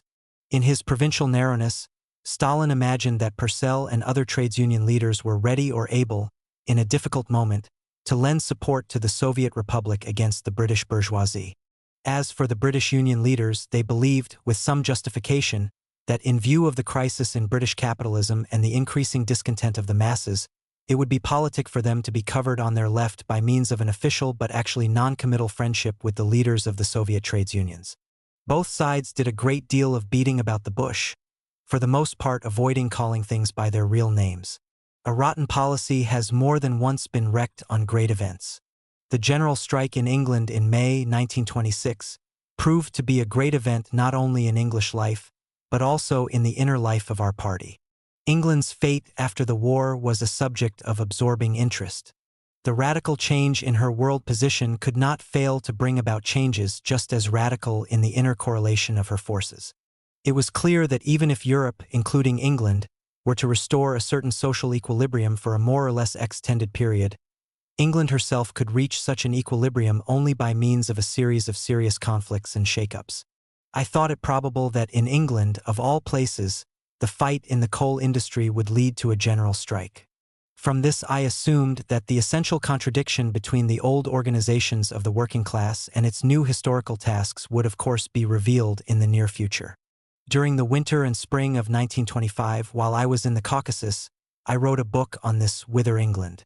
The book was aimed essentially at the official conception of the Politburo, with its hope of an evolution to the left by the British General Council, and of a gradual and painless penetration of communism into the ranks of the British Labour Party and trades unions. In part to avoid unnecessary complications, in part to check up on my opponents, I submitted the manuscript of the book to the Politburo.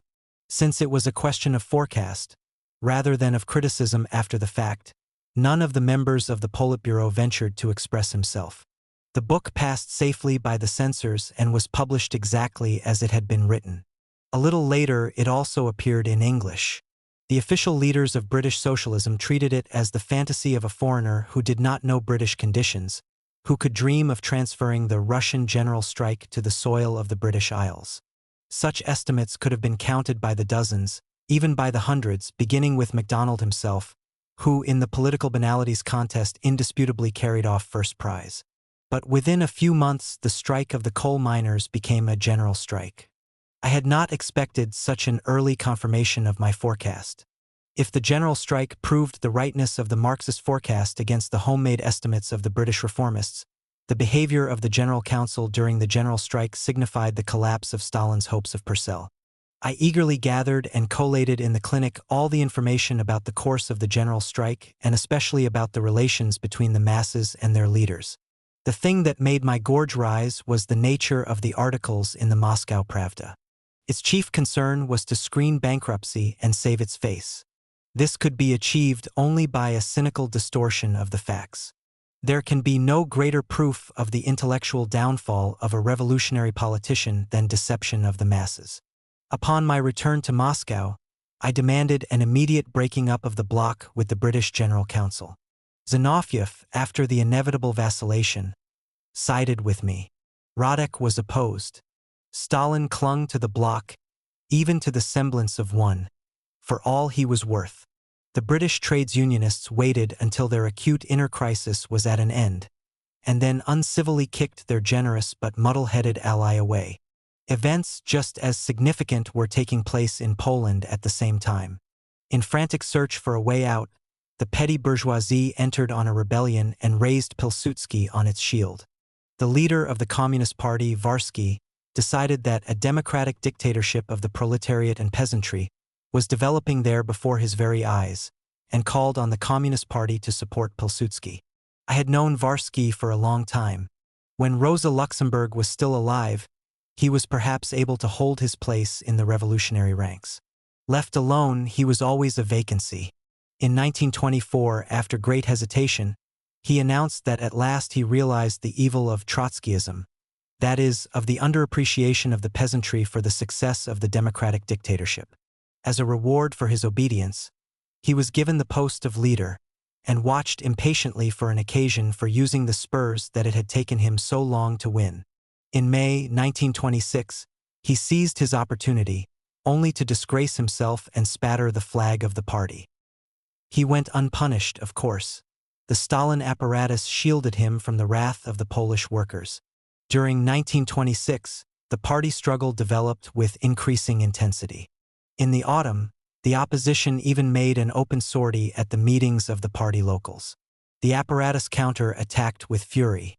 The struggle of ideas gave place to administrative mechanics. Telephone summons of the party bureaucrats to attend the meetings of the workers' locals, an accumulation of automobiles with hooting sirens in front of all the meetings, and a well-organized whistling and booing at the appearance of the oppositionists on the platform. The ruling faction exerted its pressure by a mechanical concentration of its forces, by threats and reprisals. Before the mass of the party had time to hear, grasp, or say anything, they were afraid of the possibility of a split and a catastrophe.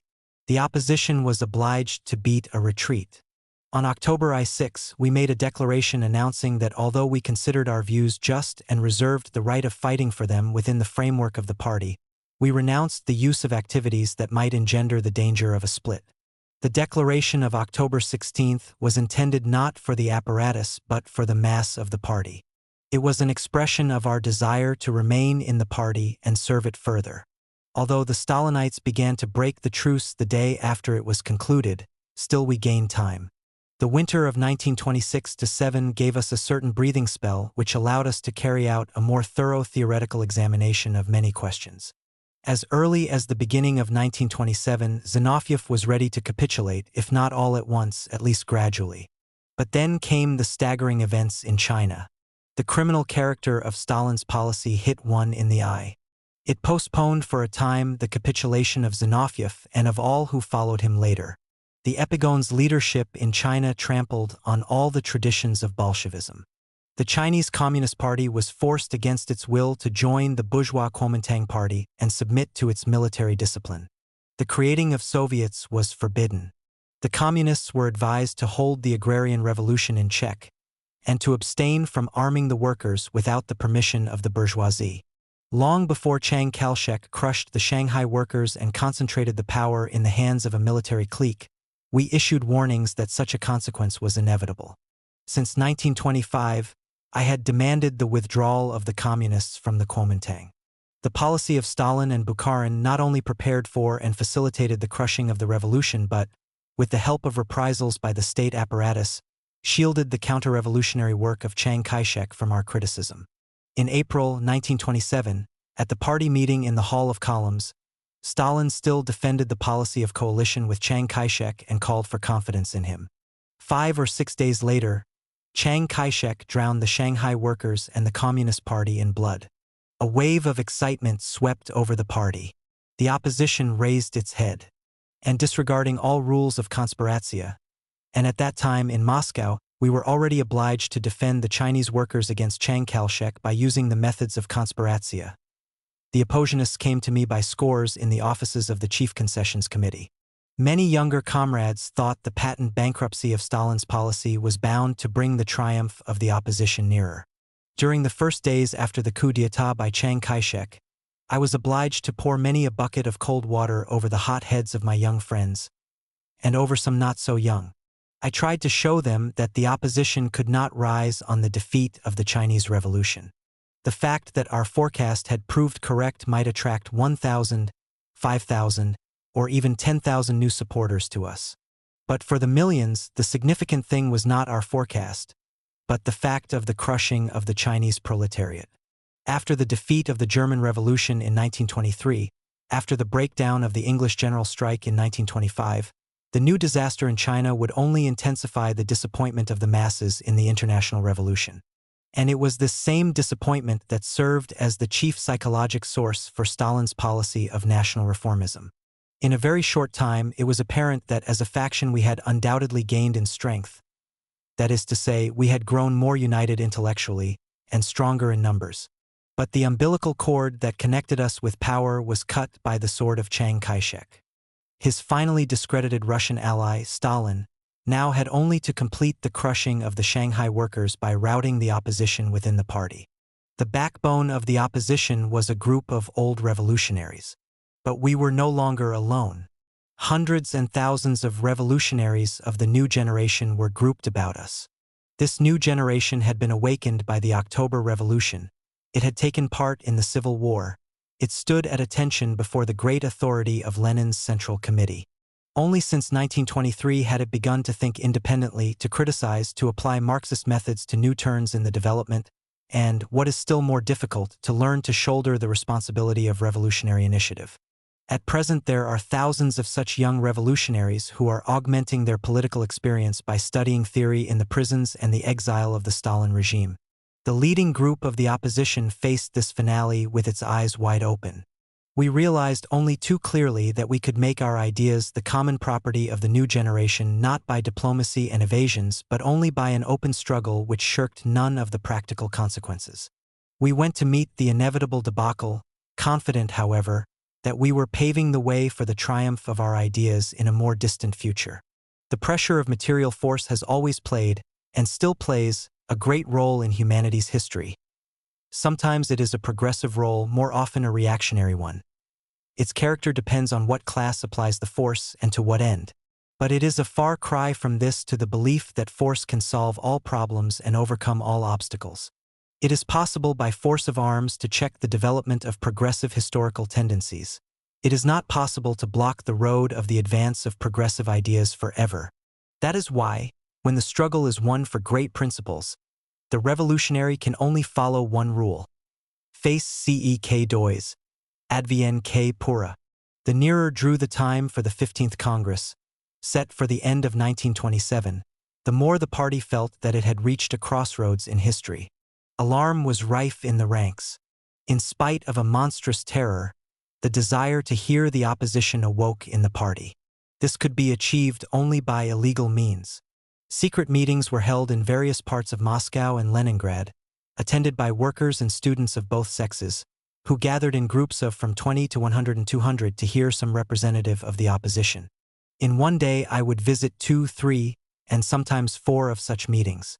They were usually held in some worker's apartment. 2 small rooms would be packed with people, and the speaker would stand at the door between the 2 rooms. Sometimes everyone would sit on the floor. More often the discussion had to be carried on stand big, for lack of space. Occasionally representatives of the Control Commission would appear at such meetings and demand that everyone leave.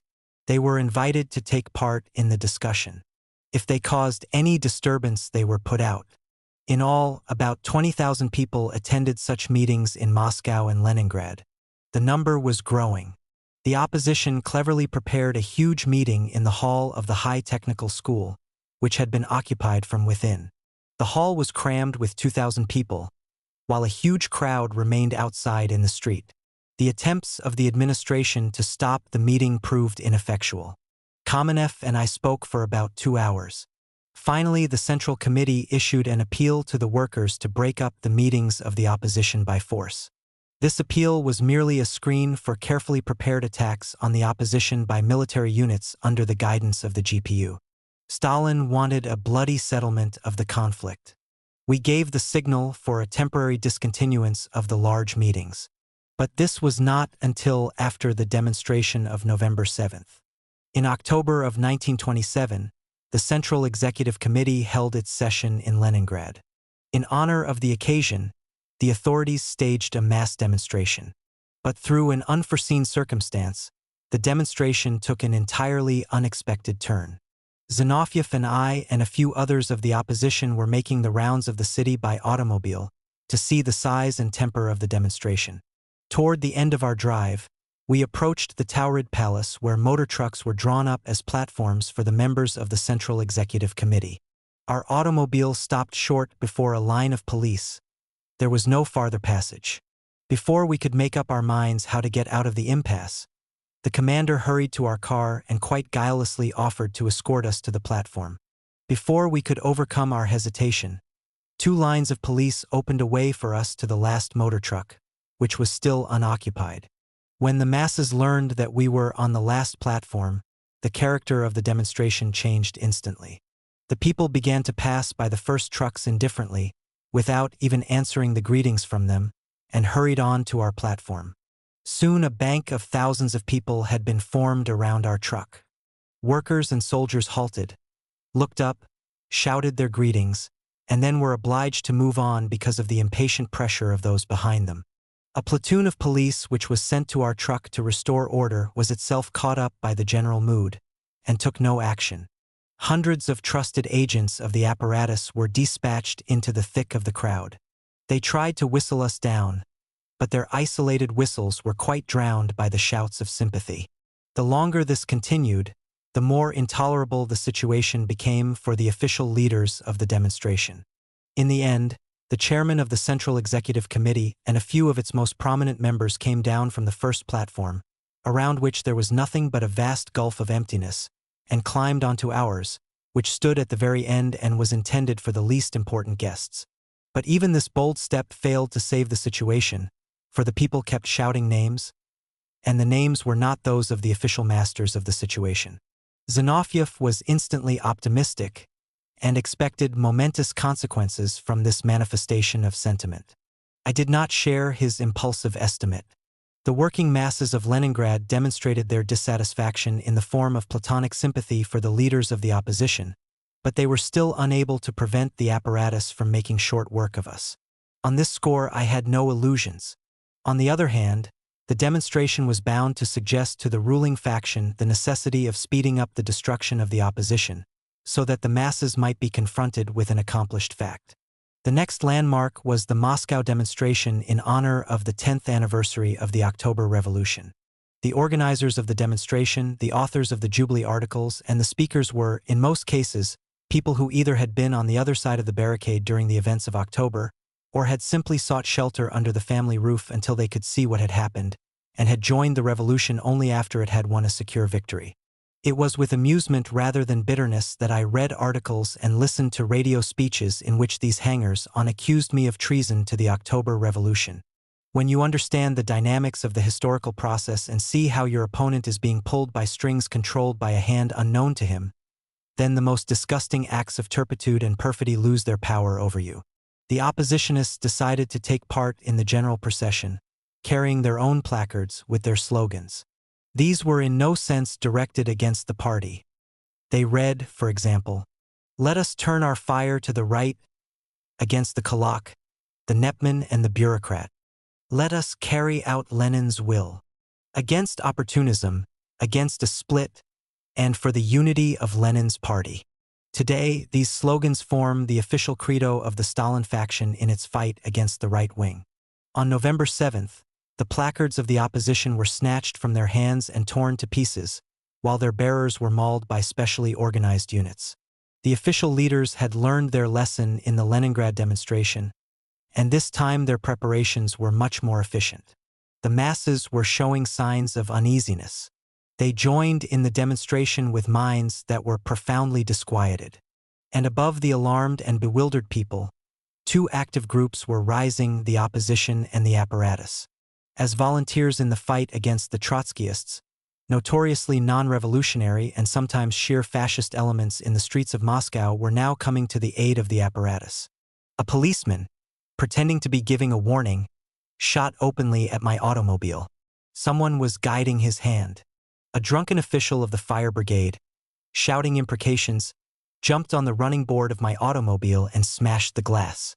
To one who could see, the incidents in the Moscow streets on November 7, 1927, were obviously a rehearsal of the Thermidor.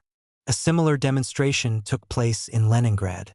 Zinoviev and Radek, who had gone there, were laid hold of by a special detachment, and under the pretense of protection from the crowd, were shut up in one of the buildings for the duration of the demonstration. On the same day, Zinoviev wrote us in Moscow, "All the information at hand indicates that this outrage will greatly benefit our cause. We are worried to know what happened with you. Contacts, that is, secret discussions with the workers, are proceeding very well here. The change in our favor is great. For the time being, we do not propose to leave." This was the last flash of energy from the opposition of Zinoviev. A day later, he was in Moscow, insisting on the necessity of surrender. On November 16th, Joff committed suicide. His death was a wedge in the growing struggle. Joff was a very sick man. He had been brought back from Japan, where he was Soviet ambassador, in a serious condition. Many obstacles were placed in the way of his being sent abroad, but his stay there was too brief, and although it had its beneficial results, they were not sufficient compensation. Joff became my deputy in the Chief Concessions Committee, and all the heavy routine fell on him. The crisis in the party disturbed him greatly. The thing that worried him most was the treachery. Several times he was ready to throw himself into the thick of the struggle. Concerned for his health, I tried to hold him back. Joff was especially furious at the campaign in connection with the theory of permanent revolution. He couldn't stomach the vile baiting of those who had foreseen, long in advance of the rest, the course and character of the revolution, by those who were merely enjoying its fruits. Joff told me of his conversation with Lenin. It took place in 1919, if I am not mistaken, on the subject of permanent revolution. Lenin said to him, "Yes, Trotsky proved to be right." Joff wanted to publish that conversation, but I tried my best to dissuade him. I could visualize the avalanche of baiting that would crash down upon him. Joff was peculiarly persistent, and under a soft exterior he concealed an inalterable will. At each new outburst of aggressive ignorance and political treachery, he would come to me again, with a drawn and indignant face, and repeat, "I must make it public." I would argue with him again that such evidence of a witness could change nothing, that it was necessary to re-educate the new generation of the party, and to aim far ahead.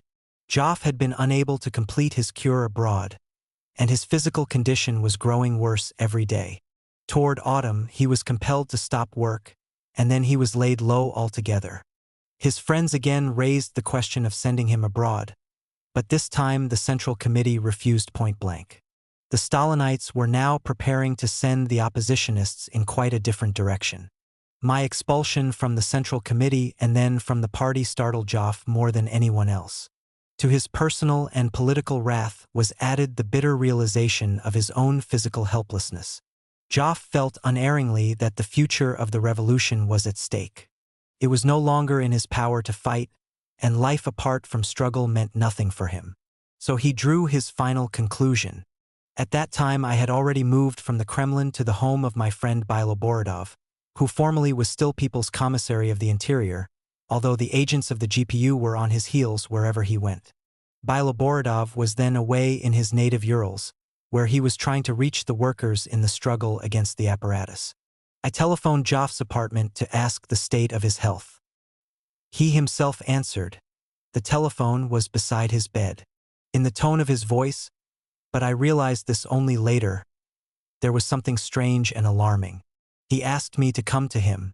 Some chance prevented me from doing so immediately. In those stormy days, comrades called continuously at Boratov's house to confer with me on important matters. An hour or two later, an unfamiliar voice informed me over the telephone. "Adolf Abramovich has shot himself. There is a packet for you on his bedside table." In Boratov's house, there were always a few military oppositionists on duty to accompany me in my movements about town. We set off in haste for Joff's. In answer to our ringing and knocking, someone demanded our names from behind the door and then opened it after some delay. Something mysterious was going on inside.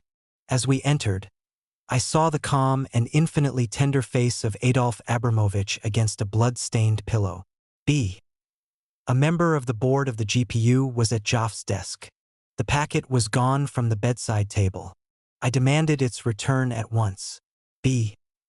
Muttered that there was no letter at all. His manner and voice left me in no doubt that he was lying. A few minutes later, friends from all parts of the city began to pour into the apartment. The official representatives of the Commissariat of Foreign Affairs and of the party institutions felt lost in the midst of the crowd of oppositionists. During the night, several thousand people visited the house. The news of the theft of the letter spread through the city. Foreign journalists were sending dispatches, and it became quite impossible to conceal the letter any longer. In the end, a photostatic copy of it was handed to Rakovsky. Why a letter written by Joff to me and sealed in an envelope that bore my name should have been given to Rakovsky, and at that in a photostatic copy instead of the original, is something that I cannot even attempt to explain. Joff's letter reflects him to the end, but as he was half an hour before his death. Joff knew my attitude toward him. He was bound to me by a deep moral confidence, and gave me the right to delete anything I thought superfluous or unsuitable for publication. Failing to conceal the letter from the whole world, the cynical enemy tried to exploit for its own purposes those very lines not written for the public eye. Joff tried to make his death a service to the same cause to which he had dedicated his life. With the same hand that was to pull the trigger against his own temple half an hour later, he wrote the last evidence of a witness and the last counsel of a friend. This is what he addressed directly to me in his last letter. "You and I, dear Lev Davidovich, are bound to each other by decades of joint work, and, I make bold to hope, of personal friendship. This gives me the right to tell you in parting what I think you are mistaken in. I have never doubted the rightness of the road you pointed out, and as you know I have gone with you for more than 20 years, since the days of permanent revolution. But I have always believed that you lacked Lenin's unbending will, his unwillingness to yield, his readiness even to remain alone on the path that he thought right in the anticipation of a future majority, of a future recognition by everyone of the rightness of his path.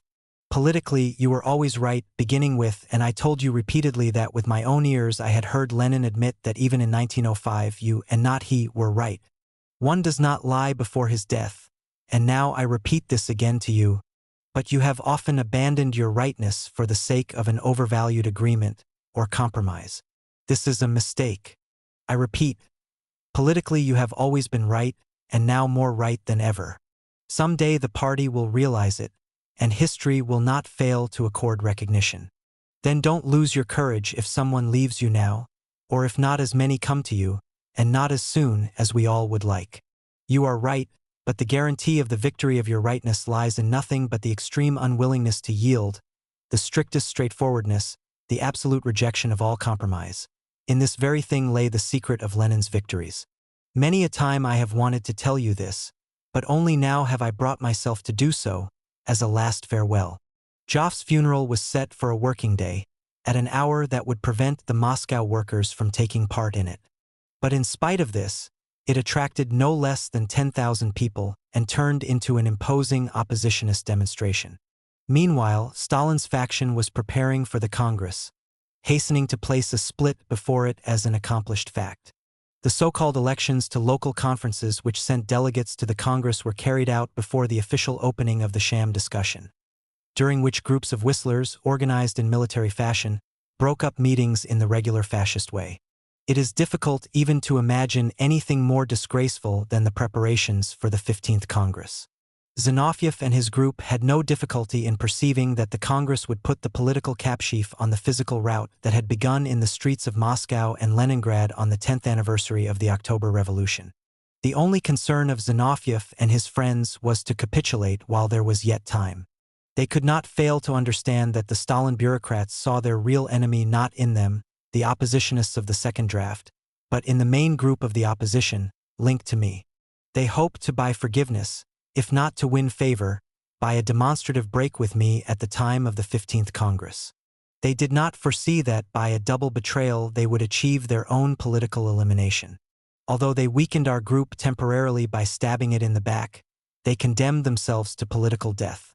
The 15th Congress resolved to expel the opposition en bloc. The expelled were placed at the disposal of the GPU. Chapter 43. The Exile. I will quote in full my wife's account of the exile to Central Asia. I have a temperature. My head is going round with fever and weakness in the midst of the things that have just been brought over from the Kremlin, and the things that are being packed to go with us. A medley of furniture, boxes, linen, books, and endless visitors, friends coming to say goodbye. Gettier, our doctor and friend, was naively advising us to put off the departure because of my cold. He did not realize what our journey meant and what it would mean to postpone it now. We hoped that I would improve more readily on the train, because at home, under the conditions of the last days before we left, there was little chance of an early recovery. New faces kept flashing before our eyes, many of whom I was seeing for the first time. Embraces, hand-shaking, expressions of sympathy and good wishes. The chaos is being increased by people bringing flowers, books, candy, warm clothing, etc. The last day of bustle, strain, and excitement is nearing its end. The things have been taken to the station. Our friends have gone there too. We are sitting, the entire family, in the dining room, ready to leave, waiting for the agents of the GPU. We watch the time. 9 o'clock, half past. No one comes. 10 o'clock, the hour of the train's departure. What has happened? Rescinded? The telephone rings. The GPU informs us that our departure has been put off, for reasons not stated. For how long? Asks LD. For 2 days. Comes the answer, you will have to leave the day after tomorrow. Half an hour later, friends from the station rushed in, first young people, then Rakovsky and others. There had been a tremendous demonstration at the station. People waited, shouting, "Long live Trotsky." But Trotsky was nowhere to be seen. Where was he? Around the car reserved for us, there was a stormy crowd. Young friends set up a large portrait of LD on the roof of the car. It was greeted with jubilant hurrahs. The train started, first one jerk, then another. It moved forward a little and then stopped suddenly. The demonstrants had run in front of the engine. They clung to the cars and stopped the train, demanding Trotsky. A rumor had run through the crowd that the GPU agents had conducted LD secretly into the car and were preventing him from showing himself to those who had come to see him off. The excitement at the station was indescribable. There were clashes with the police and the agents of the GPU, with casualties on both sides. Arrests were made. The train was detained for about an hour and a half. Some time later, our baggage came back from the station. For a long time afterward, friends kept telephoning to find out if we were at home and to tell us what had happened at the station. It was long after midnight when we went to bed. After the worries of the last few days, we slept until 11 the next day. There were no telephone calls. Everything was quiet. The wife of our older boy went to her work. There were still 2 days ahead of us. But we had hardly finished breakfast when the bell rang. It was Borodov's wife. Next came Joff's wife. Another ring, and the whole apartment filled with agents of the GPU in civilian clothes and uniforms. An order was handed to LD declaring him under arrest for immediate conveyance under escort to Almeida. And the 2 days of which the GPU had spoken the day before? Another deception, a ruse to avoid a new demonstration at the send-off. The telephone rang continually, but an agent stood beside it and good-humoredly prevented us from answering. It was only by chance that we managed to let Borodov know that our house had been occupied and that we were being carried away by force. Later on, we were informed that the political direction of the send-off had been Bukharin's. This was quite in the spirit of the Stalin machinations. The agents were noticeably excited. LD refused to leave of his own accord. He took advantage of the occasion to make the situation perfectly clear. The Politburo was trying to make his exile, as well as that of at least the most prominent oppositionists, seem like a voluntary affair. It was in this light that the exile was being represented to the workers. Now it was necessary to explode this legend, and to show the reality in such a way that the facts could be neither suppressed nor distorted. Hence LD's decision to compel his opponents to an open use of force. We locked ourselves in one of the rooms with our 2 guests. Parleys with the agents of the GPU were carried on through locked doors. The agents did not know what to do. They hesitated, consulted with their chiefs by telephone, and when they had received instructions, announced that they were going to force the door, since they must carry out their orders. Meantime, LD was dictating instructions for the future conduct of the opposition. The door remained locked. We heard a hammer blow. The glass crashed, and a uniformed arm was thrust inside. "Shoot me, Comrade Trotsky, shoot me." Kishkin, a former officer who had often accompanied LD on his trips to the front, kept saying excitedly, "Don't talk nonsense, Kishkin." LD replied calmly, "No one is going to shoot you. Go ahead with your job." The agents opened the door and entered the room confused and agitated. Seeing LD in his slippers, they found his shoes and put them on him. Then they found his fur coat and cap and put them on him. LD refused to go. They lifted him in their arms and started away. We hurried after. I slipped on my snow boots and my fur coat. The door slammed behind me. On the other side of it, I heard a commotion. I shouted to the men who were carrying LD down the stairs and demanded that they let out my sons, the elder of whom was to accompany us into exile. The door was flung open, and my sons burst out, followed by our women guests, Borodova and Joff. They all forced their way through with the aid of athletic measures on Seryoza's part. On the way down the stairs, Lyova rang all the doorbells, shouting, "They're carrying Comrade Trotsky away." Frightened faces flashed by us at the doors and on the staircase. In this house, only prominent Soviet workers were living. We were all crammed into one automobile. Seryoza could hardly get his legs in. Borodova was also with us. We drove along the streets of Moscow. It was freezing cold. Seryoza had no cap. He had not had time to take it. Everybody was without galoshes and gloves. There was not a traveling bag among us, not even a handbag, and we were all empty-handed. We were not being taken to the Kazan station, but in another direction, as it developed, to the Yaroslav station. Seryoza made an attempt to jump out of the automobile, intending to run into the place where his brother's wife was working and tell her that we were being taken away. The agents seized his arms and appealed to LD to persuade him not to jump out of the automobile. We arrived at the empty station. The agents bore LD in their arms, as they had from the house. Lyova shouted to various railway workers, "Comrades, see how they are carrying Comrade Trotsky away," an agent of the GPU who had at one time accompanied LD on hunting trips caught him by the collar. "You wriggler!" he exclaimed insolently. Serioza answered him with a trained athlete's blow in the face. We were in the car. The men of the escort were at the windows and doors of our compartment. The other compartments were occupied by the agents of the GPU. Where were we going? We didn't know. Our baggage had not been brought in when the locomotive started off with our solitary car. It was 2 o'clock in the afternoon. We found that we were going by a circuitous route to a small station where our car was to be attached to the mail train that had left Moscow from the Kazan station for Tashkent. At 5 o'clock, we said goodbye to Serioza and Biloborodova, who had to return to Moscow. We continued on our way. I had a fever. LD was brisk and almost gay.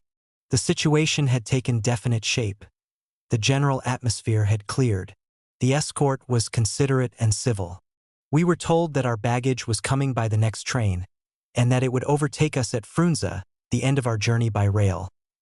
That is, on the 9th day. We had no change of linen and no books, and with what love and care Syrmux and Poznansky had packed those books, sorting them so carefully, these for the journey, and those for early studies, and with what solicitude Syrmux, who knew LD's tastes and habits so well, had packed his writing materials. He had made so many trips with LD during the revolution in the capacity of stenographer and secretary. LD always worked with triple energy while he was traveling, taking advantage of the absence of telephone and visitors, and the chief burden of this work fell first on Glasman and later on Syrmux. And now we found ourselves launched on a long journey without a single book, pencil, or sheet of paper. Before we left Moscow, Serioza had got us Semyonov Tyanshansky's book on Turkestan, a scientific work, and we were planning to acquaint ourselves while on the train with our future place of residence, of which we had but a vague conception. But Semyonov Tyanshansky remained in the traveling bag along with the rest of the luggage in Moscow. We sat in the car empty-handed, as if we were driving from one part of the city to another. In the evening, we stretched out on the benches and leaned our heads against the elbow rests. A sentry stood on duty at the half-open door of the compartment. What was in store for us? What would our journey be like? And the exile? What would our condition be there? The start had not been very promising. Nevertheless, we were calm. The car rolled along smoothly. We lay stretched on the benches. The half-open door reminded us that we were prisoners. We were tired out by the surprises, uncertainties, and the tension of those last days, and now we were resting. Everything was quiet. The guard was silent. I was a little indisposed. LD tried everything he could think of to make things easier for me, but he had nothing but his gay and tender mood to transmit to me. We had stopped being aware of our surroundings and were enjoying the rest. Lyova was in the adjoining compartment. In Moscow, he had been completely absorbed in the work of the opposition. Now he was accompanying us into exile to lighten our lot. He had not even had time to say goodbye to his wife. From that moment, he became our only means of contact with the outside world. It was almost dark in the car. The candies were burning dimly over the door. We were moving steadily eastward. The farther we left Moscow behind, the more considerate the escort became. At Samara they bought us a change of underwear, soap, tooth powder, brushes, etc. Our meals and the escort's camp from the station restaurants.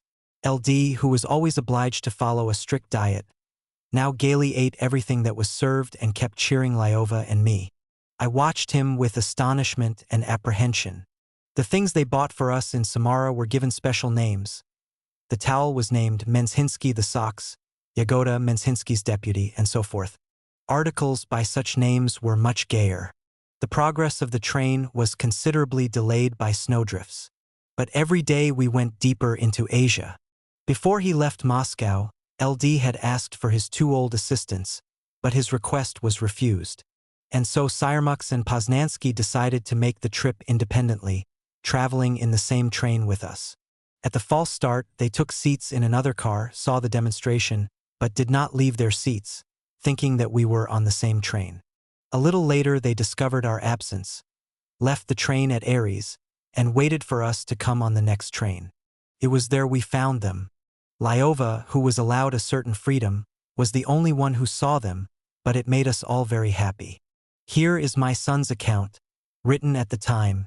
In the morning I set out for the station on the chance that I might find the comrades whose fate we had constantly been talking and worrying about. And I did. There the two of them were, sitting at a table in the buffet and playing chess. It would be hard to describe my joy. I made signs to them not to come near me. My appearance in the buffet, as usual, had increased the activity of the agents. I hastened to the car to tell of my discovery. There was general rejoicing. Even LD found it hard to be cross with them, although they had disobeyed instructions, and instead of continuing their journey were waiting there in the face of everyone. An unnecessary risk. After talking the matter over with LD, I wrote a note which I intended to hand to them after dark. The instructions were as follows. Poznansky was to separate from us and proceed immediately to Tashkent, and wait there for a summons. Sayermux was to go to Alma-Ata without meeting us. I managed in passing to tell Sayermux to meet me behind the station in an inconspicuous corner where there were no lamps. Poznansky came there.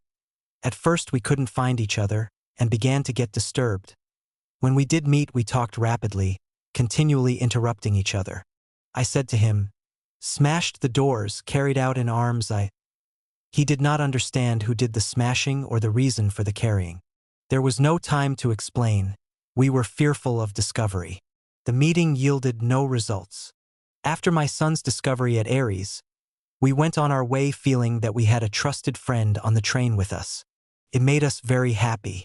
On the 10th day we received our baggage and rushed to get at Semyanov-Tyanshansky. We read about the natural features, the population, the apple orchards. Best of all, we found that the hunting was good. LD opened with delight the writing materials that Sayermux had packed. We arrived at Frunze, Pishpek, early in the morning. It was the last railway station. There was a biting frost. The sun's rays pouring on the clean white snow blinded us. We were given felt boots and sheepskins.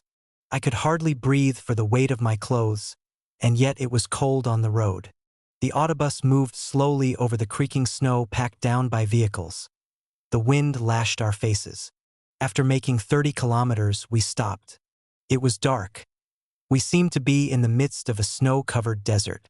Two of the guards, the escort comprised from 12 to 15 men, came up and told us with some embarrassment that the sleeping quarters were not very good. We got out of the bus with a little difficulty, and after groping about in the dark for the doorstep and the low door of the mail station, walked inside and shed our sheepskins with relief. But the hut was cold, not having been heated. The tiny windows were frosted right through. In the corner there was a huge Russian stove, but alas, as cold as ice. We warmed ourselves with tea and ate something. We got into conversation with the hostess at the post, a Cossack woman. LD asked her many questions about her life and also about the hunting. Everything stirred our curiosity. The outstanding thing was that we didn't know how it all would end. We began to get ready for the night. The guards had found shelter in the neighborhood. Lyova lay on a bench, LD and I on a big table on top of the sheepskins. When finally we all were lying quietly in a cold room with a low ceiling, I burst out laughing. "Quite unlike the apartment in the Kremlinel," I said. LD and Lyova laughed with me. At dawn we set off again. Before us lay the most difficult part of the journey. We crossed the Kurde mountain range. Bitter cold. The weight of the clothes was unbearable. It was as if a wall had fallen down on one. At the next stop, for tea, we talked with the chauffeur and with the agent of the GPU who had come from Alma-Ata to meet us.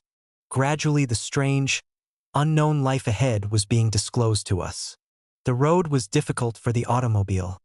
Snow had drifted over the glassy surface. The chauffeur handled the machine expertly. He knew the peculiarities of the road well and kept himself warm with vodka. Toward night the frost grew sharper and sharper.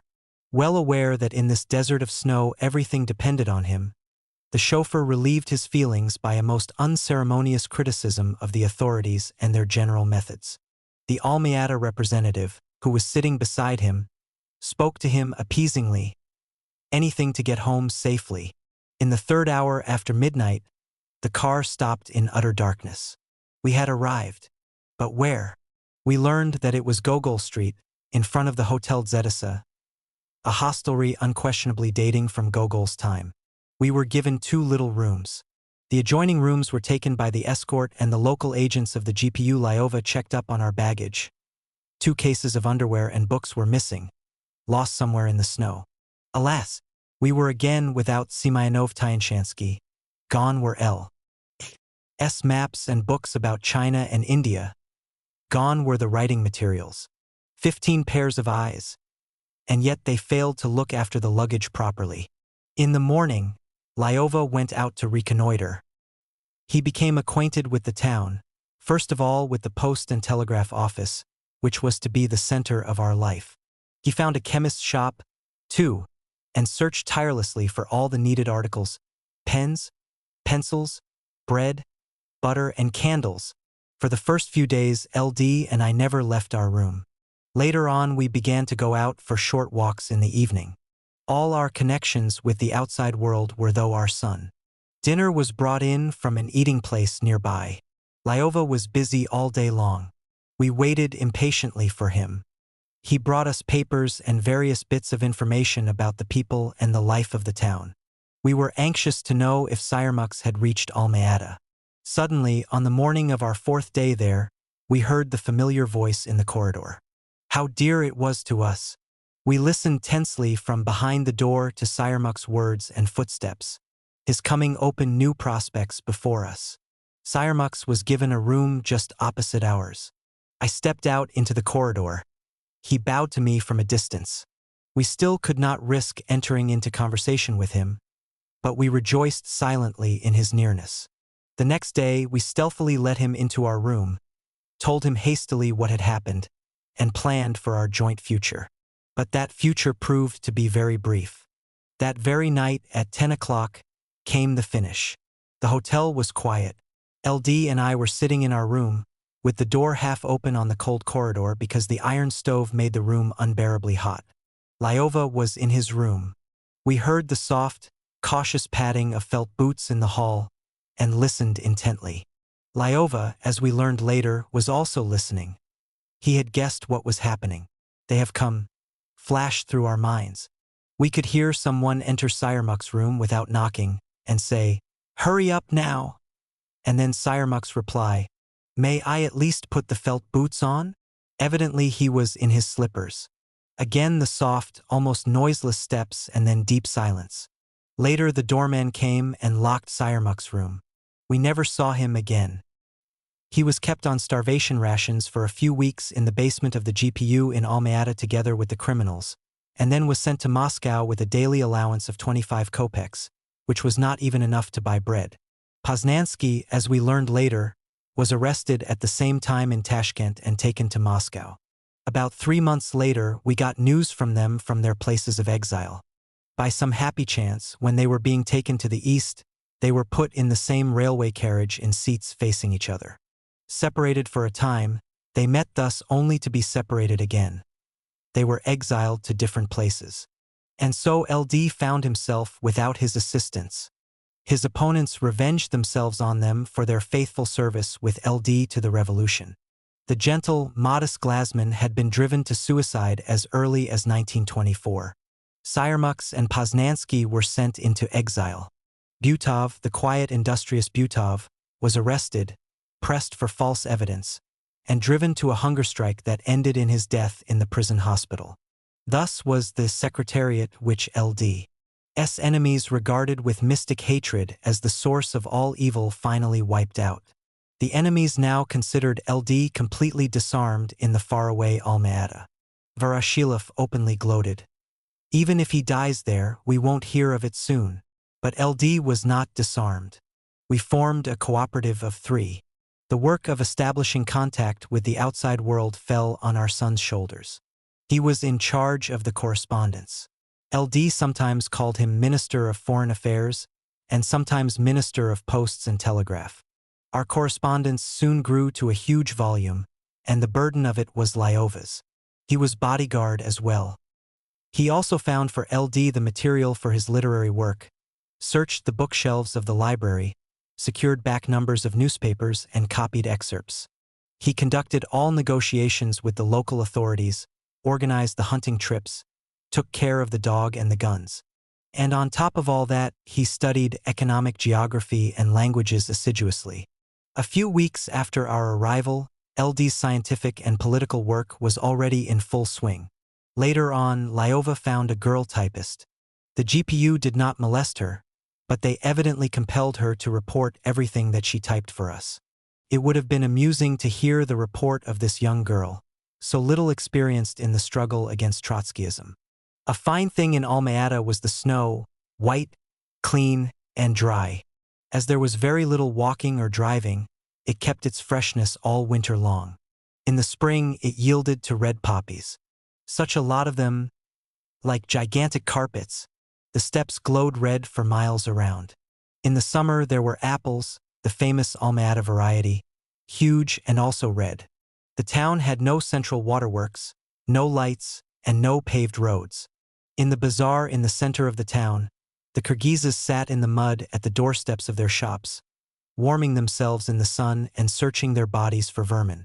Malaria was rampant.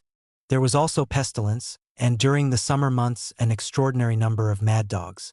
The newspapers reported many cases of leprosy in this region. In spite of all this, we spent a good summer. We rented a peasant house from a fruit grower up on the hills with an open view of the snow-capped mountains, a spur of the Tian Shan Range. With the owner and his family, we watched the fruit ripen and took an active part in gathering it. The orchard was a picture of change. First the white bloom. Then the trees grew heavy, with bending branches held up by props. Then the fruit lay in a motley carpet under the trees on straw mats, and the trees, rid of their burden, straightened their branches again. The orchard was fragrant with the ripe apples and pears. Bees and wasps were buzzing. We were making preserves. In June and July, work was in full swing in the little reed-thatched house in the apple orchard, with a typewriter clicking incessantly, a thing unknown in those parts. LD was dictating a criticism of the program of the Communist International, making corrections and handing it back for retyping. The mail was large, from 10 to 15 letters every day, with all sorts of theses, criticisms, internal polemics, news from Moscow, as well as many telegrams about political matters and inquiries about LD's health. Great world problems were mingled with minor local matters that here seemed also important. Sosnovsky's letters were always topical, with his usual enthusiasm and pungency. Rakovsky's remarkable letters we copied and sent out to others. The little low-ceilinged room was crammed with tables spread with manuscripts, files, newspapers, books, copied excerpts, and clippings. Lyova stayed in his little room next to the stables for whole days, typing, correcting the typist's copy, sealing packages, sending and receiving the mail, and searching for the necessary quotations. The mail was brought to us from the town by an invalid who came by horse. Toward evening, with a dog and a gun, LD would often go up into the mountains, sometimes with me, sometimes with Lyova. We would come back with quails, pigeons, mountain fowl, or pheasants. Everything went well until the regularly recurring attacks of malaria.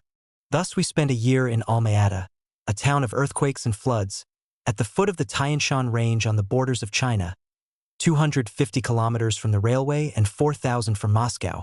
A year spent with letters, books, and nature. Although we came across secret friends at every step, it is still too early to say more of this. We were outwardly completely isolated from the surrounding population, for everyone who tried to get in touch with us was punished, sometimes very severely. To my wife's account, I will add a few excerpts from the correspondence of that period. On February 28th, soon after our arrival, I wrote to a few exiled friends. In view of the forthcoming transfer of the Kazakhstan government to this place, all the houses here are on the register. Only as a result of the telegrams that I sent the most exalted personages in Moscow were we at last given a house, after a 3-week stay in the hotel. We had to buy some furniture, restore the ruined stove, and in general build up a home, though not on the state planning system. This work fell to Natalia Ivanovna and to Lyova.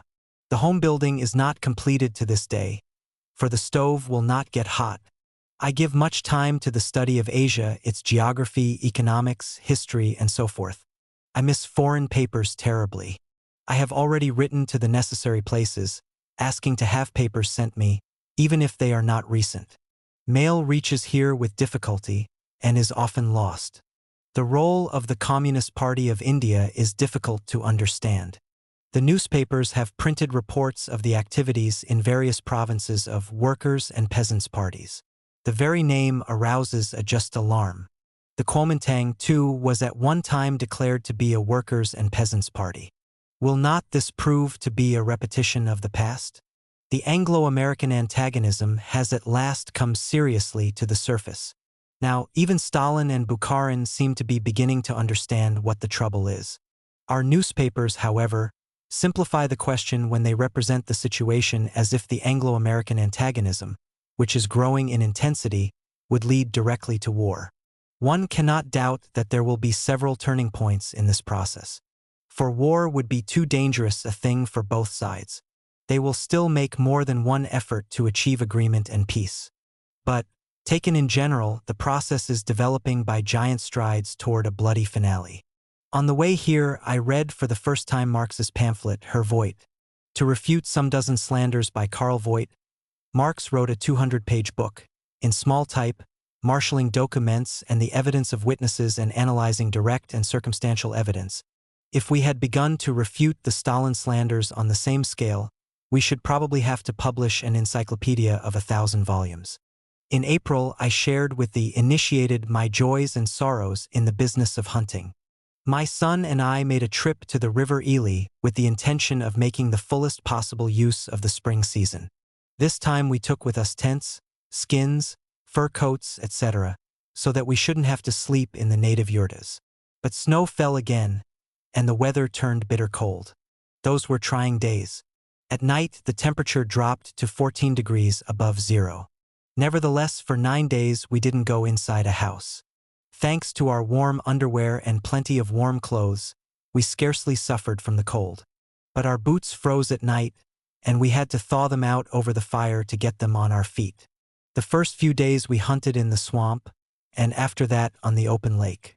I had a small tent set up on a little hill where I spent from 12 to 14 hours a day, but Lyova stood right in the reeds under the trees. But because of the bad weather and the irregular flights of the game, the trip as a hunt was not a success. We brought back only some 40 ducks and a brace of geese. But it gave me an immense amount of pleasure, especially this temporary lapse into barbarism.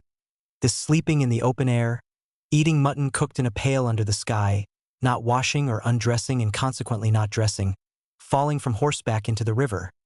The only time that I had to undress, under the hot rays of the noon sun. Spending almost all day and night on a small log perch in the midst of the water and reeds, such experiences do not often come one's way. I returned home without even the suggestion of a cold. But after I got home, I caught one on the second day and was laid low for a week. Foreign papers have now begun to reach us from Moscow and Astrakhan, through Rakovsky. Today I received a letter from him. He is preparing a work on Saint Simonism for the Marx-Engels Institute. Besides this, he is working on his memoirs. Anyone who knows anything about Rakovsky's life can easily imagine what a tremendous interest his memoirs will have. On May 24th, I wrote to Preobrazhensky, who was already vacillating in his views. After receiving your theses, I did not write a word about them to anyone. Day before yesterday, I received the following telegram from Kalpashovo. Absolutely reject Preobrazhensky's proposals and estimate. Reply immediately. Smilga, Alsky, Nechayev. Yesterday, I received a telegram from UST Kulim. Consider Preobrazhensky's proposals wrong. Biloborodov, Valiantinov. From Rakovsky, I received a letter yesterday in which he does not praise you, and expresses his attitude to Stalin's left policy in an English formula. Wait and see. Yesterday I received also a letter from Biloborodov and Valiantinov. They are much disturbed by some epistle from Radek to Moscow which expresses a sour mood. They are raving. If their version of Rodek's letter is right, I am completely at one with them. Leniency toward impressionables is not to be recommended. Since my return from the hunting trip, that is, since the last of March, I have not left the house. I have simply been sitting over a book or working with my pen from about 7 or 8 o'clock in the morning until 10 at night. I am going to have a break of a few days. There being no hunting now, Natalia Ivanovna, Seryoza, he is here now, and I will go on a fishing trip to the river Ely. You will receive an account of this in due time. Have you been able to understand what happened in the French elections? I have not. The Pravda did not even give the figures of the total number of elected candidates as compared with those at the last election, so that one cannot tell whether the ratio of communists has changed. But I intend to investigate this through foreign papers, and I will write then. On May 26th, I wrote to Mikhail Okadzava, one of the oldest of the Georgian Bolsheviks. Insofar as Stalin's new policy sets aims for itself, it undoubtedly represents an attempt to approach our point of view. In politics, however, it is not merely what but how and who that decides. The principal battles to decide the fate of the revolution are still ahead. We always considered, and more than once stated, that the progress of the political backsliding on the part of the ruling faction should not be represented as an absolutely unbroken falling curve. After all, backsliding takes place not in empty space but in a class society, amid deep inner frictions. The chief mass of the party is far from being a solid homogeneous bloc. To an overwhelming degree, it represents simply political raw material.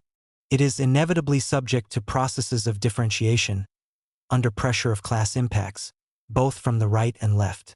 The significant events during the last period of party affairs, of which you and I are bearing the consequences, are only an overture to the further progress of events. Just as the overture to an opera anticipates the musical themes of the entire opera and states them in compressed form, so does our political overture merely anticipate the melodies that will be developed in full in the future, swelled by trumpets, contrabasses, drums, and all the other instruments of a serious class music. The way things have progressed has convinced me beyond any doubt that we were and are right, not only against the weathercocks and turncoats, the Zinovьevs, Kamenevs, Pyatakovs, etc., but also against our dear friends on the left, the ultra-lefts, muddle-headed insofar as they are apt to accept the overture for the opera. That is, to think that all the fundamental processes in the party and the state have already reached completion, and that the Thermidor, of which they first heard from us, is already an accomplished fact. Not to give way to one's nerves, not to worry oneself and others unnecessarily. To study, to wait, to look sharply ahead and not allow our political line to be corroded by the rust of personal irritation. That should be our attitude. On the 9th of June, my daughter Nina, my ardent supporter, died in Moscow. She was 26. Her husband had been arrested shortly before my exile. She continued the oppositionist work until she was laid low by illness, a quick consumption that carried her off in a few weeks.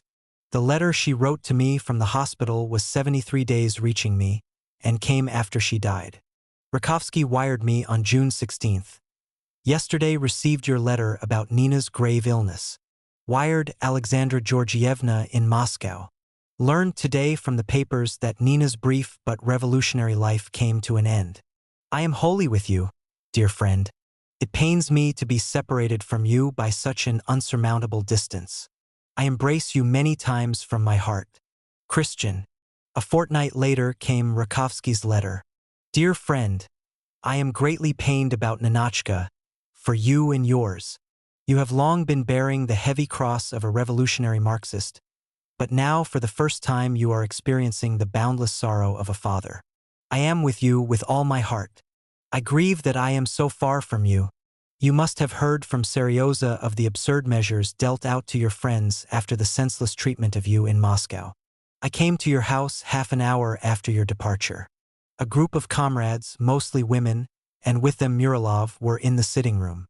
Who is Citizen Rakovsky? I heard a voice say. I am. What do you want? Follow me. I was led through the hall into a little room. Before the door of the room I was commanded, hands up. Then my pockets were searched and I was put under arrest. I was freed at 5 o'clock. Murilov, who was afterwards subjected to the same thing, was detained until late that night. Lost their heads? I said to myself. feeling not so much angered as ashamed for my own comrades. I wrote Rakovsky on July 14th. Dear Christian Georgievich, I have not written you or other friends for an eternity. I have confined myself to sending out various material. After my return from the Ely, where I first got news of Nina's grave condition, we moved at once to a country house. There, a few days later, came the news of her death. You understand what that meant. But it was necessary, without any loss of time, to get documents ready for the 6th Congress of the Communist International. It was difficult. On the other hand, the need of carrying out this work at any cost acted like a mustard plaster and helped us to bear up through the first most difficult weeks. We were waiting here all July for Zanushka. Alas, we were to be denied this visit. Gettier demanded that she be placed immediately in a sanitarium for consumptives. She had had the germ for a long time, and nursing Nanushka during the 3 months after the doctors had already given her up greatly undermined her health. Now about the work for the Congress. I have decided to start with a criticism of the draft of the program in connection with all the questions on which we are opposed to the official leaders. I have ended by producing a book of about 175 pages. Generally speaking, I have summed up the result of our collective work during the last 5 years, when Lenin retired from the party leadership and the reckless epigonism came in, at first living on the interest from the old capital, but soon beginning to spend the capital itself. Concerning the appeal to the Congress, I have received several dozen letters and telegrams. Compilation of the votes has not yet been made. At any rate, out of over 100 votes, only 3 are in favor of Preobrazhensky's theses. It is very probable that Stalin's bloc with Bukharin and Rykov will keep the appearance of unity at this Congress in order to make a last hopeless attempt to cover us with a very final tombstone. But just this new effort and its inevitable failure may greatly expedite the progress of divergence within the bloc. For on the day after the Congress the question, what next? Will rise in even greater nakedness. What answer will be given? After letting the revolutionary situation in Germany in 1923 slip by, we were compensated by the ultra-left zigzag of 1924-5.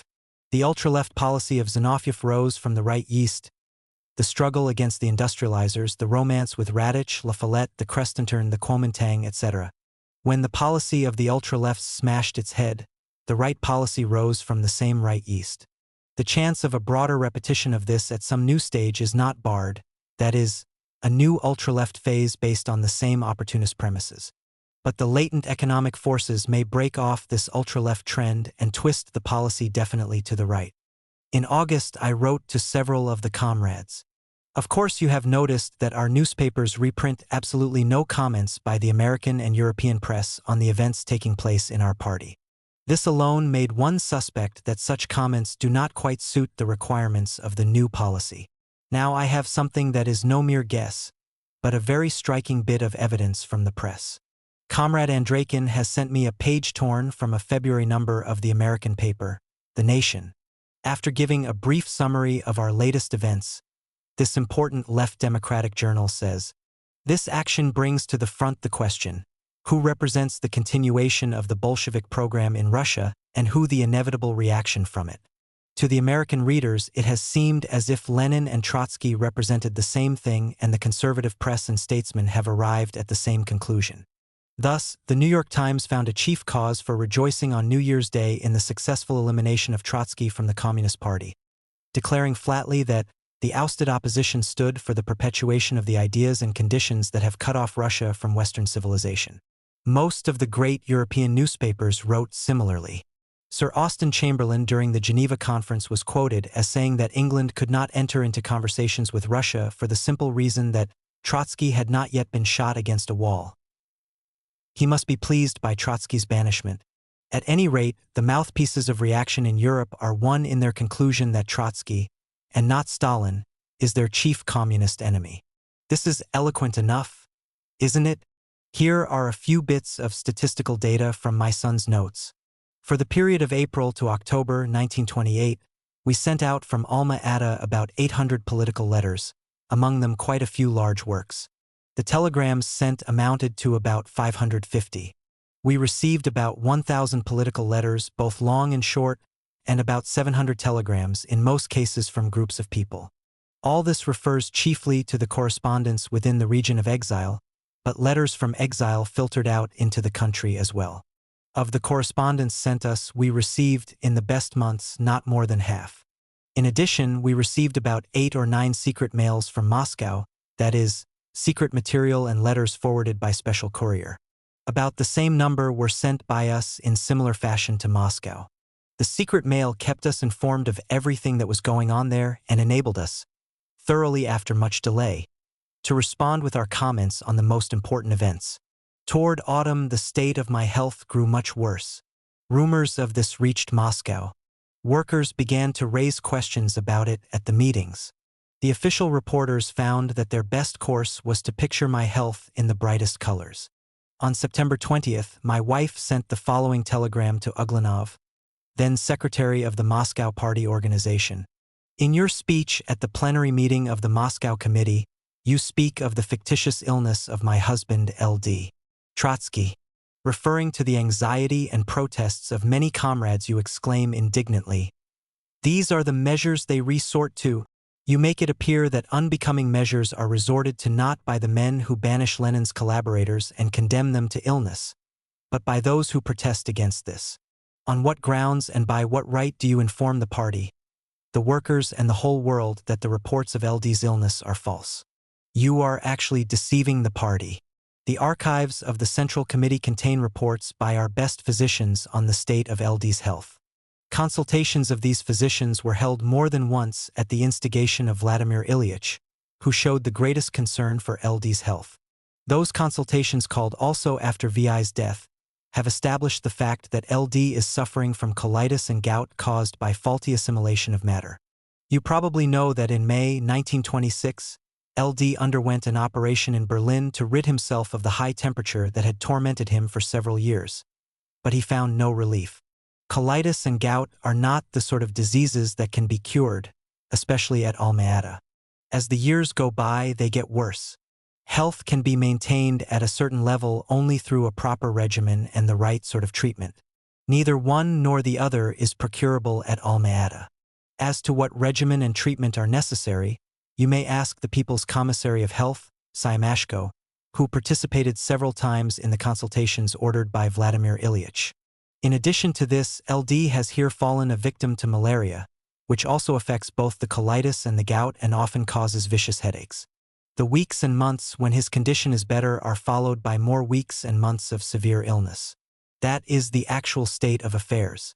You have exiled LD by virtue of Article 56, as a counter-revolutionary. It would be understandable if you had said that LD's health did not interest you at all. In that case, you would be consistent with that dangerous consistency which, if it is not stopped, will lead to the grave not only the best revolutionaries but possibly the party and the revolution itself.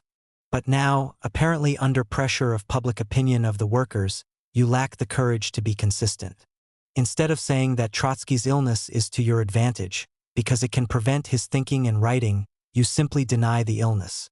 Kalinin, Molotov, and others act the same way in their public statements.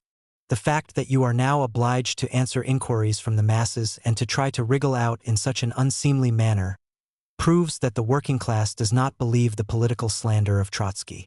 Neither will it believe your lies about LD's state of health. Eni. Sadova Trotskaya. Chapter 44. The Deportation. In October, a rigorous change in our situation took place. Communication with our personal and political friends, even with our relatives in Moscow, ceased abruptly. Letters and telegrams no longer reached us. The Moscow Telegraph Office, as we learned through special channels, accumulated several hundred telegrams for me, especially telegrams on the anniversary of the October Revolution. The ring around us was closing in tighter and tighter. During 1928, the opposition, in spite of the unbridled persecution, obviously was growing, especially in the large industrial plants. This was responsible for the increase of reprisals, including even the complete suppression of correspondence among the exiles themselves. We expected other measures of the same sort to follow, and we were not mistaken. On December 16th, a special representative of the GPU, coming from Moscow, in the name of that institution handed me an ultimatum. I must stop directing the opposition. If I did not, measures would be taken to isolate me from political life. The question of deporting me abroad, however, was not raised then. The measures under consideration, as far as I understood, were simply of a domestic character. I replied to this ultimatum with a letter addressed to the Central Committee of the party and the Presidium of the Communist International. I think it necessary to quote the main points of this letter here. Today, December 6, the representative of the Collegium of the GPU, Volinsky, acting in the name of the Collegium, delivered the following verbal ultimatum to me. The work of your political sympathizers throughout the country, almost word for word, has lately assumed a definitely counter-revolutionary character. The conditions in which you are placed at Almeida give you full opportunity to direct this work.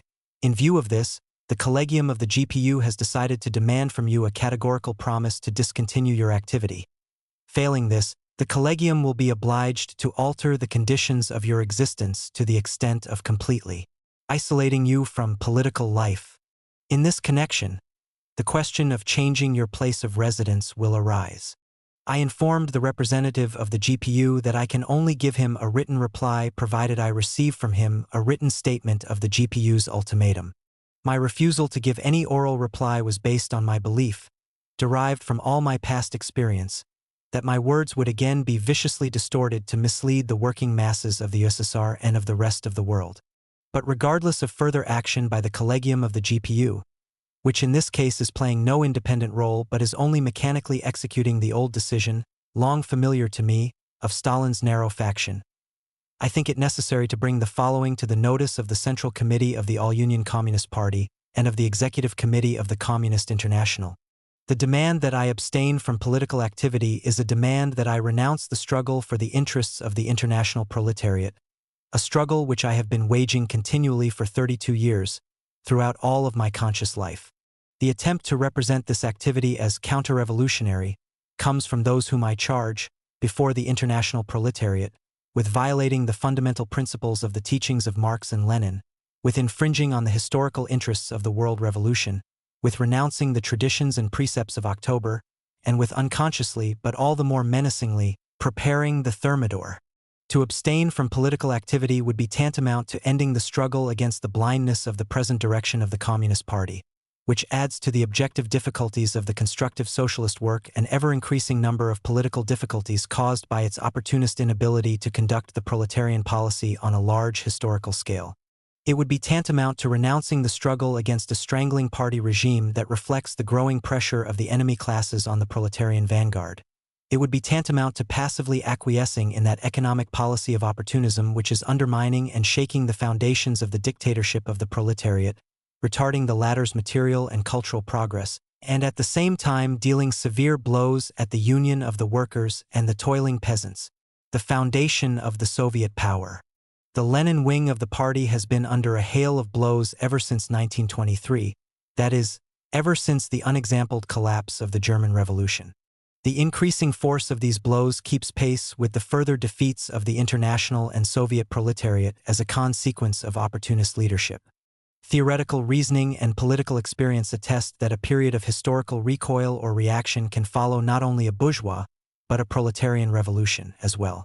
For 6 years, we have been living in the USSR under the conditions of a growing reaction against October, and, consequently, of a clearing of the way for the Thermidor. The most obvious and complete expression of this reaction within the party is the savage persecution and routing of the left wing in the party organization.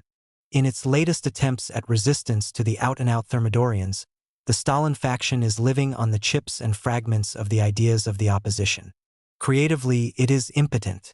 The struggle against the left deprives it of stability.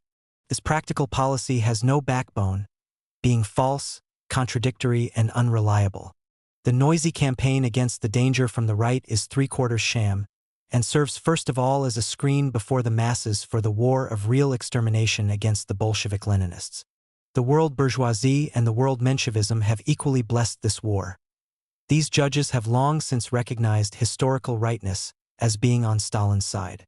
But for this blind, cowardly, and utterly inept policy of adaptation to bureaucracy and Philistinism, the position of the working masses in the 12th year of the dictatorship would be infinitely more favorable, the military defense much stronger and more reliable, and the Communist International would be standing upon a higher level instead of retreating step by step before the treacherous and venal social democracy. The incurable weakness of the reaction headed by the apparatus, in spite of its apparent power, lies in the fact that they know not what they do. They are executing the orders of the enemy classes. There can be no greater historical curse on a faction, which came out of the revolution and is now undermining it. The greatest historical strength of the opposition, in spite of its apparent weakness, lies in the fact that it keeps its fingers on the pulse of the world historical process, that it sees the dynamics of the class forces clearly, foresees the coming day and consciously prepares for it. To abstain from political activity would mean to abstain from getting ready for tomorrow. The threat to change the conditions of my life and isolate me from political activity sounds as if I had not already been banished to a place 4,000 kilometers distant from Moscow, 250 kilometers distant from the railway, and about as far from the borders of the western desert provinces of China, a region where malignant malaria, leprosy, and plague hold dominion. It sounds as if the Stalin faction, whose direct organ is the GPU, had not already done everything it could to isolate me from political as well as from any other life. The Moscow newspapers take from 10 days to a month or more to reach here. Letters come to me, with few exceptions, only after resting for 1, 2 or 3 months in the files of the GPU and the Secretariat of the Central Committee.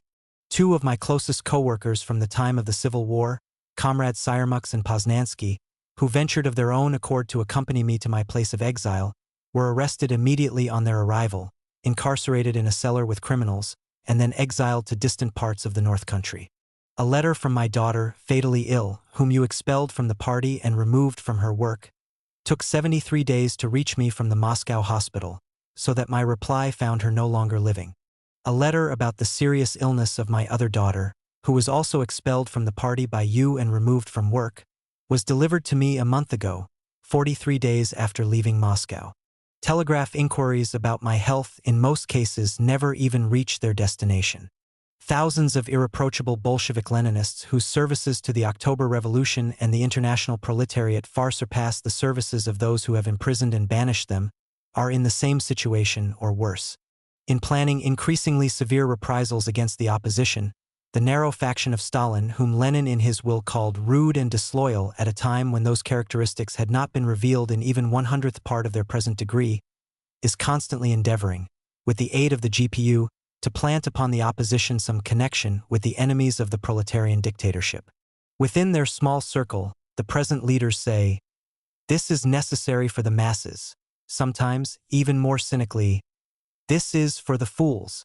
My closest co-worker, Georgy Vasilyevich Butov, who had been in charge of the Secretariat of the Revolutionary Military Council of the Republic during all the years of civil war, was arrested and held under intolerable conditions. From this pure and modest man, this irreproachable party worker, they tried by force to extort a confirmation of charges in the spirit of the Thermidorian fabrications, charges known in advance to be false and counterfeit. Butov's answer was a heroic hunger strike that lasted about 50 days. In September of this year, he died in prison. Violence, beatings, torture, both physical and moral, are inflicted on the best Bolshevik workers for their adherence to the precepts of October.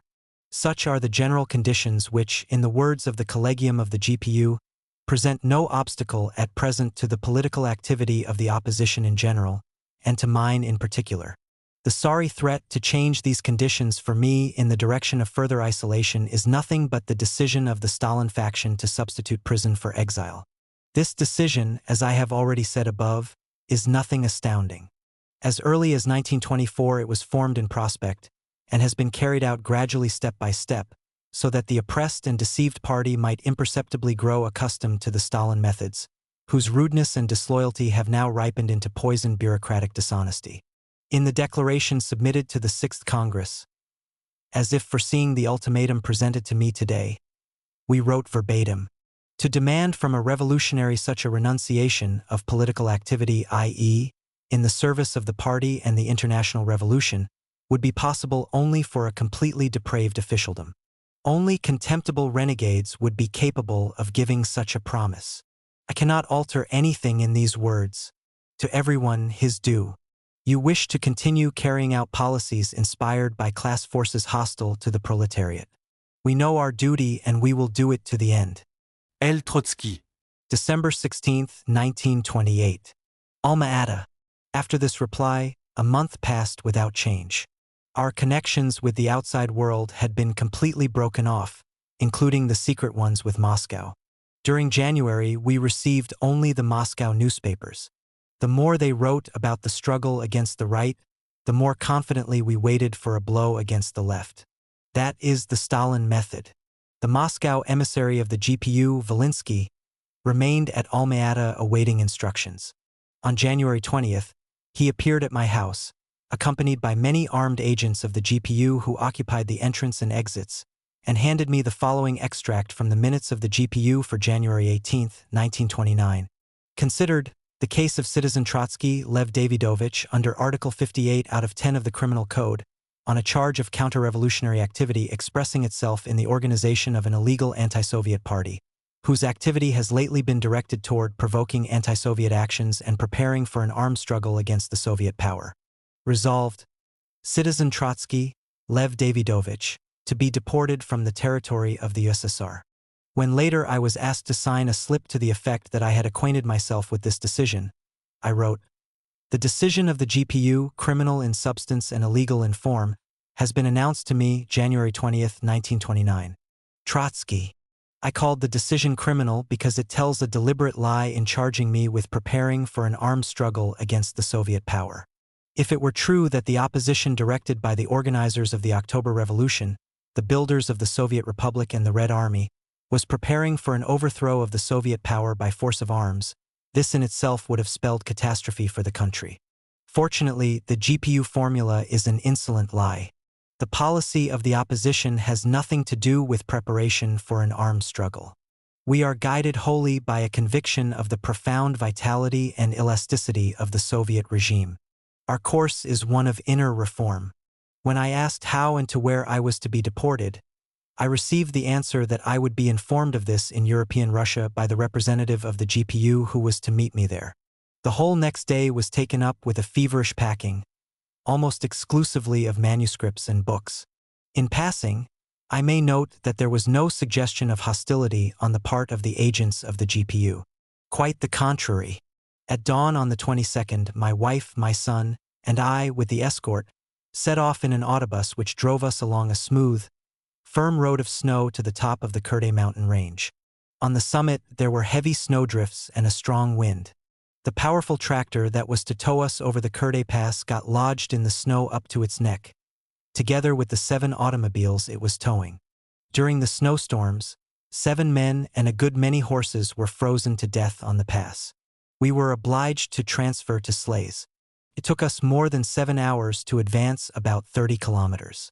Along the drifted road, we encountered many sleighs with their shafts sticking up, much material for the Turkestan-Siberian Railway, in the process of construction, many kerosene tanks, all deep in snow. Men and horses had found shelter from the snowstorms in the nearby winter camps of the Kyrgyzs. On the other side of the ridge, an automobile again, and at Pishpek, a railway car. The Moscow papers which we get on the way reveal a preparing of public opinion for the deportation to foreign countries of the leaders of the opposition. In the Akhtubinsk district, we are met with a communication, transmitted over a direct wire, that the place of deportation is to be Constantinople. I demand to see 2 members of my family in Moscow, my second son and my daughter-in-law. They are brought to the station Ryazk and placed under the same regime as we. The new representative of the GPU, Bulanov, tried to convince me of the advantages of Constantinople. I refuse categorically to avail myself of them. Bulanov engages in negotiations over a direct wire with Moscow. There everything has been foreseen except the obstacle of my refusal to go abroad voluntarily. Our train, turned aside from the direction in which it has been going, moves along slowly, stops on a sideline near a dead little station, and there sinks into a coma between 2 stretches of thin woods. Day after day goes by. The number of empty cans about the train grows steadily. Crows and magpies gather for the feast in ever-increasing flocks. Waste, solitude. There are no hares here. They were wiped out in the autumn by a cruel epidemic, and so the fox has laid his stealthy tracks to the very train. The engine makes daily trips with one car to a larger station for our midday meal and our newspapers. Grip rages in our car. We reread Anatole France and Klyachevsky's Russian history. I make my first acquaintance with Astratai. The cold reaches 53 degrees below 0 Fahrenheit. Our engine keeps rolling back and forth over the rails to keep from freezing. In the ether, radio stations call to one another, asking our whereabouts. We don't hear these inquiries. We are playing chess. But even if we heard them, we could not answer. We were brought here at night, and we ourselves don't know where we are. Thus we spent 12 days and 12 nights. We learned from the newspapers of new arrests of several hundred people, including 150 of the so-called Trotskyist Center. The published names included Kaftaradze, the former chairman of the Soviet of People's Commissaries of Georgia, Devani, the former trade representative of the USSR in Paris, and Vronsky, our best literary critic, and others, all old party members, leaders in the October Revolution. On February 8th, Bulanov announced, "In spite of all the efforts from Moscow, the German government has categorically refused to admit you to Germany. I have been given final instructions to conduct you to Constantinople. But I will not go voluntarily, and I will say so at the Turkish frontier. That will not change matters. You will be conducted into Turkey in any case. Then you have made a deal with the Turkish police for my forcible deportation into Turkey?" An evasive gesture. We only carry out our orders. After a 12-day halt, the train began to move. Our small train grew with the increase in our escort. Throughout the trip, ever since we had boarded the train at Pishpek, we were not allowed to leave our car. Now we were going at full speed toward the south, stopping only at small stations to take on water and fuel. These extreme precautions were due to the memories of the Moscow demonstration in connection with my exile in January 1928. The newspapers received en route brought to us echoes of the great new campaign against the Trotskyists. Between the lines was visible a struggle in the upper groups over the question of my deportation. The Stalin faction was in a hurry, and for this there was reason enough. It had to overcome not only political but physical obstacles as well. The steamer Kalinin had been appointed to take us from Odessa, but it became icebound and all the efforts of the icebreakers were in vain. Moscow was standing at the telegraph line and urging haste. The steamer Ilyich put on steam by urgent order. Our train arrived in Odessa on the night of February 10th. I looked through the car window at familiar places. I had spent 7 years of my school life in this city. Our car was brought right up to the steamer. It was bitterly cold. Despite the lateness of the hour, the pier was surrounded by troops and agents of the GPU. Here I had to say goodbye to my younger son and my daughter-in-law, who had shared our imprisonment with us for the past 2 weeks. Peering through the car window at the steamer awaiting us, we remembered that other boat that likewise had not been taking us to our proper destination.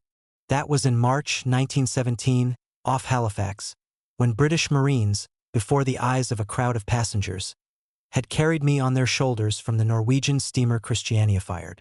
Our family had been the same then, but we were 12 years younger. The Ilyich, which carried no cargo or passengers, cleared about 1 o'clock in the morning. For a distance of 60 miles, an icebreaker made passage for us. The gale that had been raging caught us here on the last strokes of its wings. On February 12th, we entered the Bosphorus. To the Turkish police who boarded the steamer at Bayakdir to check off the passengers. Besides my family and the agents of the GPU, there were no passengers on the boat. I handed the following statement for transmission to the President of the Turkish Republic, Kemal Pasha. Dear Sir, at the gate of Constantinople, I have the honor to inform you that I have arrived at the Turkish frontier not of my own choice, and that I will cross this frontier only by submitting to force.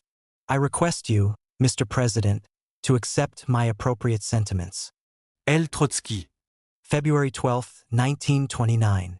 This declaration had no consequences. The steamer proceeded into the harbor. After a journey of 22 days, during which we had covered a distance of 6,000 kilometers, we found ourselves in Constantinople. Chapter 45. The Planet. Without a visa. We found ourselves in Constantinople, first in the consulate building, and then in a private apartment. Here are a few lines from my wife's notes dealing with the first period. It is probably not worthwhile to dwell on the petty adventures connected with our settling down in Constantinople, the little deceptions and coercions. I will record only one episode. We were still on the train on our way to Odessa. The representative of the GPU, Bilanov, was setting forth all sorts of absolutely valueless considerations touching our security abroad, when LD interrupted him with the words, "You had better let my co-workers Syrmux and Poznansky go with me. That would be the only really effective thing to do." Bilanov immediately transmitted these words to Moscow. At one of the next stations, he triumphantly brought us a reply received by direct wire. The GPU, that is, the Politburo, had agreed. LD looked. "You will deceive us anyway." Apparently genuinely hurt, Bilanov examined. "Then you can call me a blackguard. Why should I insult you?" LD en sweared. "It won't be you but Stalin who will do the deceiving." On our arrival at Constantinople, LD inquired about Syrmux and Poznansky. A few days later, a representative of the consulate brought us a cabled reply from Moscow.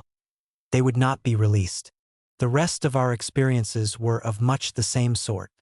An endless stream of rumors, suppositions, and plain inventions about our destiny poured over us through the newspapers as soon as we arrived in Constantinople. The press tolerates no gaps in its information and works prodigiously. To make one seed grow, nature must cast a multitude of seeds to the wind. The press acts in the same way. It picks up rumors and disseminates them, multiplying them endlessly. Hundreds and thousands of reports die before the correct version even takes root. Sometimes that doesn't happen until several years later. Sometimes, too, it happens that the time for truth never comes. The thing that amazes one on occasions when public opinion is touched to the quick is man's capacity for lying. I speak of this with no moral indignation, but rather in the tone of a naturalist who is simply stating a fact. The urge to lie, and the habit of it, reflect the contradictions in our lives. One may say that the newspapers tell the truth only as the exception. In saying this, I have no desire to offend the journalists. They are not very different from other people, being merely their megaphones. Zola wrote of the French financial press that it could be divided into two groups, the venal and the so-called incorruptible, that sells itself only in exceptional cases and at a very high price. Something of the sort may be said of the mendacity of newspapers in general. The yellow press lies as a matter of course, without hesitating or looking back. Newspapers like the Times or Le Temps speak the truth on all unimportant and inconsequential occasions, so that they can deceive the public with all the requisite authority when necessary. The Times later published reports that I had come to Constantinople by arrangement with Stalin, to prepare for a military conquest of the countries of the Near East. The 6 years of struggle between me and the epigones were represented as a comedy with the parts distributed in advance. Who will believe that? Some optimist may ask. He is wrong, many will believe it. Churchill probably will not believe his newspaper, but Kleins is sure to believe it, or at least half of it. It is this that constitutes the mechanics of the capitalist democracy, or, to be more exact, one of its most essential springs. But all this is merely in passing. Kleins will be discussed further along. Soon after my arrival in Constantinople, I read in one of the Berlin papers the speech of the President of the Reichstag delivered on the occasion of the 10th anniversary of the Weimar National Assembly. It closed with these words: "Vielleicht kommen wir sogar dazu, Herrn Trotsky das freiheitliche Asyl zu geben, lebhafter Beifall bei der Mehrheit." Loeb's words were a great surprise to me, since everything that had gone before had given me reason to believe that the German government had decided against my admission to Germany. Such, at any rate, had been the categorical statement of the agents of the Soviet government. On February 15th, I called in the representative of the GPU who had accompanied me to Constantinople and said to him, "I must draw the conclusion that the information given me was false." Loeb's speech was made on February 6th. We sailed from Odessa for Turkey on the night of February 10th. Loeb's speech was known to Moscow at that time. I recommend that you send at once to Moscow a telegram suggesting that on the strength of Loeb's speech they make an actual request to Berlin to grant me a visa. That will be the least discreditable way of winding up the intrigue that Stalin has apparently built up around the question of my admission to Germany. 2 days later, the representative of the GPU brought me the following reply. In answer to my telegram to Moscow, I have received the confirmation that the German government had categorically refused to issue the visa as early as the beginning of February. A new application would be useless. Loeb's speech was irresponsible. If you wish to verify this, you can apply for the visa yourself. This version did not seem to me credible. I considered that the president of the Reichstag was in a better position to know the intentions of his party and his government than the agents of the GPU. The same day, I wired Loeb informing him that on the strength of his statement, I had applied to the German consulate with a request for a visa. The Democratic and Social Democratic press derived malicious satisfaction from pointing out the fact that a believer in the revolutionary dictatorship was obliged to seek asylum in a democratic country. Some even expressed the hope that this lesson would teach me better to appreciate the institutions of democracy. Nothing was left me but to wait and see how the lesson would realize itself. The democratic right of asylum obviously does not consist in a government's showing hospitality to people who hold views similar to its own. Even Abdul Hamid did that. Nor does it consist in a democracy's admitting exiles only with the permission of the government that exiled them. The right of asylum consists, on paper, in a government's giving refuge even to its opponents, provided they undertake to observe the country's laws. I, of course, could enter Germany only as an irreconcilable opponent of the social democratic government. In giving an interview to the Constantinople representatives of the German social democratic press who called on me for that purpose, I supplied the necessary explanations, which I will quote here just as I wrote them down immediately after the conversation. As I am now applying for admission to Germany, where the majority of the government consists of social democrats, I am chiefly interested in clarifying my attitude toward the social democracy. In this respect, there has been no change. My attitude toward the social democracy is just what it was. Moreover, my struggle against the centrist faction of Stalin is only a reflection of my general struggle against the social democracy. Neither you nor I stand in any need of vagueness or ambiguity. Some social democratic publications are trying to see a contradiction between my stand on the question of democracy and my request for admission to Germany. There is no contradiction. We do not at all deny democracy as the anarchists deny it verbally. The bourgeois democracy has advantages in comparison with the state forms that preceded it. But it is not eternal. It must yield to socialist society. The dictatorship of the proletariat is the bridge to socialist society. In all the capitalist countries, communists take part in the parliamentary struggle. There is no difference in principle in the usage of the right of asylum and the usage of suffrage, of the freedom of the press and assembly, and so forth. So far as I am aware, this interview was never published. There is nothing surprising in that. In the meantime, voices were raised in the social democratic press insisting on the necessity of granting me the right of asylum. One of the social democratic lawyers, Dr. K. Rosenfeld, acting on his own initiative, took it upon himself to intercede on my behalf with a view to securing my admission to Germany. But at the outset he encountered difficulties, for a few days later I received a telegram from him asking to what restrictions I would be willing to submit during my stay in Germany.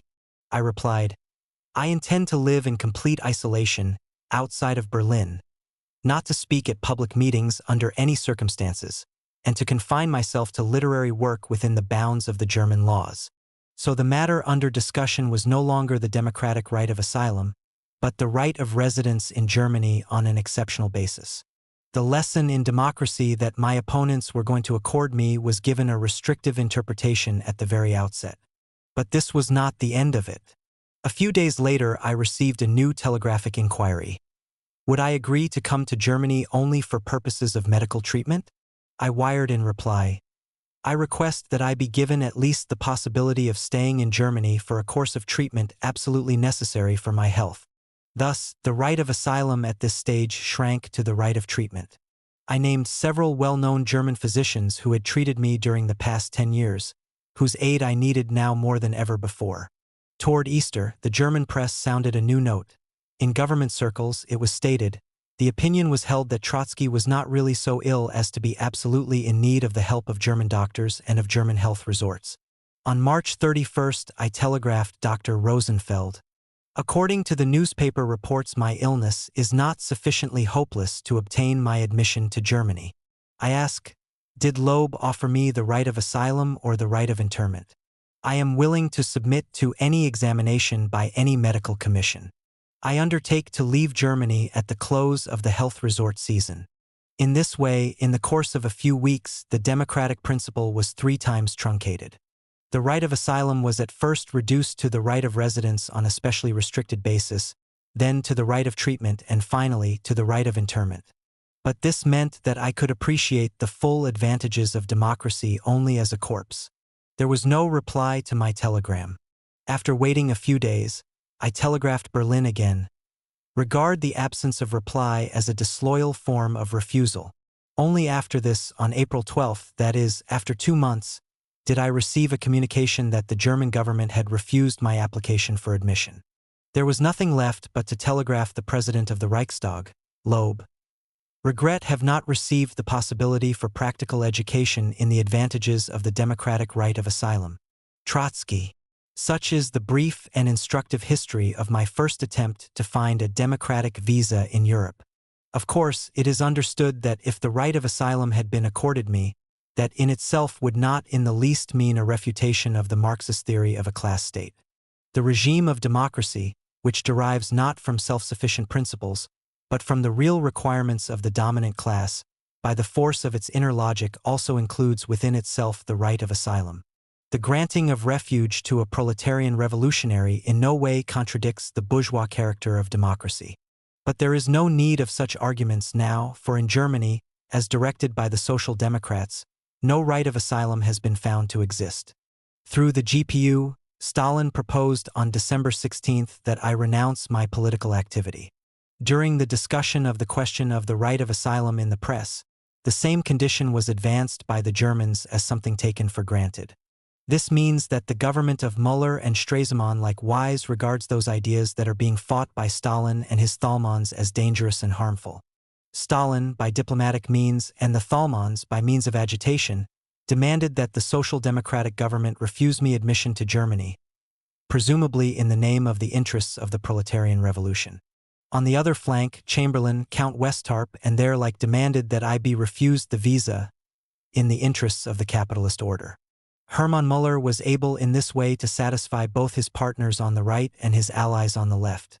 The Social Democratic government became the connecting link in the united international front against the revolutionary Marxism.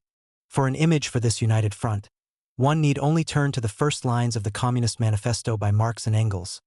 For a holy war against this ghost communism, all the forces of old Europe joined hands, the Pope and the Tsar, Metternich and Guizot, the French radicals and the German policemen. The names are different, but the substance is the same. The fact that today the role of the German policeman is played by the Social Democrats alters the situation but little. Essentially, they are protecting the same thing as the Hohenzollern policemen. The variety of reasons that induce democracies to refuse a visa is great. The Norwegian government, if you please, proceeds solely from consideration for my safety. I had never imagined that I had so many considerate friends in high places in Oslo. The Norwegian government is of course unreservedly in favor of the right of asylum, just as are the German, French, English, and all the other governments. The right of asylum, as everyone knows, is a sacred and impregnable principle. But an exile must first of all submit to Oslo a certificate guaranteeing that he is not going to be killed by anyone. Then they will extend hospitality to him, provided, of course, that no other obstacles arise. The 2 debates in the Storting about my visa constitute an inimitable political document. Reading it has given me at least a partial compensation for the refusal of the visa which my friends in Norway were trying to get for me. First, the Norwegian premier had of course a conversation in regard to my visa with the chief of the secret police, whose competence in democratic principles, I hasten to admit, is unquestioned. The chief of the secret police, according to Mr. Mowinckel, put forward the consideration that the wisest thing to do was to let Trotsky's enemies finish him off outside of Norwegian territory. It was expressed not quite so precisely, but that was what was meant. The Minister of Justice on his part explained to the Norwegian Parliament that the cost of protecting Trotsky would be too great for the Norwegian budget. The principle of state economy, also one of the indisputable democratic principles, proved this time to be in irreconcilable opposition to the right of asylum. At all events, the conclusion was that the person who most needs an asylum has the least chance of obtaining it. Much wittier was the French government, which simply pointed to the fact that the order for my expulsion from France, as issued by Malvy, had never been rescinded. An utterly insurmountable obstacle in the way of democracy. I have related earlier in this book how after that expulsion, and in spite of the unrescinded order by Malvy, the French government was ready to place its officers at my disposal, how I was visited by French deputies, ambassadors, and one of the premiers. But these phenomena apparently were proceeding along two different planes that did not meet. And at present, the position is this. Asylum in France would doubtless be accorded me if the archives of the French police did not contain an order for my expulsion from France issued at the demand of Tsarist diplomacy. It is known that a police order is something like the pole star. It is as impossible to annul it as it is to remove it. Be that as it may, the right of asylum has been banished from France as well. Where then is the country in which this right has found its asylum? Perhaps England? On June 5, 1929, the Independent Labour Party, of which Ramsay MacDonald is a member, sent me an official invitation on its own initiative to come to England and deliver a lecture at the party school. The invitation, signed by the General Secretary of the party, read, "With the formation of the Labour government here, we cannot believe that any difficulties are likely to arise in connection with your visit to England for this purpose. Nevertheless, difficulties did arise. I was neither allowed to deliver a lecture before the supporters of MacDonald, nor was I allowed to avail myself of the aid of English physicians. My application for a visa was flatly refused. Kleins, the Labour Home Secretary, defended this refusal in the House of Commons. He explained the philosophical meaning of democracy with a directness that would have done credit to any minister of Charles II. According to Kleins, the right of asylum does not mean the right of an exile to demand asylum, but the right of the state to refuse it. Kleins's definition is remarkable in one respect. By a single blow it destroys the very foundations of so-called democracy. The right of asylum, in the style of Kleins, always existed in Tsarist Russia.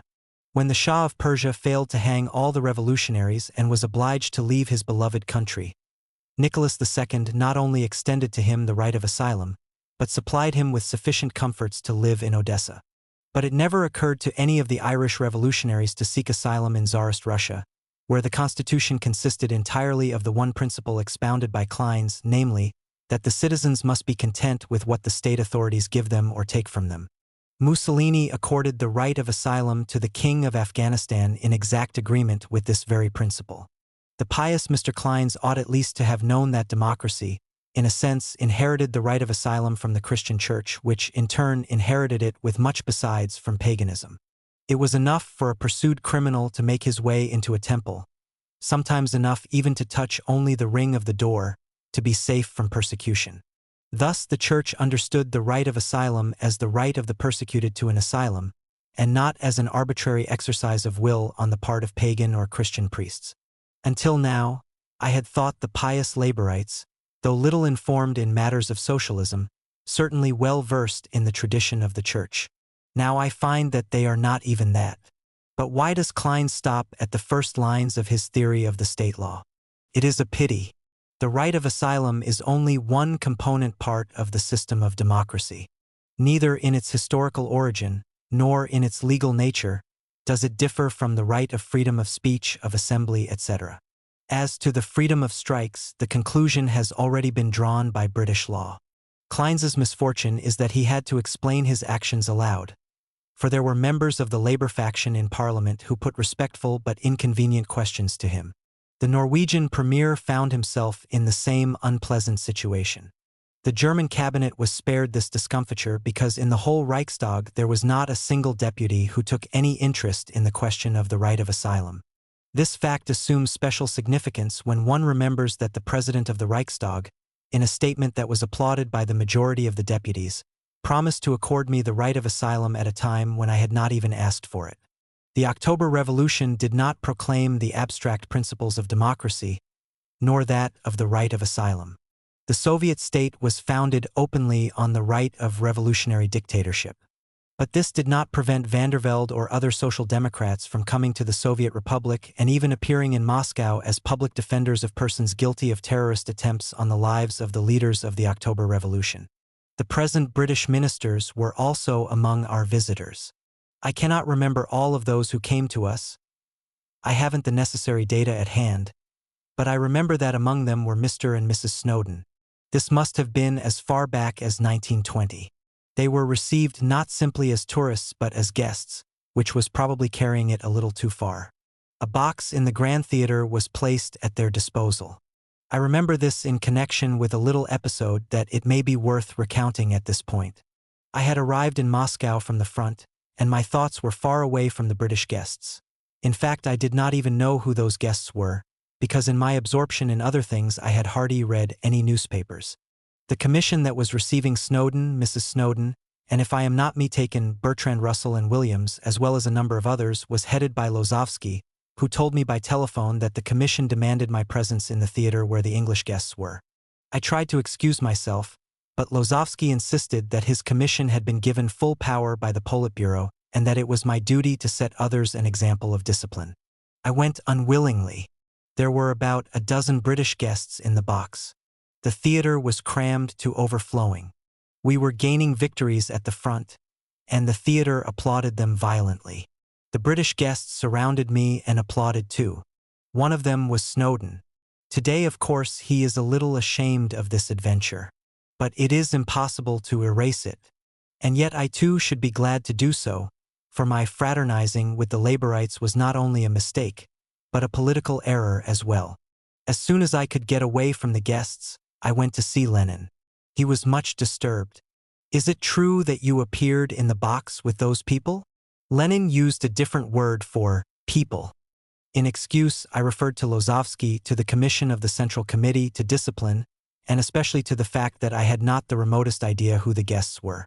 Lenin was furious with Lozovsky and the whole commission in general, and for a long time I too couldn't forgive myself for my imprudence.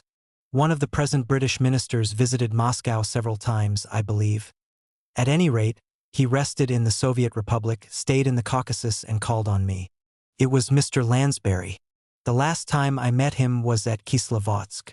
I was urged to drop in, if only for a quarter of an hour, at the house of rest where some members of our party and a few foreign visitors were staying. A goodly number of people were sitting around a large table. It was in the nature of a modest banquet.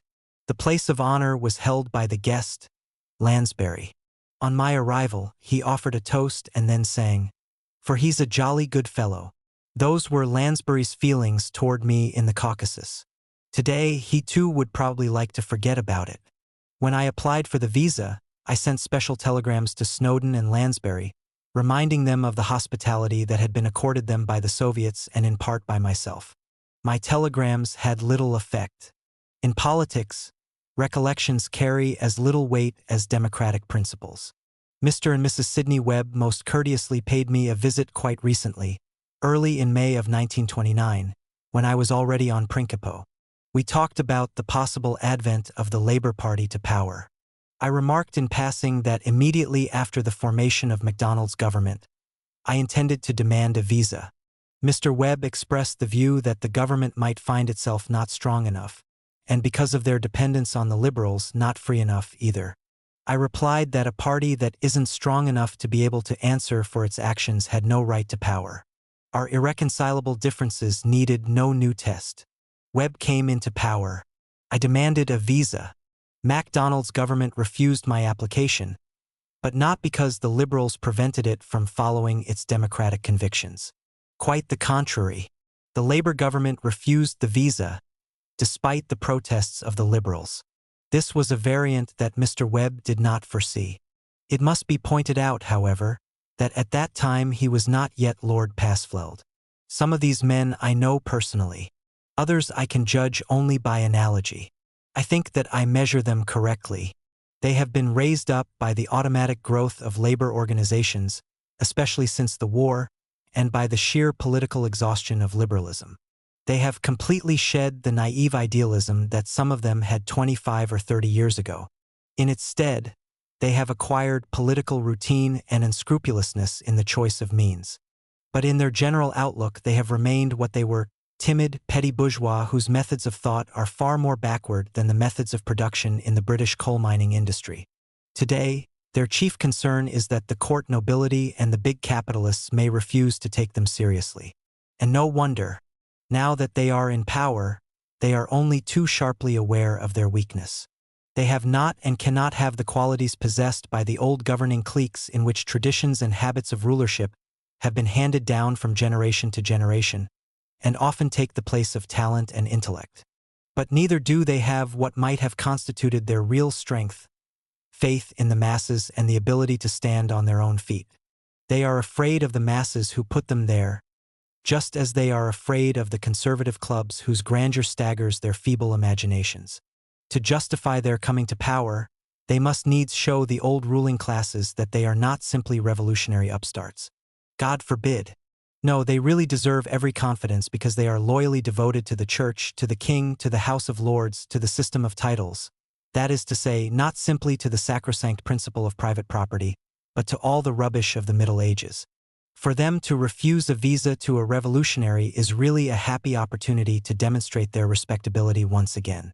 I am very glad that I gave them such an opportunity. In due time this will be taken into account since, in politics as in nature, there is no waste. One needs no great imagination to picture Mr. Kleins's interview with his subordinate, the chief of the political police. During the interview, Mr. Kleins feels as if he were undergoing an examination, and is afraid that he will not seem firm enough to the examiner, or statesmanlike or conservative enough. Thus it needs little ingenuity on the part of the chief of the political police to prompt Mr. Kleins to a decision that will be greeted with full approval in the conservative papers next day. But the conservative press does not merely praise, it kills with praise. It mocks. It does not take the trouble to conceal its disdain for the people who so humbly seek its approval. No one will say, for instance, that the Daily Express belongs to the most intelligent institutions in the world. And yet this paper finds very caustic words to express its approval of the Labour government for so carefully protecting the sensitive MacDonald from the presence of a revolutionary observer behind his back. And are these the people who are called upon to lay the foundations of a new human society? No, they are only the penultimate resource of the old society. I say penultimate because the ultimate resource is physical repression. I must admit that the roll call of the Western European democracies on the question of the right of asylum has given me, aside from other things, more than a few merry minutes. At times, it seemed as if I were attending a pan-European performance of a one-act comedy on the theme of principles of democracy. Its text might have been written by Bernard Shaw if the Fabian fluid that runs in his veins had been strengthened by even so much as 5% of Jonathan Swift's blood. But whoever may have written the text, the play remains very instructive. Europe without a visa. There is no need to mention America. The United States is not only the strongest, but also the most terrified country. Hoover recently explained his passion for fishing by pointing out the democratic nature of this pastime. If this be so, although I doubt it, it is at all events one of the few survivals of democracy still existing in the United States. There the right of asylum has been absent for a long time. Europe and America without a visa. But these two continents own the other three. This means the planet without a visa. On many sides it has been explained to me that my disbelief in democracy is my greatest sin. How many articles and even books have been written about this? But when I ask to be given a brief object lesson in democracy, there are no volunteers. The planet proves to be without a visa. Why should I believe that the much more important question, the trial between the rich and poor, will be decided with strict observance of the forms and rituals of democracy? And has the revolutionary dictatorship produced the results expected of it? I hear a question. It would be possible to answer it only by taking a reckoning of the experience of the October Revolution and trying to indicate its future prospects. An autobiography is no place for this, and I will try to answer the question in a special book on which I had already begun to work during my stay in Central Asia. But I cannot end the story of my life without explaining, if only in a few lines, why I adhere so completely to my old path. That which has happened in the memory of my generation, already mature or approaching old age, can be described schematically as follows. During several decades at the end of the last century and the beginning of the present, the European population was being severely disciplined by industry. All phases of social education were dominated by the principle of the productivity of labor. This yielded stupendous results and seemed to open up new possibilities to people. But actually it only led to war. It is true that through the war humanity has been able to convince itself, in the face of the crowings of ereuemic philosophy, that it is not degenerating after all. On the contrary, it is full of life, strength, bravery, enterprise. Through the same war, it realized its technical power with unprecedented force. It was as if a man, to prove that his pipes for breathing and swallowing were in order, had begun to cut his throat with a razor in front of a mirror. After the end of the operations of 1914 to 18, it was declared that from now on the highest moral duty was to care for the wounds which it had been the highest moral duty to inflict during the preceding 4 years.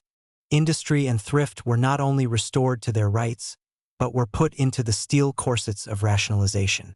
The so-called Reconstruction is directed by those same classes, parties, and even individuals who guided the destruction. Where a change of political regime has taken place, as in Germany, the men who play the leading roles in the direction of Reconstruction are those who played second and third roles in guiding the destruction.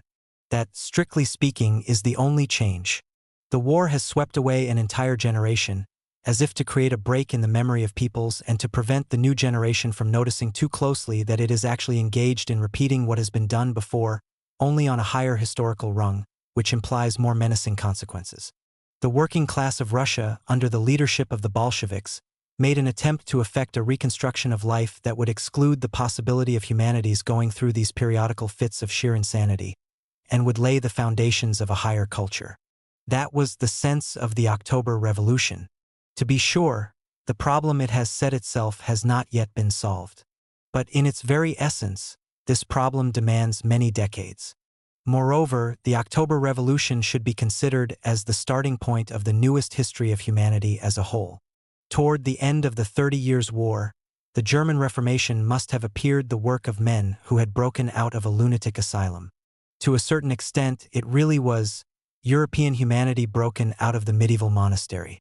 Modern Germany, England, the United States, and the modern world in general would never have been possible without the Reformation with its countless victims. If victims are generally to be permitted, but whose permission could one ask? It is certainly victims that move humanity forward. The same can be said of the French Revolution.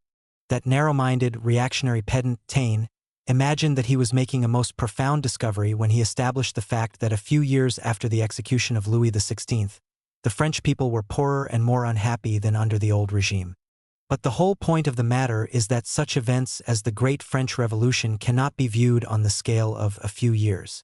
Without the Great Revolution, the entire New France would never have been possible, and Taine himself would still have been a clerk in the service of some contractor of the old regime instead of being able to blacken the revolution that opened a new career to him.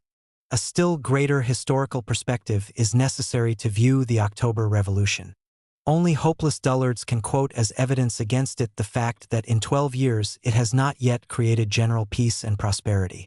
If one adopts the scale of the German Reformation and the French Revolution, representing two different stages in the evolution of bourgeois society, separated from each other by almost 3 centuries, one must express amazement at the fact that a backward and isolated Russia 12 years after the revolution has been able to ensure for the masses of the people a standard of living that is not lower than that existing on the eve of the war. That alone is a miracle of its kind. But of course the significance of the October Revolution does not lie in that.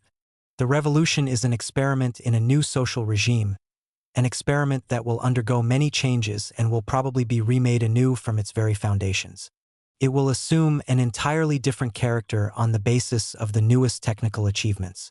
But after a few decades and centuries, the new social order will look back on the October Revolution as the bourgeois order does on the German Reformation or the French Revolution. This is so clear, so incontestably clear, that even the professors of history will understand it, though only after many years. And what of your personal fate? I hear a question, in which curiosity is mixed with irony. Here I can add but little to what I have said in this book. I do not measure the historical process by the yardstick of one's personal fate. On the contrary, I appraise my fate objectively and live it subjectively, only as it is inextricably bound up with the course of social development. Since my exile, I have more than once read musings in the newspapers on the subject of the tragedy that has befallen me. I know no personal tragedy. I know the change of 2 chapters of the revolution. One American paper which published an article of mine accompanied it with a profound note to the effect that in spite of the blows the author had suffered, he had, as evidenced by his article, preserved his clarity of reason. I can only express my astonishment at the Philistine attempt to establish a connection between the power of reasoning and a government post, between mental balance and the present situation. I do not know, and I never have, of any such connection. In prison, with a book or a pen in my hand, I experienced the same sense of deep satisfaction that I did at the mass meetings of the revolution. I felt the mechanics of power as an inescapable burden, rather than as a spiritual satisfaction. But it would perhaps be briefer to quote the good words of someone else. On January 26, 1917, Rosa Luxemburg wrote to a woman friend from prison. This losing oneself completely in the banalities of daily life is something that I generally cannot understand or endure. See, for example, how Goethe rose above material things with a calm superiority. Just think of what he had to live through. The Great French Revolution, which at near range must have seemed a bloody and utterly aimless farce, and then from 1793 to 1815, a continuous sequence of wars. I do not demand that you write poetry as Goethe did, but his view of life, the universality of his interests, the inner harmony of the man, everyone can create for himself or at least strive for. And should you say that Goethe was not a political fighter, I maintain that it is precisely the fighter who must try to be above things, or else he will get his nose stuck in all sorts of rubbish. Of course, in this case, I am thinking of a fighter in the grand style. Brave words.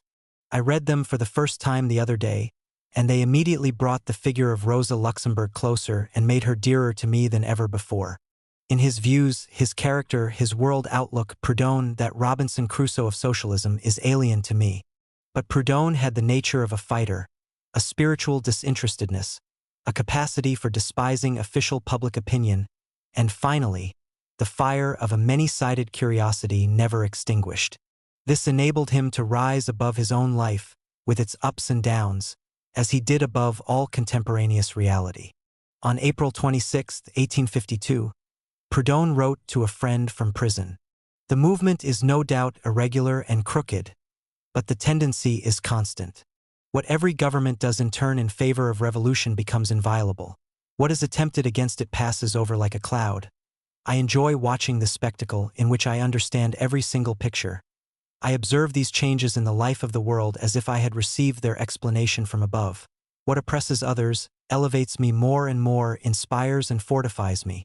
How can you want me then to accuse destiny, to complain about people and curse them? Destiny? I laugh at it. And as for men, they are too ignorant, too enslaved for me to feel annoyed at them. Despite their slight savor of ecclesiastical eloquence, those are fine words. I subscribe to them,